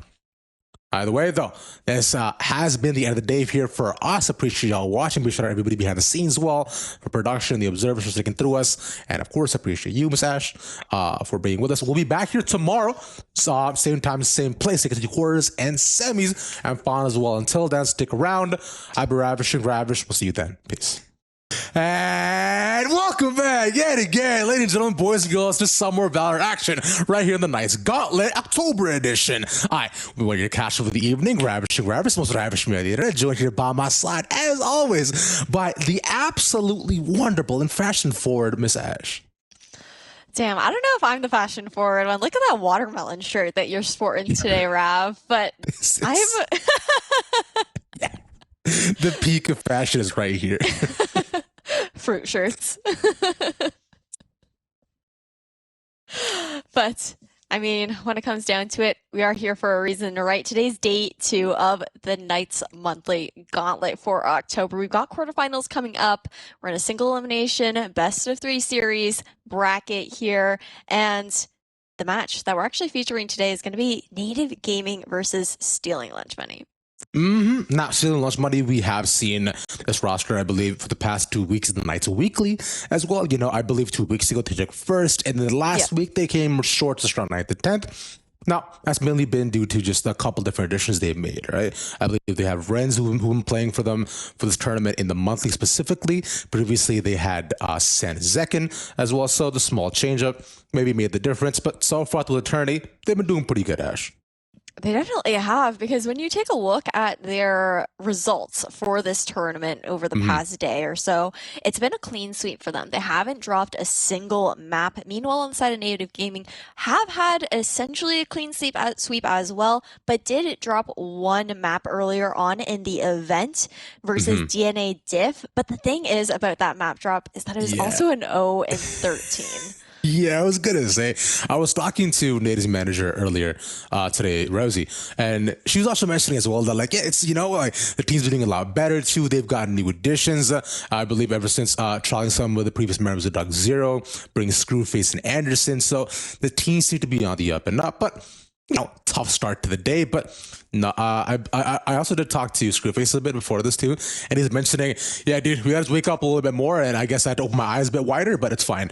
Which, I mean, hey man, I hope today you were wide awake, brother, because it's 5 o'clock. So let's get it going, all right? Okay, but at the same time, 5 o'clock that's morning time. That's peak morning hours for gamers. When you think about this, Rav, I don't know, you might be asking like a pretty tall order here when you really think about that, but that's also a really good point to make, right? It's like Screwface is is a player that all across the board on any team that he's been on is a player that you can rely on to always be a heavy hitter, be a really great entry for your team, usually either on that Jet or Raze pickup if playing the duelist role. And you know, if they're feeling like their performance wasn't, you know, up to snuff to their usual, that can make a really big difference when you don't have that unstoppable force to rely on. 100% true. And of course, if we're looking at part of the previous pieces that and the current ones that are currently there for a Native, you know, I believe with them dropping two of the different players that for themselves. The addition of Anderson too has also proved a lot better because Anderson and Screwface do play together in a lot of different teams, whether it be Puck Squads previously. I believe they were together on Roy's Kitten Shelter as well, and now too with them switching over with people like Cutler, who've also helped a lot with being the bigger voice on the team. Considering he's been playing since season 1 of Valorant, back on the previous TSM squad, which is crazy. I remember watching him back in. Do you remember the UMG First Strike series? That was crazy. Remember back when Tana Metro, you used to wear a suit every day. Shout out to that time. That was great. But aside from that, though, too, I've also heard that Screwface has become one of the bigger voices on the team. He hasn't played the active role in IGLing, but has been calling a lot of the shots. Aside from Cutler as well, who's been known to be the most experienced voice of the team due to experience, as already mentioned. It's very true, but these aren't the only teams here. It's quarterfinals, right? So we've got quite a few others to look at. I believe we do have a bracket to show you guys just to see what's going on off stream. And not just off stream, don't forget, we also have a side stream over on the Knights Arenas channel. So you guys should definitely check them out over there to catch the games going on the other side of the bracket. But other than Native Gaming versus Stealing Lunch Money, we're also going to have the Silk Road versus Project 7, Oxygen Academy versus the Ganaccis, and DNA Diff versus Country Boys. Isn't Ganaccis because kind of like the pasta? That's or am I thinking too hard? That's gnocchi, my guy. That's a potato pasta. I had that recently when I went out with some friends last weekend. It was really good. I had some pesto. It was great. That's not the point right now. Like you're saying, it's really solid games across the board. And of course, there are multiple different ways to catch the action. But hey, hopefully you stay here with us because I feel like we're pretty cool. We're both really tall. I think that's more than enough reason for us to hear. I'm definitely taller than Catnator and Vincent, who are both down on the other stream. So there you go. You can go ahead and mark that on the record as well. But let's talk a bit about our opponents because we talked a lot about Native, but I was stealing lunch money. I mean, Stealing Lunch Money being that more so a puggy team, but with really top contenders of, previously pro players in like the tier 1 scene, as well as just like really well-known names in the tier 2 scene across the board, because that roster is pretty stacked. You've got Curry, Pure VNS, Jonah 6, Lear, and Renz, all names that I think everyone that's tuning in today should be familiar with. 100%. Curry, of course, previously from C9 as well, Pure VNS you used to play on the Knights, and all the other names too, who are previous pro ex-pros as of right. And I went with their games early in the day, and it's not as like there's an actual structure. It's that they're just because of their say superior prowess when it comes to playing the game of Valorant and being able to click heads. That is where they focus their strategies around. Like, don't worry, we'll just gun diff them. And that I find is a style that goes along with a fair amount of puggy teams, right? There's no one big voice. It's just them holding where they can, playing their agents and figuring it out, which makes it so much more fun as you go throughout the day. Yeah, because when it comes down to puggy teams, it's really about being quick on your feet. And you're saying that they tend to rely a lot more on those individual gunfights and whatnot, obviously using their utility to their advantage, try and make them unfair whenever possible. But it also comes to fruition in the agents that we see being picked for this team. You've essentially got, Pure VNS, no surprise they're always going to be on that controller, has always played that role across most teams that he's been on.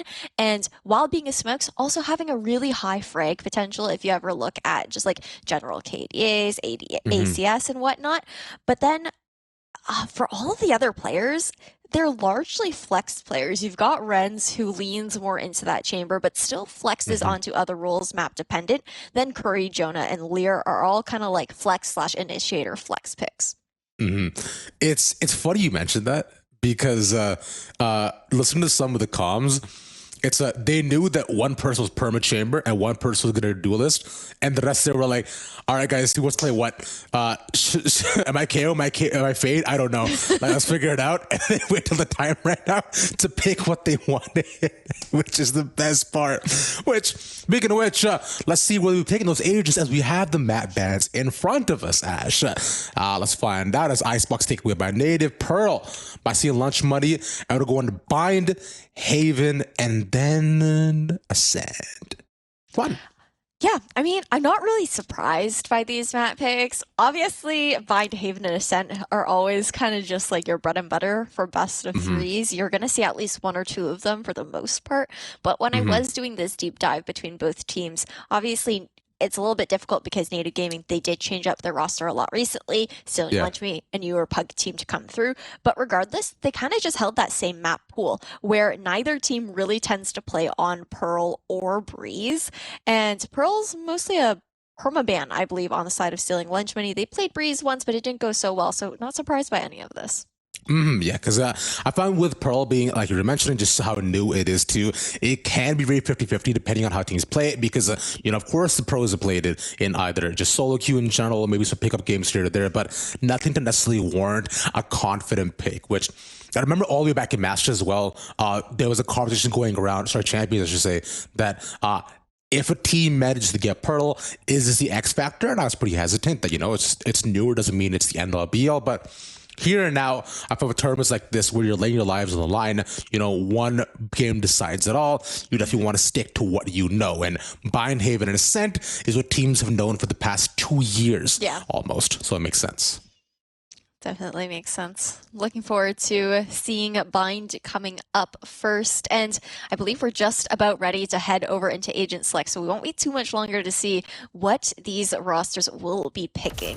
And to kick things off, it looks like right off the bat, we're seeing Native Gaming. They're confident. They know, they got their map. They've got their picks for the map. Nothing too surprising coming out here. I mean, this is, Instalock 2 and Bind can be, and of course I have my thoughts on this, but Bind can be a very, very fun map, of course, with the right overall picks. I like that we're picking at the Brim consistently instead of the Viper too, because especially with the rushdown strats, and Fade has been the mainstay pick over the KO as well, which I find I can go with it without, but just because of what Fade offers to it makes more sense, especially with the Prowlers. And Breach is a pick that I will genuinely always support on this map because your fault lines can essentially cover every single major angle on a site, especially when you're looking to entry. So like all of Hookah gets covered up, most U-Haul is there, especially looking down shower as well too. He offers so much. But on the other end, for Seal Launch Money, we're looking at the Sky and the Viper change up this time, and the Chamber should be Instalock as well. And I believe we'll have the Breach for an extra smoke. Fun. Yeah, it'll be interesting seeing now on the side of stealing Lunch Money kind of going back into that double controller. Kind of like team composition, something that you don't see too frequently these days. I feel like Viper has very much so fallen off of that Bind meta in a sense, but I've also seen gameplay recently where the Viper kind of like pseudo sentinel role on Bind has also made some adjustments. Like, I can't remember what team it was, but I saw them using the toxic screen on the defender side to actually cover towards outside of Hookah and deep, like a market, which was interesting because what it did was put pressure on the attacking side to be concerned about, okay, are the defenders going to TP from A? This gives them a safe crossing passage over towards the Hookah side. Did they cross paths just over to double box? It just puts a lot more questions into their head when they're trying to push into that Hookah positioning. Not only that, I find with the wall as well, as depending on how it's set up, especially looking down A or B even, it allows for a lot more cheeky angles, right? A lot more close holds, and especially if you as the attackers are looking to push up, it's yet again, it puts a lot more questions into your mind as to where they could be, especially with a team like Steal Lunch Money. They're going to play a much more far forward. So Native, that's going to have to be a learning curve for themselves as they look to adapt. As right now, they're centered out towards a site, a complete 4-stack, but no movement being made just yet. No, bit of a stall here from Curry, but the Snakebite doesn't quite land to fully cover the choke, and Morg's just going to chase him down. First blood into the hands of Native Gaming to take things off. Rush out through shower as well, cornered by the Prowler. Jonah 6 going to have to find a couple of seconds to be able to switch out. Anderson could easily peek him, but Screwface trying to go for the pinch. They're not able to get him, but your control should be given over. Jonah with the cleanup, and now with this, Native getting overpowered. Only 2 people left. Spike taken away. Okay, Cutler alone in backside, and Jonah 6 already with the 4K is going to be looking for the ace here. Morg trying to hold things down and denies the ace to come through, but Pure will be able to clean things up regardless here for SLM, and investment into the orbital strike as well for the defenders. That was tough there as well, because if they did manage to get the pinch on Jonah 6, then I find the route goes much more differently, considering Jonah managed to almost get the ace like you're saying. But through here though, with the loose U-Haul control, being forced to just spread themselves thinly across the site, barely even getting what I can't even classify as shallow control. So how to get things up, they will be forcing going into the next. This might be fun, the Stinger across the board, and of course it's the classic weapon bias that we're not investing the most. Not too surprising considering the fact that they did get that spike initiated, but again, just running into showers. This time, Curry playing a lot closer, and all of a sudden, this force up from Native Gaming is getting it just absolutely shut down, already down to a 2v5 situation. And it was the same showers push we saw last round as well, which although previously they had given that up so they could easily walk in, but now Native unfortunately caught outside, real top position. That barrels, those barrels are all wall bankable, and you can see that Bancroft has taken a fair bit of chip damage, but I think through here, Color ready for the trade, but they should not be able to get much more as Curry's watching the angle. As long as he dodges the flash, should be fine. That's one, but the concuss lands. Flashpoint in hands here for Bancroft. Trying to swap over, but actually ends up picking the Marshall up instead. Has U-Haul control, but about to be pinched as SLM are quick on the flank. Pure VNS knows that he has to go for this backside control. The swing with the Spectre, a little bit of run and gun to shut things down. 2-0 here for SLM.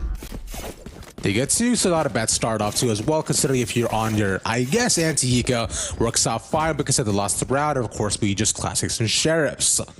Unfortunate leading SLM to a 3-0 lead, which on bind on the defense as well is something that you ideally do want to see. But hey, it is of course bind on defense. A couple more rounds in Native's back pocket, and should be an even half, hopefully, once they can stabilize. No real ultimates to play with right now, as it is still early on. I think Jonah 6 is the only one was close enough due to getting all those frags early.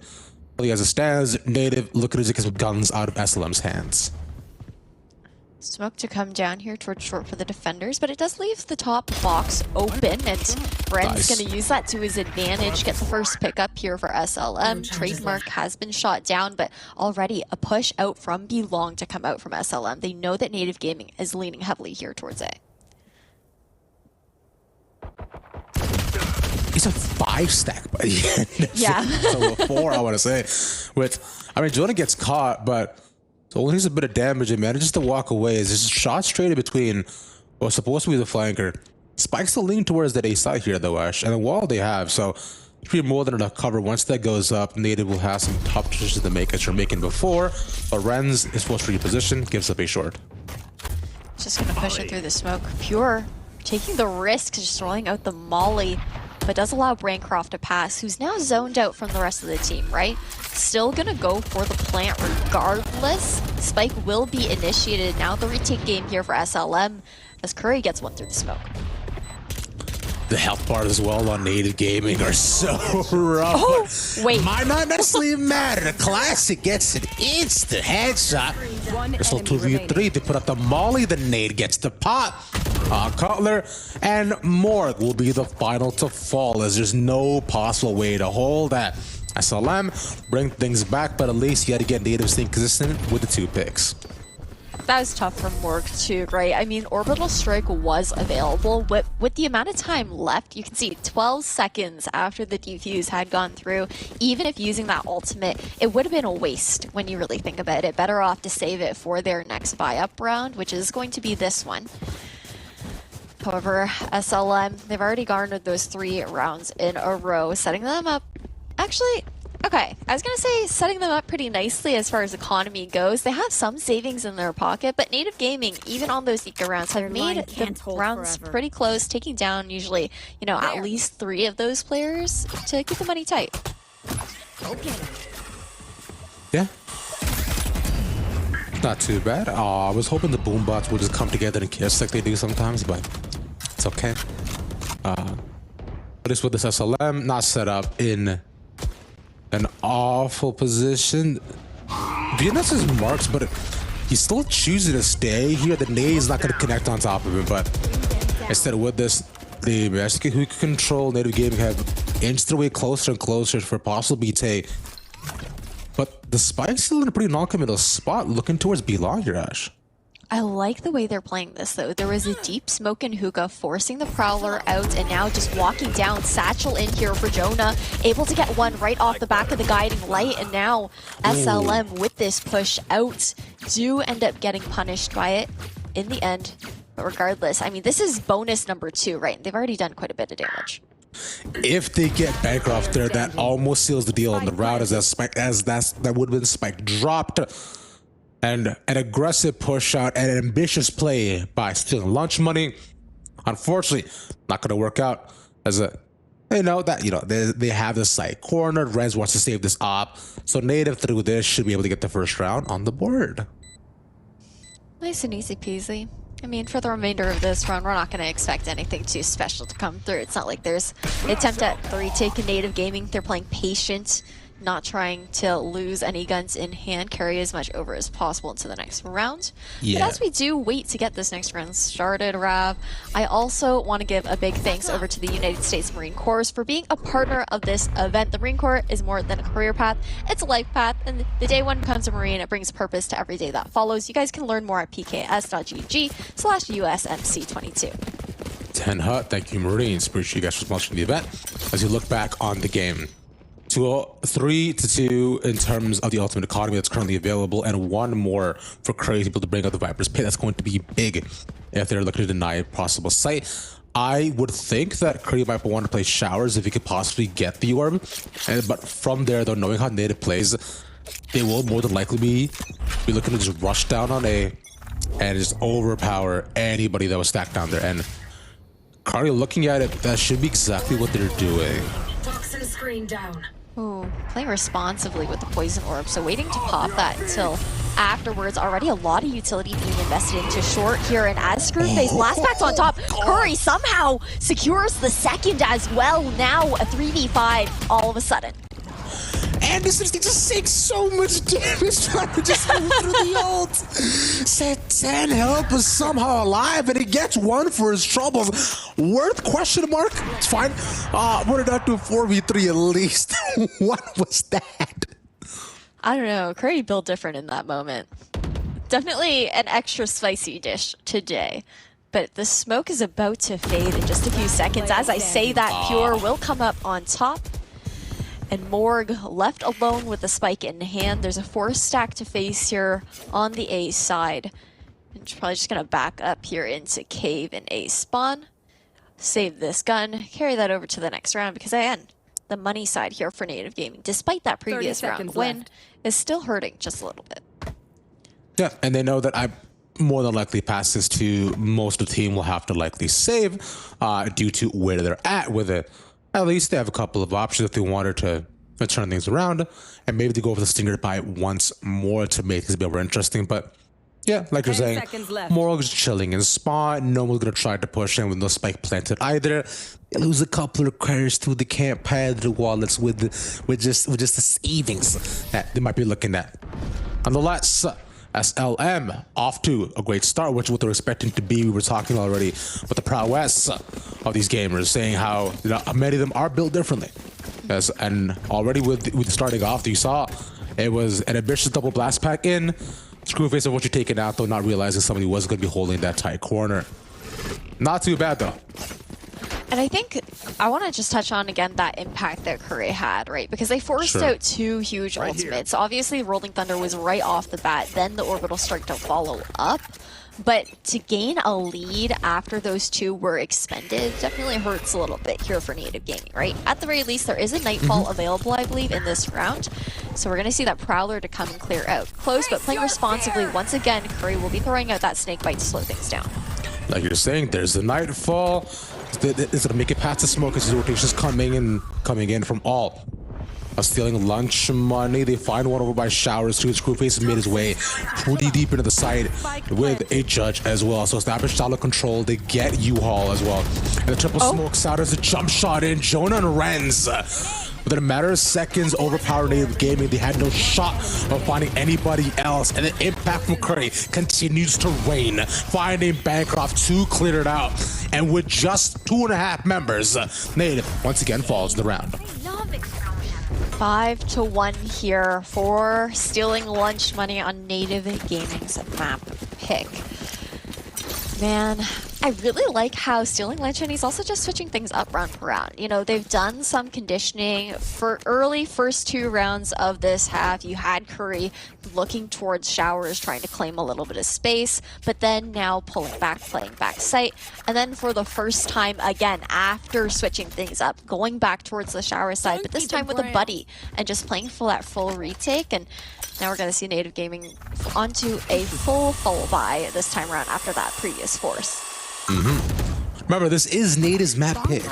So an unfortunate loss here would spell some doom and gloom, but not just yet. A lot of options. Curry does it again. The second no will fall to Anderson Sheriff. He is quite good on those statistically, but one more taken over by Morg, and this thrifty might just happen, Ash.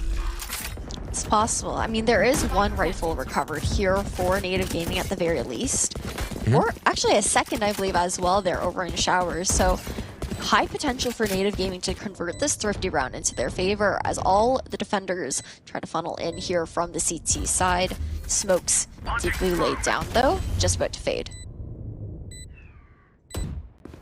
They have the season as well, one Prowler left over, and playing the lineup with the Molly is a pretty good option if they want to play a lot safer as time continues to tick down as well. They go Screwface as he pops in, gets taken by BNS immediately though.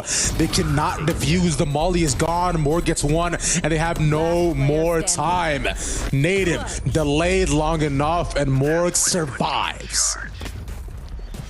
Incendiary doing so much work there, but a really nice round for Native Gaming to win because it gives them a little bit more cushion going into this next one.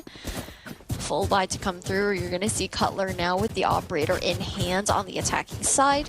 And as far as ultimates go, I mean, you've got Curry who has that Viper's Pit, has been online for a while now, hasn't chosen to expend it quite yet. You don't see like an early one being popped to cut off a choke, likely saving it for a retake.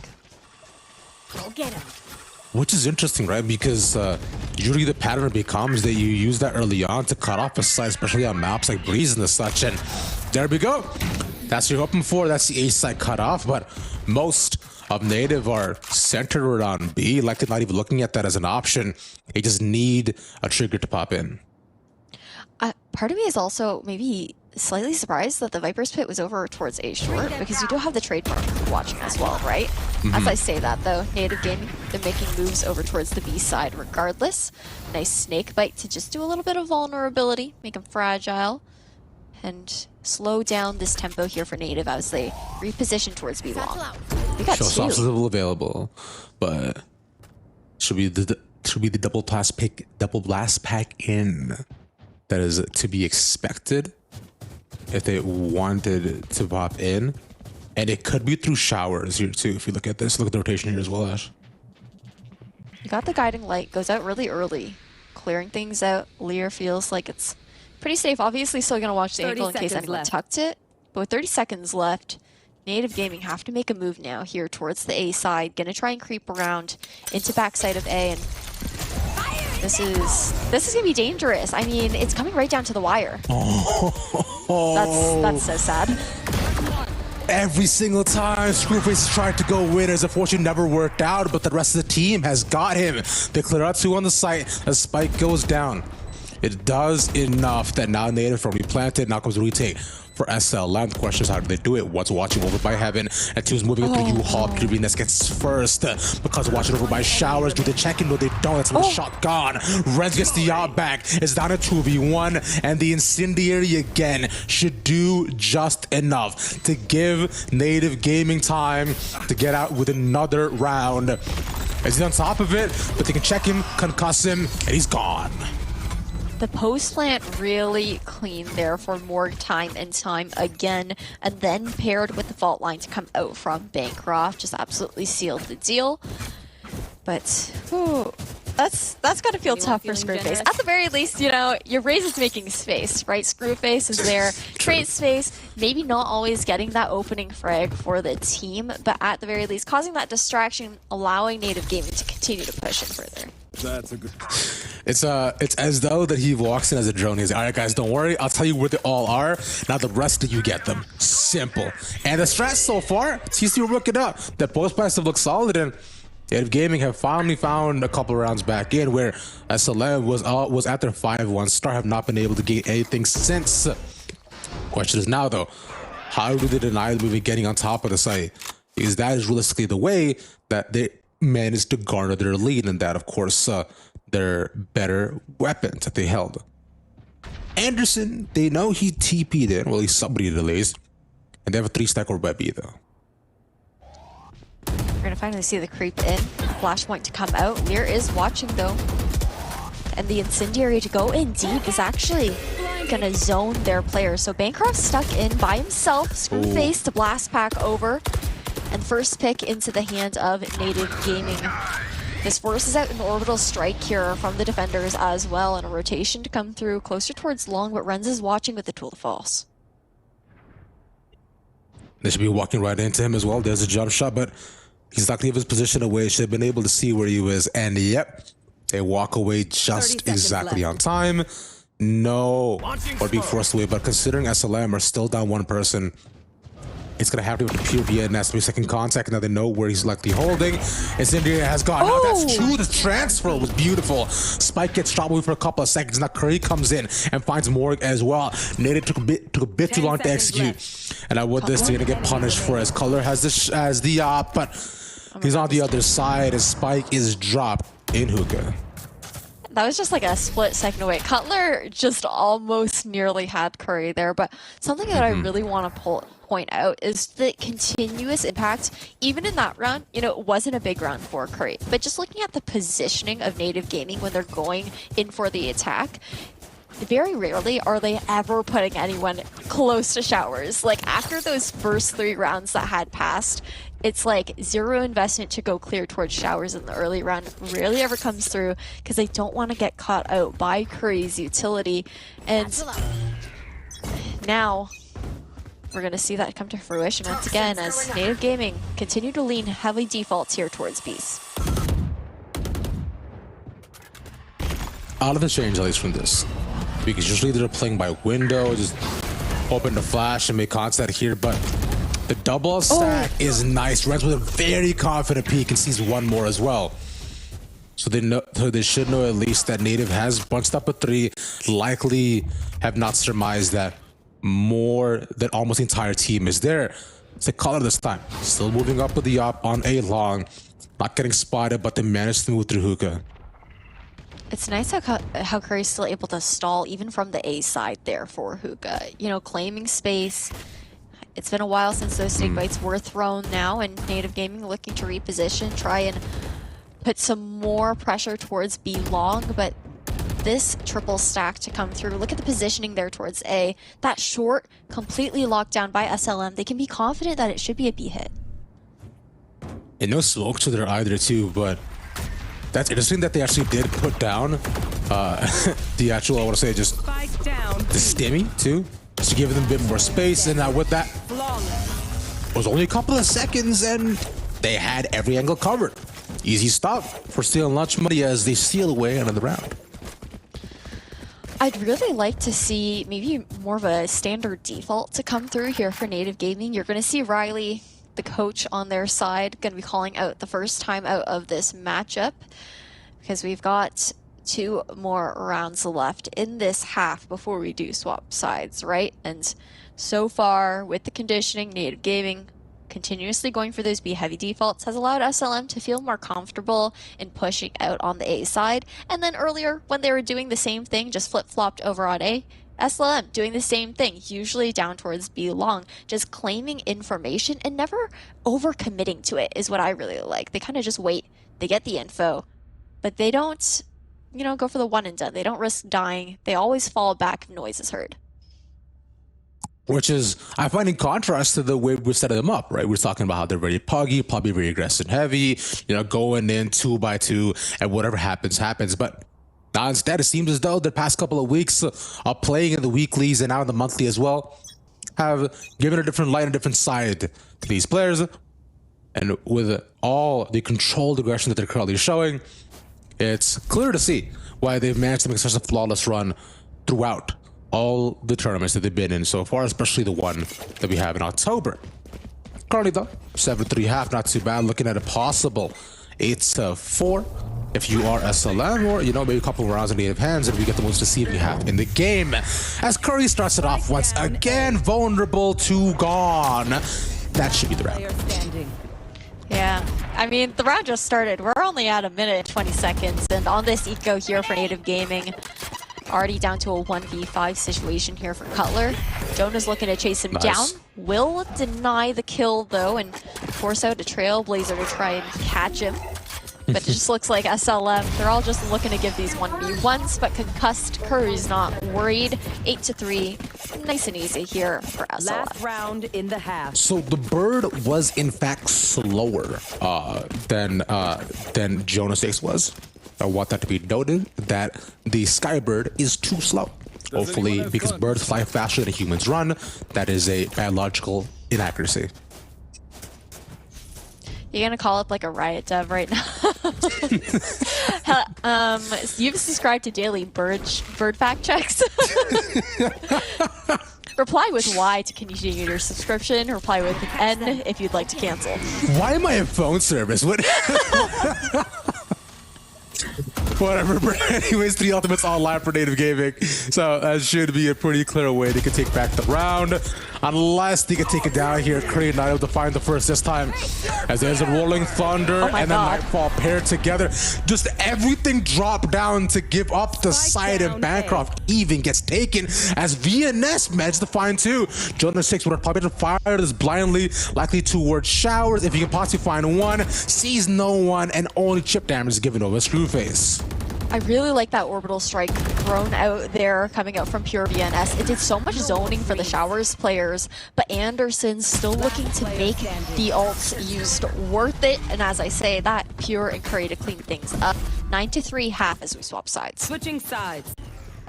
Again, yeah, it's as you look towards the final endings of the map, the round exits were just so fast. Past the save, and even this one, Native decided, all right, we got our checks, let's cash it in, baby. And whatever we get, we get. Unfortunately, didn't get much, which is why you make smarter bets. Nonetheless, though, slow pits around to go at least, and they can get that. I'm sure things will look on the up and up for them. Now that we're going to see Native Gaming on the defender's side and SLM on the attack, I'm curious to see if there's going to be the same sort of like flanking aggression. I think what Native Gaming struggled with those flanks was the fact that SLM didn't like full commit to them, like I was talking about before. It's not like they were triggering the trademark or anything, or like giving the info that they had pushed out that far. So it makes that difficult to counter as well. Can't exactly just counter that easily, not as though there's frames in this game.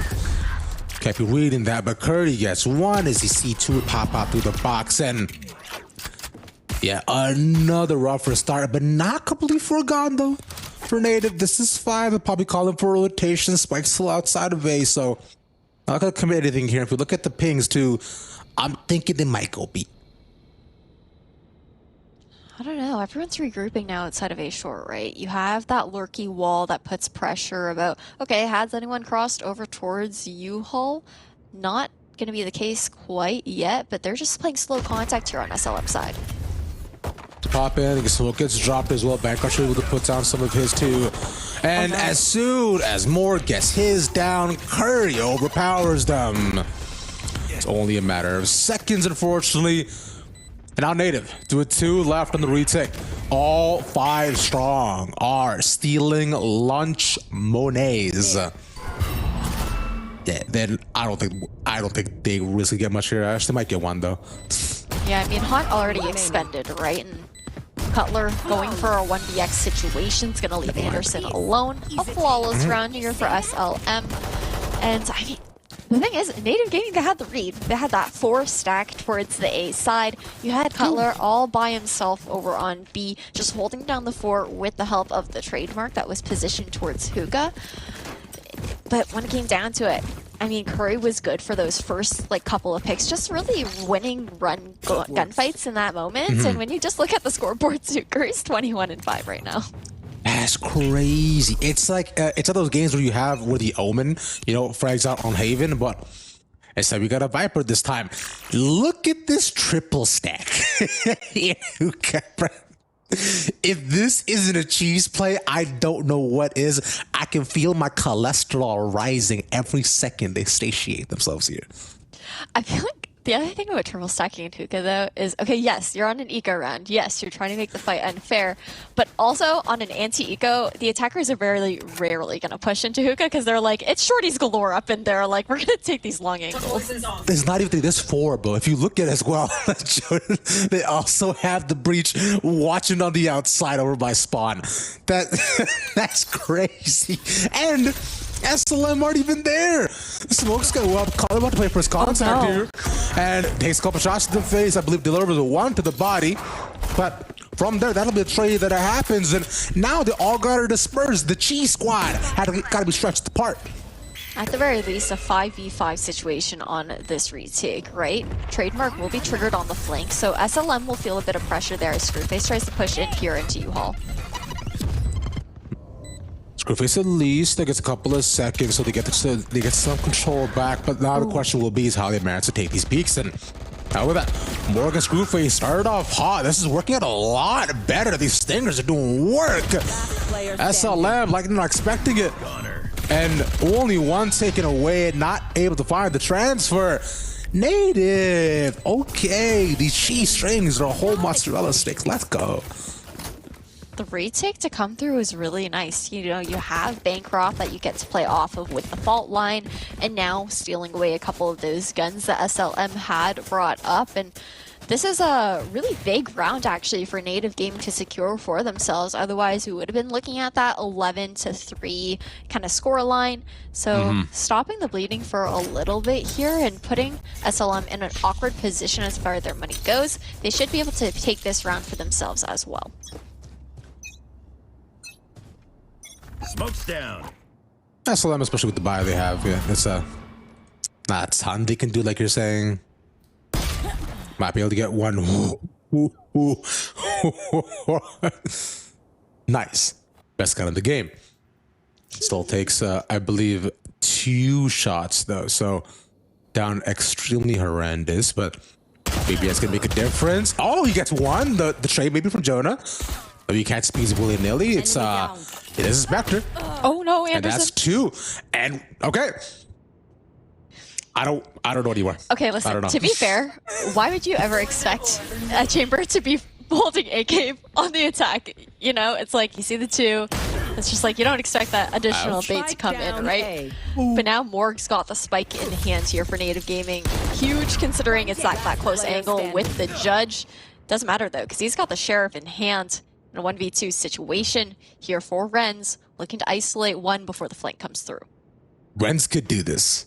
If he manages to get more, that could be big, but he walks out. The timing! No, he must have seen his feet, right? Oh, okay, but Gun here. more is good for the trade. It's fine. It's fine. Everybody breathe. I thought they were gonna completely miss each other, like a ships in the night kind of moment, tuck over to the corner. It was gonna be like a whole goofy thing. Yeah. But Native Gaming, they put another 1 into their pockets here. 2 in a row is the most that they've gotten so far. Fingers crossed that they can make it 3 because as far as money goes, both sides are kind of in that awkward danger zone. Bomb buddy out. All set up. The danger zone is also a great song that we like. But it's not the point here. Point being is who gets taken to the danger zone. Right now, Cutler might be the person in trouble, but the danger escapes him, so he's fine. It's a nice rendezvous out from Renz. You can see 4 looking to play contact on the side of SLM. Screwface has already pushed out alongside their fade as well there, so a lot of information. Native Gaming, they're very confident that it's a B hit. And Curdy finds the initial by just simply walking in. Bancroft was able to tuck into a corner, so now with this, they're hoping that Oh, Jonah knows. might be able to come a bigger with this judge. That's one. Nice. You're looking toward the direction. Gets Screwface as well. Only Morg is good for his. Finds a gun and gets out. Should be the 11-5 score like you were saying before. I like the way that Jonah played that as well, because, you know, you kind of anticipate, okay, they're on like these bonus weapons for the most part. Let me not push in towards Hookah, just play back, try and see if a flank is impending, leaving Morg in this 1v4 situation. Orbital strike in hand, but gonna just have to save the Vandal to carry over into the next round. But Curry is here ready for a pinch and gonna take Morg out. No Vandal to be carried over, and 11-5 here for SLM. And slowly but surely, SLM, after only a couple rounds drop, find their way back. No real grave train rolling on for themselves. And with Native not being able to save a gun for the next round either, you know, it'll be a pretty broken up bye. We see the the Bucky for Morg. So sticking with the shotguns, I respect it. A couple Guardians and just one full buy for Bancroft. As Cutler, gonna save up. Hopefully, probably gonna get an op in the next round, more than likely, because he does not have the ultimate just yet. But hey, we'll see for now how Native Gaming hopes to survive in this round. A crucial round for themselves if they are to give them a little more breathing room. As Bancroft finds his, it's a good initial. Going for this orb here. Be long. A little dangerous considering Morg's just around the other side of this smoke with the Bucky. A Prowler to clear out outside of Hookah as well, but the tuck to come through on the side of SLM. That's Jonah 6 who managed to completely dodge that, and SLM, they're still looking towards the B side hit. I find it interesting that Morgassi didn't actually reveal himself previously, but getting shot down is a tough part. That so now Garden release is given over, but it's a lot of Bancroft there. A little flash helps out, but Duka getting taken back. They're all cornered on top of the site. It'll just be which corner gets peeked first, and Bancroft doing the most as he gets 4. I like the version of Native Gaming that we're seeing on the defender's side. Their holds are really nice, and also going for those flanks that I had talked to as well, just going for, you know, info flanks on the A side for the most part, usually outside of showers, just to gather that info, allow them to more confidently stack over towards the left side of the map. So very similar to what we saw coming out from SLM, where they don't over-aggress to the point where they're triggering that trademark for the most part, aside from, like, I think one round, but that was more of like a quick retake situation. Now we're going to see SLM. They're still leaning over towards B, but will be leaving a lurk there towards showers just in case. Jonah pulls out though after taking the fault line to the face, so a safer call indeed. But at least with us, Native have called over all the reinforcements from A, and this should, I think, signal to SLM that they've done more than enough, as they know how quick Native are to rotate.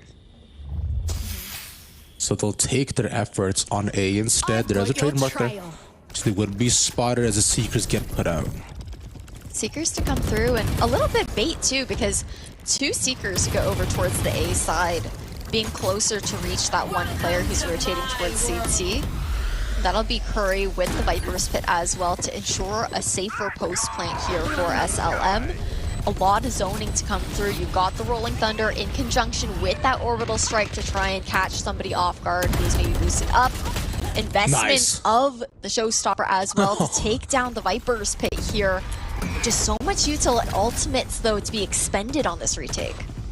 Util indeed, all being dumped on the outside. They just keep SLM away. And it works out beautifully. Native Gaming find more of an option to stay alive again, Ash. And they sell the Nightfall take in the next round. Exactly like you're saying, the native look that we're seeing is right now is looks a lot cleaner, it looks a lot more patient, but SLM is being overpowered by it. But what happens currently when they don't have the tools to do so? Sure, they're one away from the false Nightfall, as you already mentioned, but currently as it stands, we'll see if they can find the same sort of success rate without the same tools. Thanks. At the very least, Time to work. on the side of SLM, it's an eco round for them, right? You've got Rens investing into this hero gun, but that's because the tool de force will be online, and the next one, no KO to worry about either, so you don't have to worry about that piece of utility being shut down. And SLM now leading here heavily outside of Hookah for the first time, considering this gun disadvantage. Nice shot, good trade. With this Ren's finding two is a really solid start, but now what do they check behind them? But Ren's managed to reposition. This is huge. Prowler doesn't catch him, and now they don't know. He can crawl his way up and probably get to. It'll be a matter of patience and trigger discipline. There's one more person alive, and that's Renz with the 3K. Screwface ready for him though. He can't flash this out either. Needs reinforcements as one by elbow. Yeah, but just has to buy time for Pure on this flank, right? Able to take down Morg now, a 1v2 situation. Orbital is strike available here for some zoning, but the spike has been dropped in a really tough location. And as Screwface worries about this backside push, this is going to allow Renz to push through, get that thrifty round on the board here. And damn, SLM taking match point off the back of that. It's got to feel tough for Native Gaming to swallow. A really close situation to be in as well for Screwface, who, you know, like you're saying, he knew that they were probably going to get a pinch in for one side or the other. He doesn't want that hookah, but probably thinking at that certain point, he's moved over, looking to go along, and probably find, you know, a different advantageous position on him. Unless SLM looking to take over Native on their map pick. Orbital strike and showstopper available though, as that's pop from Jonas 6. Concuss not gonna land. As the second blast pack shoots it, doesn't get it, pops down, and more gets hit, survives with 10 health. And a lot invested, yet nothing gained right now for SLM. That's their first as they go for the trade and takes out 2 with it. 2v4. Prowler to come through here, and Curry with a refrag. Low though on side of Native Gaming for 2 players. Nice. Now we're gonna see the equalize come through, right? Snakebite here for backside as SLM make their move in. Bancroft is alone at the moment. Their chamber nowhere in sight. The TP will be heard though, and Cutler putting pressure. But unfortunately here, just taking 1v1 situations, this match point here might be mapped for SLM on Native Gaming's map pick. A close call right now. Color has to do a traverse very carefully, as he looks to check every single cheeky angle that could be there, and has to just wait things out until the smoke expires. Could possibly try to go down A long, but he's running out of time. And with the way they had both these angles covered, gonna be so tough as even the stimmies put down. Cutler ready as they pop out. They gotta peek together, but he doesn't know exactly where to look. Cutler gets 1. Look at his save it. He gets VNS. He goes around the corner. He's looking to wait out the clock, and it's not enough. That should be GG. Cutler finds it, but SLM get the first map.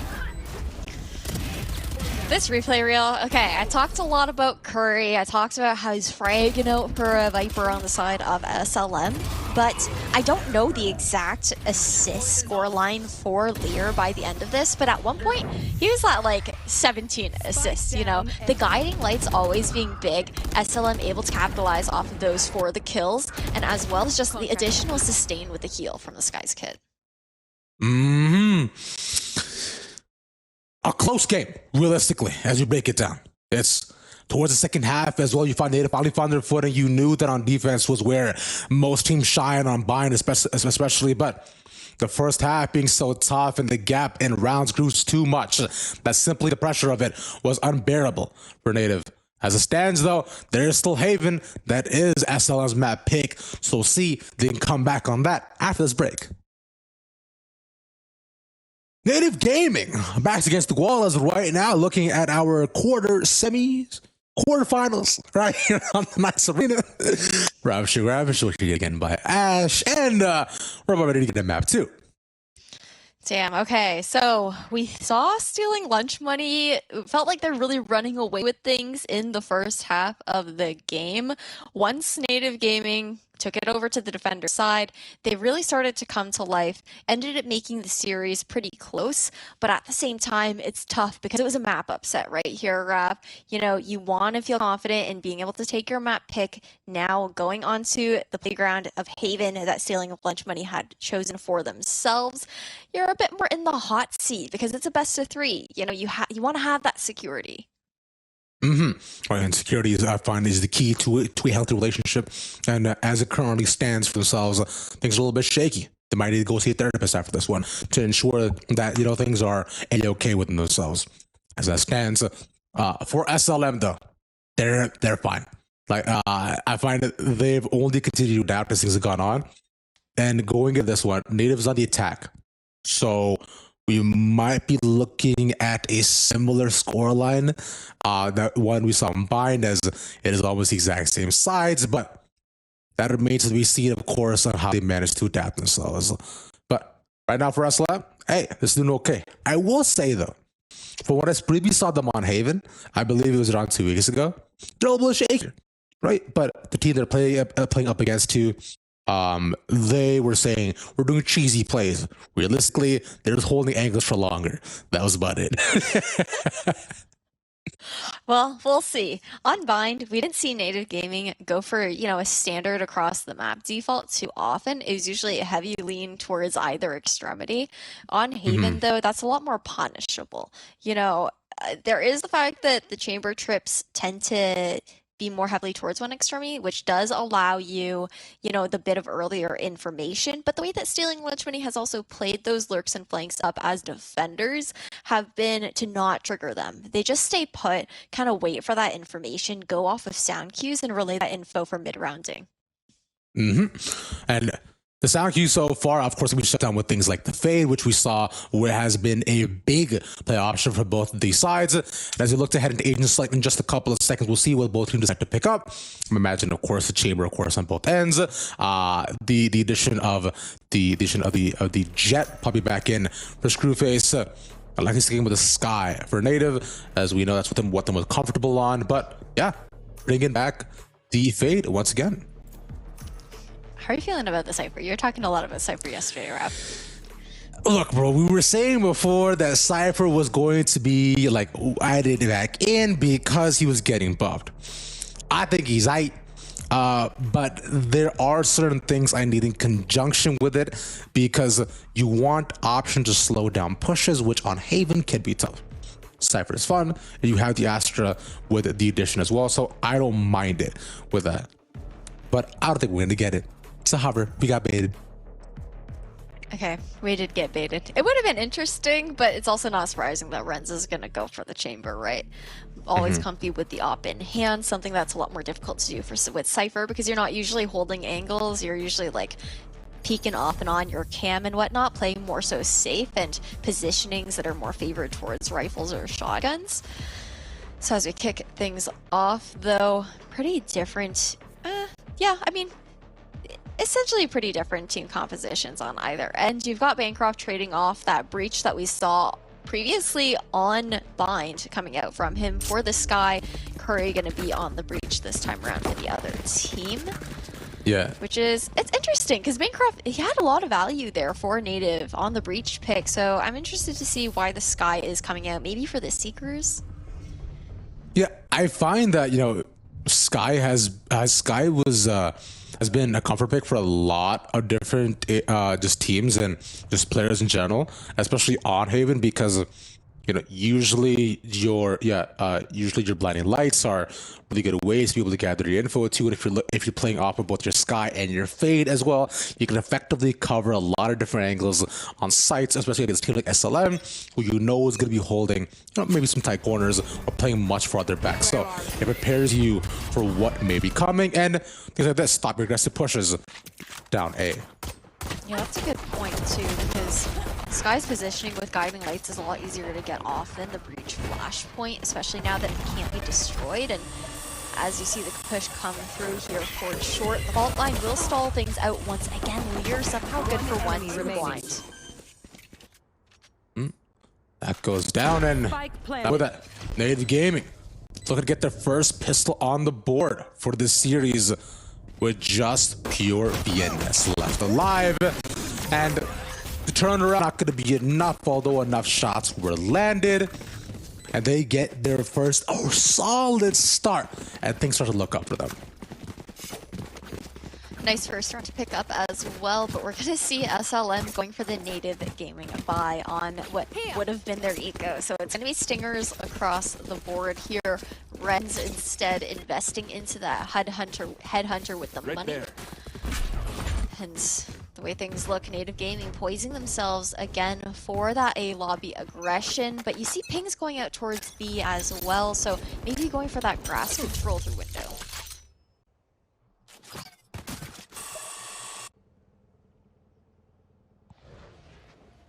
Here. Same position as before, but this time no guiding light. Let's go with them. They seem to be aware of Ren's position currently. And Screwface is inching closer, but we know how Renz is. He has been quite deadly with his free gun that he gets. Question will be now is who shoots first. So the Screwface does it him, and it's Renz. Hunt to come through. Not going to glean too much information, and Prowler to try and clear out Anderson. For a second there, it looked like it might just miss him, but info does get given. And with that aftershock as well, with the C's, a really nice pairing to ensure the frag does go into the hands of SLM on their forced buy on what would have been their eco. Two were spotted by Sewer as well. The spike going to trail backwards likely as garage is open, as you see that no one has been spotted. That almost been able to manage to sneak through each and every single corner. So C looks to be the take as Morg has opened up all this space, but VNS This position. holding the long angle should be able to spot them if they do plant by a neutral. Yeah, that default plant's come through, and Pure just has to wait, but they're anticipating the potential push out through long, right? Pure now looking to re-clear towards garage, but he will back up, and Cutler will come out on top. A 3v3 in this post-plant situation as SLM try to flood in through CC. Blind Lights goes a bit wide, but pass the shots or not. Bancroft again comes out on top. The force buy not gonna prove worth it for SLM. There's a similar position of scoreline that we're seeing previously that they had up against Native. Still a sticker in Curry's hands, but it should be saves for the rest.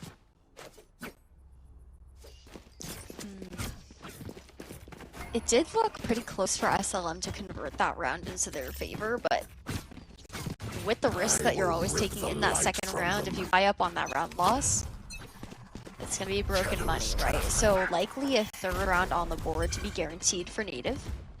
A really nice start for them, considering losing at that first map as well. Look at this heavy stack here towards A on this team. Managed to find one. The nade just used to cut the corner as they get stuck at the gravity well. Spike gets dropped and good on Joan to pick that up. But now the question has to be is how did he manage to get away? As he gives himself just enough space to tuck back in and almost makes his grand escape. Unfortunately getting caught as there are two more there. And a slightly more confident peak than expected lands SLM in a 1v3. Chamber is still up though here for Native Gaming. So Curry might be trying to take this space, but the trademark is watching as well. Instead of even triggering it or shooting it out to cause some sort of distraction and give away his positioning, it'll just be a fallback here towards the B side. Try to walk up through a link.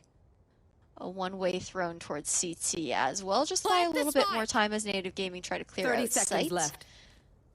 And Curry's just going to try and walk through. Might be good to even... Spike planted. Okay, no, can't stop the spike initiation there. One enemy remaining. Nice Okay. shot, 2 for Curry.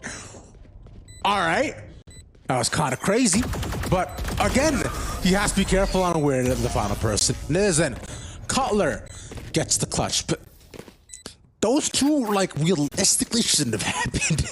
No, but it's tough because it's like you're trying to play contact there, but at the same time, Bancroft was just a little bit too deep in hell to swing in time to get the refrag right off the bat, and the Stinger got buffed recently too, dude. I mean, go to gun nonetheless.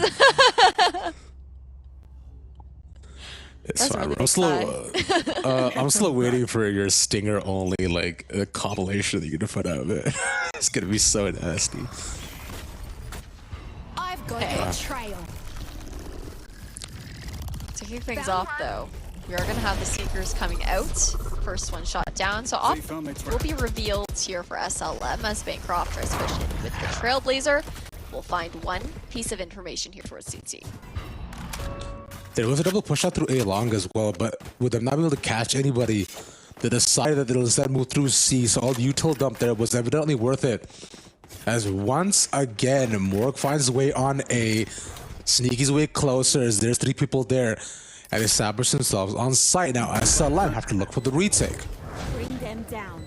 Prowler from Lear to try and clear out towards Heaven. They were definitely wary that the Omen had shrouded stepped up. There. Now this retake game with a man advantage here for SLM, but really nice stall potential with that paranoia. The Rolling Thunder as well as the showstopper gets shot down. Jonas 6 cannot find anything sadly. And outside of the Curry once again gonna aggressively push out. Oh, nice. It's just enough. Luckily with the concussion, he deals the finishing blow. But now there's 2 out towards sewers and a spray from Bancroft and Cutler. Hold it down. 4-0 start for Native.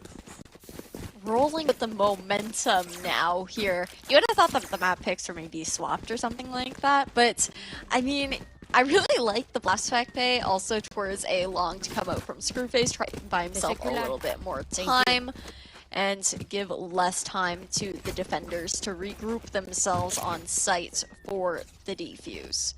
So SLM push now onto another eco round. They do have a Nightfall available. Unlikely to see that ultimate come online though. I mean, unless they get like a pick or 2 right off the bat. Look at that. They got a pick or 2 right off the bat. But it's only just 1 for both sides. Take the shotgun out of their hands though. Jonah manages to fall back, but it's a similar forest like what we witnessed. Not able to walk out of the site for free this time, sadly. No big ultimates either to overpower them. There is from the shadows. And they didn't want to use it as we don't enough rotations. The C-site could be a free plant here. A double swing to come out. Run's good for one. And Pure, thinking there was nobody else towards short, will look away. Curry on the flank once again. CT cleared out by the Prowler and no trademark to watch their backs this time. Turning it into a 1v1 situation. Or does have the paranoia though. No flashes, no util, and no concuss. So there's Curry in a real tough spot here as Morg holds everything in his pocket. This be a matter of peak where fights contact first, and Curry wins it. A big clutch once again. He's built himself. Allows stealing lunch money to get there first. It's a tough 50-50 for either side, right? Curry played that well, taking the wider swing angle, playing a bit more farther back, knowing that, okay, when you're trying to peek those boxes there, the farther back you swing from, it'll give you an advantage up against the short wall. It was just tough because Morgan in that situation was playing an off angle, allowing his elbow to be seen first. And this is going to allow the first round on the board to come Focus to now. fruition here Eyes for off me. SLM. 3 ultimates, though, are available for Native Gaming. Already got Cutler, who has popped that Tool of the False. No one daring to peek the long angle here towards A, though, for risk of being taken down early. One day I'll be able to say false like you do, but today's not that day. Native Gaming still outside of B.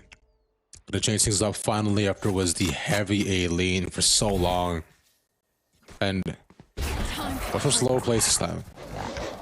Is it hoping to find any sort of info as well to poke and prod the main choke points? Not by a garage, I'll say a window. But nothing garnered yet and nothing gained. Slowed down the tempo here for the mid round on the side of Native. Mid control is what they yearn for this time around, trying to deny that flank space from Curry, right? Because he's been doing that time and time again. It hasn't gotten too much for him aside from that last round, but speaking of wanting to get something, Screwface with the showstopper won't manage to get it, still somehow lands the headshot on Jonah. First blood in hand for Native at 30 seconds left. Spike traveling here to see. I'm convinced. I will talk about this later as Seaside is being overpowered. But all right, yeah, they just somehow managed to get there. But bro, I'm convinced if you don't land a showstopper like on their dome piece, like they will not die. You need to. I think we need to buff raises up. Like the splash stabber need to do something done. Because I'm not that accurate, bro. I can't land it right in front of them. No, but I'm also sick. Okay, I'm gonna have to see like a replay of this later. But What's that? I'm pretty sure Jonah was trying to blast pack into B as Screwface was blast packing into C Link, and then that's why like everything just went awry because he jumped up, and that's when the flip landed. I just thought he jumped about of like reflex. I was just quick with it. Damn, my guy's got a huge vertical then. Bro, we'll talk about this later as Rand's finding one outside grass becomes a 3 for 2 at the end. As Native finally walking into a site, never mind, I was gonna say with a man advantage, but that gets changed immediately. And Curry falling as big as that had been the main proponent of the comeback for SLM. I like how the Nightfall was used to flip sight on C here, though. It gives info that SLM weren't quite towards CT, so planting for the CT side, trying to fight it with raw gun power as Lear gets that first pick up. But with little health left, it should be easy cleanup for Anderson. Yeah, he has a ghost. Yeah. I guess it's a battle. He would need to land like 2 headshots. Oh, and he gets spotted as well. Yeah, GG. That's all she wrote. You can't do much there for Lear. Okay. Well, our lovely producer Flippy has the replay for us. Okay, nice. There we go. That should be it. Never mind, wrong replay. Okay. No, we got it now. We got the juice now. This is it? Yeah, this should be it. Okay, yeah. Yeah, it was this. They satcheled this. Well, Screwface was just hopping, but Jonah just satcheled at the exact moment that he came through with the showstopper. That's just unlucky. See, bro, Valorant truly is a game of timing, man. It's where the 4th dimension exists. Because there's like space-time, where there's space-some. Whatever. Insta, if you see it, you get it. Call it right now, though. Trying to move through his own space. Thinking that maybe he could probably turn back time before any of that interaction happened. Wait, they planted the spike. When you right. But Bloody Thunder comes in, will find one. Curry blinded, Nor gets 1, and he's above them as he finally gets spotted in a 2v3, a position we've seen One enemy remaining. Native Gaming in previously. Got your trail. And they've come out on top consistently. Yeah, Screwface has the pincer. And there we go. Really nice patient play to play off the Seekers, though. But I like how it's like, you're giving your whole, like, physics lesson. Yeah. And I'm just like, the timer's ticking. they got tons done in those few moments, but this is also going to force now an eco round from SLM. Shares largely across the board. Only ultimate online here is going to be the Cosmic Divide, so no Tool to Falls this time around. Rico ulti to try and buff things up for them. Are we sure SLM picked Evan and Nate picked Bind? Because I'm personally am not. Well, we're pretty certain, but also the playstyle of SLM here on Haven has been like largely different to Bind. On Bind, you saw them pushing out more frequently. This in this particular round, you know, on the Eco, you're going to see that coming out here outside of Garage, right? But otherwise, SLM hasn't done too much like that. Yeah, and we mentioned previously as well that their Havens have looked rougher, and I guess it needs to be the case as Bancroft, although getting taken down, still more than enough backup.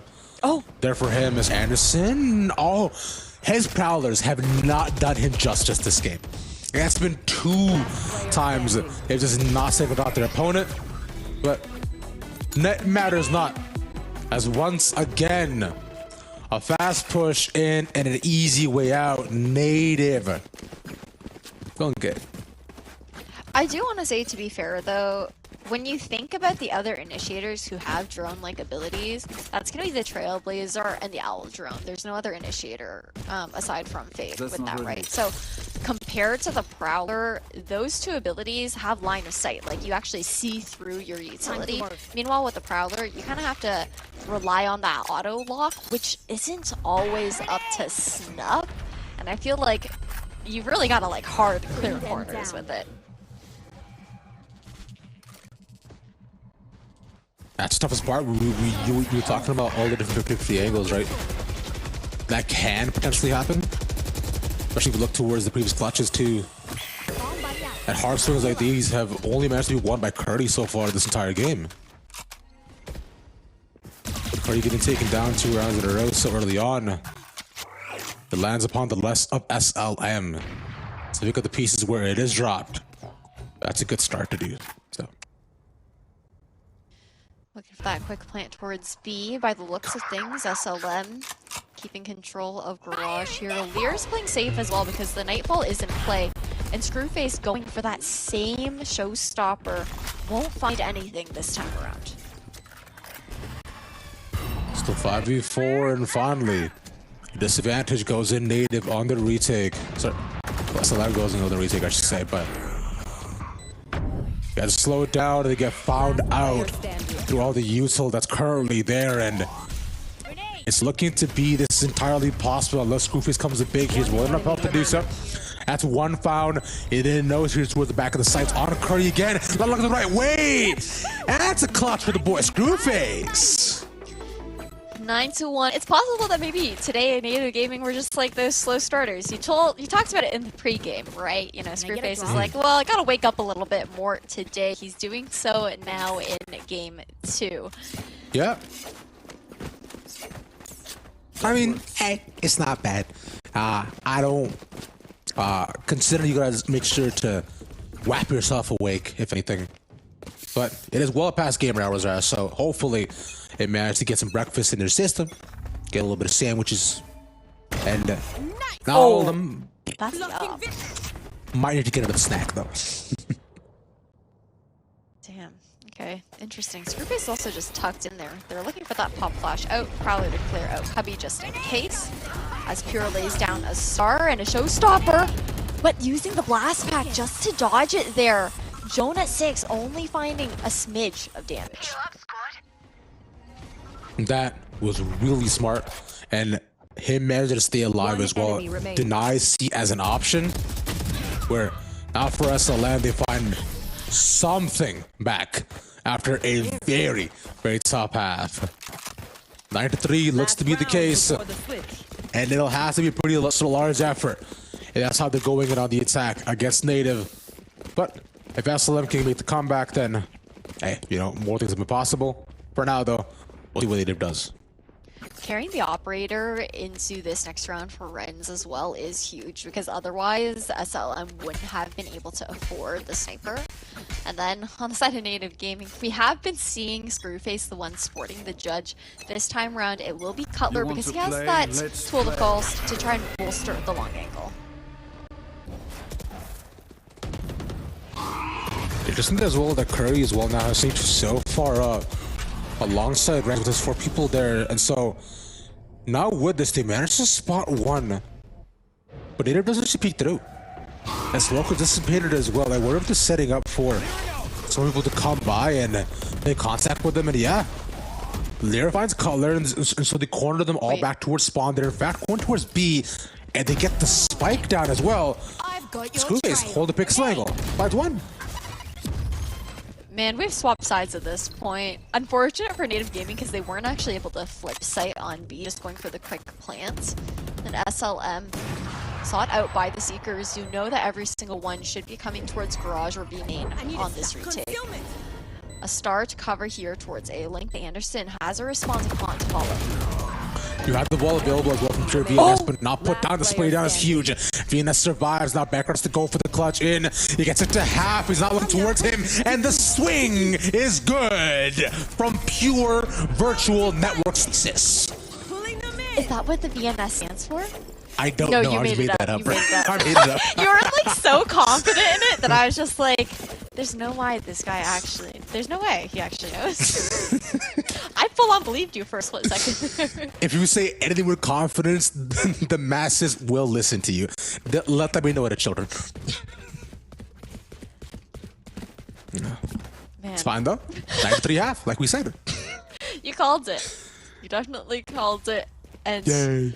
now on a pistol, everything is reset, right? The slates are clean here as far as ultimate status goes. Money reset for both sides as well. But the question is, if Native Gaming can close things out on the defender's side here on Haven, they were able to come back on Bind here once they swapped to defense. But these two maps are far cry from being similar. Besides their close score lines, it'll probably be all that is said. Cutler with an unfortunate whiff is forced off A, and this was the exact same way, near it in fact, how we saw Native attack A site on their own pistol. But it's 5v5 right now, and no one's found the entry. Anderson, good for one. They're all just walking one after the other, just looking to check whatever corners they can find. And Anderson gets 3 and stays alive. Gets the first and the final. That's how you close a book. Double digits right off the bat here for Native Gaming, looking to carry this momentum into half number 2. And you got that stinger buy to come through again here for SLM. Dangerous considering how the last one played out. It actually allowed Native Gaming to get 4 rounds in a row for themselves on the attack. Let's make them. This is crazy. I just think a little bit about the Native Gaming's roster. We were talking about the changes as well. Though previously they have had a rough go of it too. Look at the standings, the previous results, and now be able to take down game after game, round after round. And now this half, bringing themselves to semifinals, almost is quite far. They made it in Knights. And with those 2 down, that buy-up has proven to be almost not worth it, but there's still 2 people left alive from SLM. And Morgan's got to find him. He sees 1 though. Nice chip damage to be done. Trying to bait out maybe a push from the Garage player, but Morg's not going to take it.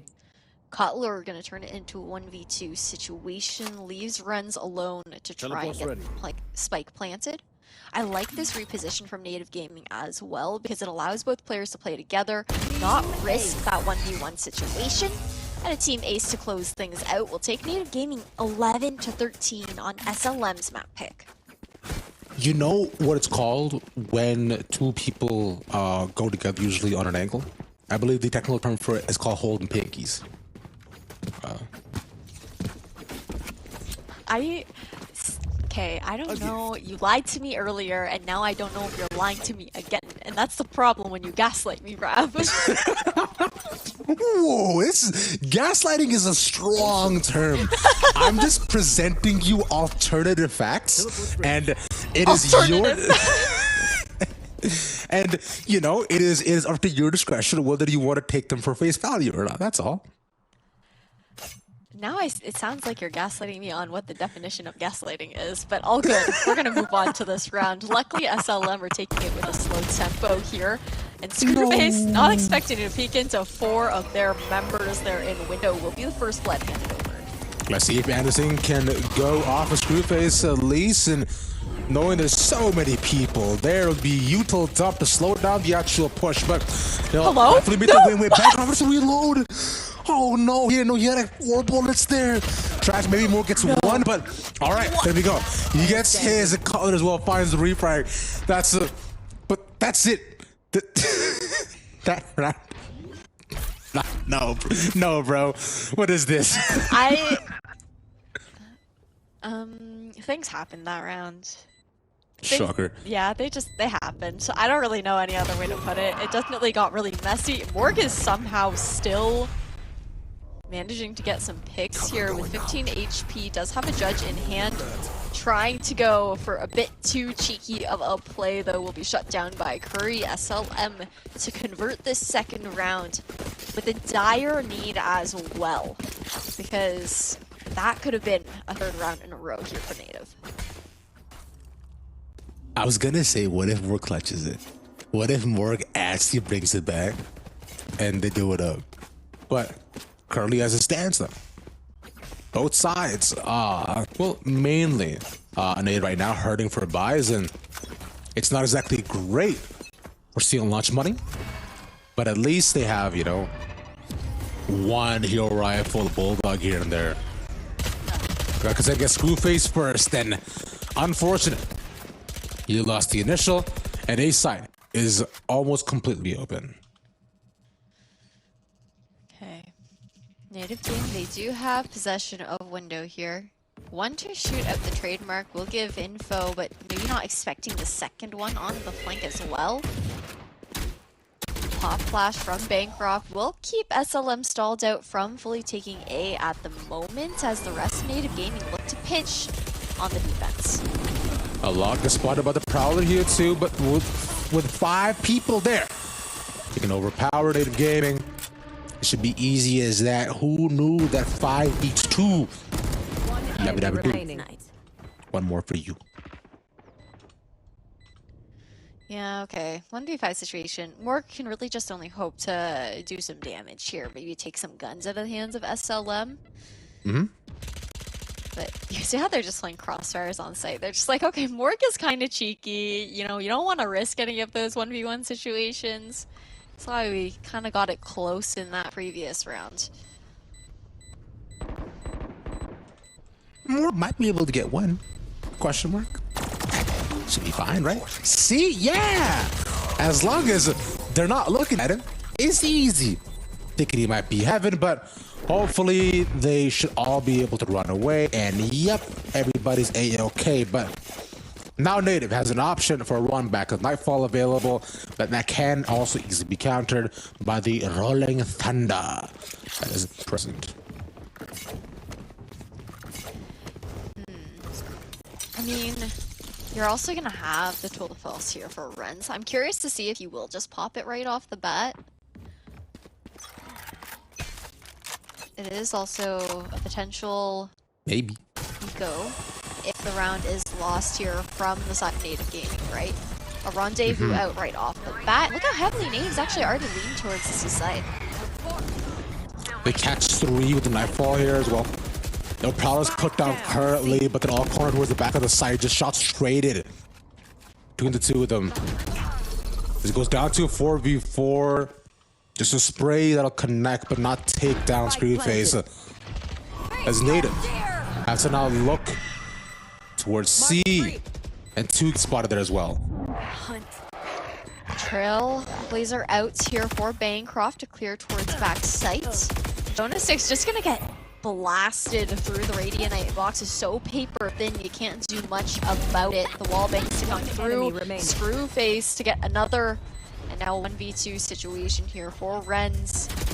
Time is ticking, and unfortunately unable to buy much more. Native Gaming now securing a match point for themselves on a pivotal round win as well, because that was the round with potential for SLM to, you know, bring things a bit closer, break the economy of Native.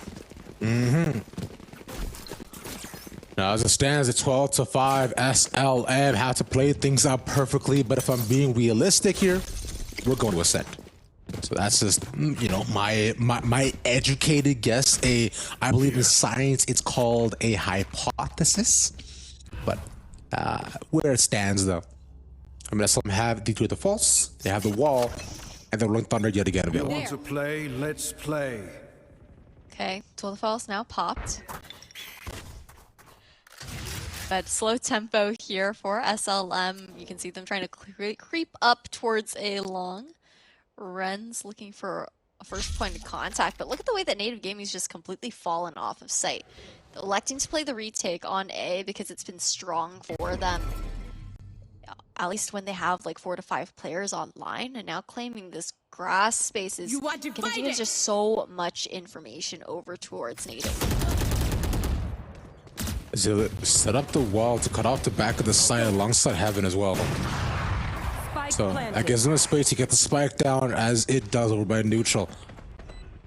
All of Native looking to go through a connector and 2 up by Heaven. And there is a link that we're talking about. This to be used to slow them down. The Seekers found as a corner 2 towards the back of the site. Showstopper there, only gets some chip damage. As it's still all staying alive, the question has to be now, how does SLM survive the onslaught that's currently there? No one is looking to defuse just yet, but it won't necessarily matter as Moore gets 3 with the judge, and that's GG. We're going to map 3.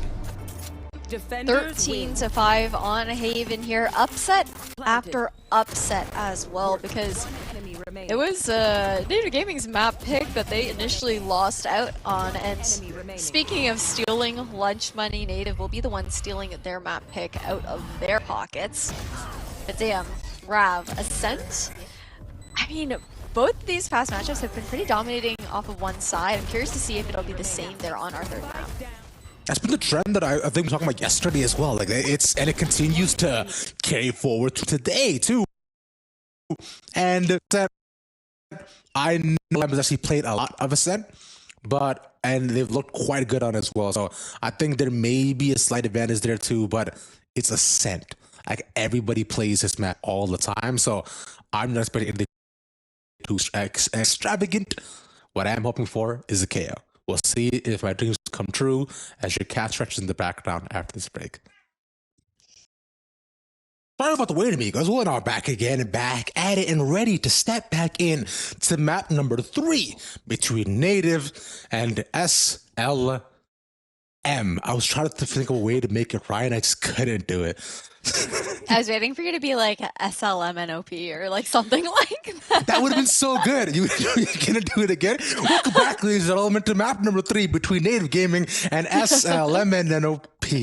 I messed that up too. Whatever. Ash, you guys get it, bro. We're here. We're here. We're going to map number 3. I mean, it was pretty dominating showings from either side on their map wins, that being fine for SLM. Native Gaming did make a really nice comeback once we swapped sides on that one, but Native Gaming stealing their map pick right back there on Haven 13-5. When it comes down to Ascent, I feel like very rarely are you surprised by any picks here. One change I am anticipating, though, is I would expect Screwface to probably go back to his typical jet pick on this map. Maybe, but I've seen him play the Rays on us before. Yeah. Now, I am one to play Rays on lineups that are on this. I don't know why, but I know 2 nade lineups that are currently on this map. So I could be convinced that perhaps he might do it. He's a professional Rays, but we'll have to find as we look towards the next game. So what we have here. Look at that. It's playing Rays. Haha. Vindication. Okay, interesting. Because, I mean, I've seen Screwface play the Rays on Ascent as well, but it's like, it's pretty flip-floppy between the Rays and the jet pick sometimes, but knowing that Anderson is like consistently almost playing Fade on every single map, for the most part, there's a lot more potential for the combinations to go out, like very typical to see the Rays and the Fade playing the same sites together. And then on the other side, Curry's actually going to be playing the Killjoy here, a role that we've seen him on previously, just not today. Interesting stuff. And I was expecting the KO change up here, because as this is the main combination that they usually play. But like you're saying, yeah, the addition of the Killjoy for Curry is something that I'm not used to, as I would have expected, you know, Renz to just stay on the actual chamber, which is what they've been used to, but putting him on Sova instead. So I do wonder how this is going to go. And I'm curious to see if this is something that they practiced before as well. Because I wonder if, I don't know if they played Descent through what's they have there or no. They have played at least once, I believe. If you take a quick look on VLR here, they did have one game up against Sakura Storm yesterday on Ascent. That one is a clean like 13-2 sweep there for stealing your lunch money. And it was the same compositions that we saw coming out, right? So nothing surprising on that front. But we also talked about it like way earlier on in today about how this team, SLM, being that puggier style team, aside from Pure and Renz mostly staying on the same role, the others tend to flex and fill. And we did mention that, which is probably going to be what we assume would be the case for most of the team. But as we look towards this game, flash goes in and one goes out as Jonah battles against Morgan, wins that down by Hell, and just with shots traded but only one taken away from Native. Spike planted. Spike initiated here towards Hell as well. A moonbot to try and... Okay, oh no, the lineup actually doesn't hit towards site, so it just clears out Heaven, which they already had information on. Maybe a bit too wide, but it'll be some quick shots traded. And now that every single one of the players on Native is alive and well, they've opened their eyes. Things are okay. Oh, am I dying? Am I dying? Oh no. Oh no, you're good. Oh, okay. You're vibing. I was just like, I was watching the defuse. There were things going on. A little bit of BM here for Native Gaming on that quick retake, but when it comes down to it now, SLM, what was looking like an initial strong post plant in gaming, just flooding back in on that retaking side, allowing them to buy up. Nice stuff. And this is kind of the similar sort of instances that I find that we've begun to experience from Native, especially if you look towards the map we saw previously on Haven. A good strong start as we look to regain, and shot traded by Curry, who's been nuts so far this game, but Spike down mid. that might be exactly all they get. As SLM gets run down and taken out. A minute and 10 seconds for SLM to play with though, but Lear's really just gonna try and find maybe some 1v1 duels, try and do a bit of damage. Spike just safely into the hands of Native Gaming at the moment. It'll be a tough one for him to actually claim the round as a whole. Does manage to at least get one pick up for his troubles. We'll try to rotate here back towards Tree in the hopes of catching another off guard. But now with taking this long angle towards Cat, it's gonna be tough. No one's even peeking here. They're playing really safe in arches, just trying to wait to see if they'll peek out as Morg holds the tight angle. 30 seconds. Maybe, and it's fine. Okay. I was thinking that with the way Lear was moving, it was a possibility that he might be able to get the shot first, considering if he wide swings, but unfortunately not. Not for that though. Native off a strong start once again, but full buy rounds at least for SLM. There. Okay. This time, SLM looking more heavily towards a B mid default.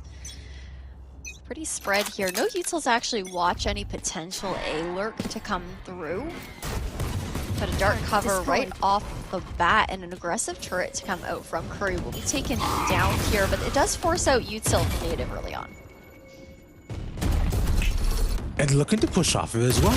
Look how far they're gone here, at least it'll result in one in SLM's favor. But through this, they've garnered more than enough space to force SLM to rotate over to A. You can see them going down by Cat, and now with this, it's a pretty low health bar, so they'll have to play a lot farther back, and they can't just charge him willy-nilly. But as it stands, Cutler is there. He gets blinded, but caught with his hands out. Cutler. And there's that 3 health gone. Cutler. No way. What? If he got that, bro, I would have left. I promise you. Spike planted. Okay, well, I have abandonment issues, so I really hope you don't do so. Whoa. Speaking of which, though, seems like Screwface might as well as Anderson does fall, leaving him in a 2v1 situation. Well, I have commitment issues, so there we go. I guess we're at an odds then. As we looked onto SLM, I mean, they have the crossfire there for themselves. Screwface gets one. Can he clutch it again? Good nade. Get them out the angle, but as he goes around, the timing is there, and he sees it go to the corner. Just a straight angle down by L. What a clutch by the boy Kyle. The paint shells just did so much work there to whittle them down to that was like 32 HP, I believe, on Ren's. And a 3-0, a huge bonus for Native Gaming. And now SLM looking at another eco round. Curry, the one to actually... Okay, that's interesting. Curry's buying up for this hero rifle in hand, right? Which is something you typically see more so out of, like, you'd expect maybe Jonah being the jet to pick that up because of the Blade Storm, but won't be the story this time. Ooh. Things continue to get more and more intense. As we read the scoreline previously, it was only at about 5-1 where SLM found their way back in on Haven, but that was off the back of a big clutch from Curry. That was also with I was hoping that he checked that corner. Unfortunately not, man. Well, you know what? He got the clutch this time. He's allowed to have that one. Hey. Can't check all of them every single time, unfortunately, but a tailwind in here, and oh no! They had no idea Cutler was just vibing on lane. The trigger discipline allowed him to completely keep his location from the enemy team, and the trademark positioning was huge as well, because Jonah just couldn't get out, couldn't move in that situation. So what were you saying about not being able to check all of them? Like, I feel like that's one that you almost have to check, like if you're looking to go into a site, like there's only realistically 3 angles and 2 of them you see upon entry. But hey, that's just my assumption. Hey, that's fair, but you also don't know what the comms are like. You know, the Native Gaming, for all you know, they could have been like, everyone's outside of B, and then you're like, oh, okay, it's all 5. I'm good, guys. Let's move in. You're right. Maybe not. And as of right now, it's not all 5. It's only just one person. That's Curry that's there. So it's like he'll move himself backward as well, and we'll see Bankroft on top of the wall, but Screwface falls once more. Oh no! Well, good benefit of the doubt as Native down their entry, unfortunately once again, as SLM have taken all that space mid. A lot of chaos in the early round just to slow down the tempo in the mid. Alarm bot shot out pretty early here for Curry as well. Still waiting to see if that garage aggression is going to come through, but Native Gaming are playing patient. Elbow spotted here for Jonah will give him the frag as well. A tailwind out to safety. One being gone. A nice shot by Moore. Quick on the trigger here too. But background smoked off. They'll just have to bear against the lockdown, but only there for a couple of seconds. Barely allows him to even enter the site as one goes down with a spray. Curry is watching the angles. He can hold them off at least with the mollies. And now, with the null command, Native Gaming have to find a different angle in. 3v3 situation and a swarm to stall out this push from Market. Huge paranoia, staggered with that util as well, just to continue to stave off a retake from Native. Bancroft zoned alone on site, and everything is all cleaned up here by SLM's crossfires. A pick for each will earn them their first round on the board. I was really hoping you were going to say it. Everything is going to be all right.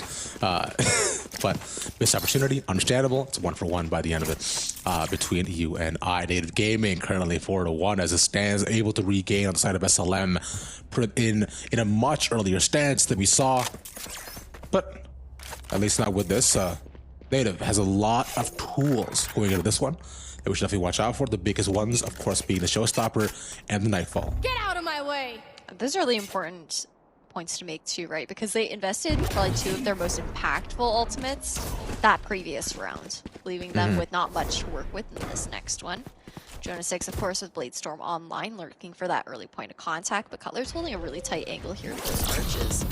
A nice pop flash above, and the drone to push the operator out of sight. Will get shot out though, so I don't think Cutler's even been sought out on this angle. I don't think so either, because I think the smoke drops right on time, and seconds would have dropped the Bladestorm into just simply knives on the floor. Close calls all around, but now they know where the op is. They also force away on the angle instead towards heaven. As it stands though, A seems to be the take from SLM as they want to find a way in. Dark cover to come through, break to push Braincroft off the corner as well as Jonah tries to just drift into the A site. Screwface with the Showstopper, unfortunately because of the smoke, gonna just shoot that straight into Dice, and with 30 seconds left, the spike is initiated here by Renz. A full retake to come through, but Lear is just playing grid shot up in heaven. And he decides to play, you're saying 1-2 pops, and that click gets cleared out, making it just one person on native. We can possibly try to get something, and I don't think they want to. With how far Morg is, he's just going to save the op, and that's one that they missed previously by B. Does he get Curry? Okay, no, he's just gonna run. He's vibing. Yeah, Curry's gonna hunt for him though, but going up against an op isn't exactly the greatest position to be in, but Curry's on Speedway. He could actually find him. With the knife out! Rip. It's also just like, Morg was holding the same stairs angle, and he was just like, I got a little bit of a chip on my shoulder, like I got the sixth sense going, let me just check lane real quick. But, so at the very least, that will be the operator carried over here for Native Gaming. Actually put into the hands of Screwface this time around. A little bit unconventional to see that in the Raze's hands, but Screwface also previously like a Chamber Jet player, really comfortable being an offer, and then Culture also has that tool to also back him up, right? Nowhere to run! I'll just really put it out, gets one tag, the second, really not there, but Anderson caught in the corner. There was nothing more to be had there on their side. It just be traded on Screwface with the op this time. Okay, honestly, in mind this, I've seen Razors with ops before, and the blast packs as well allows them to be a lot more fluid with their movement. Nanoswarm to delay the operator from pushing back in towards heaven as Bancroft tries to take down this turret. Playing the numbers game though, SLM are just going to try and push back in for tree control, but Cutler to deny. And it's an eco ulti against an eco ulti as Cutler secures that 3k. 1v3 situation here as Shox tried to delay the defuse and buying time on the side of SLM, but Cutler comes out on top, the headhunter for the 4k and the 5th round here for Native. Big stuff from Cutler, and clutches like these are exactly what we're looking for Native as they continue to improve as a squad. New additions and the old guard combined together are exactly what I want to develop for SLM this time. A tough call, and at least through this, we've gone back to the same sort of advantage position that Native was in previously. As it stands though, not much to be offered currently. Lear's one away from all command, but it's pretty broken by. Yeah, and again, Curry's going for the same kind of hero gunplay. Pure one to back it up this time as well because he has the money. But if they can't secure this round, SLM, they're going to be on off by once again. But it's also possible that maybe Curry's trying to get the Vandal in hand to get a pick, secure maybe the orb. No, he's just pushing in. Good for one. Grab well though. Force Morg to still fall off, and all of a sudden, SLM looking really favored to convert this round into their pocket. Now, I'm no analyst, but I feel like that shouldn't work. Like, as effectively as it did. Like, clean, straight 5-person push-out with a pop on a save.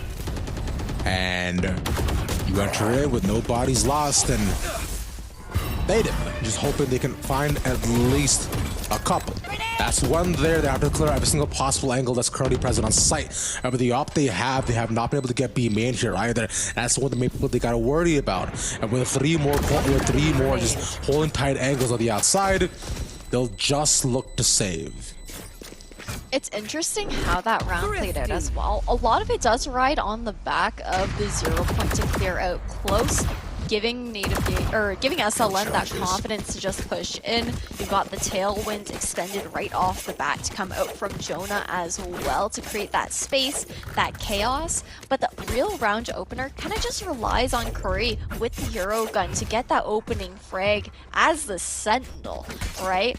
So if not landing that first kill, it could have definitely been a completely different round. But Native Gaming, they're back on their buy phase, and they've got 3 big ults to work with. That's the Res, the Nightfall, and the Cosmic Divide. Grenade!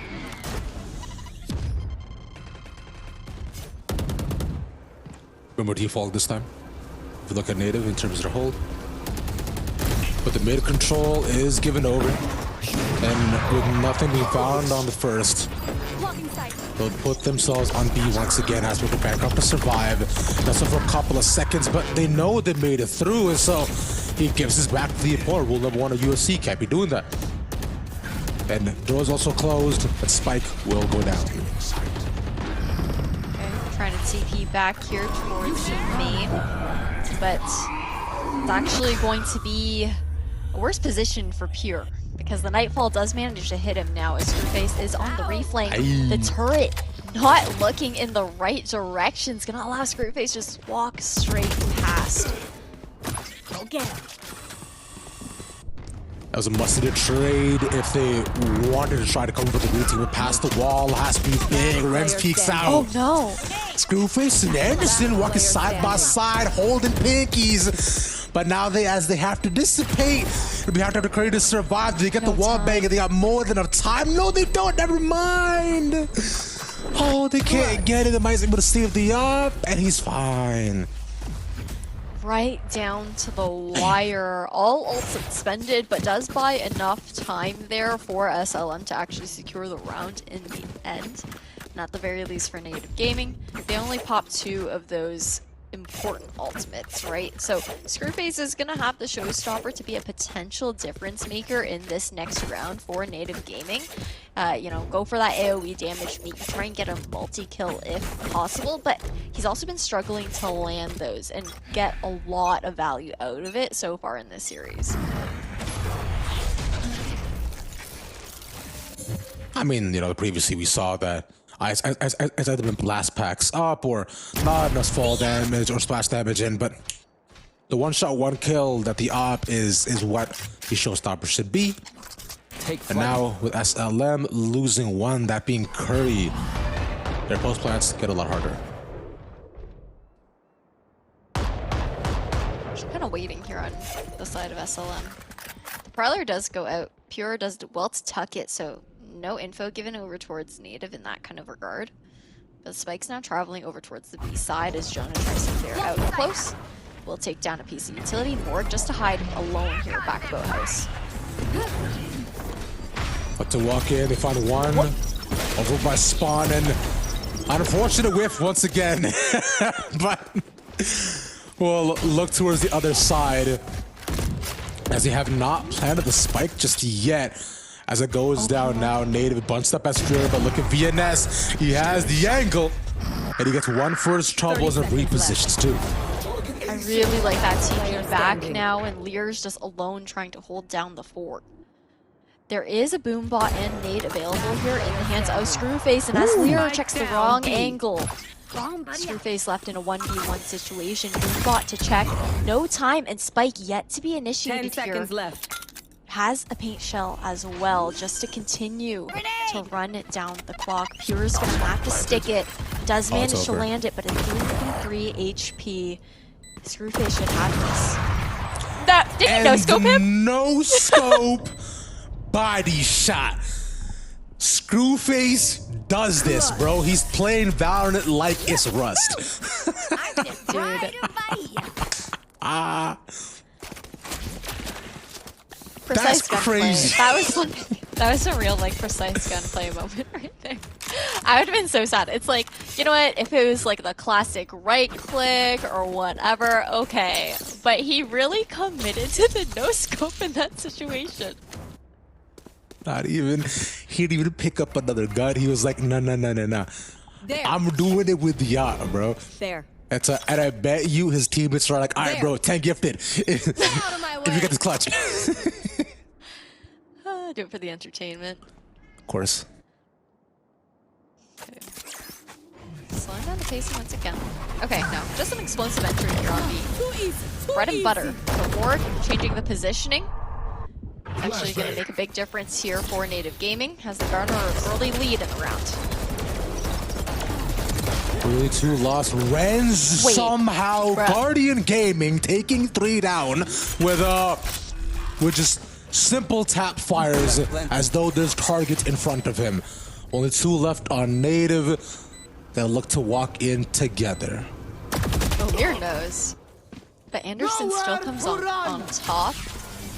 Hunter's Fury now here to zone towards that stairs location. Anderson with the upper angle still will be throwing out the C's.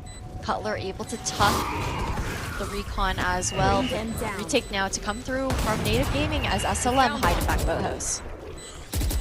And with 2 in the beam corner there as well, and it has to be them going 1 by 1. Anderson finds his, Venus gets a trade, and through the smoke, Cutler does it again. As he cuts and snip snaps them down, but no, 0.14 seconds. Will make the difference. Last round in the half. Heading into last round before we swap sides, SLM somehow secured that thrifty purely by buying time. Native Gaming a little bit slow to pinch back in on that retake. And that means that they're also going to face this last round on a broken buy. The resurrection is something that we still have yet to see actually come through from Bancroft as well. I don't think we've seen one come out yet in this half. Nope.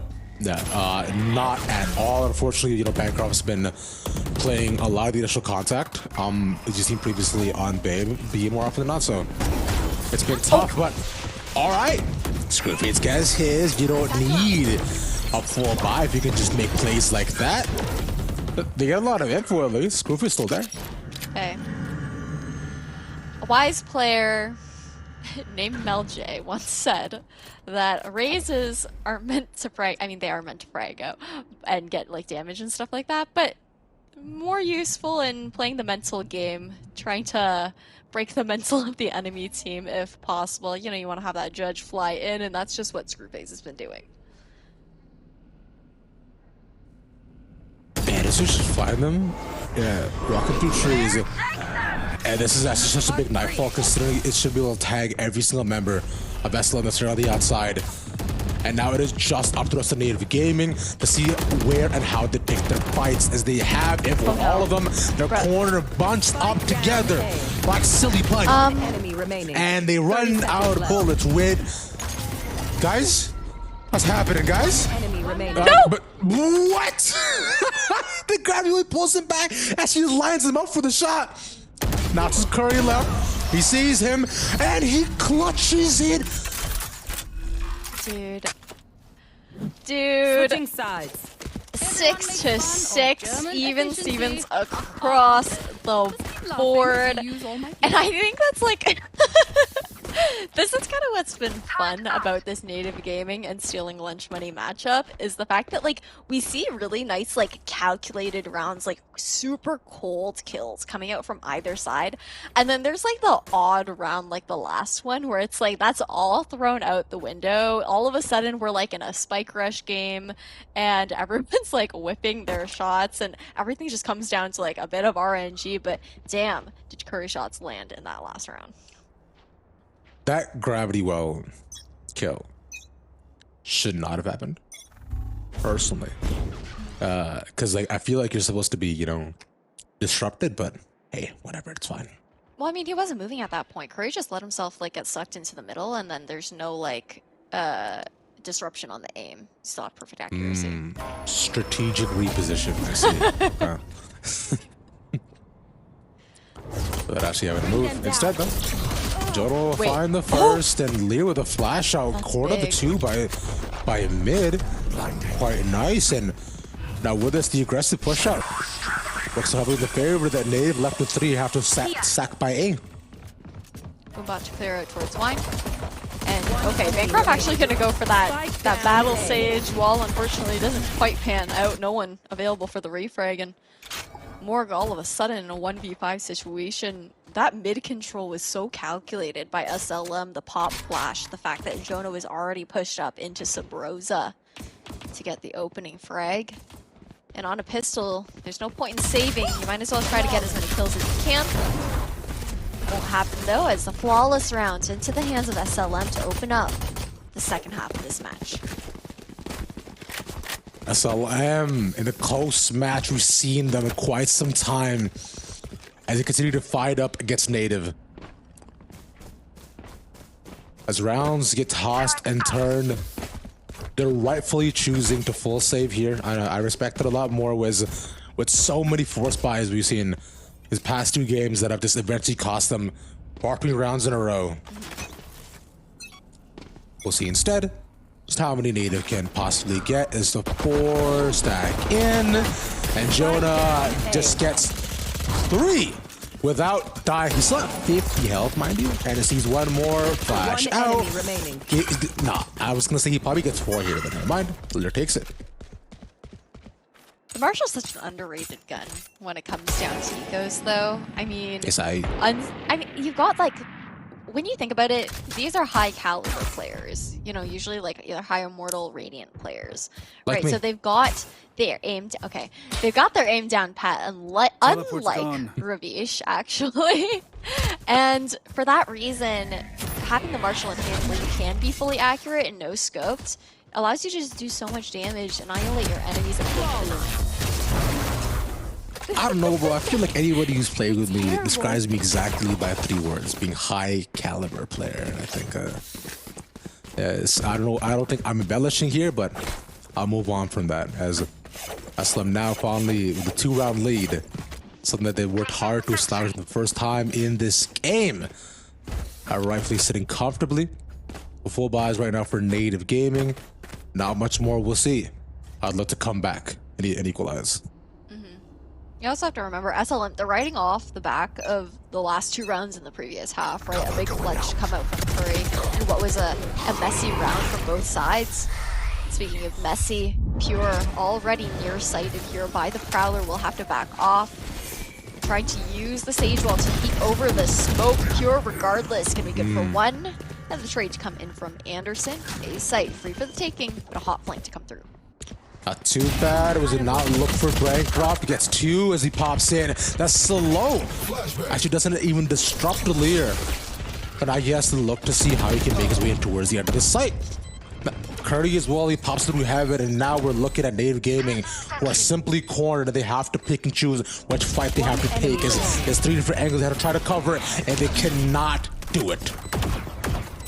A huge bonus round to come in here for SLM, and I think what's tough on the side of Native Gaming as well is the fact that when it comes down to it, we haven't been seeing too much value coming out from Bancroft. Yes, on the defender's side, he had some good walls to stall out time, but otherwise, it's been tough. It's definitely been a tough game. You know, you were talking about how he is also that early point of contact, playing more that battle stage style, not leaving him alive in the late round. And that's why we ain't seen a res yet. Now, if you could self-res, that'd be pretty sick. As one. That would be But- so broken. Imagine if like they came out with a self-res agent. I do not think that would go over well with the community review. That's Cypher's buff. That's it. No. Either that or his camera gets an op. That's What? fine. Anyways, well, look at the 6-9 between SLM and Native Gaming. And it's these similar mid push we've seen previously. And if Curry cannot find 1 to 2 here, then they'll be overpowered by B once again. But Curry's staying strong and gets 2 for himself, defending the B side like the righteous protector that he is. Last player My standing. bad. Never mind, he falls, but it's just Bancroft left. Sheriff in hand in a 1v3 situation. Does have CT control, but Lear's waiting.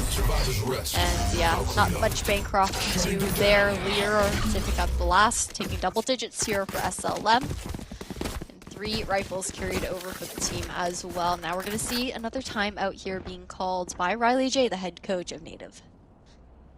I remember I actually met Riley before he became the head coach at Fairyland in for NSJ. And that was a fun time. Really nice dude. Really cool. I remember we were talking just about tier 2 scene, and he was saying how he's looking to get into coaching more. He's had previous experiences. He's a shaggy brown hair and glasses. It's cool. I like him. Yeah, I mean, Riley's a really great guy. But we'll see if the timeouts are going to help Native here, because now they're at a 4-round deficit, right? And I think what's been difficult is we see the battle stage walls being used pretty early on out from Native Gaming, and normally seeing those being put up if you're going for like an A hit or a B hit towards either of the doors that get broken later on. So just lacking that stall potential in the post plant for this team. And what's stalled right now, the possibilities are the null command that's there for Lear. There's 1 away from they're 1 away from the Nightfall as well. And 2 away from the Where res, are which I'm they? hoping we get to see this have. But as it stands, we'll look towards Jonah. Does he op? Mid. Scanning Well, he ahead. finds one, though, peeking out. Just slow tempo. Recon does manage to tag, I think, 1 on the side of Native. Prowler to clear out towards arches, but just too shallow to actually push Jonah off of the angle. And with the double up here in market, allows Jonah to continue to commit to this arches angle, right? A recalled smoke does put a little bit of pressure on SLM to see if anyone's crossed sides, but with the fact that Lear is also holding towards Cat, not too much to worry about at that point as Native Gaming rotate over towards the A site, where you're going to see Pure all alone for the whole team. And they find Screwface caught in a corner, and he stays alive. The second already, Jonah has his 6. So at least they take him down, but at least a good trade that works out well for Native Gaming, as it provides a distraction and then a move He's into gonna get walked up on. Pure impending a flank right now from Cutler, who's gonna be just missed by Jonah, holding towards arches still. However, somehow the classic comes out on top here for Jonah. Barrier orb saved for the post plant this time around in the hands of Bancroft. 7 seconds left for the recon bolt. Spots 1 in A main as the other 2 on SLM push in towards tree. 1 enemy remaining. And now And all of a won't sudden, matter. yeah, I mean, I was just like, okay, we're waiting for the recon bolt. I was ready to call it, but Curry's just like, nah, let me just get the frags. Let me clean up. 11-6 here for SLM. You failed. All right. I was thinking that it might have been at least been possible, as the way they were kind of centering around Hell, so it was definitely an option to be able to hold it. But I think, like you're saying already, not enough of the delaying tactics that we saw previously on Bind, or just not enough of an advantage going into a site that we saw on Haven. But now on Ascent, only 2 rounds away from falling, Native Gaming got to pick up a lot more of these pieces. They want to go forward and show off more of the prowess of this new squad. I'll find you. What's up here is they don't really have the util for post plants, right? Kind of just have to rely on those gunfights and bolts. You know, you've got the gravity well, but that's usually about it. The C's and the paint shells usually being used up earlier in the round. First time we're going to see Native Gaming going for a straightforward Archer's push. Will be punished right off the bat as Bancroft is that first point of contact. Curry now zoning the rest of the team out with the nano swarms. And looking to reclaim space with the Owl drone, pushing Screwface off the angle lower towards Arches. And the rest of Native Gaming creeping up towards Tree, and another flight to come through. SLM here in main. Morg, take it down. A walking headshot is what'll be their prize. There's only 2 left from Native alongside the Nightfall. All cornered on the outside. But all SM has to do right now is just bide their time. So as Rens peek through, I'm not sure what Anderson is going to do. Answer being, oh, he lives! That's big, but they'll just leave it up to 2 more as well. The trade's going falling into the favor. Native Gaming on the come up. We're saying we need to see something more out of this, and Knives shot, but only be the acupuncture for Anderson. 7-11, Native Gaming stave off match point just a little bit longer. They also have 4 ultimates to work with going into this next round. Likely not going to see Cutler pull out the Tour de Force because the eco is still a little bit wonky on the side of Native. So just going to opt for the operator here and use it later on if necessary. Big ones that we are going to be looking towards, though, is going to be the showstopper as well as that Cosmic Divide. And Native Gaming are looking towards this mid control once again. Smokes to go out towards somebody out. Tree. But the op in the hands of Jonah. Still watching, waiting for his pizza. Ooh. Nice shot. Dashback as well from Jonah. Likely not expecting Lear to be there either. But now we'll see how Bancroft fares. You've seen the 2 of his teammates have gone down previously, but I think the res just as available. Our first res of the game we're able to see. So at least it makes things a bit more close. I know that Bancroft is not in danger right now, but at the same time he's holding the spike and like standing on top of Arches. And I'm just like, my palms are getting a little bit sweaty. I'm definitely a little bit nervous about losing it. Would you say your knees weak, Rick? Mom's spaghetti. Thank you. Skipped the line, but that's fine. But Wall and of course 2 of the falls still available for Native Gaming if they choose to do so. And the post plan is lockdown, though, something I want to watch out for. For SLM is that's not easily taken away with much from Native either, so that can be effectively used wherever they commit as the wall goes down. Oh, info given as Bancroft does get spotted out, allowing Reds to just dip in through the Cosmic Divide, get the frag. 10 seconds left. With 10 seconds left, Native Gaming are rushing to find space here on the site. They have 2 defenders to battle it out with. And 2 seconds left, it's not enough. Jonah just has to hide and tuck. Last player standing. And that's match point here for SLM, Native Gaming, and just not having enough time left. That's so tragic. Yeah. Because you were thinking that, like, okay, they had the site, they're going to be able to do it, but they took a bit too long to actually exit. And we've seen previously that, you know, it usually does calm down to 25, 15 seconds where they're going on the site, but that is the unfortunate fallacy of waiting a bit too long, playing a bit too patient, and like thinking you might get taken down as happened previously right now. They're even not the greatest buy, and the knife also catching 2 by B main. Screwface will have the operator in hand again because Cutler has that Tour de Force available. Pure now looking to reposition back towards Deep Tree, play off of the alarm bot if possible. Early Prowler to come out from Native to clear out close, knowing that the double up in market has been favored previously from SLM. Instead, they're opting to shut the door, play very passive here towards mid, just play for the extremities on site. This Nightfall might also push him just even farther as well. The way it's positioned, though, it should only be able to get one. As there we go, VNS is caught, but they have all the kills are useful there. Only gets shot down, but that's more than enough to delay. As the setup is a fake, as they go in towards B, the knife only catches one. It has to be up on Jonas for the initial.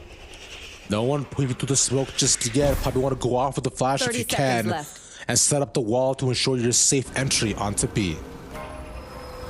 Dark cover just about to drop, and that's gonna give Jonah that first pick up.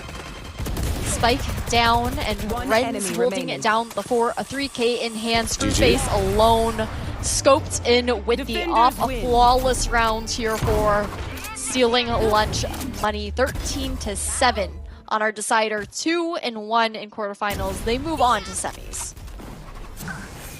A close game, two very different maps, and the final could not have been closer. Small advantages that were taken, ultimately leading to the map being won. And round by round, I'm sure it's one that they will want to look back on, because I want to say this was the definition of winnable on both sides. Yeah, I mean, Native also started off really strong on Ascent. That was, I think, 3 to 4 rounds in a row to kick things off, or was I? Am I 4 wrong? rounds in a row. 4 rounds in a row. Okay, yeah. So started off really strong, but stealing lunch money once they got onto that defender's side. You know, we ended the half. I believe that was 6-6. Just kind of ran away with it. Native just really struggled in their post plants, or even just site takes in general, often losing one player pretty early on in every round. A close call, but big shout out to Native and of course SLM for, I want to say, breezing through, but at least now with this they've gotten the first map loss here as well. And as they move on to the semifinals, we'll see how they fare against their next opponents. As it stands, we'll be back as we set things up for our next match of the day. Don't go nowhere. After a grueling best-of-3 series between stealing lunch money and the side of Native Gaming, we're moving on to semi-final. Stealing lunch money, taking that one 2-1, now facing up against Project 7 here. Rav, how are you doing? I'm doing okay, Ash. Thank you for asking. Things have been well for me so far. I believe I have food downstairs. The sun has set, but it'll be a brand new day tomorrow. That's my thoughts on it. And of course, we'll be going to see another Valorant match. So another BO3 that will be happening upon us very soon. So today is great. I'm looking forward to it. I mean, Project 7 is a team that we're all familiar with too, right? Within the Tier 2 scene. Most recently, I believe they made it towards semifinals, weren't able to make it in Grands in the previous Knights Monthly. But right before that, during one of the Liquid Open events, actually took that Grand Finals home up against MCT Esports. So a team that we anticipated to get this far in the bracket. The question is will stealing lunch money, this puggy roster, be able to take another series over a set team here like Project 7? Because I mean, we've seen a couple different sides of stealing lunch money, where they played a lot safer, or some plays have just been complete overthrows where they try to go for some sort of satiated retakes or extremely close games on Ascent. But as it stands, up against Project 7, who have a ton of set plays, they themselves are very confident aimers, have to do a lot more than trying to just match them at the crossroads that are present. But currently, though, we'll have to see what does end up happening, as I believe we do have map bans between these two teams. So it should be able to see where we're going to, as Pearl and Bind take it away, not unexpected. Pearl is actually a Project 7 favorite, but the rest, as it shapes out, gets more interesting. Okay, so one repeat map from the last series. They're going to be starting things off on Haven, which is stealing lunch money's map pick, Shocking. which was the actual map pick of them in that first series that we saw in quarterfinals. But that was the map that they also ended up losing 13-5 on versus Native. Yeah, that's the most surprising part about a lot of this, where we were mentioned before how Haven for SLM has been pretty rough, and even up against Native too. Things did not look great for them, unfortunately, where they kind of got rolled over as the game went on. And Icebox 2 is something that Project 7 are very, very good at. We saw them play Icebox, I believe, around 3 times at the AMC Liquid Open, and even if you look towards Knights as well too, it's been a favorite for themselves. So if Haven does not go the way of SLM, I do fear for the chances.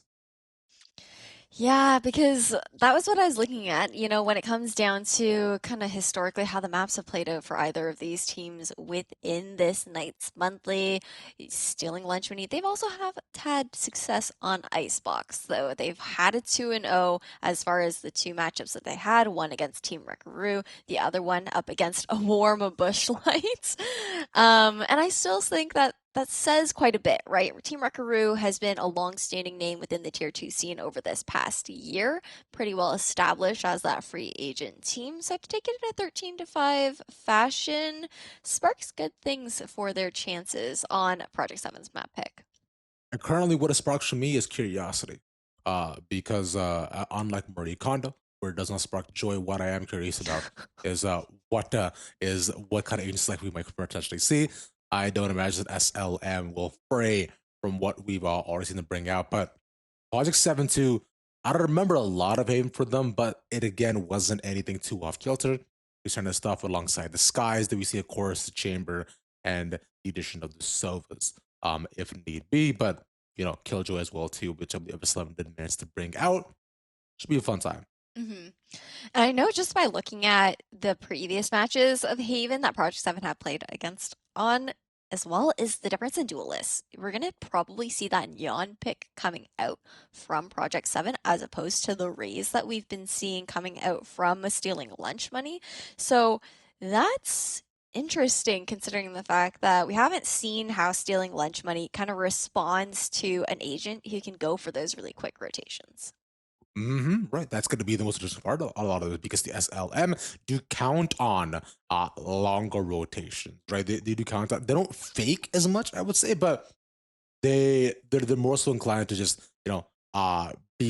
take more advantageous, more man advantageous duels, as well with looking to pop into the sites, or they just full rush in and then whatever happens. That happened a fair bit with Native as well, but. Instead, as we look to get into game in just a little bit, I wondered if the same sort of result will be had. Because if I'm remembering Project 7 correctly, they didn't shy away from a gunfight no matter where they were, which led to a lot of tumultuous situations.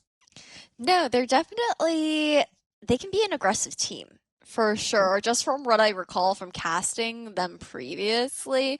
And that was something that I think Stealing Lunch Money did a really good job of doing on their end on the defense as well. So Project 7, I'm anticipating them to also go out for those flanks and whatnot. But I think that they might be a little bit more committed to trying to get a pick off the flank or getting a bit more deeper information, getting more aggressive with it. Meanwhile, Stealing Lunch Money, while they had that similar kind of play style, they elected to just go for info flanks, not actually looking for some sort of contact. I hope they play Phoenix, because we saw it yesterday. And it was fun, because there's a clear strat for Phoenix, right? You just pour your orbs into him, and then he rushes in back, and as long as he doesn't die or he's just chilling in the corner by sewer, then usually proves out well. And like talking about, right? Or so those info flanks too, or even just running back after you use a bunch of Uto is definitely prevalent. As servers are figured out, we're not hopping into game. The Ren's Reyna is not something I was expecting, but we're just, of course, baited by the hovers. But we'll see what they decide to pick. As on the other side, what do you stand? Yeah, I don't think we're gonna be treated to that Phoenix quite yet here. Jonah just gonna elect for the raise once again, and nothing too surprising when it comes down to that. And Ben will be going for that neon pick that was predicted earlier on. Okay, wait. Okay, no. Renz is just baiting again. He's just gonna keep going back and forth before locking in that chamber. No. but doing the mostest to make us look stupid, you know? As a classic, so, you know, as a League of Legends guy, I should know not to be baited by hovers because players do this all the time. And clearly I have not my lesson. It's okay. We grow every day as people. At least that's what I hope. But our second BO3, our semifinals are upon us. We're going up to Haven. See, what Project 7 has to show us is SLM has shown us quite a fair bit. As I did want to point out though, is if you look previously, I forgot to mention that out of the 6 times SLM have played Haven, they've won 5. Their 6th loss was just now, and they've never lost on Ascent. So neither one of those factors are currently here though. Project 7, no slackers either, and I do want to see what Neon can do. I'm hoping for the sort of A anchor that we expect out of it. Currently though, it's a 4-stack towards A, but most of SLM are over by C. And as a reminder, there's also the other side of semifinals happening right now on Knights Arena. So you guys can open both tabs, watch the Ganaccis versus Country Boys on the other side, see who will be facing up against each other in grand finals. But that stack here towards A, while it does get information for Project 7, leaves Doggo alone on the C side. A lot of info and utility being expended for SLM on the push up. Free sight for the taking and a fast flank here for Project 7. One body shot is all they will get, and through which the reposition and a site taken over is now how Project 7 chooses to respond. And was spotted, but they don't necessarily know that a lot more of his teammates are there. Now it's up to Doggo.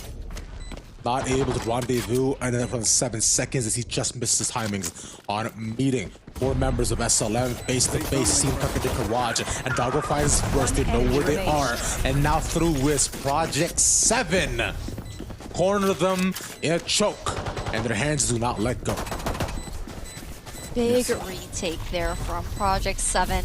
Really interesting positioning to see kind of like right off the bat. Mid was left completely open, right? Just playing for a complete retake on a pistol isn't something that you get to see too often. More frequently, they end up being a bit more scrappy, kind of just trades here and there. We'll see how Project 7 decides to position themselves now on their buy up. And SLM actually electing to go for the second round buy. We've seen them punished for this previously. Question is now though, have they learned their lesson or have they adapted? Only the results can speak for that. There's been the classic spot down by long. Gonna elect to move forward. I believe he actually did pop out of the smoke, so Jonas actually have seen him. It'll just be about how he plays contact and decides to play much safer and move away.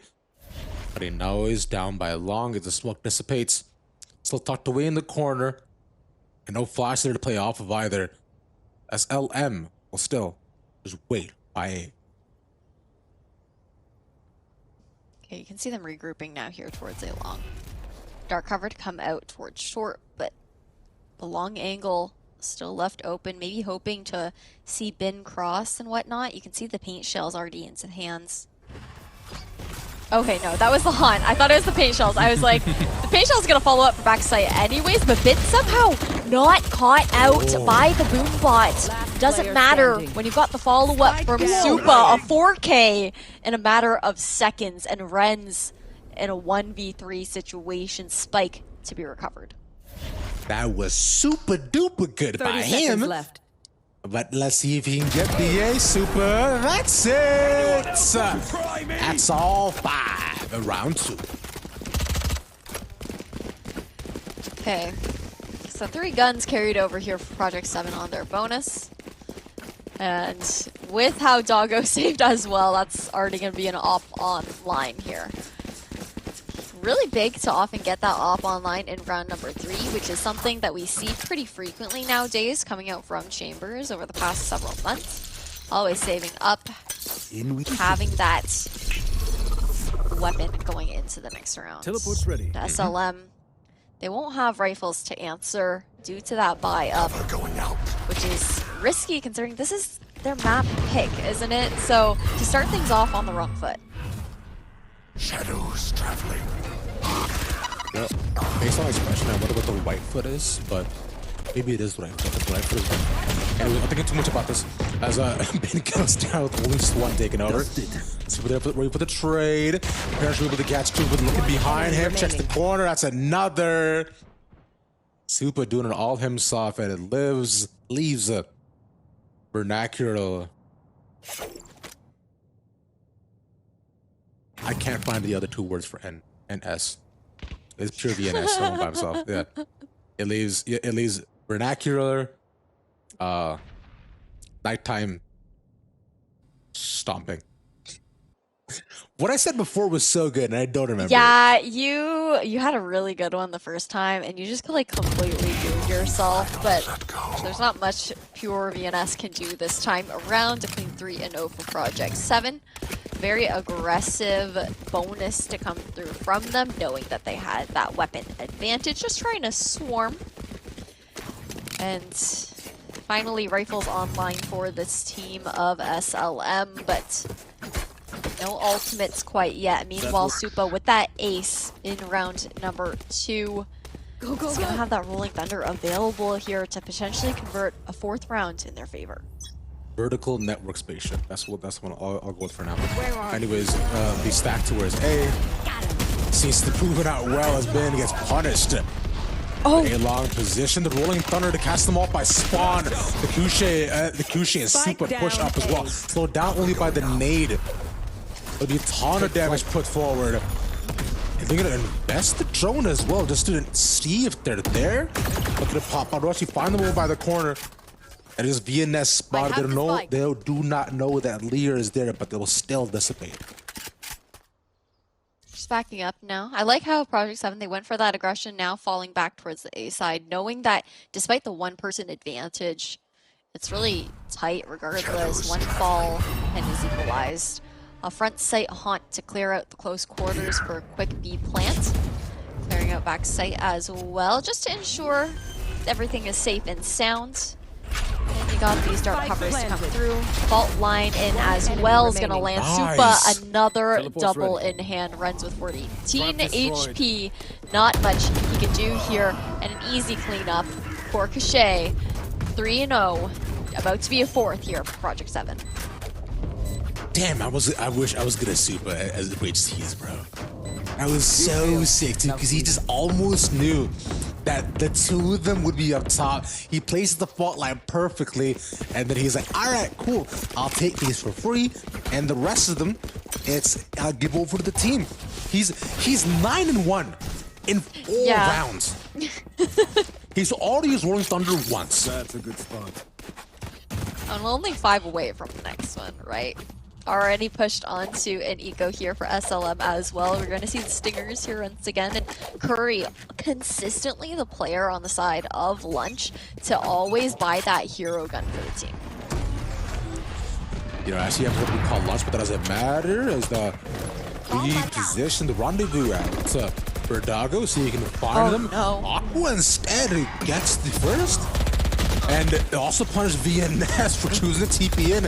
They must have known he was there, right? But oh, he has to reload. Oh, mad by the end. Super cleans up.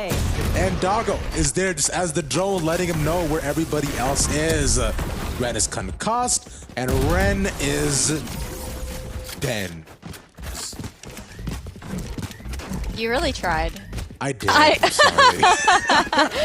It's not even like, that's not even the same realm of rhyming, dude. You're in like the 6th dimension with that. English is my 4th language, all right? Bro, leave me alone. If we went back to 4th and 5th dimensions, I can talk about the physics again, but I don't want to subject you to that. As a 5-0 start for Project 7. No 7th dimension here, but it may be the 7-0 start they're hoping for it to match up with their name. I'll find you.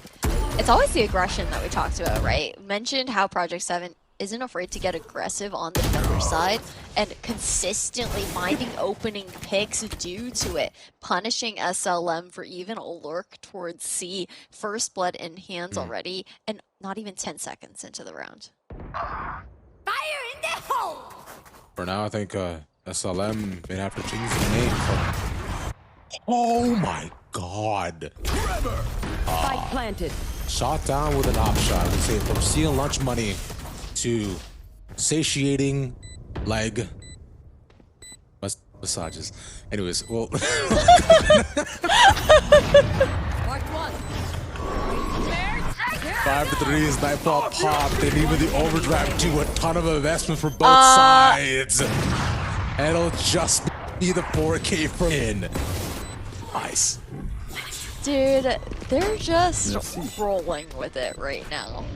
Investment going into that cost as well. But man, Project 7, they have yet to really be punished for any outward early aggression on the defense.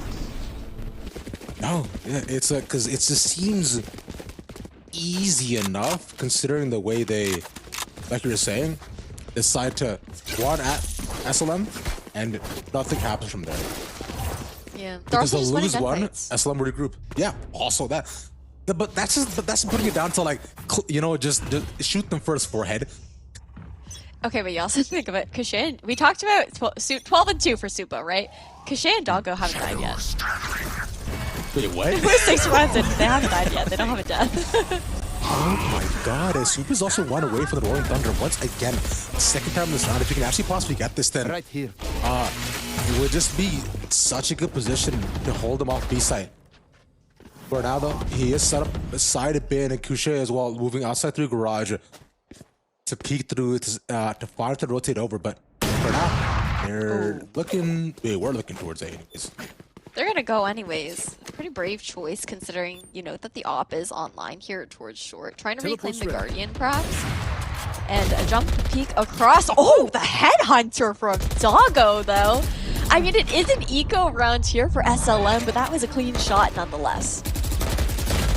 Yeah, Oh this no! that's tough. Okay, he just ran out of bullets. Absolute tragedy of mega proportions, but there's one thunder we were talking about. One enemy and now remaining. comes in bin. Super will fall. It's still a 2v1. He's gonna run at them. He's still concussed. The second concussion, the shock bolster there. He's only seen black and white. Renz clutches it from the depths.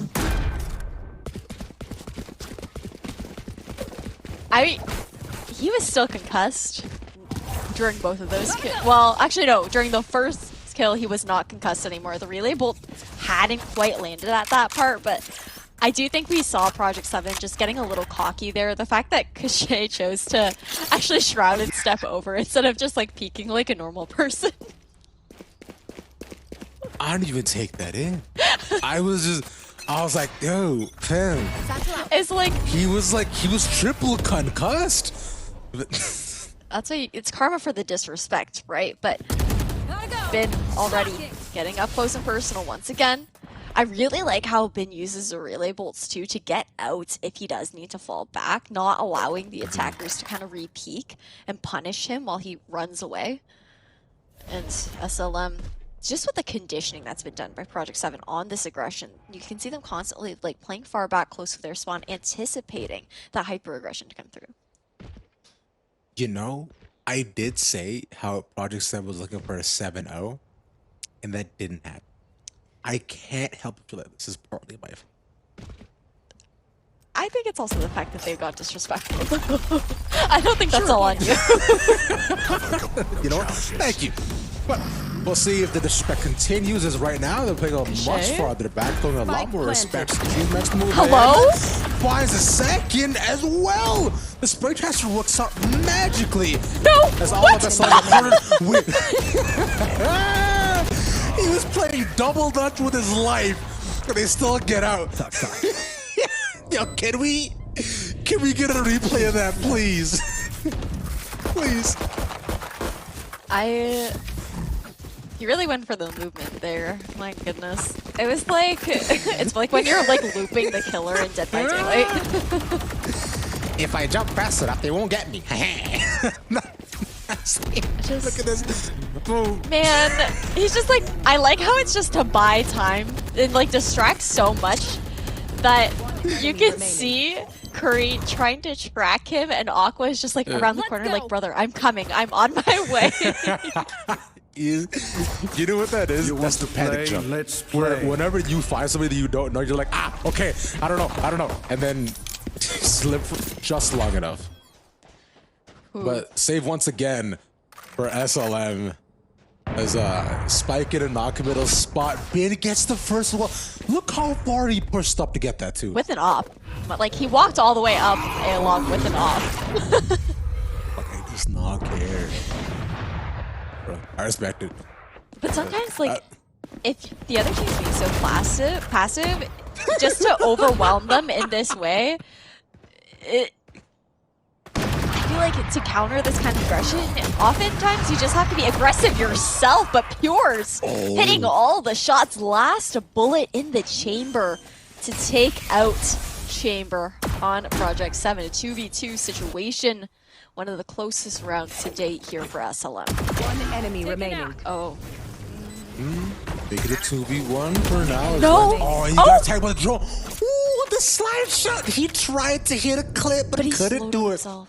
And now it's Op v Op, which Op is better, and it's Aqua. That's why it's called a tour de force, because it's not real. Huh? Oh, because you're saying farce, like, yeah, okay, the play on words. I got you. Wait, but isn't it false, or like, is it false? It's like force, like saying the word force, Oh. but it's like with a French accent. Bro, I realize this right now. I always thought it was tour de force. No, it's not. It's okay, like you said, English is your fourth language. You get a pass on this. I'm gonna read the age of the delays, but I need to know for sure now. You don't believe me? That's what's No! Spike down A. It's fine. As we'll look instead at the exact same sort of A pushes we've known and expected out of Project 7. They lose a 1-for-2 with Bin is so far up again. Yeah, 30 health goes past it and still gets Hello? one. Not a single time did that boombot decide to like kite trail him either.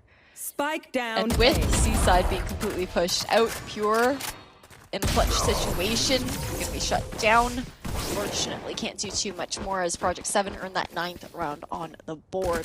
They're just running them down, and the adjustment that I mentioned that I'd like to be seen by SLM would be honestly counter-aggression. Sometimes when you have teams who are so aggro on the defense, you can't do anything but try and face them full on or run in the opposite direction, try to, you know, overwhelm someone else on the team. But it's also tough when Project 7's been really keen on getting first splits time and time again every round.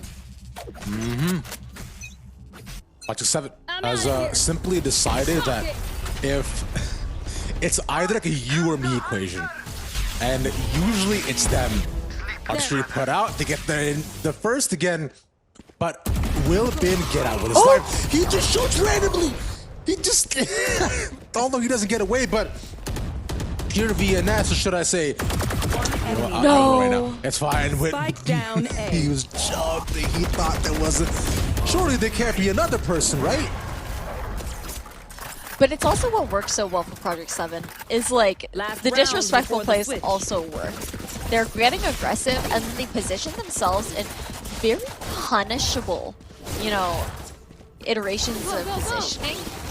But SLM not really expecting it time and time again aren't able to get anything from it. They're not able to actually like lay down that punishment and instead are the ones to fall. And now as we look into this last round before he swaps sides, SLM on a broken bye here, and they need to do their best to at least get the second round on the board.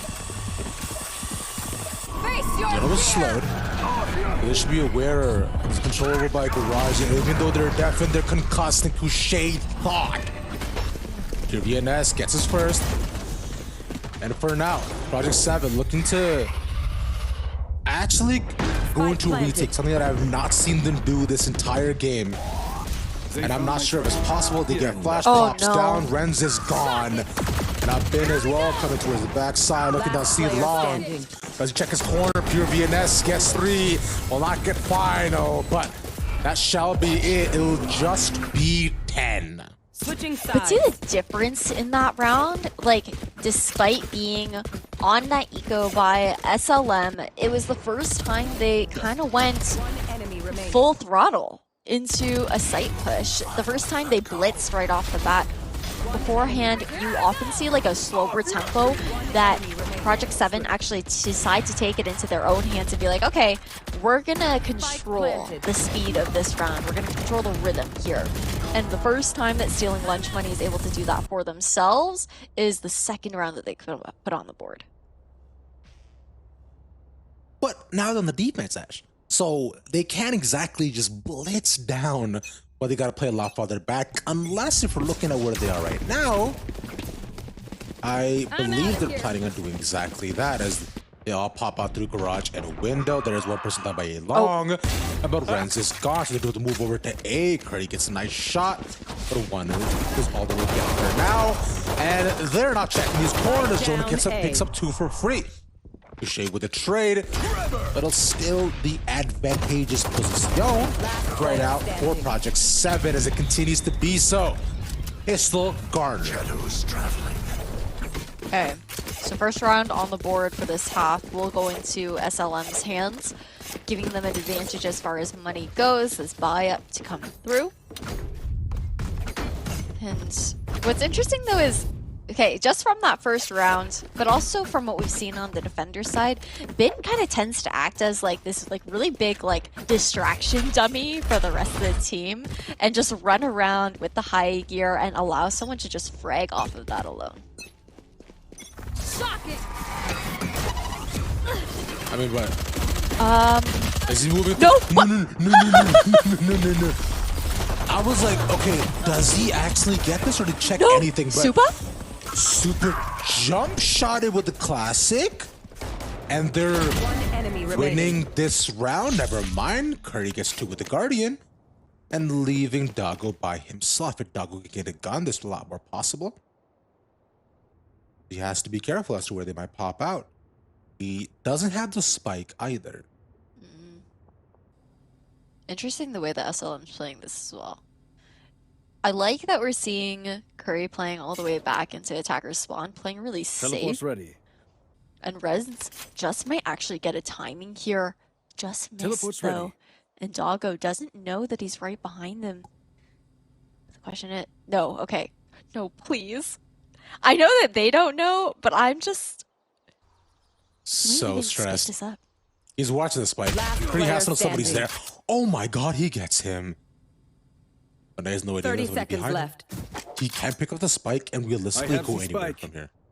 Yeah, but he doesn't know where Ren's playing is the problem. That's why you see him playing so slow. Only 20 seconds left, right? So you have to pick a site now. And he's gonna go B. It's the one right in front of him, and Ren's gonna actually just stop this. Decides to check C, gets the spike down. 10 seconds left. No shot, and he goes right into Ren's loving arms. Here. I do like the B play because you have the option of ring around the rosy box, right? Unfortunately, you know, Renz was the one with the better gamble, just watching the crossfire, anticipating that they were going to have to, you know, clear out sight, try and push one of the avenues to have a better read. So a defuse in hand here, and Fireworks today. what looked like nearly a round conversion for Project 7. SLM is able to scrape it back together, but at the cost of their bonus, which they're just going to buy anyways, I guess. And this is where I want to see a true test of valor and skill from SLM. After what was a very tough first half, if they can stand against Project 7, then things on the up and up. Because Project 7 has to save once again. But even those saves are deceiving. The Hawk gets 2, Gotta go. but they don't push off. Early Prowler off the hunt as well, just to see if I think Bin was just really up close and Curry for the solo push out towards Grass once again. This is something Curry did consistently the last time we saw him play Haven, just in the last series up against Native. And before, it did seem like his timing was quite down. But this time, Spike down able to A. actually really help pinch these players here towards A lobby. Note the spike is down there. A free pick on Aqua, and now trying to dodge in and out of attacker side spawn. Catch Doggo off guard, who's not going to be checking spawn side. A 2v2 situation as Project 7 have A site for the taking. Spike You just don't think planted. anybody's gonna be chilling there for that long. And also the VNS. One enemy remaining. Timing there as he finds one, the second in his favor, and that's why you're a very nice shooter. You can't even take credit for that one either, though. I will expose you and say that our producer Flippy was the one who came up with that for you. 100% he was. Because I knew you wouldn't let me get away with it. I was like, okay, does she? Does she? Does she? No, never mind. Flippy, Man. yeah, with my job. Okay. Project 7 now. Also, I just heard the sound bite. Flippy just like had his like little signature like, hey, I'm here, guys. Popped up on stream. But man. Okay, now a half buy to come through. Project 7. Okay, they're going with double Buckies. This is interesting. So going for that garage play, try to get up close personal, maybe even a quick plant on me. Oh, Shot cool. gold sin. Why did that have to happen in front of me? Slide tackles him, but only good for one by the end. But still, no matter. No. There's no way this is happening right now. No. Okay. I am so tilted right now. remaining. If I am SLM. I'm not cleaning this up. I'm gonna turn off my brain and just drop all expectations, because that was ridiculous. Okay, but if that wasn't a Project 7 round, what is? If you think about it. Ben's like still concussed up there with the Bucky still gets one. Nah, cap. Take this in. Look, if I said this was a round, would you believe me? The Neon runs in past the smoke and puts on a shot post that hits nobody. Nobody gets her as she walks in the sight line of 3 different people. Go. Bucky's somebody in the face. Meanwhile, the Sova has made its way all the way around the face. And Bucky's not the person. The cat on this app, as it continues to be so, VNS not have any of it. Artist Creator is more than enough to clear out the entire site. And the Overdrive also invested. They have not planted. And I don't think they plan on doing so. No, looking for gunfights. 2 on the flank as well. Trade Park was taken down, so they're anticipating this in Aqua. Just with the spray, the gun positioning, the crosshair placement. Lear at the very least can get one for himself. But with this one way, things are going to be tough. Supa will allow his teammates to bait. Now Project 7 looking at that match point right off the bat. But what I do want to point out though, Rav, was we saw that Rolling Thunder come out from SLM to delay that push onto C. But Project 7, they responded with one of their own, just so in case anyone did manage to get onto C's site, they weren't going to be able to continue to push them and pinch them. Oh, I didn't notice that. All I saw was gray screen, smoke, and death. Cool. Cool. Valorant Gaming. Huge. Look, that's gonna be even better with Harbor. So, more smokes. But SLM on their map pick. Oh, that was almost an immediate dink.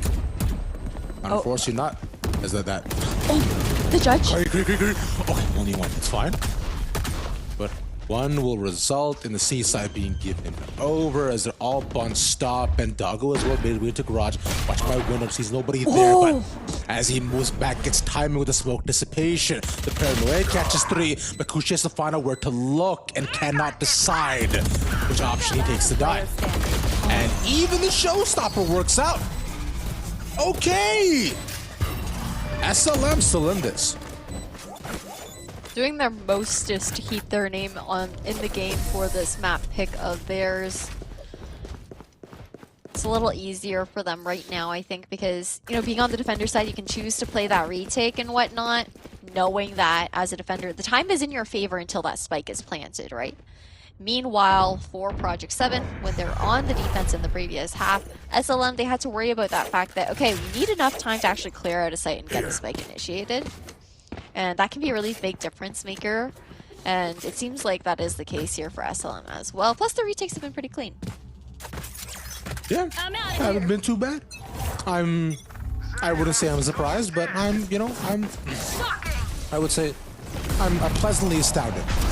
Unfortunate whiff, but lands the second. Still for them to rush on the C-set once again, but them losing one off the rip is not something that they necessarily want. Should that mean they're duelist? Been playing inside the smoke is so cheeky though, and he gets credit for it. Damn, the paranoia too, right? And then Tool of False now going to be flashed out. Supa just shutting everything down. A 13-6 in a blink of an eye here from Project 7 on SLM's map pick. GG's across the board shall be yelled, but I want to find another word, but just it felt as though the scales were completely tipped to one side, that there was 100 pounds of rice and 100 pounds of feathers, but for some reason the rice was heavier. And I think the 10-2 half explains it all as he put it down to the next, even although some rounds were nice and made things a little bit close. Going forward into Icebox. Project 7 looks real good. Hey, and the thing is with Icebox too, we've seen Project 7 play on this map before, and they do really well with the aggression on this side as well. So I'm curious to see if stealing lunch money now after facing up on that defender-sided aggression will be able to better counter it going into our second map. Let's see how much more lunch money they can just steal, or will they finally get caught as the principal after this break. I hope you all have bought your jackets because it is about to drop to exactly 0 degrees Kelvin on this next map. Welcome back to Knights October Gauntlet. Ravishing here by Ash yet again as we head over to Icebox in our semifinals. Man, Project 7, over on the first map on Haven, they were just so aggressive on both sides. It was a really big sweep until we did swap over to that second half, which is where we saw stealing lunch money come to alive a little bit more. Heading over towards Icebox, stealing lunch money will be starting on the defender's side, so get to maybe try and control that time a little bit more because they have the potential to stall and whatnot. Because Project 7, when they were on the defense, they just pushed out, and stealing lunch money didn't even have a chance to try to make sight most of the time. Like it's the unparalleled, unbridled, unadulterated aggression, you could say, as what truly played anything Steal Lunch Money wanted to do. So I'm hoping they shy away from their life of crime and decide to make things right, as this has been rightful punishment that is smited upon them. And we were talking about before as well that Project 7 is extremely proficient on Icebox, and this is where things are going to get very tough for themselves if they do not stop them. Yeah, because normally you want to have that comfort of having your map pick already under your belt, right? So the question really that stands is if stealing lunch money can continue to adjust going forward, if we do anticipate a similar playstyle coming out from Project 7 now on this new map. But when it comes down to it, we saw the Neon pick, which is the first one that I think we saw today, Rav, coming out from Project 7, that being Bin who pulled that out. Do you think there's any surprises in store here going into this next map? As of right now, no. Because I think Icebox is so set standard that there's not a lot of opportunities for change, right? Maybe you have your solo for your KO, but that is it. We're going to see, or maybe Chamber for Killjoy, but it's usually going to be the Chamber. But, we're obviously going to see your Vipers and probably a Jet, more than likely. That's probably where it'll come down to it. The rest can be kind of topsy-turvy. The Fade as well has been a pretty standard pick on this map. That's just my opinion, of course. Feel free to share yours. Interesting. Well, I looked at the VLR page for Icebox for Project 7, and how do you feel about a no duelist comp for them? I remember this. They did do this. Yeah, I forgot they did They that. run the Omen Viper. Yeah, but yeah, with the double smokes, and it's just so much cover. Oh, I'm starting to remember. The puzzle pieces are coming together once again. My brain juice is flowing. I see. Makes sense though. But I'm okay with it because I find that Jet is necessary because it just acts as a smoker. But if you can find the entry, which Project 7 has no real trouble with, yeah, they're fine. Especially now that we're seeing like Bin gonna be that one now onto the chamber pick, right? The person who is just not afraid at all to get up in your face over on Haven. Doggo still sticking with the sentinel role, but instead of being that chamber, now flexing onto that sage. So we're looking towards Bin to really be that early point of contact, have the ability to rendezvous out, but could also easily be countered by Lear, who will have that suppression to take that option away. And we've been talking about as well that how the KO hasn't really made a presence in quite some time, and how it can directly be used to Select your really agent. throw a thorn on the chamber side. Currently though, with Project 7 starting off on the attack, I am wondering if they just continue with the exact same sort of plays that we seem to do on the defense as well. Considering it's not necessarily too bad of an option, but of course there is the small bits of slowdown on both when deciding the actual set you would go on, and then it's just W key until either everybody dies or nobody does, which is where I find most of the things people like, because nobody goes mid. So A lot of teams don't tend to go mid, but also a lot of hyper-aggressive teams tend to like to push mid. That often ends up being like okay, we're gonna surprise you like once in a while, like rush down mid somewhere that a lot of teams don't often bother to even contest, just because it's the quickest avenue for a fast flank, regardless of what kind of default push, as long as they're like extremity heavy defaults, which for Project 7, we saw a couple times. Or for SLM, we saw a couple times that they would like default, like very typically, but mostly would lean either towards A or towards C. But with them being on the defense first, we have to look towards Project 7, and the way that they're defaulting here is going to be spread with that trademark to watch the mid push.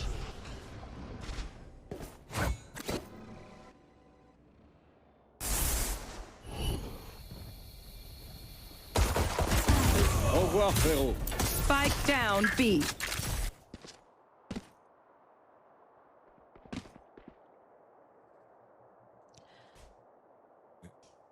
it's interesting enough is Lear was actually not caught, so I do wonder if they decided to forgo it. And yeah, nobody peeks into him. Interesting.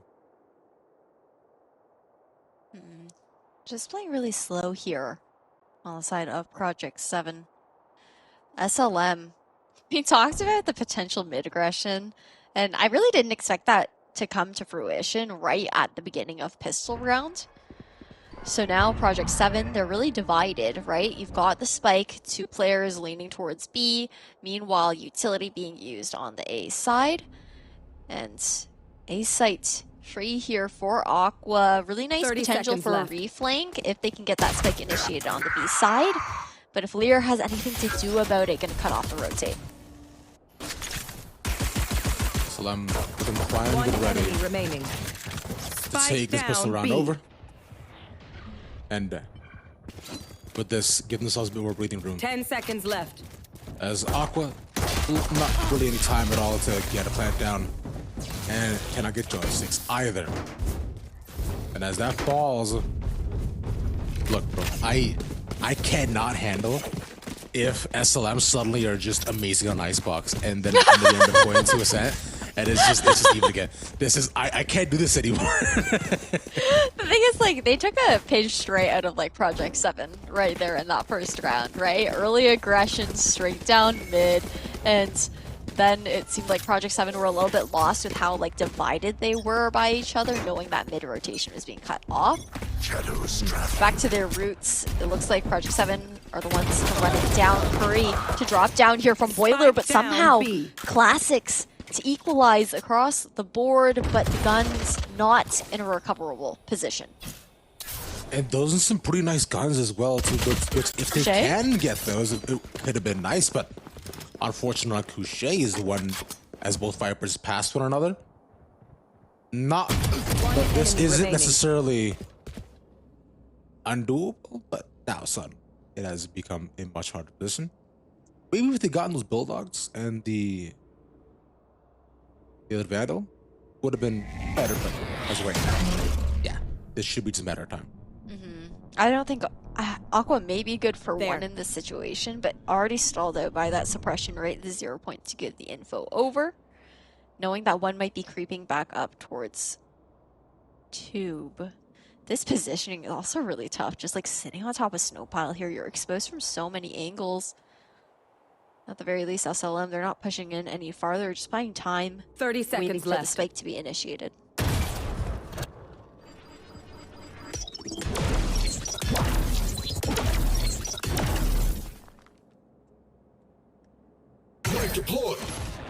Oh I no. think as soon as he pops out, it should be over. Yeah. Yeah. I was gonna be like, because even if the knife doesn't land, you can 100% hear him running too. So that was kind of forgotten. But all right, now Project 7 has to step up to the plate. They've got everything they could possibly need, and we've seen that even with the classics, they can do more than enough damage. And because with that as well, you know, Renza as well as the classic, and there's a Bulldog on the side and a Vandal with the light shield. The Salem not doing the hottest in terms of eco, but if they get this, then things look a lot better just in the chances of the match. That's the thing though, they're carrying over really nice guns to contest. A TP over towards the A side already to come through, and Curry's pushed up all the way into Pier, just waiting for a timing to get some sort of first blood. And Couché, the first to fall, Viper off the board. At the very least, running the double controller gives a little bit of cushion over to Project 7. And Ben was also there too, but couldn't turn around in time to get the trade off either. So a free first pick, and now with this SLM back in the same default positions, that's what they were covering before.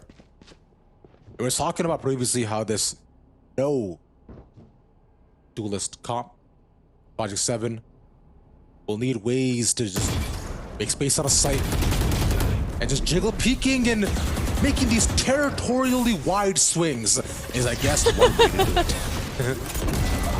Pretty standard though. Aqua? Wow. Good for one. Can't quite land the right clicks. And Ren's now with nothing in hand but the classic. The Headhunter completely used up. Curry trying to break that backside wall. A 3v3 for SLM on this retake.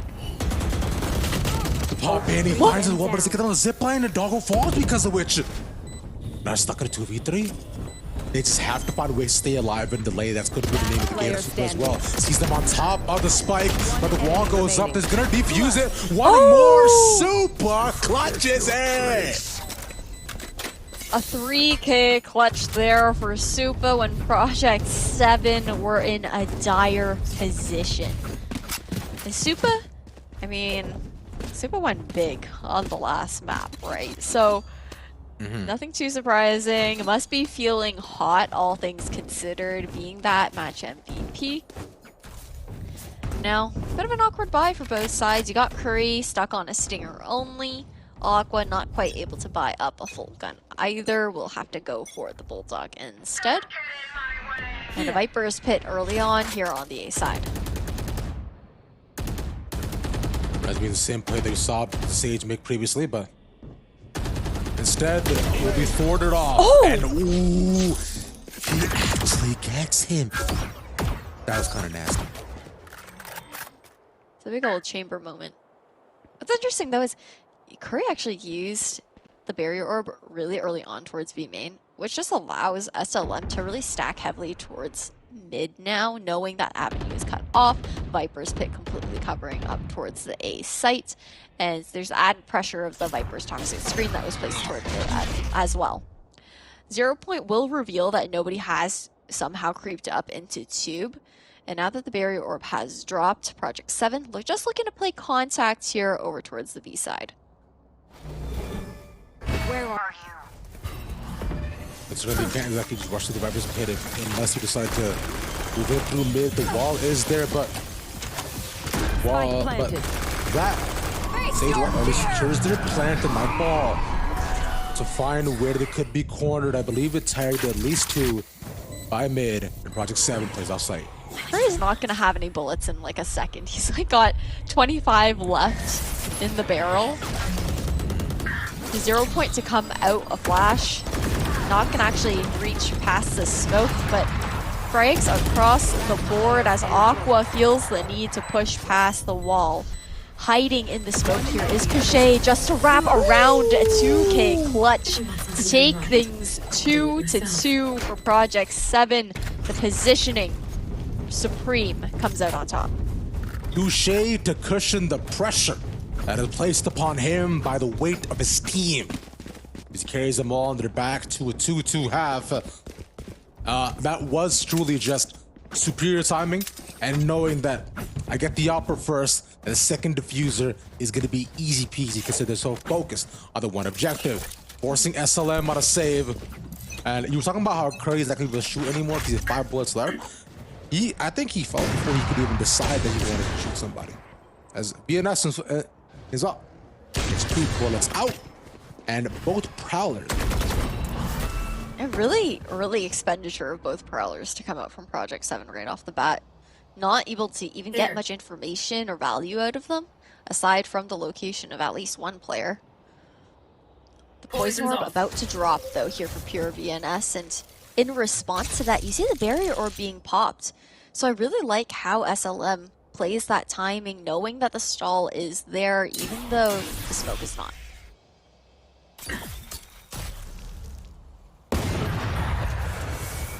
One taken down. Looking to clear out Yellow. Curry's playing offense and siding to simply win every trade. The Stinger in hand as well. Should be wide, got the wheel this time, but Ren's repositioned towards the other side. They're gonna win this thrifty, pretty handily. They get the res off too. Stupid left in 1v3. Can he do 30 it? seconds left. 7 bullets that he had, but the spike is dropped on top of the smoke. And Yellow has been the bane of their existence currently. And I do not know as they're all bunched up as 3. He gives them 1. It's fine. Lir's got that though. Man, the thrifty round to give SLM the lead back. Largely due to the way that Poison Orb and Barrier Orb were played. Having that come out for the additional stall to just disallow Project 7 for even potentially trying to get that plant down on the B side. It also narrows down their pathing, right? You can only either hide in B main in front of Yellow or try to wrap around and kill the players there, which they then got stalled out by the snakebite. Going back towards this mid push though for round number 6, Project 7 on their eco, this seems to be what they just tend to favor. Down B.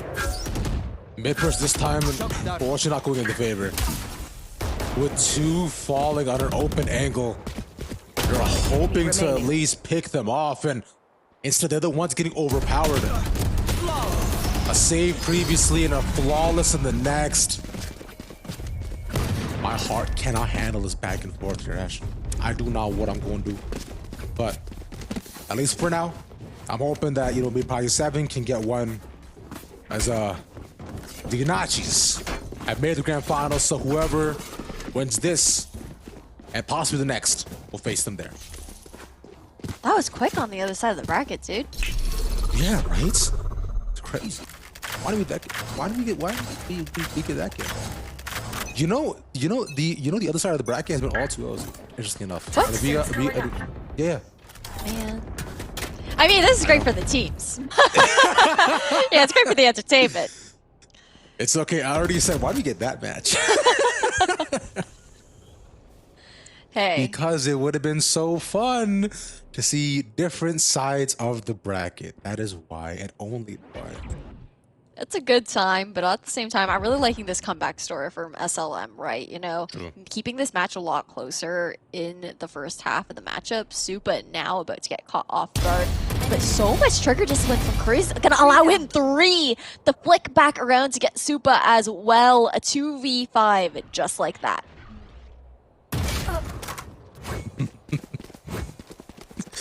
I just have to laugh at this point because this is.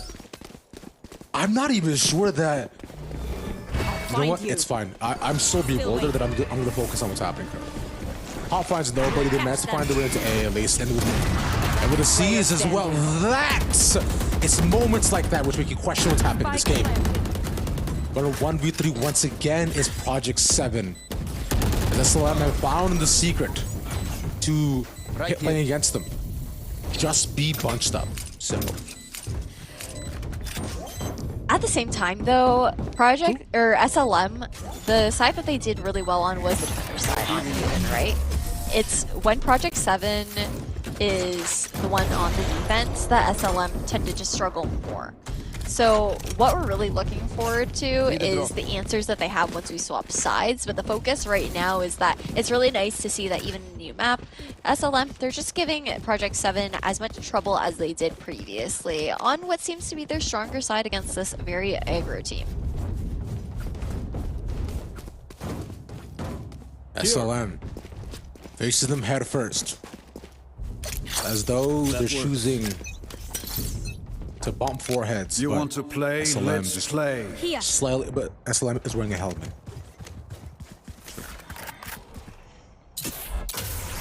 Mid push up once again.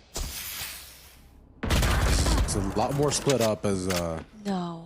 we're waiting by spawn and 2 fall. That I don't even know, bro. I give up.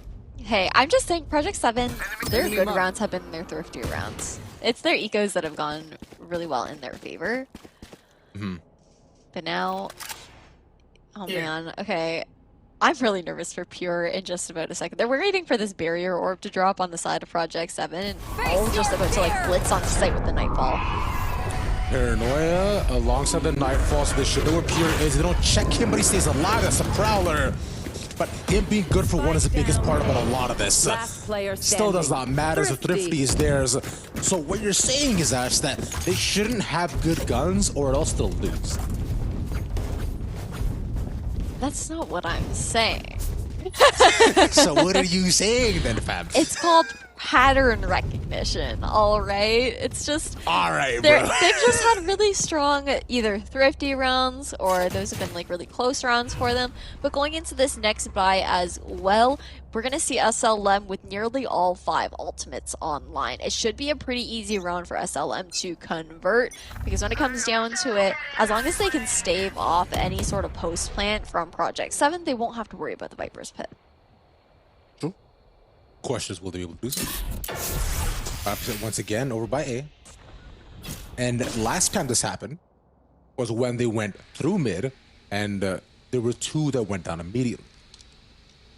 Currently, they've elected not to do that, which I like. But going perhaps through tube instead may be a definite option if they wanted to pick a different site. Currently, though, still staying pretty far back. Okay. Lurk wall up here towards mid. The recon. Aqua's just going to be able to tuck, but the step over towards tube and the 0 point to seal the deal will give enough information away to SLM. Curry's still watching under tube quite diligently. Won't get spotted out by the Haunt as well, but only 40 seconds left on the clock here. Project 7 haven't really gotten too much map control for themselves, save for the tube space. 30 seconds they left. pretty much kind of meander around the exact same position. And now as they look to walk into B, down by green, it was previously by yellow where they got stuck down. It was Curry who stopped them as well, and he's doing the exact same thing over again. Not 2 this time, but only 1, as they're playing so much farther back. They have to figure out a way to get him off that corner. 10 seconds But left. even with the wall going up too, they're just get stuck on the outside. Yeah, they can't plant. They're just There's going no for a shot this save. is happening. Yeah, that's it. Yeah, I mean, I respect the barrier orb just to make sure that all 4 guns can be carried into the next round. Project 7, knowing the fact that they're on that risk of an eco, will punish Renz at the very least for over-aggressing. But what was really nice there was the fact that Curry threw up that barrier orb so late for under 2. You saw Project 7 trying to position themselves for a tube kitchen push, maybe split underneath tube as well, go for that backside B split. But it all just got stalled out and they weren't left with enough time on the clock. Going into this next one, we're going to have Project 7 still with the same ult available, Supa with From the Shadows this time around. It's also important to note that SLM used 3 ultimates in that particular round to convert it into their favor, which was a big investment. Poison orb emitting. So 5v3 as it stands, as they somehow managed to make the way past yellow again. The wall doing a lot of work in that, as it was the one, as it was not the one down by mid finally. The full committal works out beautifully. Enemy down. And for SLM, it's Deploying drone. a shot on a tight angle. Works out great. Recon available here as well. Curry has a res, but unable to use it in this situation. Doggo just using yellow to his advantage, just gonna get that 3k in. 4 to 6 here as Project 7 are 2 away from equalizing before we swap sides. And SLM, I mean, they've got quite a bit of money to work with going into the last round. But Project 7 has 2 pretty big ultimates for a post-plant situation. Doggo, if he can get that res off. Cachet's got that Viper's Pit just to, you know, make it that much more difficult for SLM on a retake situation. 3 ticks so far for SLM. It's been honestly not too bad, especially when you're looking at the eco rounds that you were saying before. But that is if this does not happen, unfortunately. Because now with this, Project 7 get more than a what? set up exactly where they Spike planted. Okay. My point is done. Min was so ready for that. Man, now a 2v4 situation here for Jonah. Able to get one, but distracted by the player on top of the wall. Will fall, and Curry's too late to the flank to help. Does have a resurrection available. There is a player here in front of Nest, but knowing where he's coming from and so little time on the clock, we're not going to see that expended here quite yet. Just trying to do as much damage as possible. Gets 2, can't land the 3rd though. Cachet earns that 5 to 6 here for Last Project round 7. in We're the going half. into last round before we swap sides. And where it currently stands, I definitely was not expecting it to be this close. You know, coming into it, we were presenting it as a, you know, very Project 7 heavy leaning map. But I guess SLM just, you know, is it that good an icebox, or the fix-up has been nice and small break. Definitely reinvigorated. But they're just so good at it. Well, I mean, they're 2-0 in Knights Monthlies for Icebox right now for this particular tournament. Against Team Rekarutsu, it was like a 13-5 where they ended the first half, I believe, 10-2 on defense. So we already have like that anticipation that the defender side was going to be really strong for this team. So that's what I'm wondering, why they keep picking Haven as a default go-to map for some reason, but we'll think about that later. Aqua made his way so far deep in the site. They just didn't know. They just had no idea. Ren's up top, but through that gives them enough time to get the res off as well. The Viper's Pit laid down on top of the site and the res from SLM side, as well as available if he can stay alive. And Curdy falls. It'll leave it to 3v1. Ren's back up top. Let's see how long he can maintain his throne. Has to be an ace here to close out. That was this possible. round. Yeah, they're low and they're bunched up together. Enemy remaining. No! Somehow, Cachet through the smoke, the 5th one as well, Renz! Taking the lead and maintaining that here for SLM, 7-5. And in what felt like a nearly impossible ace, that spray through the Viper's Pit. Hey. God damn. They are so dead. Yo, what the was that? Someone check his PC. Player standing. I talked about how they're bunched up together too. I was just like, this is a dangerous game you two are playing. I know it's because both of you are low, but then it's also like, if he just sprays in the right angle, at least one of you is done for. A really tough call to make, to be honest. Oh. Enemy remains. Yeah, I just want to see because look at he just ends up shooting his legs, and he's assuming that he's probably somewhere in that corner. Enemy remaining. Yeah. There you go. Yep. And right from there, easy stuff. But we're down to a 7-5 half Ash. 7-5, commonly known as the most deceiving half in the game. Well, to give you guys a bit on the lore on the reason why that must be, if you guys haven't heard before, is because if you get that pistol hand in pocket for the team that's down, that's usually an easy second round for yourself. And both barrier orbs actually just parallel to each other, not quite enough from Project 7 to stall that plant. Spike initiated here, and already a 1v4 situation for Curry, or not for Curry, but for Project 7. As Curry gets the heal off, and Cachet tries to make the push in, but they know where he's coming from at this point. Yeah, it was unfortunate because especially as you pop over the wall, if you don't find the actual planter nor the person beside them, then suddenly the solution becomes very disadvantageous. And Curry capitalizes, gets forward to end things off. We're at 8-5, and I was wondering about the force from Project 7. I do not think it is going to happen, as it play it much safer. Meanwhile, though, as LM, it'll be Vandals and Bulldogs. They're called those things. Nice, but Curry with Vandal, though. Expected, I'd say. Expected. I think Renza as well, when you think about it. I mean, SLM, they're not really a team that's shy about buying up pretty aggressively, and just being able to even take 2 of those guns into the next round when they get that bonus, right? Even a free fall. But Cachet's in for a reckoning, as the entirety of SLM are due on this push here towards B main, and he can't use the orb quite yet. Okay, we'll pop. So suppression over. Ores and orb emitted. And just like that, it's all gone. But nothing stopped as the walls secure the plant.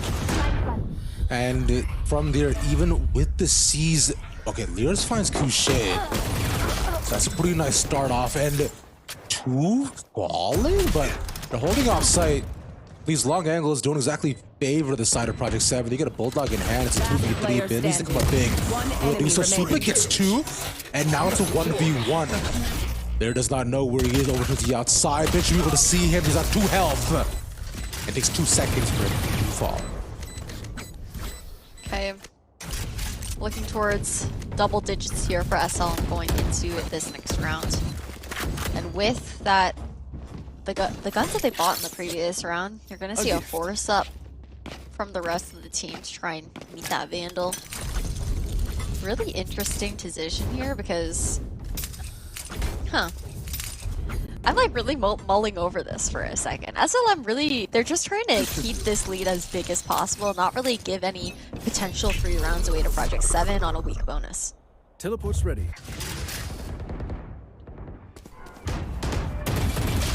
We're talking about how the ecos will be where they shun pin with a nice start off. And Curry has truly been one of the massive ways that SLM has somehow turned top positions into clear win, into clear trade-offs. Currently though, they're still way closer onto A. No one popping through the wall, just get his dogwood behind the green box. Bring them down. Prowler to come clear out the right side of Maze. But SLM still haven't gotten much of A side control. You only really have Rens who's pushed up here. They're delayed by the barrier orb as well, who stalled in that plant. Late Haunt to come through responsibly. A suppression to go towards backside for that info and continued stall, but it's really just gunfights across the board. Spike down A. Jonah alone here with Spike in hand, but just a few bullets left, and Aqua around the corner with the reposition of 4K to seal the deal here. 6-9 and into Project 7's hands. 3 rounds divide them now. A save now again for SLM. Technically though, but Ren still has more than enough money to buy up for the Vandal, so he's gonna have to be the biggest difference maker for his team. Depending on where he's positioned, and currently it seems as though he's playing right around B, which makes sense as we've seen that Project 7 do have the ability to rush down yellow and then green from there. Well, the other way around. This time though, they will not be baited and fooled. It'll be a site where they position around themselves. The smoke should cut off any sort of angles they could possibly find over by belt. And no one too far up yet. Really putting a lot of faith into Rens here, right, though? Because often those hero guns for a chamber come out when they're maybe 1 or 2 alt points away from the tool de force, so that it's guaranteed to have it in the next round when you can't buy up with the rest of your team. Meanwhile, Rens will need 4 to get that one online. 3 if you expect him to die in this round, if SLM somehow can't take away a Thrifty. They did show some presence over towards A, but it was only a few bullets shot, and going with that complete pack mentality right now as SLM. Okay, they were like, maybe B main, maybe not. Okay, let's go mid. You know, we don't really have the guns for this. I mean, it's not pack mentality, it's the other P word. Spike down B. Instead, One but enemy remaining. the ball, that was Nope. Oh. ridiculous. They were cornered, and with the wall, they actually put themselves there. Yeah, that Pourquoi? is a fish on the barrel situation. I mean, SLM, they haven't gone for a mid push in quite a while. Or not in quite a while. They haven't really gone for a mid push, period, to be honest. Have largely just been going for like default. But a big risk to be taken if you aren't 100% sure on the positioning of Project 7 towards like mid under tube. Finally, guns back online, but like what I was talking about earlier, Rens is really just gonna have to rely on the headhunter into this next round because he doesn't have that tool to pulse up.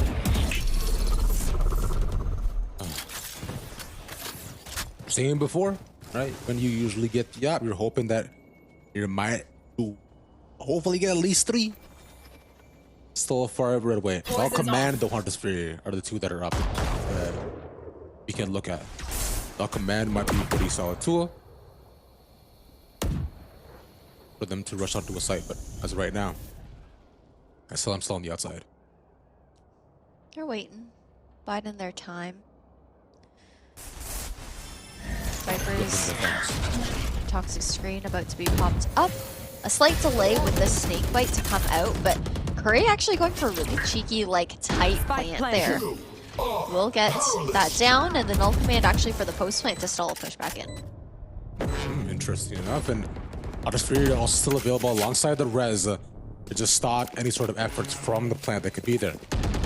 And because you can see as well with how far off the site they're playing, they're very well set up to stop anything else from happening. I think right now for Project 7 is the toughest part of being able to stop them.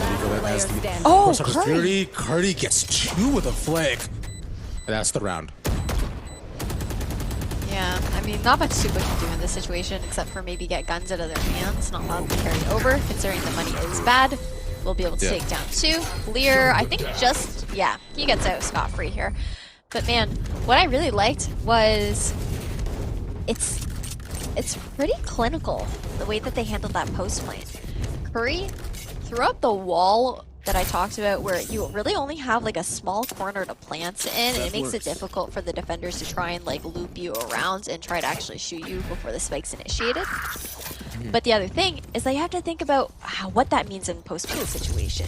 With the wall being positioned like that, it makes it a lot easier for Jonah to actually get that Hunter's Fury and tag one player when they actually try to tap the spike, because they can't get out nearly as quickly. It's not like that vertical wall you can just slide across. Yeah. I know with both teams at this point locking themselves in unfortunate positions. At 2 defaults or 7. Goes over towards A this time, but SLM still cornered on B, looking to take down Sage Wall. But playing very patient this time once again. This is the most aggressive positioning we've seen on B main to Project 7. Previously, you see like the barrier orb come up, or they're like playing back sight towards green. Soup is actually going to TP down into pocket here, throw another deep, dark cover. And interesting usage of the Viper's pit towards the A site. He decides, well, to reposition, find where they are, and goes over towards the back of the site. Decides that, you know what, he will much rather play his life, a safer play, and a smart one at that. As Nago now here to 30 shoot out the seconds wall, left. the same type plan we saw previously. Spike planted. Not going to be spidered out or stopped this time either. Pure's just waiting for either the chamber to fall or for an opportunity to walk past the straight mark.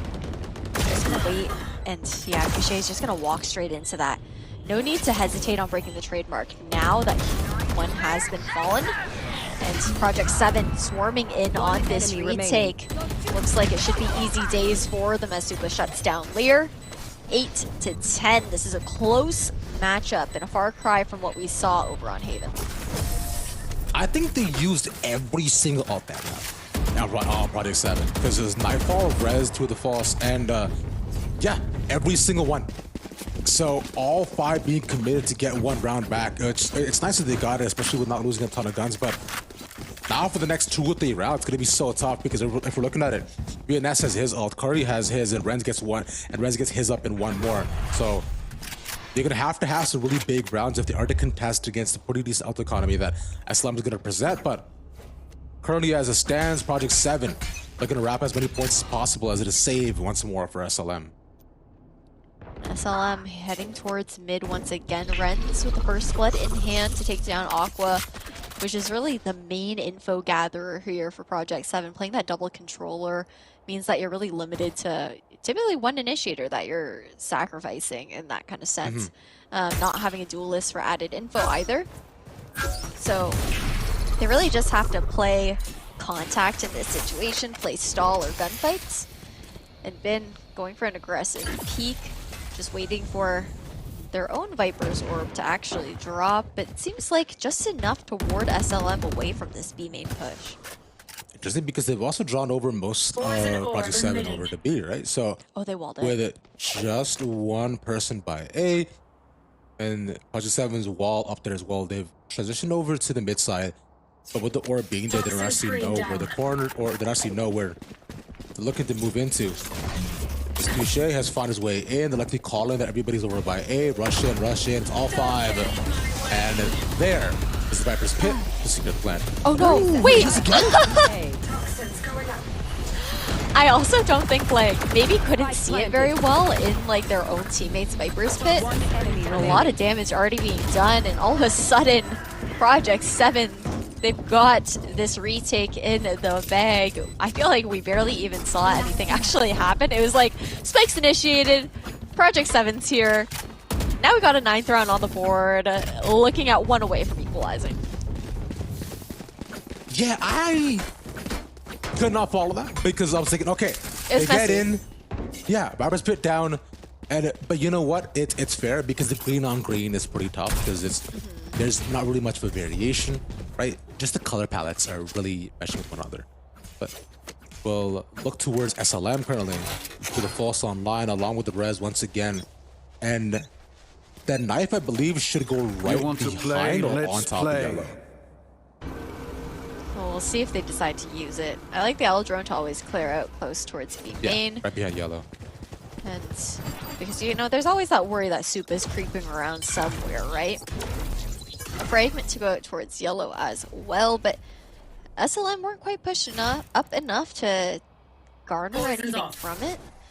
This poison orb also allows Couchet to cross back over, and so does that dark cover. So repositioned after using the utility core.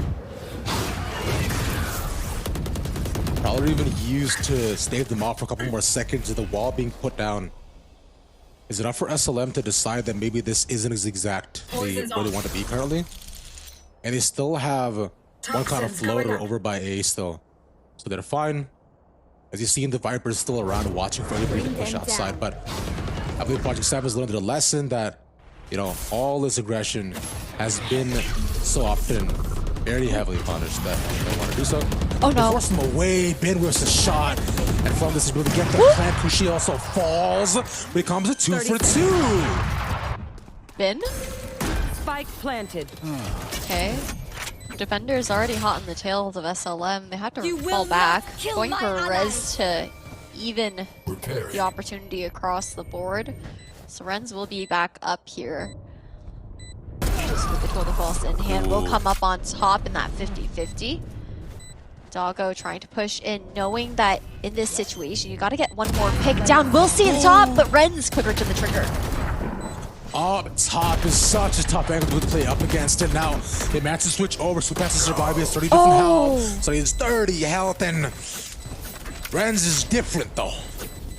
Hey, 11-9. Damn, that was a round of inches. right down to the wire. Pick the right guy to bring back though, because Ren's went really big with some of those picks. But again, ultimates expended there, so that was the resurrection. And the tool to falls out of the hands of SLM, at the very least. Yep. Jonah is just one away from the Hunter's Fury, which we saw a lot of impact come from that with the way that Curry likes to initiate the spike. True.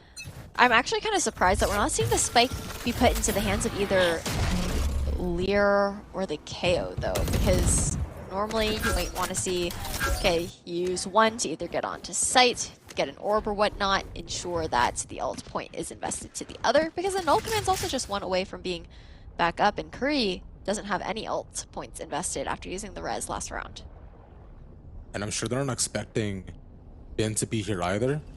As they all look to move up, jump, peek, that's Spike one Curry down A. gone. So securing a post by this time on top of B will be much tougher. Second shot gonna whiff as they've already made the run to sight. That's Fury, and that's the Crucial not gonna try to peek this. Spike drops, he's gone, the wall up, and the second also taken away by Aqua. And just leaving Lear. At this point, he's on the outside. Triple able to get him and push him into a corner where he will lay down.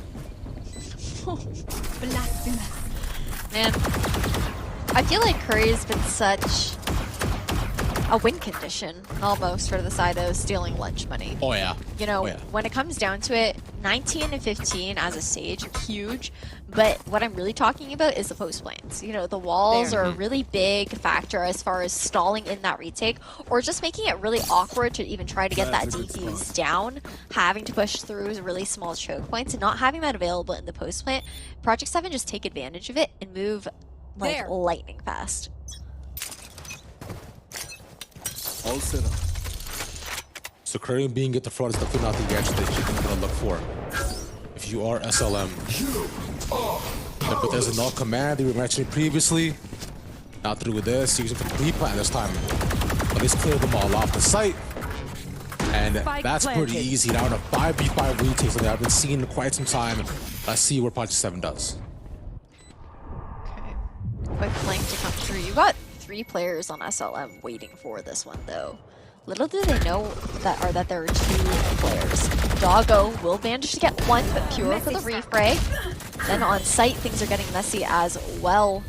Remember, this is also an eco round for SLM, right? So Ren's with the hero gun in hand once again, looking to find one. Spike was tapped, and Supa waiting on belt, poised and ready. Allows Project 7 to tie back up 11-11.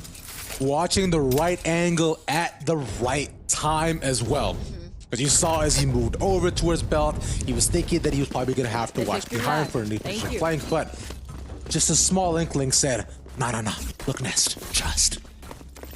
Easy enough from there. We're back to a tied game. Project 7 have been down for so long. I haven't seen the score in a fair bit.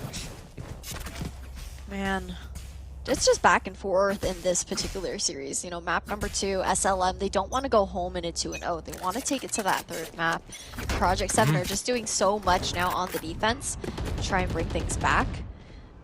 But the double controller is just working out really nicely for them on the defender's side. They have so much stall potential for that reason. And with them actually finding Couché as well, so now with this no Viper wall and no way to even Spike planted. snake bite them off of even pushing in. We're back down to 5v5 once again, where the rest of Project 7 is moving over from B. And there's 2 people coming all the way around as well, a little bit more scenic route, as they have to find their way back in. should be able to do so. Now as the power goes out, but Couche falls second. They're not looking up, and it's that nest position again. Curry. Curry lays down his dominion. 2v5 situation for Project One 7, enemy remaining. and time is ticking. Ace off the board here, and Supa unfortunately just whips their Curry quick to the flick. A flawless round here for SLM. We're sitting at match point, Rav, and if we go to map number 3, we are taking it over towards Fracture, but just looking at this October Knights monthly, stealing lunch money are currently 1-0 on this map, okay? Okay, like what? No big deal. You know, it's really small numbers to be looking at. But then on the side of Project 7, they're currently 0-2 on this map in this particular series. That's tough. So clearly, this is not as strong a choice I thought they might be, but a little left over. Actually, could be weird.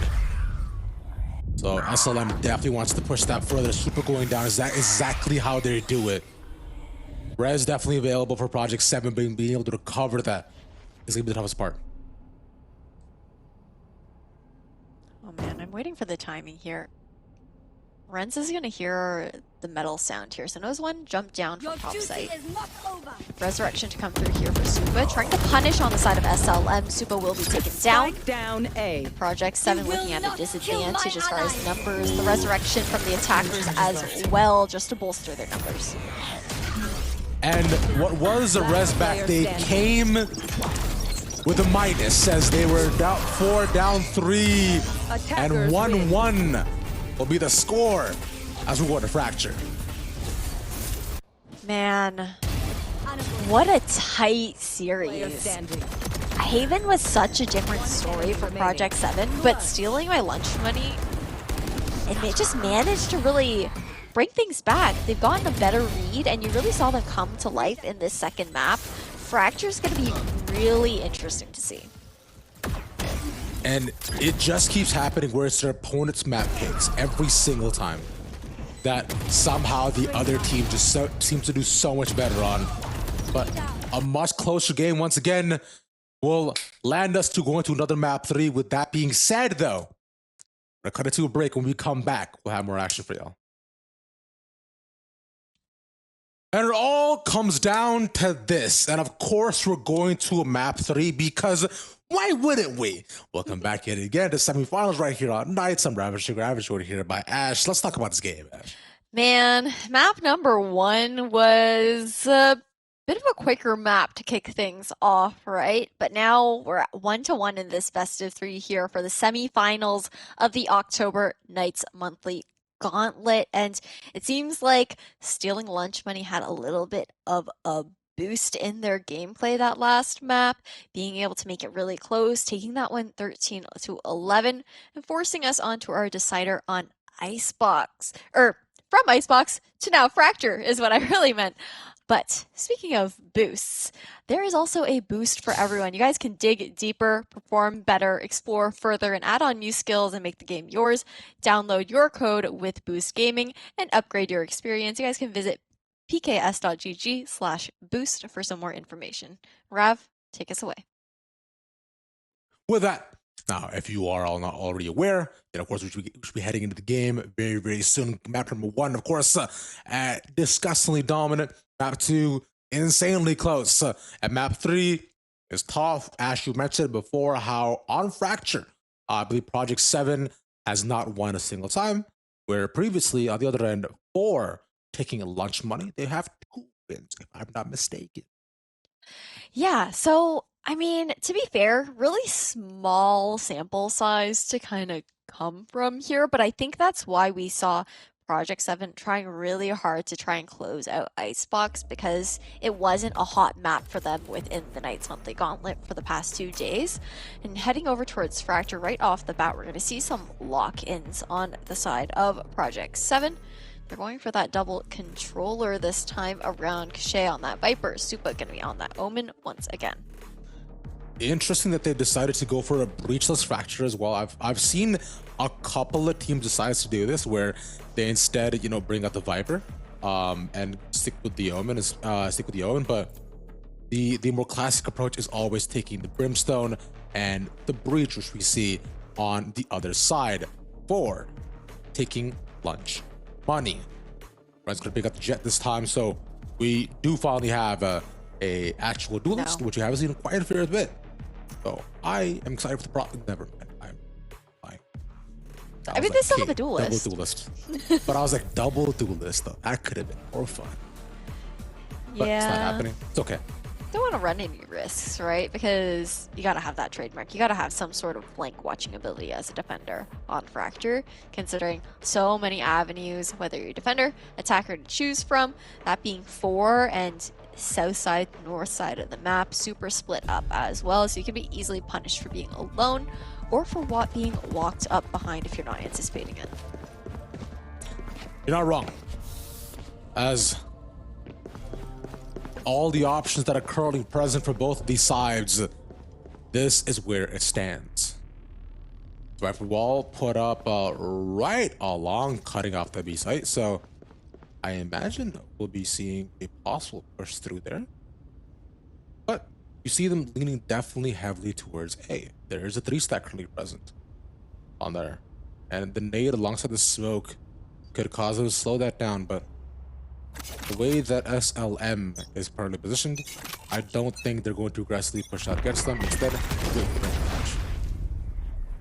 Early trademark to go towards lying. arcade as well. So now already kind of denying any potential lurk to come through from that toxic screen, not having to worry about it nearly as much.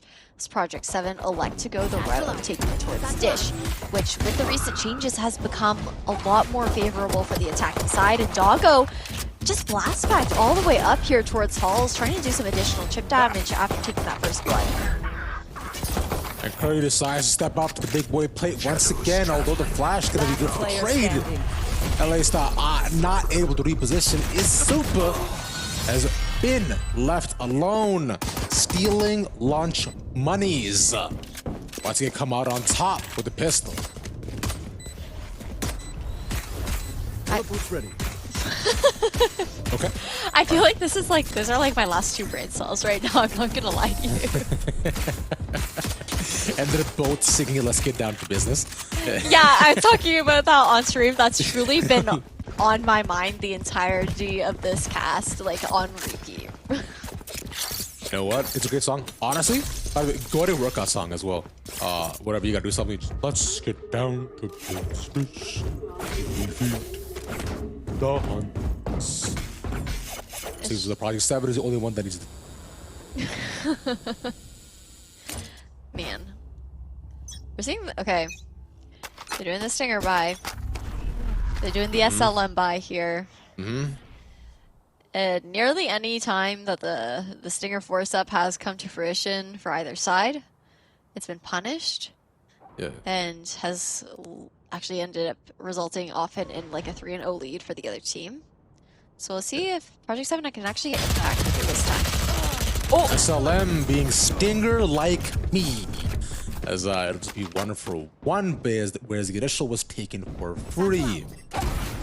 Now SLM has to look to see where they can go. And another trade. Spike planted. But this is one they'll take as it allows them to plant the spike. Retaking here for SLM. Bin all by himself is going to get punished for it. No bullets left here for Supa. We'll have to reload, and the spray not able to land. It does get Lear down to 2 HP, but it doesn't matter when he's cleaning up regardless. And already we're going to see Lear just 1 away from the null command going into the 3rd round. They're having a hot start once again. And these initiated ultimates is keep coming up far too often is what's been just the curious case of this entire game. Previously we saw, I believe it was I believe it was Supa who got his breach ult twice in 6 rounds. Yeah. And then now Curry here as well too has managed to get the Wind Thunder almost twice in the past 8 rounds. And now Lear once again 1 away. And you can farm those orbs more on Fracture too, right? You got 4 to play with, so a lot more potential to get ultis online and use them as frequently as possible to be that kind of win condition and difference maker. because Project 7 also lost that stinger round, they're going to be on another eco. So SLM feeling really comfortable again here in this like bonus to come. Spike is down.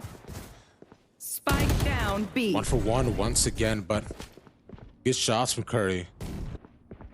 Lucky force Project 7 into a 3-0 start, which we're Last also player familiar with. standing. Oh, Yeah, Aqua just unfortunately caught below. And there is the orb farming that continues to happen, as you talked about previously. Being last one left alive, as a spike is dropped in a unrecoverable spot. okay, Ben. 3 for 1 with the headhunter, a second as well. Potential to maybe convert this round.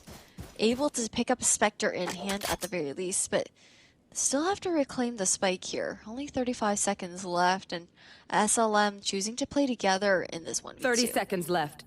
Considering they know where he is, so he's just looking to get as many guns out of their hands as possible, which is probably the smartest play. They know And- he's being made now. Yeah, they're also watching out the angle here as well. And they'll put down the smoke. There's 15 seconds. Yeah, but I have the I was spike. gonna say if he grabs this and runs 10 to seconds A, left. but yeah, there's not enough time. Sites are a bit too far apart, and within a couple of seconds, just be him going down. Gun There you here. go. I feel like Ben could have expected that SLM were playing site too. Yeah. Because the way that SLM played that, they knew, okay, Ben coming from arcade, he has got really, realistically, with the amount of time left, 2 options because the spike's down outside of B main. You're either going towards sewers or you're walking through B site and trying to clear out angles. Yeah. So SLM, they chose to re-clear towards B, and not seeing Ben in that situation makes it a really easy read to know that, okay, he went sewers to go get the spike. He's probably going to come back up B main now. There's just no time for anything Toxins else. going up. Carly though. Which 4 buys right now? Buys 7. We're gonna start the bleeding a little bit.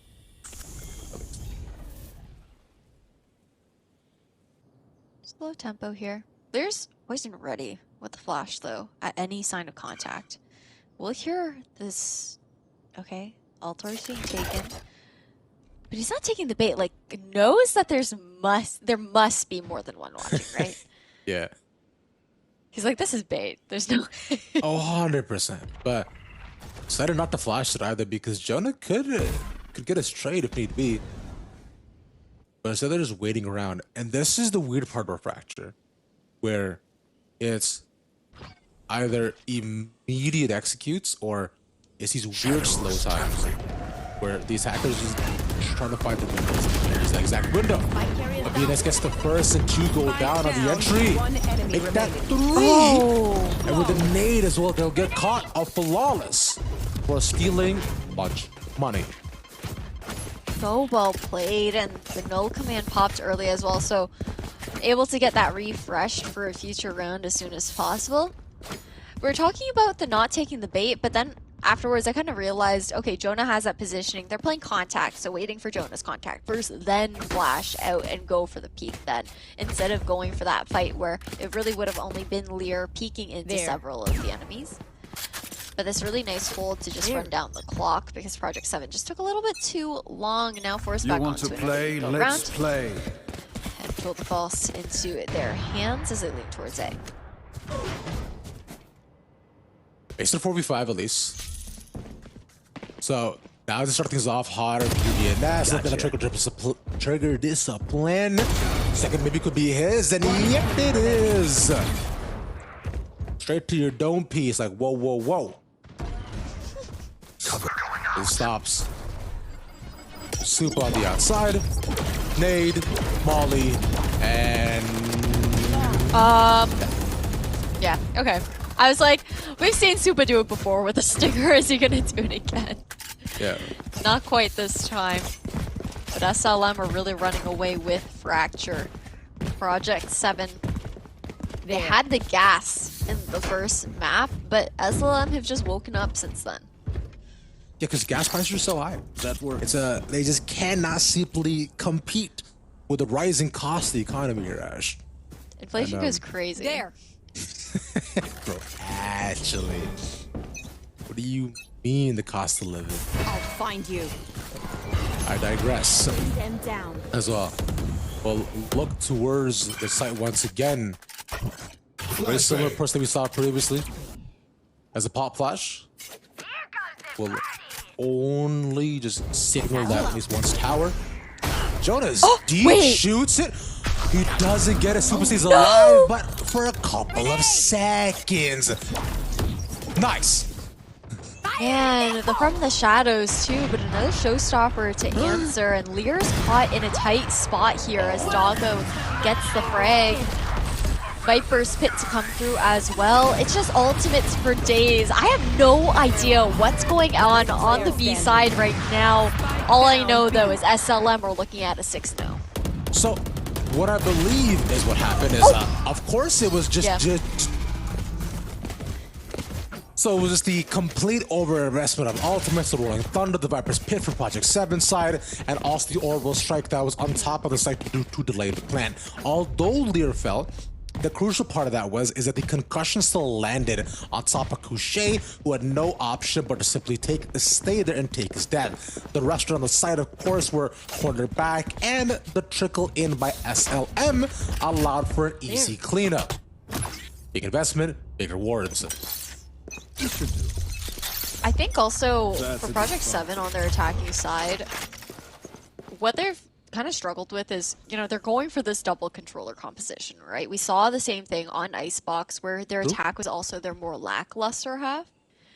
And I feel like they're not really capitalizing on the fact that you can add that pressure with the Viper and then allow your Omen to kind of be like the main smokes for actual site execution, or even fake the other way around, right?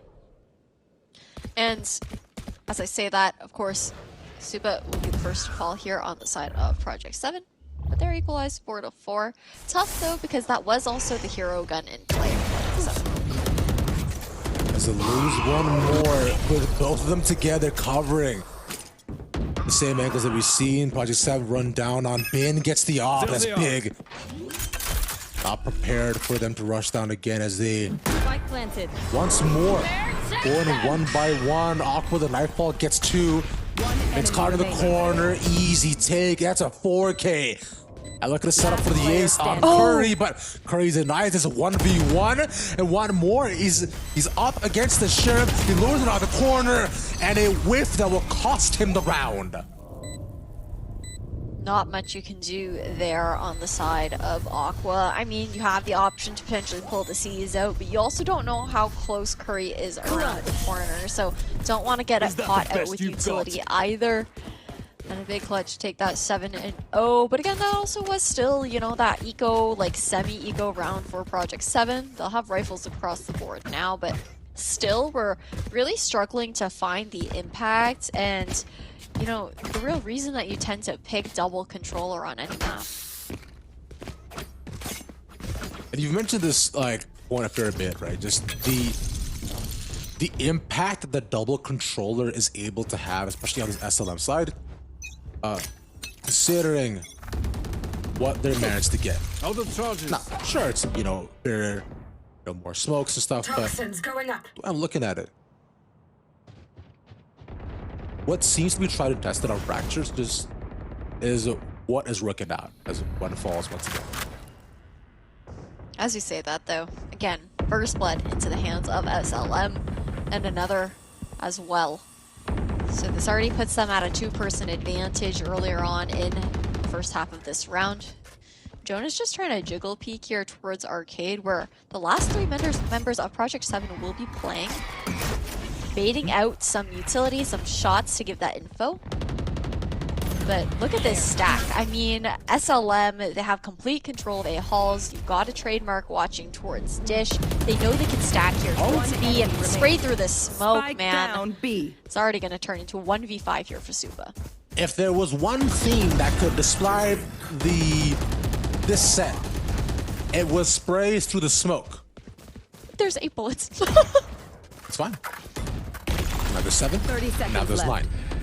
They sprayed so much. I've never actually seen a Vandal clip that low ever.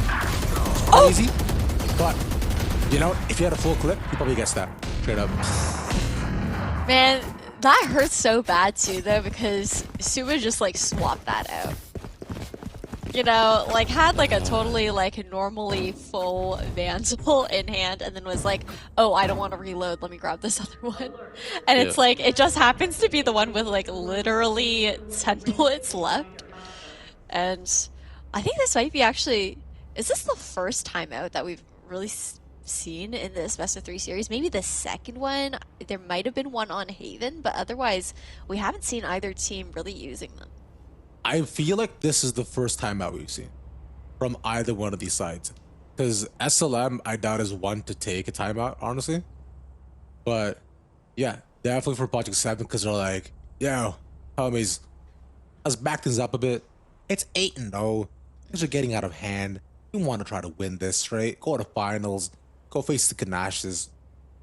But it's a... The Ganaccis. I don't think I'm saying that right. Ganache is a, like, that's like a tempered, like, chocolate thingy for baking. Oh yeah, because that's what you put in like lava cake, right? That's the inside. No, that's usually like it's more of like a frosting. It's not actually frosting, but it's more of like a topping. Like you put it like on top. It's like a layer on top. Okay, I'm learning. Thank you, gosh. Very cool. You're currently 0-2 for guesses of food, though, which I don't even think it's a food. Can you tell I'm hungry? I mean, we've been here for a while. We're due for dinner soon, for sure, but we've also got SLM still hungry for this W as you say that. Right off the bat, man, the paint shell double kill to open things up. Jonah wants to shrapnel for dinner, boys. That's all they'll be able to take. A spray through the smoke once again. Color me unsurprised. They're down to 2. And the flash will work out in their favor. The double. Round is now seeming a lot more doable. They have to face Curdy first. Pop into the smoke here. Up against 2. It's not going to work out. It's down to a 2v1, but the spike is dropped. Oh man. Look at the fact that the trademark was just triggered here is gonna cost Finn a lot of time. Spikes down over towards Sands, and Lear's gonna see that in just a second. 30 seconds left. Wait. How did... Wait. Okay. You know, I'm pretty sure this is gonna go in SLM's favor, so I don't have to say much here.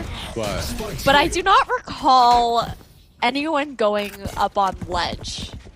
Like, I know that Cachet was holding the spike, but he was on Sands. How did it get up there? I want to say he walked through the site and went around through spawn. No, they were just Sands. Like, the two of them were just vibing on Sands. I don't even think... Cachet didn't even take the rope in that situation. That's so confusing. He flew through the site and walked through the wall.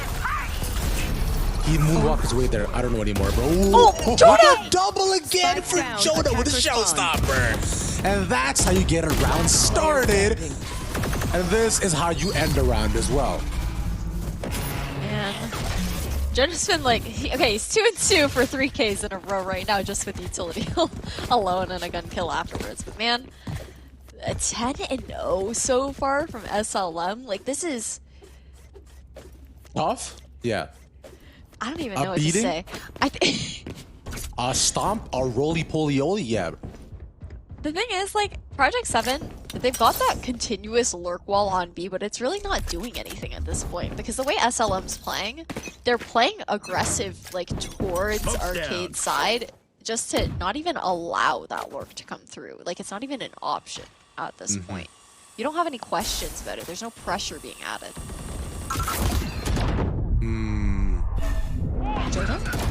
Maybe gets the nade once again, but gets taken down on Aqua. Forced also burned through Crisp for their sins. This could be the first round that we see Project 7 get finally. But he has only 3 VNS left, and I don't think he's gonna get anything else. Yeah, they did it. Listen, they're on the map. Last round. They are on the map, and we've got the last round before he swaps sides. So, at the very least, if everything ends in the next half, it won't be a 13-0. Project 7, they do have that Viper's Pit to work with here. Also, one away from the Nightfall, so a little bit of potential, but this is a lot to come back from. There.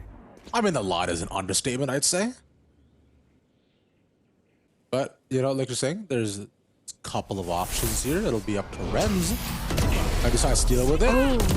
Boom, one. The judge is so far. He had to reload. I've never seen anybody unload an entire judge clip and not get one, but the C4 gets it. Okay. But the Viper's Pit that you're talking about is, of course, put down on site. And now Curry is as well managed to make his way slowly crawling through the smokes. One enemy And a remaining. 2v4 make that one. Viper's Pit falls on top of the fire. And Super feels the burn as is 11 to 1.5. Bro. Renz is legitimately just like a complete hound for the Switching Vipers in the sides. pit. Like capable of like seeking them out wherever. We saw it on Icebox as well. We saw it again just in that last round. Now we're going into the next half here, and it's do or die for Project 7. We'll be completely honest with you. If they can't secure this pistol round, it's likely going to be series. Yeah, straight up. It's not like this is like a 7-5, like deceiving half or anything, as though there's any sort of potential here or there. This is it. It all comes down to this. 2 rounds, 2 teams, 1 person standing. Who will it be? They're suppressed. We'll have to wait a little bit longer to find out who maybe that one person is. True. Kick things off. Project 7 on the defenses, where they've shined up against SLM at the very least. This really deep one-way is already going to claim a lot of space for them. Paranoia and Pink Shell to follow as well, but Curry and the rest of the team already hot on the tails of defenders. SLM storming in here from Dish to make an unfair fight. But they do have to re-clear towards A now, and Bin's already pushed out through the smoke. If they get Ben here too, this, I was gonna say, No! this is What? entirely Bro. and Bins puts them in the bin. Get back there, bro. Let's go. I have Yeah. no words right now. Yeah. I don't even know what's going on. We're gonna see the Stinger buy up, okay, from SLM. We've seen it before. But also, when you're up so good, is it worth the risk? Because most of these have not gone in the favor of either team. So they're up good. So does that mean that the team is down bad currently? Technically, yes, they're down bad 9 rounds to be exact, actually. Okay, thank you for answering the question. I know it's ridiculous, and just how hard it was for you to just muster that out of yourself. Yeah, it was really hard for me to give you that one. I don't like Thank you. giving you anything, to be honest. You know what? Dude, totally fair. But he has to back away for now. The Flames up a contact here. We're up by Taro. Force them away. The Molly will land up top. Ricochet gets his. Oh, no. But instead of making the way Bro. all the way around, Jonah? Jonah takes a bunch of damage and decides to tank it because they're just making a circle around the entire site. But this is not how geometry works. It's down to 2v2. Make that one. It's Doggo. Now, who will he bark for? Nobody. Goodbye.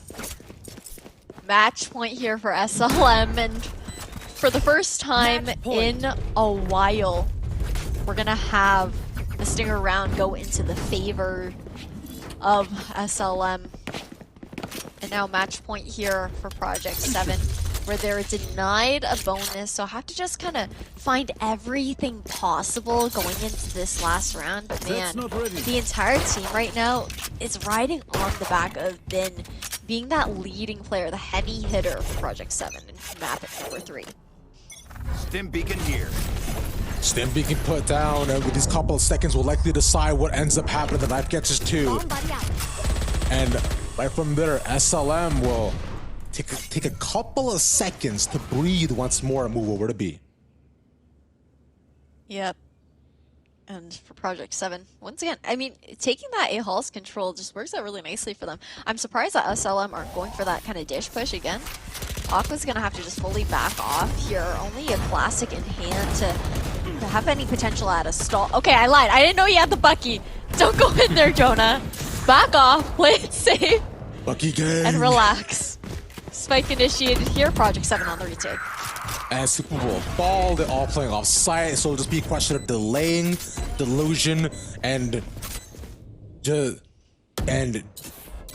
dilapidations. This is one more will be taken away, and all they gotta do is just spray them down. There's no shot of them even having the opportunity to do so. Stealing lunch money will rob another chance of another team, and they will be going to the fire of a nice gauntlet. I'm sorry, but that last map was legitimately like stealing lunch money's players, took Project 7's players, and like shoved them up against the locker and like shook the change from their jean pockets. It's like they wanted it so bad at the end there. And the thing is, Project 7, they had a really good run earlier on in this best of 3 series. Honestly, almost doing the same thing in return in map number 1 on Haven. Yeah. But just kind of fell apart. I really just don't find that the double controller found any value here on Icebox or on Fracture. Yeah, that's the thing, is because if you're around, you find out. That's the main key here. And I think right now, by the end of it, they did find out. For now, though, we'll have to look towards the next. We will not be able to take you through that. What I did want to say, though, is I believe, Miss Asha, we have one more person to thank before we take us off. Isn't that right? We do have one more person, and that's going to be the Marine Corps. Again, thank you so much to them for being a partner of this event, because finding purpose and your place is a common cause. What you truly long for is to be discovered by fighting for it, and this is where the battle begins. You guys can learn more at pks.gg/USMC22, so check them out while we are on break if you're interested. But for now, this is all for Rav and I. We're going to bode you guys good night. And Tenric and Gompers will be taking you guys through grand finals between the Ganaccis and stealing lunch money on the other side of this break. What's up, everybody? Welcome back to the Knights Gauntlet. I'm Gompers, and here's Tenric. Actually, just kidding. I'm Ashcast, and I'm here with the most ravishing person on the planet. No, absolutely not. Unfortunately, they're gone, but that's okay, because you have us now. Kind of sad, because I wanted to see a little bit more of the ravishing and the very beautiful caster that we just saw recently. But, I mean, Tenric, how you feeling? It's great to be back here again, Gompers, obviously, for the grand finals here in the Knights October monthly gauntlet. A lot of teams have made their way through here, but these are two teams that I feel like we had an inkling were coming through. One end, you know, a team that is, at this point, Knights Gauntlet royalty, and another that had something about them walking into this tournament, but they've had very conflicting stories to get here. To start, stealing lunch money has not gotten to just a game 2 set today. They've had to play through 6 maps total. Meanwhile, the Ganaccis, they haven't had to go to a map 3 all day today. So one of those chains is guaranteed to be broken. That being said, Ganaccis have had trouble recently in the other Knights tournaments. The past 2 weeklies, Ganaccis only made top 8, while stealing lunch money just won a weekly 2 weeks ago. So going into things, a lot of conflicting information. I don't care about any of it because results don't dictate what happens in the here and now. We got to get into this game, and I feel like these players are just itching to do so. Yeah, I'm just excited because once again, like, this is the finals. We get to see who is able to win kind of like a portion of that $5,000 prize pool. I mean, we already know coming into the top 3, right? The top 3 being able to gain that portion. So, I mean, already the Ganaccis or stealing lunch money have already locked themselves in to a pretty nice amount of prize pool. So overall, it's really just going for the highest number, going for what, you know, the best thing would be for your team personally, and kind of like a really good impression that you can put on yourselves. Of course, searching for the raise, searching for the easy extra ticker on that resume, some extra easy dubs coming your way, and it'll all start on map 1. Let's head to the pick bans to get a handle on this cycle, because it is quite interesting to someone who may be alien to this stream, but if you're not just coming in, then you know exactly why we have this map first. Fracture, after stealing lunch money, absolutely devoured Project 7 in the semis with a stunning 13-2 takeover on that map. I completely understand why they're choosing to go there first. After which, Haven, second map, and then Ascent as the decider. So pretty standard from there. But I mean, that Fracture is just a gigantic, like, guy waving hands in front of the camera during a news interview type of thing. Like, it is such a gigantic interruption in the normal cycle of pick bans. Yeah, and we haven't actually seen a Fracture. Both of these teams haven't played a Fracture yet. I'm not so sure that they have, at least today. So Stealing Lunch Money just did. Oh, they just did. Yeah, they did for map 3 against Project 7, 13-2. That's why they're going there. Oh. Yeah. Oh, it says the game is okay. Never mind. VLR hasn't loaded. It says, yeah, no. I was like, where are you getting this information from? Yeah, absolutely not. Okay, no, then the Fracture pick is kind of fresh on their mind. So that makes a lot more sense as to why they've picked this map. But, you know, coming into all of this, Haven, Ascent, both of these teams are pretty well warmed up today. They've kind of had to adapt, to figure things out along the way. So I feel like this is going to be pretty fresh in their minds in terms of, obviously not within the same team, but more so like, hey, I just played this. I know what works well. I know what goes good. I know what I'm confident doing. So we can kind of just go forth there and then work on what we have. Yeah, Ganaccis have chosen to start on defense for this opening map. Beyond that, Stealing Lunch Money chose to start on defense for Haven, which is also kind of interesting to me. And then right after that, Ganaccis ended up banning Bind, leaving the final map as Ascent, and Stealing Lunch Money chose to start on defense for that as well.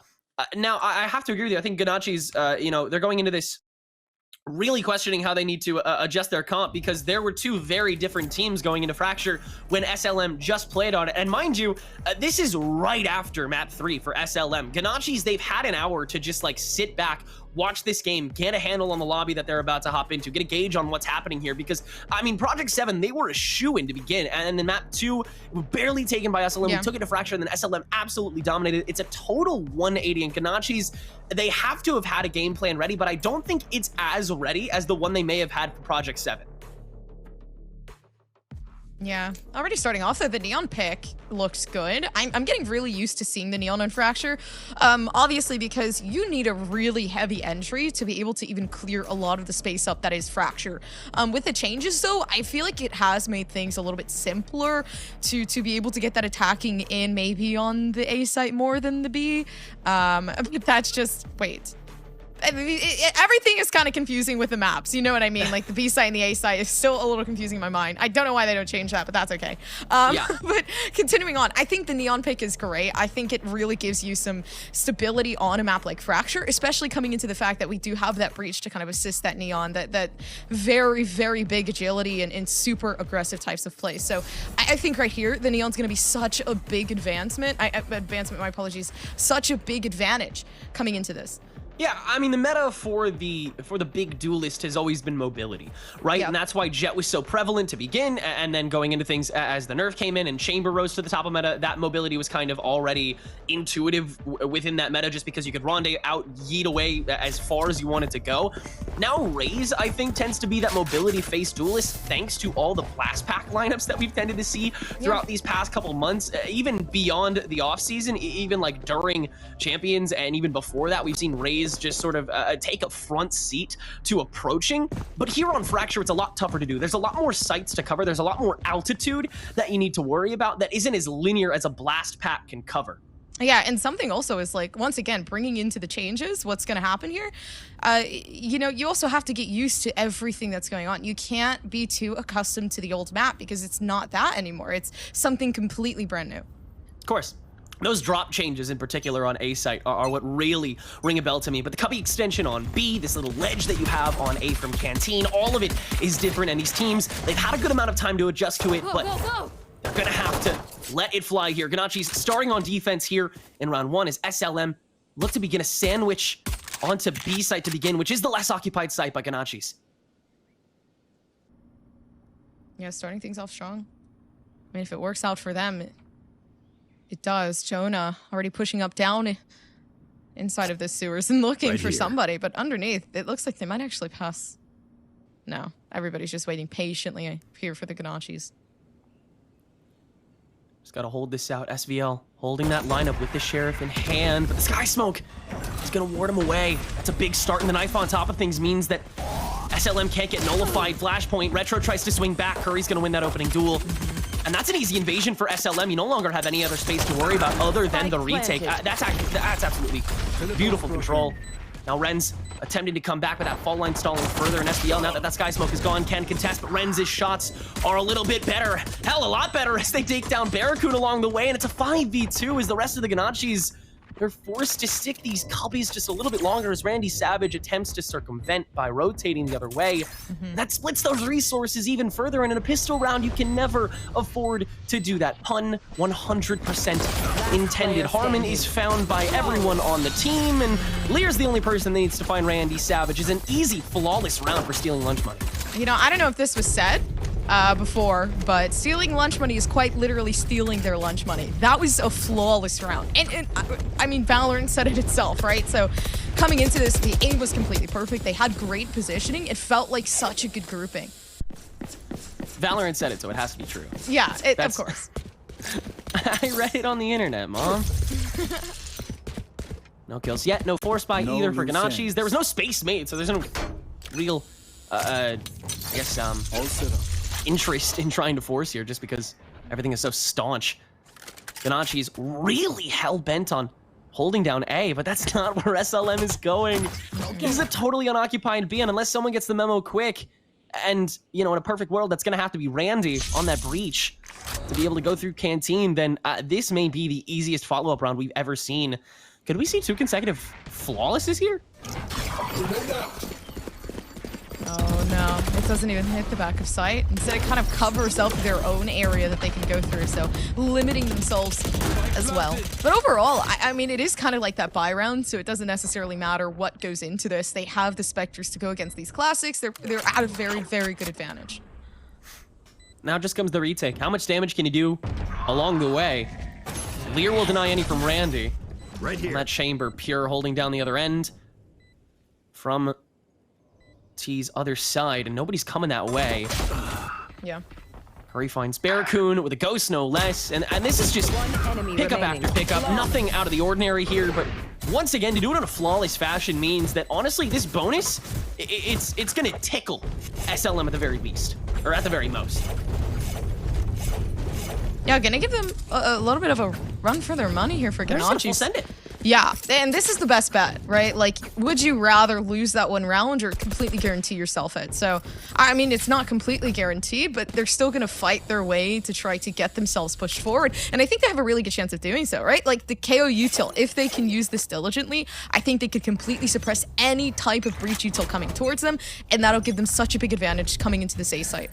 I really appreciate that scoreboard art. 4-3-2-1-0 on the Ks for SLM right now. Ganacci's yet to find a single kill. Ren swung out on thanks to the flashpoint, and there's the first kill for Ganacci's on Delir, but it's after a refrag as Retro is found early. There goes that duelist mobility. Harmon getting close and personal with the Sky Smoke, and Renz don't know if they're ready for the peak here as the swing comes through, but the flash on top of it, no! It's all denial across the board. Randy Savage, the headliner of it, and Ganacci's do indeed find the bonus, but it stings so much harder knowing that stealing lunch money invested so much into that. That being said, they knew they could because now they're still able to get a full buy outside of it.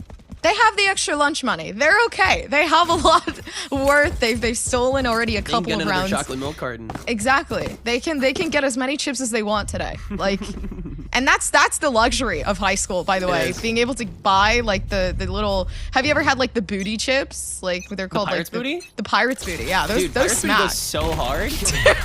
all the chips, all the chips that were in my high school were baked so they could pretend like it was healthy. I still got so many of them now.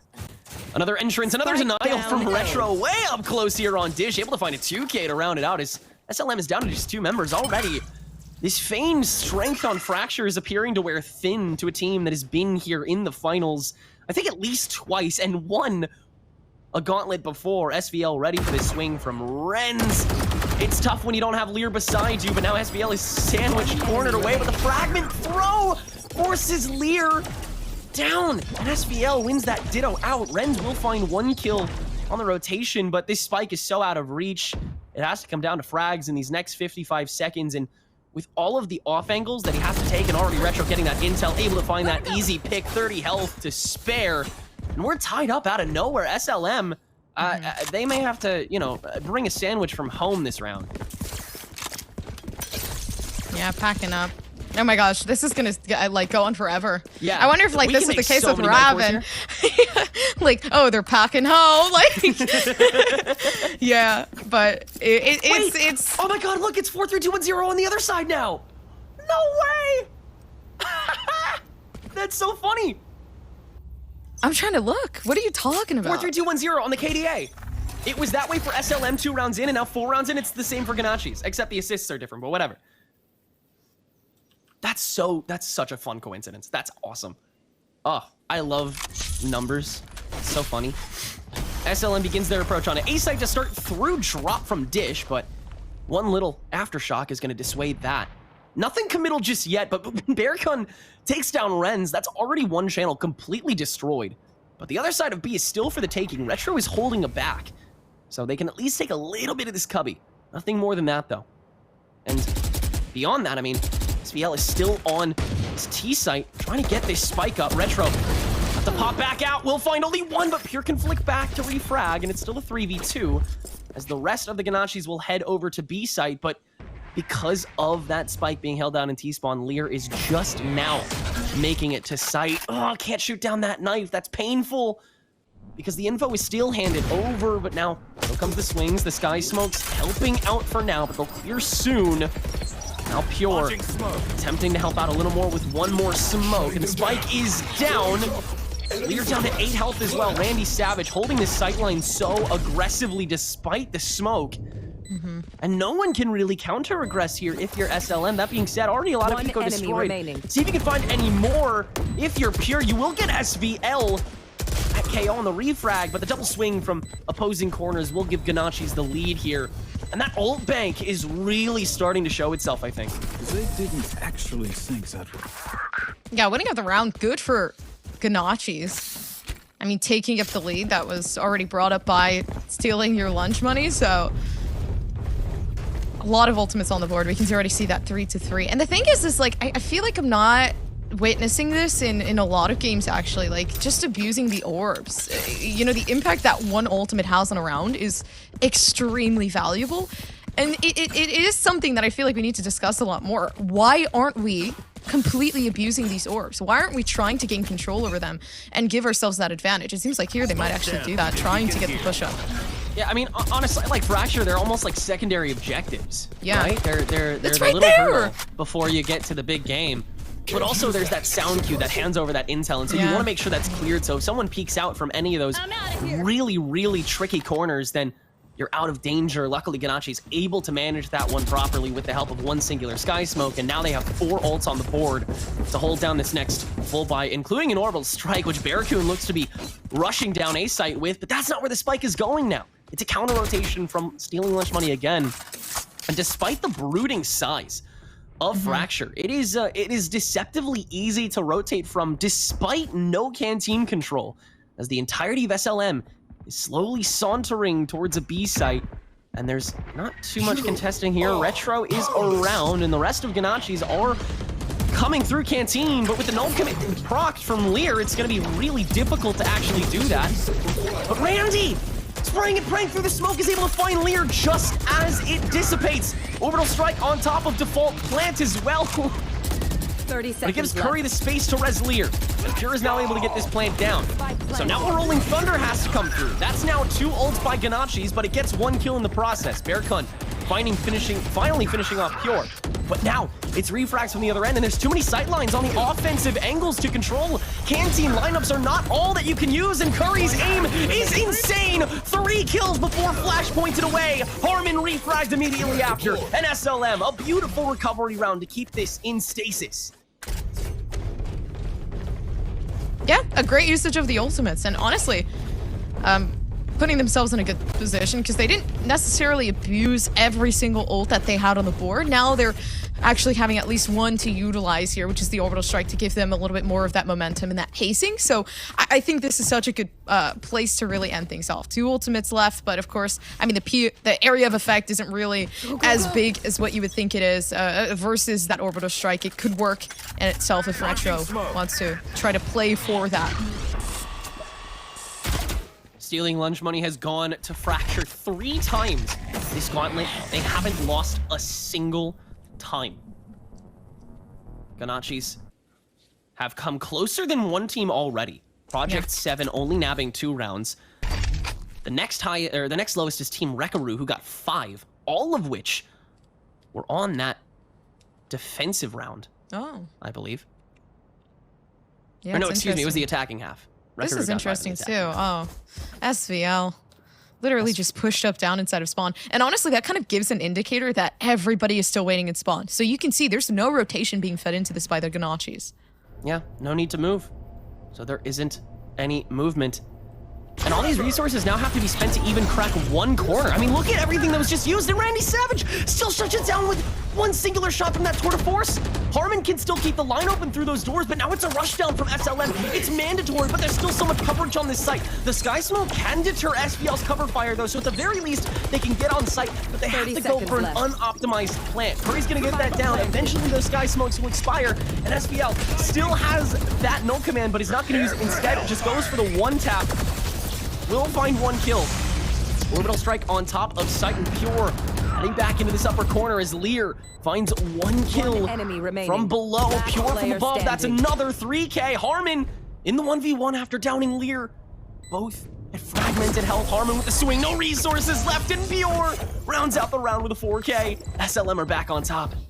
Yeah, it's such a risky play to peek by yourself, especially when it's a 2v1 and you kind of isolate yourself to take that 1v1. It's not the best bet, especially in a situation like that one. But I mean, SLM, they did the best that they could with what they had, and already coming into this, taking the lead back from the Ganaccis. So, I mean, looking into the future, what can we say other than that round looked spectacular at first. The Ganaccis had really good pacing, but I mean, they really just let themselves out in the open. I felt like there was kind of like it felt really naked on the site. Yeah. So it's going to be a hybrid buy this time for the Ganaccis. They have the overdrive as well, but will they use it when SLM is investing this tour de force already to hold down the sight line? Don't know, but it's a 5-man stack on the A site to begin. Harmon, immediate blind to swing, but it's Randy that divulges and gets a 3K to boot. And that might be enough already. Harmon, 1 singular flashpoint again to get Lear, and it's just Pure and Ganaccis once again just deciding to blow around out of the water. Pure will find Harmon, but I do believe that there is too much pressure at this stage to warrant a pop-off. There's still a minute left to play with, though. So Pure may be able to find another kill or two to at least stall the Ganaccis' eco, which is priority number 1 at this stage. But instead, continuing to slowly trollops towards this A site. As a Retro, stuck on drop, ready for the lineup. I don't know how many smokes that Pure has at the moment, nor if he has a molly or not. But, I mean, Retro is already beginning the approach. Pure opting to get this plant, blind firing through, will get a little bit of damage through, and Retro finishes it off. Easy 4th round for the Ganaccis, despite the hybrid buy, and they didn't have to use an ult for it. That's the biggest thing to me. On my mark. Diffuse. Yeah, looking for the defusal to try to give away to maybe getting some of those ultimates. Yeah, Farrakhan super close at an orbital, but right there, honestly, that could have been such a big clutch. Obviously, it's such a hard scenario to be in, though. Like, you should never be put in a situation like that. SLM, they kind of just got eliminated as it goes, and then it was an interesting thrifty that we saw to the Ganaccis, and they really just took advantage, and they took that charge. It's true. The initiative is what matters when it comes to Fracture. Those who act first have so much more power, and that's why the attacking side can hold so much more ground on behalf of stealing lunch money. They've started on attack 3 times out of the 4 times they've played now, but their defense, their first start on defense was against Project 7, and that was an 11-1 defensive half. So Ganaccis, they should be quaking in their boots the whole way through this map in order to hold it out. SLM only has the Rolling Thunder to get through here, but honestly on Fracture, that is enough to enter a site. SVL falling early, though. That's some extra help. Retro staying put on Hell, but Pure, the wide swing, and Retro isn't prepped for it. and SLM has the personnel advantage, but they're still taking their time here as they meet Renz over on the other end. So Bearcoon will be forced into the double swing, can't handle it. They will fall. And now it's an easy 4v2 as SLM begins their reapproach onto B site, and there's only presence in Canteen. I think we know how this story goes at this point. Spike planted. Yeah, spike being planted is good. And the post plant's coming along. You can see they're trying to actually play for like an interesting cross coming up towards that spike, but mostly individual or off contact plays where Ren starts. So the moment Randy Savage peeks this and takes out Ren's, there's going to be Pure to peek as well. But this is such a perfect strategy. Two players watching this angle, able to give into some of that util so that they can lure some of these players out from SLM. But then again, the advantage still leading to SLM, still there for them. Not even knowing that in the corner, there's the one Lear watching. And such a great team play here that we see from SLM. And once again, like another round just completely won out. Yeah, I really appreciate Renz's weird angle there as well, because while Ganaccis were using minimal util to be able to clear those sites and try and pick off players one by one, it was good with the minimal resources you have, those being what you have when you have to come from Canteen, which is always difficult to do on the retake. Yeah. But that was a great opening pick. It's just, there were too many people on too many angles that were just unpredictable, and Renz just like forcing out a fault line and a flashpoint on a double swing that happened twice in a row to finish off those last two players. That's just beautiful orchestration coming from SLM to keep this thing alive. Both teams back up to full buys, a lot of ults on either side, and the spike kind of indecisive right now, actually. The knife not really going to get any intel, and so SLM, they will push the narrative a little bit on B side to begin.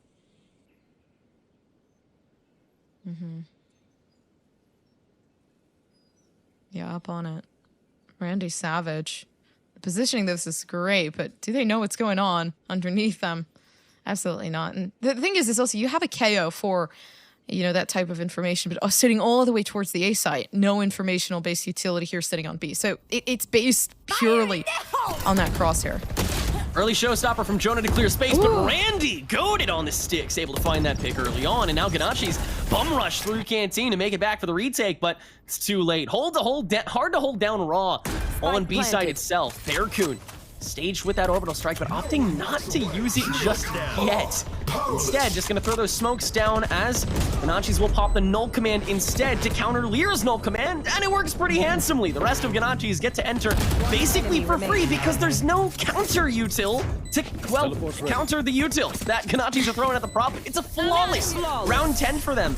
And this is a close map, which scares me because it's SLM's choice.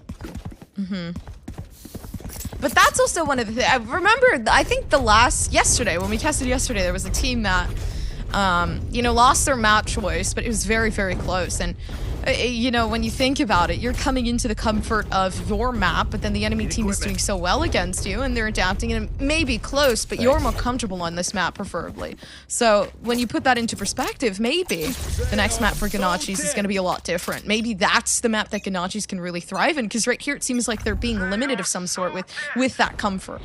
Ganaccis have yet to drop a single map this entire tournament. That includes in group stage as well. So to have even a singular blemish would definitely sting. But for it to be on Fracture, I feel like Ganaccis could kind of wipe themselves clean a little bit easier. Because I feel like verbatim from what they'll say if they lose this map, come on guys, it's Fracture. Tour de Force popped open early here from the defending side. Rolling Thunder to try and counter it. Over from a main Harmon. Oh, stuck inside that orbital strike. That is instant death, my friend. But it's 2 ults committed to 1 kill. Now, what can you make of it outside of that? Apparently, the A side at the very least. But Ganaccis are ready for that denial. Retro trying to hop in to start it. But Jonah able to shut that down pretty quickly. Bearcoon's orbital strike is now going to get Curry inside of that. And it gives back A site. But it doesn't give the angles, and so Ganaccis still has to take the fight before they take the site. Randy gets it started pretty well, and good reason. He's got the Tour de Force to prove it. Renz, though, gets the lineup, finds a double with collateral. I can't use now, that. it's just SVL left. Easy double swing potential here, but no ability to clear for either member. Jonah has literally no util, and so SVL can make quick work of that, but Renz waiting on the other end, and SLM takes away the closest round I think we've had this entire map so far. Yeah. A possible 6-6 that could come through. I don't know. Maybe so. Maybe. It also feels like, you know, you're playing in Neon. Like, it's a lot easier to be able to play with a raise on a defense because of those nades, you know, because of the ability to use that boombot for early access and early info. So when you look at that Neon, the only early info you can receive or the early picks that you can get is by you physically pushing yourself into a situation that might not be the best for your team. So I think right here, switching into that attacking side for the Ganaccis might actually be better for them in the long run. It'll definitely be helpful for them because, I mean, relay bolting on defense on any map is a nightmare. So instead, you try and rely on your helpful teammates' resources, and it gets a good amount of the work done, but it's frag for frag for frag for frag for frag for frag. Now it's 2v2 on the entrance to B site that has been widely opened up. The remaining two members of the Ganaccis on the back foot from A site over to Canteen, and now comes the plant as Renz makes their way up through tunnel. They all get set up on this backline. Early aftershock, there's a one, and they've already spotted Renz down to 30 health, forced to rendezvous away. They know exactly where he's gonna pop out of, and indeed, Gompers, you have foretold it. A 6-6 half here on Fracture for the grand finals. Yeah, at the rate of both of these teams are playing, the back and forth, it kind of just gives you a good say as to what's gonna happen here. I mean, look at that. Curry just completely clutching up maybe for a couple seconds there. Oh, I mean, overall, everybody played to the best of their capability. It was definitely interesting to see, you know, the occasional lead being brought on by both teams. Okay, here, SML has, you know, the lead, and then we're going to be able to see the Ganaccis take the lead again. And it kind of felt like we were coming to this weird pacing where it was back and forth for a while. But honestly, I'm thinking to see something different here. Well, yeah, you definitely have to switch it up. My eyes are probably most glued to Randy Savage just because on that defensive chamber, he is absolutely godlike. Like 17 and 8 when you're tied up, that is so hard to get even close to. I mean, that's more than a 2.0 KDA, but now you're on that attack. You're going to be forced to dry peek so much more often. Now you are the one that's forced to aggress, and that's so tough to do with the chamber. So there has to be a lot more synergy. They were able to do it with the Neon. Let's see if they can do it with that chamber and Retro. Now on some solo missions themselves, a little jiggle peek into Lear. That only works on the pistol rounds, but it is a pistol round luckily, so good recognition. Barracoon attempted entry on the Molly, but Curry able to barely avoid it. Barracoon doesn't care. Free gun, by the way. No. Right through, but Barracoon falling to his own Molly. SPL can barely clutch out the round, but that was much closer than it needed to be. I mean, the smoke was going to dissipate sooner or later. It's just such a bold move to go through your own Molly. That was great. Even then, that was such a W key moment, and I love it. It was so... I'm just more confused. Like, why? Brimstone is the classic agent that you know is the one that ints in order to win, you know? The best duelist in the game. That's valid. Follow up round here for Ganaccis, a Bulldog, and Vectors to boot. Yeah. SLM opting to force here. They got enough damage done to where they can justify buying these Stingers and trying to re-aggress. They got it done against Project 7, and that's a good start. Already forcing away Randy Savage. No need for that flashpoint from the attackers. Barracoon is able to dry swing first from the Sky Smokes. Retro the second to do so, and now Retro searching outside these doors finds Curry as well, but Curry getting one last kill in the end. A 3v2, entirely doable for the defenders here, but it's tough to do so when you have only those Stingers with you. I think Lear was able to pick Spectre, though. There is that expectation, especially with that gunfire already heard out. That's great baiting coming from Retro on that back foot temporarily, but Lear swings first. Lear finds two, and SVL only frags the chamber. It's a KO v KO, and that knife is on cooldown for one, not the other, but SVL with the swing. And Ganaccis, once again, one player stands alone. And once again, it is SVL. Ganaccis up 8-6. Yeah, the 8-6 is super promising for this team. But once again, like playing into that pistol round, the same thing happened before, right? Like SLM, they managed to get those first two rounds. Then coming into it, Ganaccis managed to take it back. So, you know, nothing is ever completely set in stone until we actually get past that bonus round, which is something that scares me, but look at the Vandals. We're investing in Vandals this time. SLM absolutely have nothing to work off. It's once again a big ask. Yeah. For both sides at this point, honestly. It is so difficult, but Retro, that's a great way to kick it off. That's a long-range pick, too. Barracoon on the other side, and Pure is still holding this lineup, but with the knife, they're now going to know that he's there, so he's on the runaway as well. Oh, that is an incredible opening with minimal util coming from Ganaccis here. Now going to try and grab that orb, but biggest mistake you can make, Ganaccis, they see an opening, and they are going to take it with that 5v3 opening. they've created for themselves with Pure not holding the gun in. SVL gonna take advantage of that. Why would you do that so close, man? It's just 2 members left, one already on A. Ren's on a scurry towards Curry in A site from Canteen. Curry falling down, gonna find Retro first, but that's all she wrote. Barracoon finding both the last kills. What a turnaround for the man himself. To give Ganaccis the first 3 consecutive rounds on this half, and I mean, that's a massive overstep for this side. SLM though, thanks to the force, leading to the recycle and the bonus, this is the actual round where they have to show up. The difference is, now Ganaccis actually have an arsenal that they can show for it, and 2 ults to boot, with Retro's overdrive just 1 orb away. Yeah, I think with the ult brought up from Rens, it's definitely going to test their limitations of it. But coming out towards A, it actually gives them somewhat of an advantage, right? Not knowing that they have the ult, but also not having to care. They move on to B. They eliminate the players trying to push themselves up, like Jonah playing the anti-stun and anti-flash, but Jonah gets the 2 and the 3 to continue things off. So Jonah, I mean, not even playing into the hands of the Ganaccis this time. And the only one left to really thrive right now is going to be Randy Savage. And that, I mean, that was all thanks to the flashpoint coming early on there from SLM. Easy entry for Jonah to just frag out.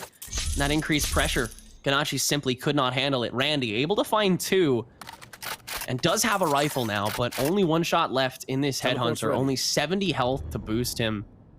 This is not looking good for Ganaccis, at least in this round. They'll need to recover after this as long as Randy doesn't clutch up, but we are talking about the top fragger in the lobby right now, so yeah, not counting out anything as long as he swings properly. And A side is pretty uncovered at the moment, save for this 1 rendezvous, or excuse me, trademark. So Randy gonna take a sweet time waiting for it, sees it, and now has to rush onto the site as the rest of SLM makes their way over to A. Tell us what's gone. Yeah, with the TP on. Randy Savage puts himself in a pretty good position, sitting in the corner, spike being planted. Rens watching with the op. In such a good play again. I mean, just abusing that breach util to push these players out of their positions, out of the spike. Honestly, just works out to a T.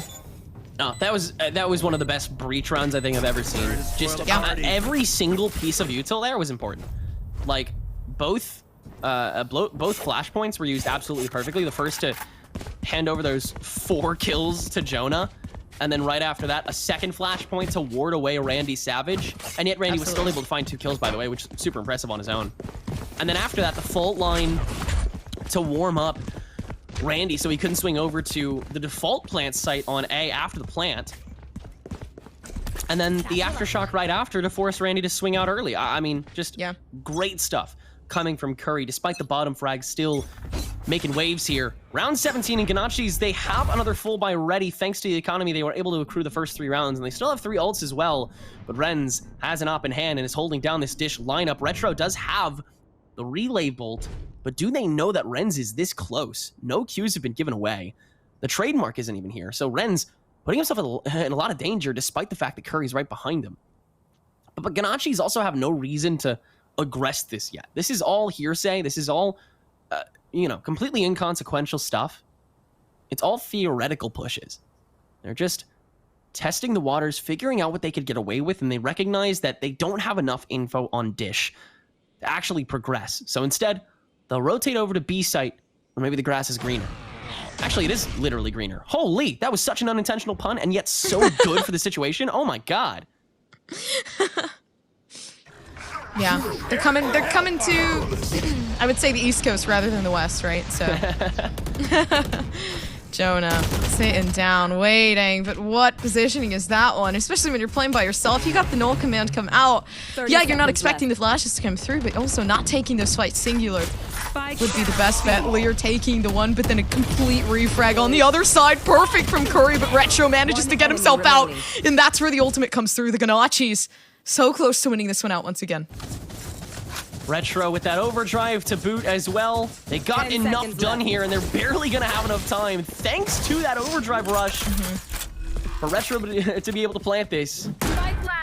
SLM, Lear, the only one remaining. Why is it always the KO that's last? That being said, a lot of resources to work with. Barracoon's holding this early, though, and Lear's simply not prepped for it. Yeah. Ganaccis up to double digits here. This is dangerous stuff for SLM, and I mean, that was a chaotic round. That was a well-played round by SLM, I think, as well. Randy, I think that the fact that, like, Renz didn't get greedy on Dish, and also I think that Curry had such an amazing flank on that Rolling Thunder. It's just Retro was just barely able to avoid it thanks to that, thanks to high gear. That was ridiculous maneuvering coming from the Neon themselves. Yeah. But I mean, now it's a hybrid buy for SLM. It's dangerous.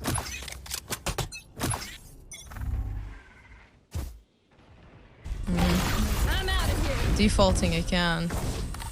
Just kind of baiting out the util at this point. They're making a lot of noise on both sides. And I think, yeah, already giving away to that information, waiting for the util to be completely used out. I mean, they've taken out a stun, they've taken out the boom bot, and slowly but surely, SLM start to move their way up towards A. Gotta connect on top of it too, and Jonah early showstopper to the blast pack. There's the opening pick on a Harmon, and that's why you pick Raze sometimes. SVL can find Curry, but Jonah on this frenzy making moves here before finally getting felled. Damage is done though, still a 3v3, and Ganaccis forced away, and with the help of the orbital strike, that Brim that is isolated will get away for free, but now Ganaccis are just gonna be goaded over to B site, where only Ren sits. Does have that easy rendezvous sitting with the relay bolt. Gonna have to use it early, and already getting found out. Rendezvous destroyed, can't reuse it, and that's an easy plant onto B site. Now SLM in the same position that Ganaccis have hated oh so many times. What can he do with it though? Easy right-click flash to force Randy away, but still wins the Chamber Ditto, still wins the 1v1 onto Lear, and is looking for 4 as Pure is stuck in such a precarious spot in a 1v3. Is Randy gonna be the first to swing? No, it's Retro that finally finds the first, and Pure able to find the right wall bangs onto Randy, but Barracuda has been holding this angle the whole damn time. And Ganaccis, they're up to 11. I feel like we're not understanding the scope of what we're witnessing right now, because if Ganaccis win these next 2 rounds, then they head to their next map, which they chose. Gompers, we could be on a trajectory towards a golden gauntlet from the Ganaccis. Not a single map dropped. I mean, there's a reason as to why. You come into this being a very strong team, you're going to continue coming into this being a very strong team. You're not going to let things go. And also, they are on a roll, so the confidence definitely is not going to plummet anytime soon, even if they lose a couple rounds to SLM. But of course, this being one of their strongest matchups yet, so also kind of keeping things in moderation. Yeah, I mean, you still have to make sure that your ego doesn't get the best of you. You can't take picks you don't win. You can't go for ideas that won't matter. And you can't set yourself too straight early on. SLM has the potential to pop off just as much as Ganaccis are, not even just on Haven, but still here. 2 rounds away when the half is not even close to being over is a big ask for anyone. Even the Ganaccis, even someone as untouchable here in the Gauntlet as them. And remember, again, I can't state this enough, while Ganaccis have been stronger in Gauntlets, they've been far weaker in weeklies. And stealing lunch money, I mean, their defensive prowess on Fracture was definitely showed, and here's a chunk of it. Lear on that Sheriff, able to find a first swing on SVL, and now launching everything in that kit to get extra intel, but not necessary as Curry finds that first pick, but now come the rest of the Ganaccis heading through that tunnel to find an extra 2. And seeing Renz as well. Randy on this other side, waiting for the rest of the team, down to 2 health points 30 seconds to try and left. head over to A site, where Pure is pretty close to, granted. So SLM, really solid control still over this. Easy potential to find this opening kill, because Randy is definitely not expecting someone to be here this early on. But the fast lane coming in for extra coverage, and that relay bolt will force one away here. That's still no hold from Pure, but now comes in on the plant. What? Beautiful concuss coming from Harmon, thanks to that fault line. And they avoid their first threat, but now come the others. Curry and Renz rotating from Canteen, and Ganaccis still in such a precarious spot. They have all this breach util to work with, but Curry is the first on the front line. Retro, weird swing, can't find it. Harmon only 1, and Renz with 16 health points keeps SLM's run alive. It's 11-8. Oh my gosh. Taking that fight a little too early. If anything, the blind, I mean, came out at a perfect time, but it was just unfortunate getting completely caught up in that. Couldn't get themselves back in time. And I mean, overall, giving SLM that win. But if we've seen the Ganaccis, they continue to thrive under this type of pressure. So I'm not too worried. The only thing that worries me the most is Renz re-picking up this operator. Yeah, Renz definitely potential to pop off here. We've seen them hold these sight lines so appropriately. But Randy also having that tour de force now. still holding a 2 KD right now, despite how close this game is. Beyond impressive. Unimaginable. Early Knife is going to pick out Retro on this push, but it doesn't get that much intel other than, hey, someone's on the other side of T-spawn. Ooh, scary. As the rest of the Ganaccis make their way towards drop, Randy is holding down the flank from A main, actually, to make sure that there's no one going for some cheeky zipline strat to head them off the pass. But that's enough intel to know that, hey, Ganaccis are making their way through here, but they have a lot of util to throw at the wall. So they're going to try and enter by themselves. Fast lane doesn't matter for Retro as Pure downs that. And Jonah, the paint shells will find another. Spike down. And the rest of the Ganaccis are actually pretty stuck for the moment as Randy wasn't able to meet the squad. And now with that Molly placed down, it's going to be even longer. And Barracoon found out by that knife as well. So now they know that he's on drop too.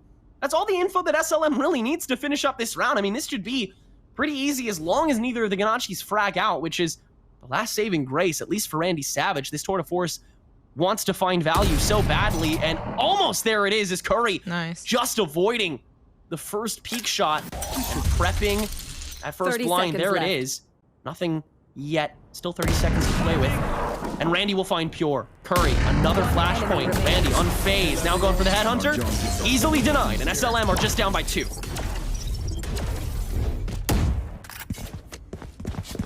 Yeah, slowly making their way up. Good for them.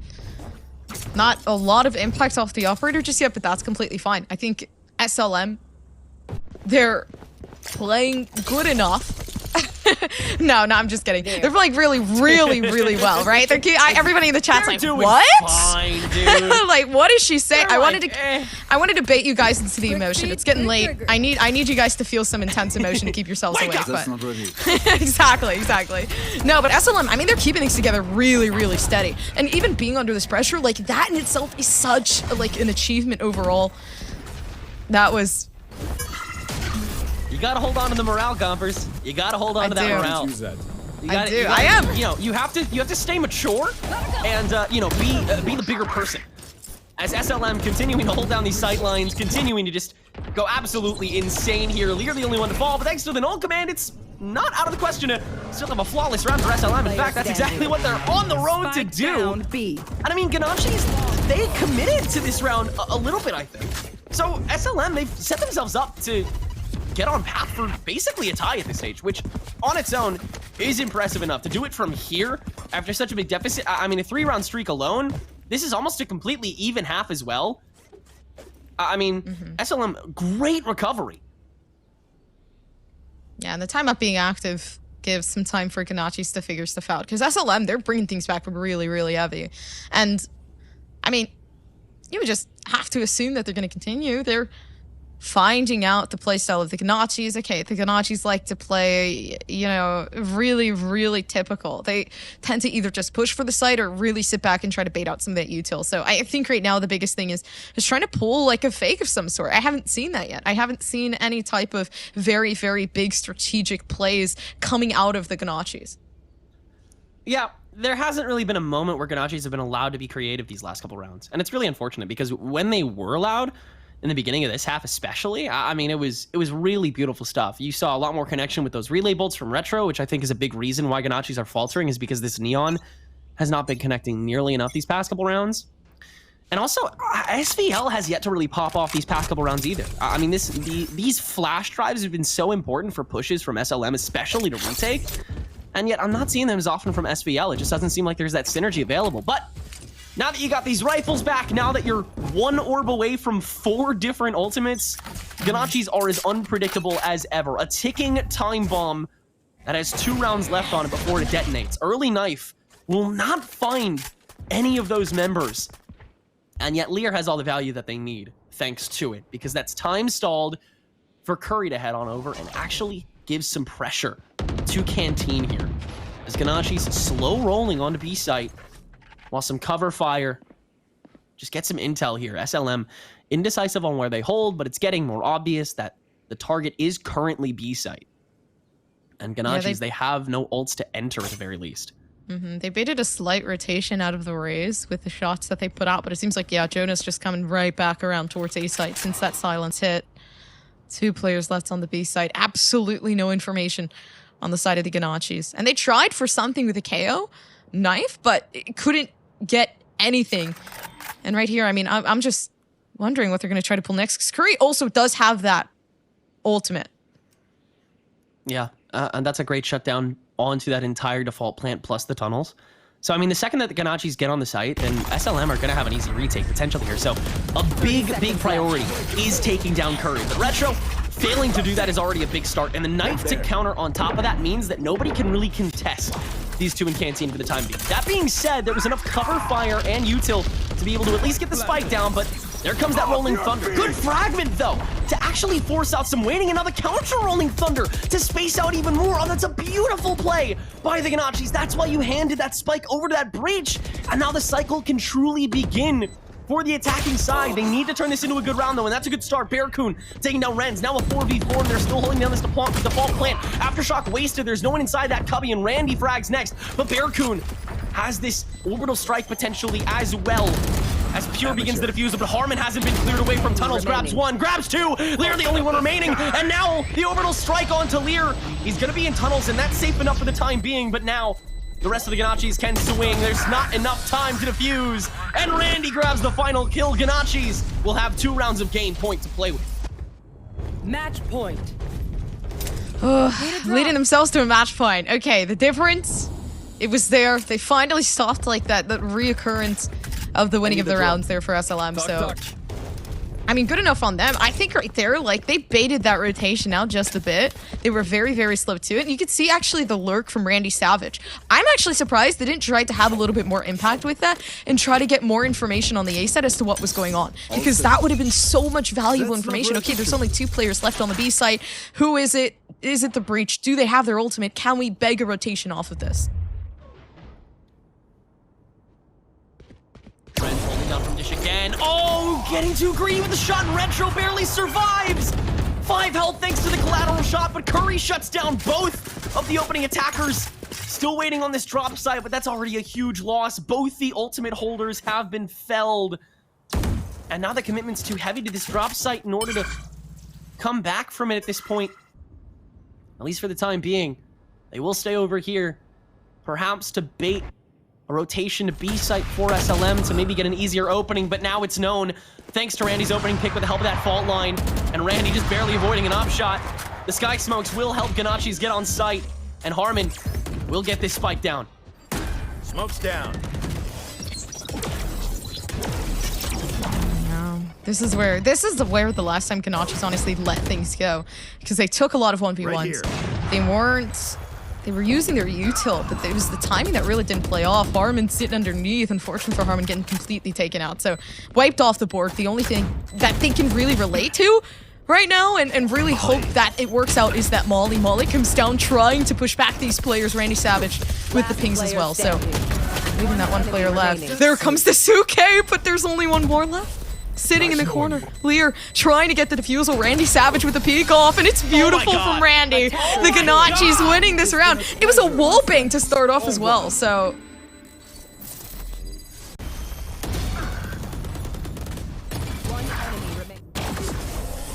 33-15! 1 enemy remaining.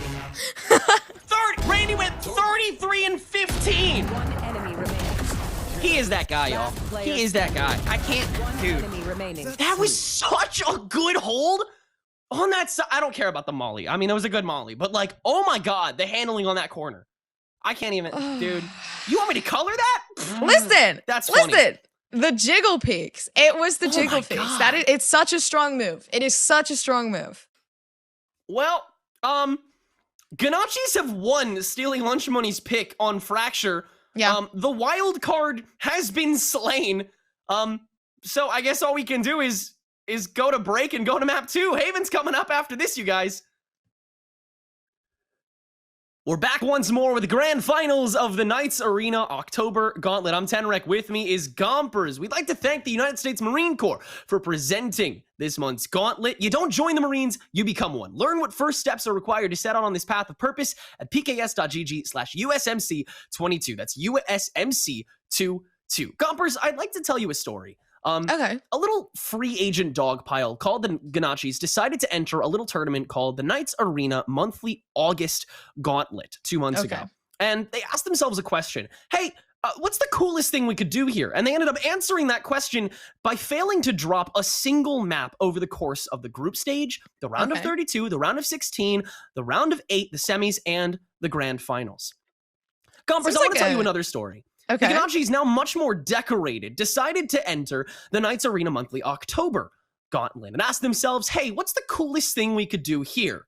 And now they're on the verge of answering that question the same way a second time. They have not lost a map this entire tournament. And they went to Fracture, stealing Lunch Money's pick first here in the grand finals. And they won. Now we head to their pick, Haven, and they're starting on attack. For me, that's terrifying. Seems like a W ratio valid. Every single type of like slang word that you can like use in this scenario. Yeah. What else? Goated with the sauce. They're just like me for real. Yeah, they're just like me for real. Like I wouldn't take that personally. Like you're just like complete like spitfire, you know? But yeah, honestly, no. What is the coolest thing that you could do here? I would assume that it would be, you know, like 360 no scope with the AWP, but like, you know, this is also cool too. And hopefully somebody, you know, makes my dream come true one day. I don't know, but I'm not sure if that's going to happen in a while. Well, going into this map, obviously, the first question on everyone's minds when it comes to Haven is always what agents we pick, because Haven tends to be the primordial soup, the thing you stick under the microscope when it comes to cultivating new compositions. It's where Astra has found her new stride. It's where Fade found her springboard into the meta that we call it now. It's where KO started to find his beginnings before becoming a meta pick on Icebox and now a staple in a lot of other maps. It's where so many teams begin to find answers, and now this is the Ganaccis on the verge of the last answer they need to take this entire tournament, their second Gauntlet championship, and they would do another golden run through it. And Retro already hopping on that Neon. This is gonna be good.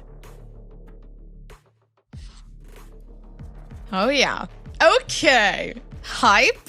I saw your face perk up so quickly when you saw that Neon. Oh my god. I like the Neon pick. I always like a good Neon pick. On Haven is what is a little worrying, but honestly, Retro did so good with it last time playing on the attack. I'm just hoping I'm seeing a lot more like aggression, because I do like me some W keys. So I feel like that goes with everyone, right? But I mean, it does seem like kind of like a very big push type of composition. So I mean, really hoping to see more of that. It is a mirror comp on both sides, save for that Neon versus the Rays for Retro and Curry. Beyond that, both teams have opted for the Omen, both teams have opted for the Fade, both teams have opted for the Breach, and obviously the Chamber. I like what this meta has evolved into, although I'm a little salty that there's no Astras in here. I still think that she's the better smoker when it comes to Haven, by a hair. However, Omen is so tempting on attack simply because we've talked about this before. The Dark Cover and the Paranoia are so good for actually pushing sites, and that's the tough part of Haven when you're attacking. That sometimes it's just simply irresistible. But here we are, people. Me. Ganaccis. Good one, dude. Nice one. That was great. I love how like you laughed, like you weren't like, oh yeah, you're so right. Like you just laughed at me, and like that is the most hurtful thing ever. It's very funny. Wow. Do you guys hear this kid? Do you guys hear this kid? Oh it's my on. gosh. It's so on, dude. All right, we'll talk about this later. Ganaccis attack, their pick for the map.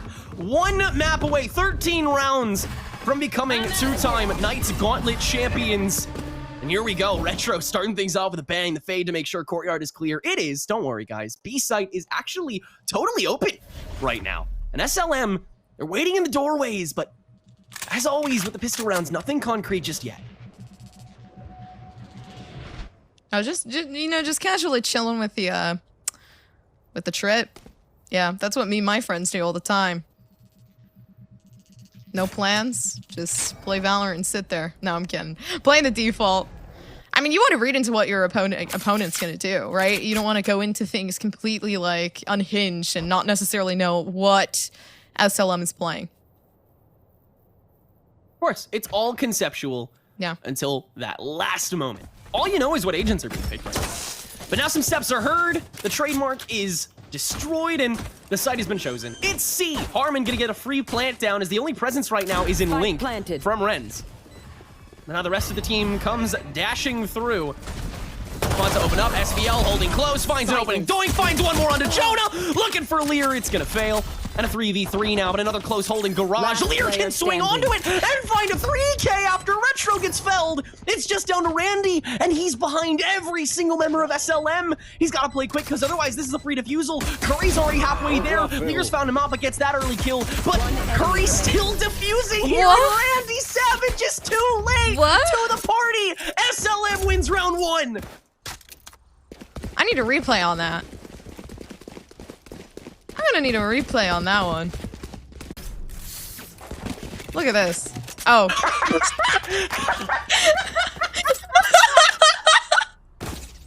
Now color cast that, Gauntlet. Such a banger replay, dude. What happened there was that bing bada boom bada bong. That happened. There you go. Down! Dude, oh yeah, dude. What the heck? Frames. That's frames. Oh my gosh, you see that? The triple, the ace. The ace right there, dude. What is going on? My brain. Retro slides right into the stinger and finds Jonah. It's a force buy for Ganaccis here in round 2, and completely justified. They got all the kills they needed, and that's what they're gonna do this time around. 4 down, simply 1 to go. A site is under the control of the Ganaccis in a blink of an eye.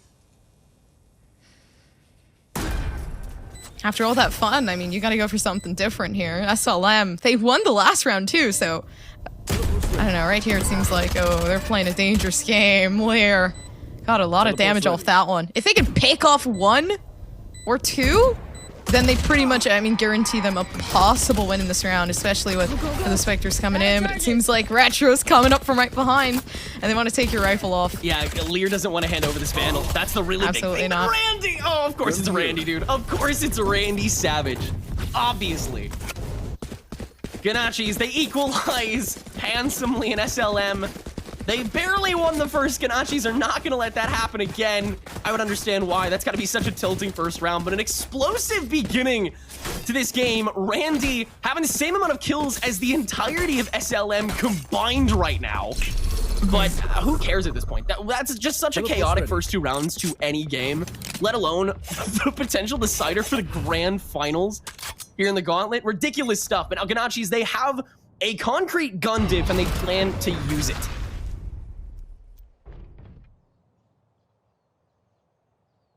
Oh, Pure's pushed up so far. I don't even know. Yeah, they know now, at least. I mean, completely peeking out there. Randy gets that information, but pushing back towards Garage. So they know the Omen is Garage, nobody quite possibly, and you can see that rotation actually coming towards there for Ganaccis. And I like this hesitation. It's such a different way to play after such an explosive beginning, Harmon.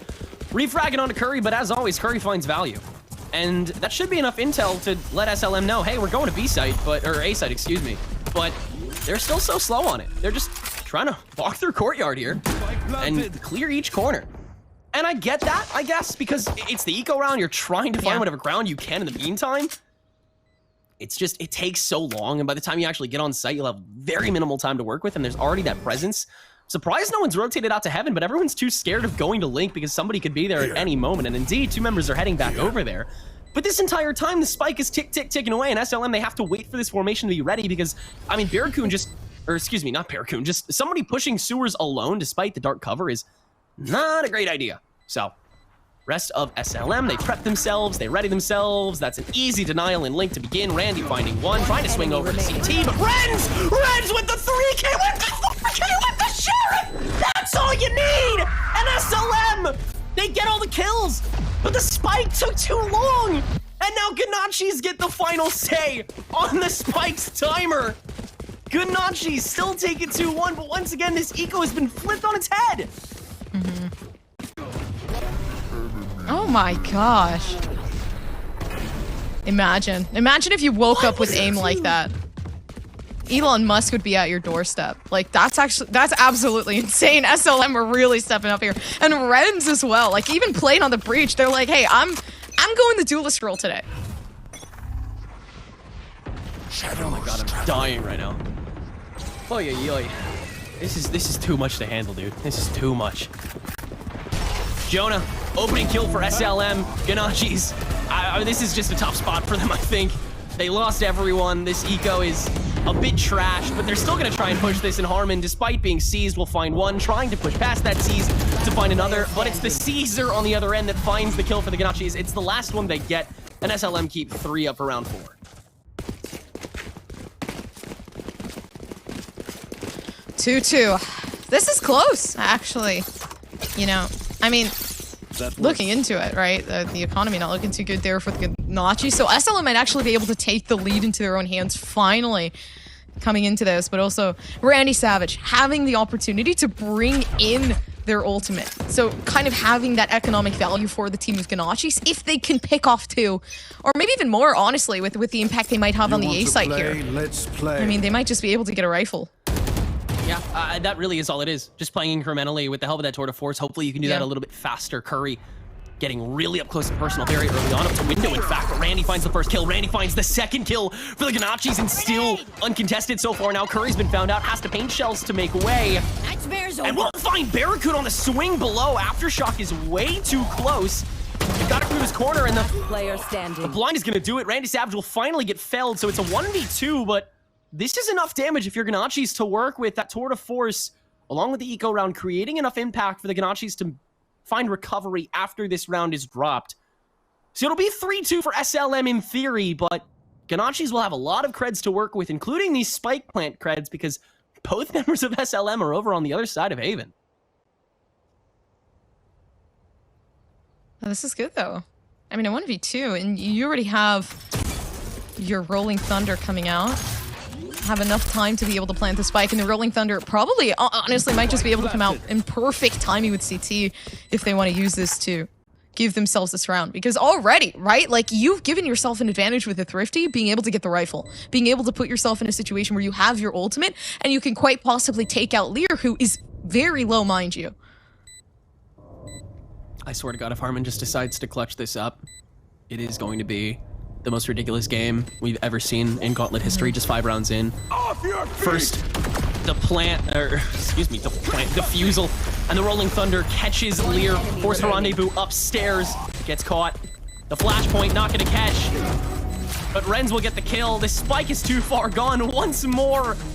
The spike will detonate to end the round, and Ganaccis are up here. Enough time was wasted by Harmon there. That works if you're Ganaccis, because now your eco round's done and you're back to where you wanted to be, and you won a round to boot with it.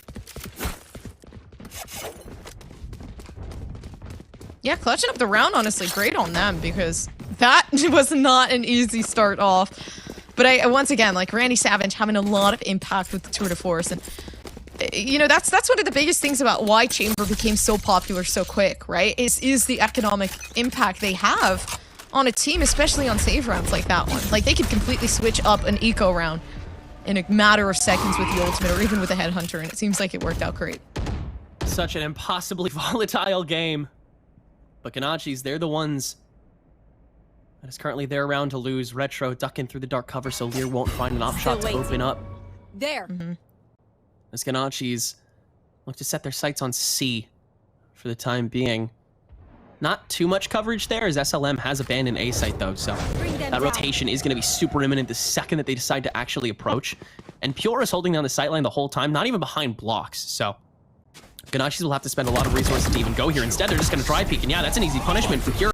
Not even paranoid out, but instead flash pointed away, and that should be it for Pure. Yes, Retro finds the 2K to boot before Jonah shuts that down with a Prowler. Still stuck in Link, but he's getting Nightfall to try and clear them away, and with the help of the Rolling Thunder, that will force Ganaccis away and force Bearcoon down. Harmon swings back from Cubby, though, and is able to find Jonah. Now Randy heading through Link to find the Chamber Ditto as well, while Harmon has to peek the other way, but Lear is backed up behind Link and finds Randy with his pants down. Harmon now regressing through C long, but Renz is holding close. Lear, what a shot from Harmon!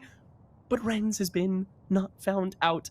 The breach ditto to save for Harmon yet again would be so massive, but no, Renz is the victor this time, and SLM, they once again tie us up.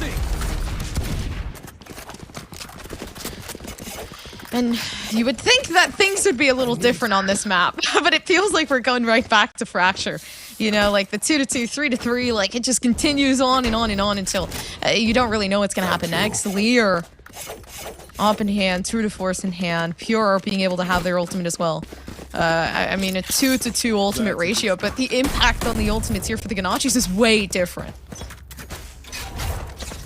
Yeah, the fact that every single round has kind of been all eyes on Ganacci's eco, Yeah. I feel like it's kind of a precedent for how this game is going to go. Pure overwhelmed here on the seaside bum rush, and so Ganaccis, they're once again just going to throw all their util at the wall. Retro concussed down, doesn't really matter because Ganaccis have control of their site, and so at the very least they get this spike down for free, and that's the tough part. Now you just have to hold down the site, so Ganaccis already a good position to at the least do some damage with their eco once more, and they won it last time, so who knows what they could do. Oh, that's a fun bluff shrouded step. Absolutely huge, dude. Jonah blinds out Randy. Well, Jonah doesn't do it, but you get the idea. And the rest of SLM, they easily waltz onto site. It's a flawless round 7. The most decisive victory we have had all effing game, and it comes during an eco.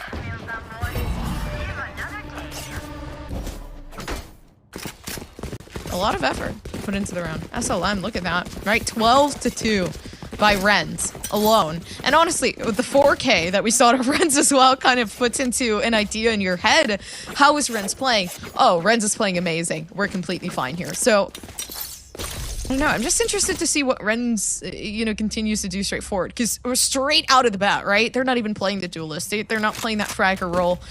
Playing into that initiator role, assisting the team, all while being the fragger for the team as well. So they have a lot of impact this game.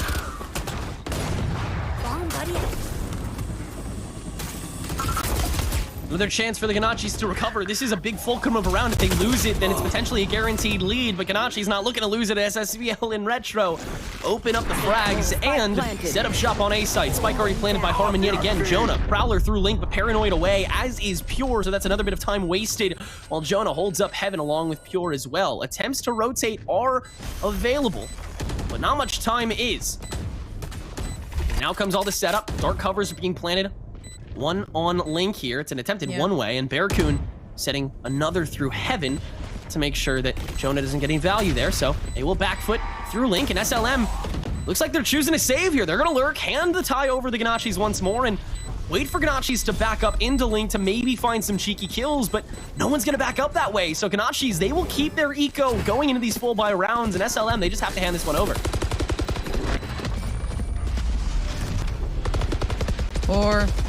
4 again and again and again and again. Really good stall from the Ganaccis. Keeping that round, taking it back. Overall, though, I mean, will they kind of like break the lead and kind of take things in their own hands? I'm not so sure, honestly. Like, the way that things are going, it kind of once again feels like an equal playing field. This time, the Ganaccis on the attacking side, and that's kind of like where they thrived on in Fracture. But it seems like here it's more so of that worrisome portion that really is hitting them hard. This is their pick as well, Tenrik. I mean, what are your thoughts? Do you think SLM is going to run with this? Yeah, it's so interesting, isn't it? Because Ganaccis are also starting on the side that they're theoretically stronger on, but also you have to remember that SLM chose this side too, so it's like, are they stronger on defense? And if so, then that's scary, because Ganaccis are holding their own here, including a 2K from Retro to open things up, so now that overdrive is free for the end of the half, which is soon. Ren spraying and praying that our cover just happens to find Retro. Absolutely blessed this map. But the spike is still planted, and the personnel advantage is still there. Lear has this tour de force down Link, though, so nobody can contest it unless there's a flash available, which there is from Harmon. Pure also TPing through with a shrouded step. Oh, the little particle effects give it away to Bearcoon, and the Ditto is won by the Ganaccis. Now 2 members left for SLM, and one is stuck with a tour de force from Link, and Randy finds the frag before all is said and done.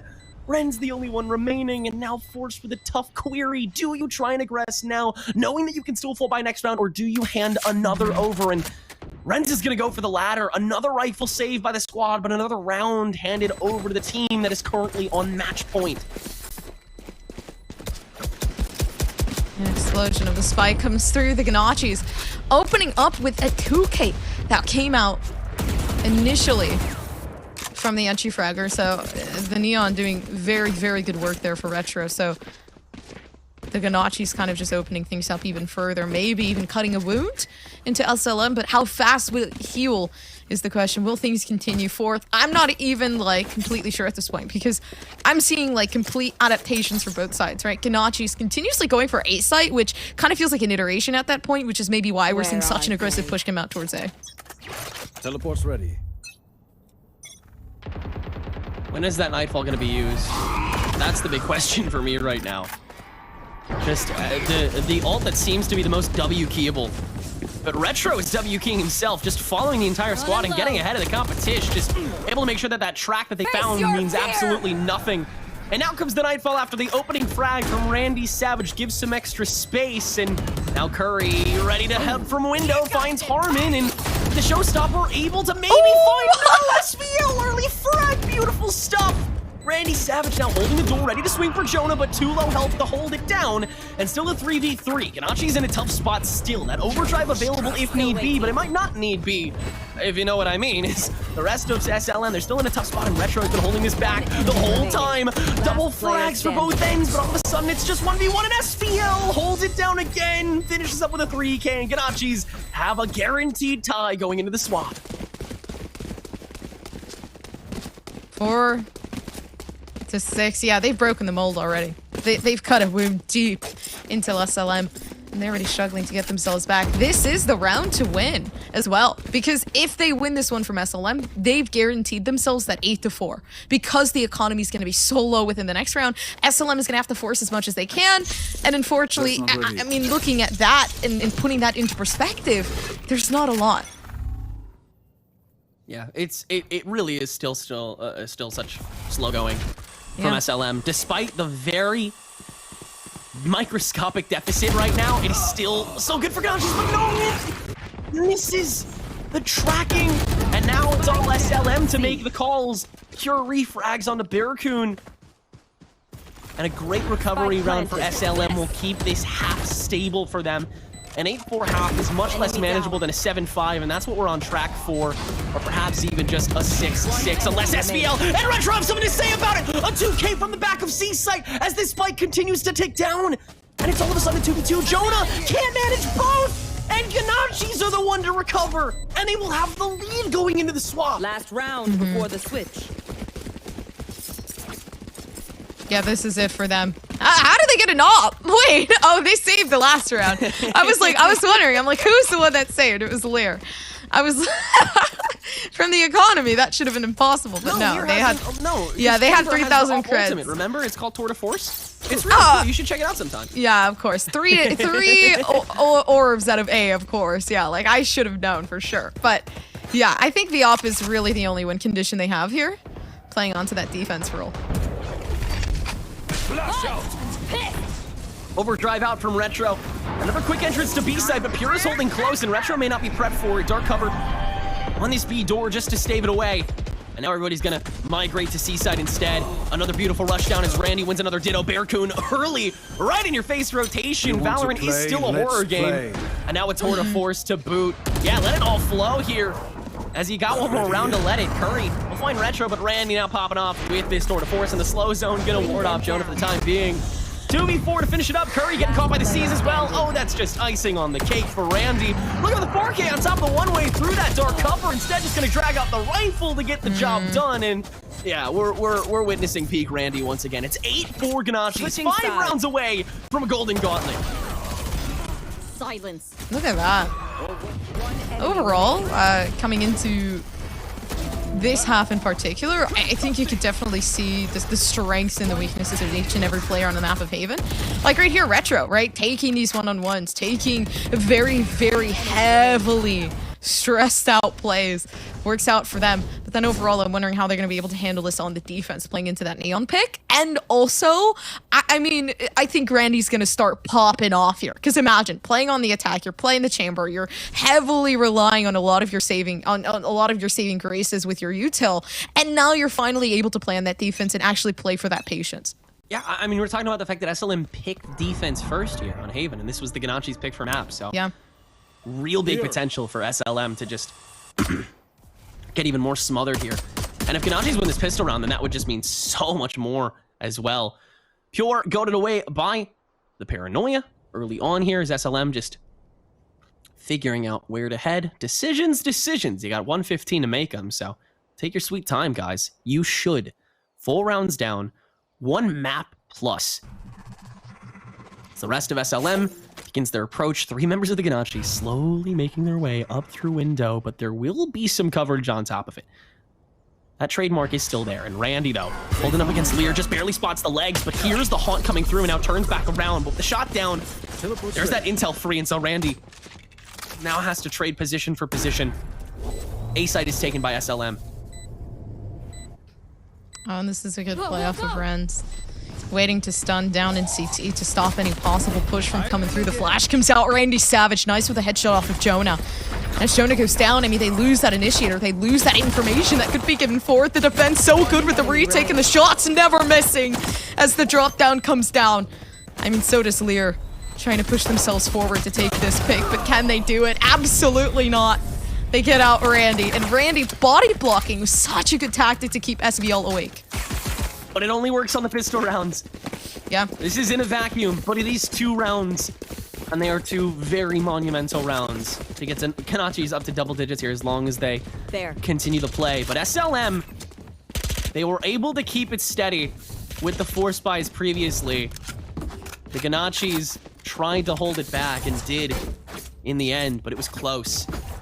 Can SLM do the same thing that Ganaccis did? Swipe this second round away and reverse that momentum, at least for a moment. If not, for the remainder of the half. It is still that attacking half, and with that fade plus breach, you have a lot of ways to open the site up.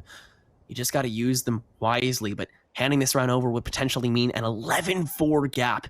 Unsavory for stealing lunch money. Duck cover early on just to hand the block and some over to SLM to open things up. But Ganaccis, they are not concerned about that. They don't care about counter-aggressing despite the knowledge of the force. They just want to win. And Randy opening frag on a Curry on the early swing and then rendezvousing right back away. Thank you, ma'am. That's why Chamber's still powerful. Dark cover on Heaven, though, so Renz gets a free plant. And SLM, they still have the site to themselves, but now they have to hold it down.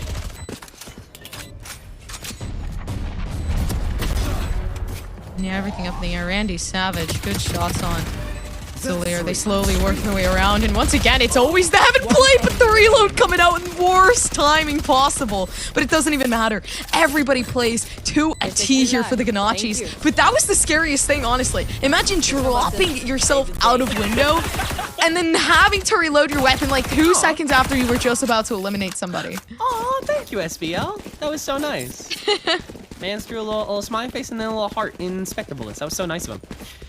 But no, I have to agree. Oh no, Randy didn't ace. That's what's running through our minds right now instead of the near flawless follow-up we got. And again, because SLM force bought, that means that they're back to another save. And Ganaccis, knowing that, they are not pressured to have to buy rifles yet. So this is basically the same thing that SLM would have got if they just didn't force buy here, but they weren't allowed to. You know why? Because the gap that Ganaccis had already accrued for themselves. Miracun aggressed early, though, taking a little bit of damage from these sheriff pot shots and debating over whether or not to throw that dark cover, but hearing lesser gunfire, opts not to. Instead, letting SLM rotate away. Good stuff from Bearcoon on that hesitation. And while it means there will be more util for the retake, it means also that the retake will be that much more difficult as this A site is once again completely vacated for the time being. There will be no opening frag for Randy this time unless he pops off through Link, but instead, no, just gonna head up to Heaven. And once again, SLM, they will try this the 3rd consecutive time this round, planting on A. Now they have to win on it. Spike planted. There it comes. It's the retakes are just so strong for this team, quite honestly. I mean, look, you got 4 players left standing still, and they only lose 1. They're so close to a flawless majority of the time. The Ganaccis continuously taking these rounds in, and now quite possibly putting themselves at that 11-4. So SLM are probably in the worst position that they've been in so far. Like, it's almost impossible to stop the retake from them on the A site. And now, that full buy is available for SLM, but it is now doubly available for the Ganaccis. In fact, Randy doesn't even need to full buy. He can just grab the shorty and then use that tour de force at the beginning of this round. 8 strong streak for the Ganaccis, by the way. We started that with a 4-3 scoreline in favor of stealing lunch money, and now we are 2 rounds away from ending this tournament. And Ganaccis, they're looking to end it here. This would be the toppler round. If they win this, then it's just about over, but it's going to be a tough round. Still a gun diff, and Harmon found out early from the haunt. Curry quickly denounces that SVL Prowler, punished for it. Curry finds a second. Barracoon from Link, not going to look for that. Now Barracoon swinging with that Sheriff outside of Link. Jonah finding Retro on the back foot from A-Main as well, and now comes the spike before the fight's even really begun. Randy still has this tour de force, looking to find at least some value out of it, but already so many players have been downed, and Barracoon the only one remaining. Usually you need that combo strat just because it takes so long to cool down after the paranoia or the dark cover has been thrown and Randy's position getting revealed. Then again, where else would he have been? It's the chamber, it's Randy Savage, of course he's in heaven. Another shrouded step bait, and Randy will find an opening pick. Ren's going toe-to-toe against Barracoon, and Barracoon wins it out after a little do-si-do, but Lear has been flanking this whole time, and unless Ganacci's open now, then they can't do a thing, and Randy gonna be the first to do that. Barracoon the second, both fall in succession, and SLM will end the streak, but not the game just yet. 6 rounds down, and now Ganaccis can full buy.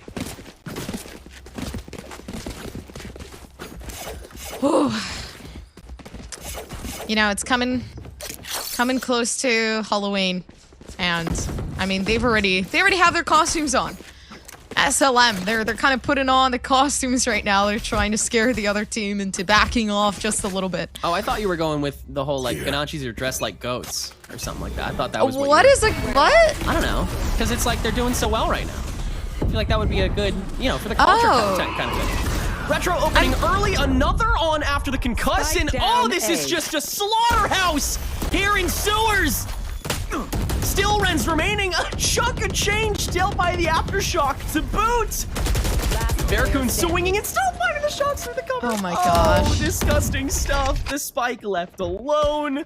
Lear alone in window. Operator strong. Prowler's gonna find him. Now comes the double swing on top of the blind. He's just playing with him. Some fun with it. Lear will get that first kill, but it's Ganacci's all over the feed again. Match point. 7 rounds of it here on Haven. Match point. You know what? And that's valid, because I did say at the beginning I wanted to see a 360 no scope, and I think Retro was trying to do that for me. So, in all honesty, he was just trying to turn him around a little bit so that he could see what's going on, but it's okay. I'm interested though. The Ganaccis. I mean, look how many rounds they've won in a row on this map, and we talked about it, right? This is the Ganaccis map pick. It was a little risky on the attacking side, but honestly, it seems like they hold themselves together really well on the defensive, already pushing out. Retro takes the first one, and Harmon right behind to be able to get a frag off. So, I mean, they already have the player advantage coming into this. Curry, though, with the showstopper, going to try and make some headway now that they have the spike controlled again after killing Retro post-overdrive, but it's still a 4v2, and everyone can just clear house. Pure will fall. Curry next. Less than nothing. Decayed through, going for the kills, but Curry grabs 2 with the pain shells. Ganaccis are trying to have too much fun with it, and they can't afford that. They can't sleep for a second. But Curry doesn't have spike, and this is so well guarded. 34 health. Literally no resources left. Curry has to 1v2. The door is well guarded, and Curry has to press through it. One shot will do it.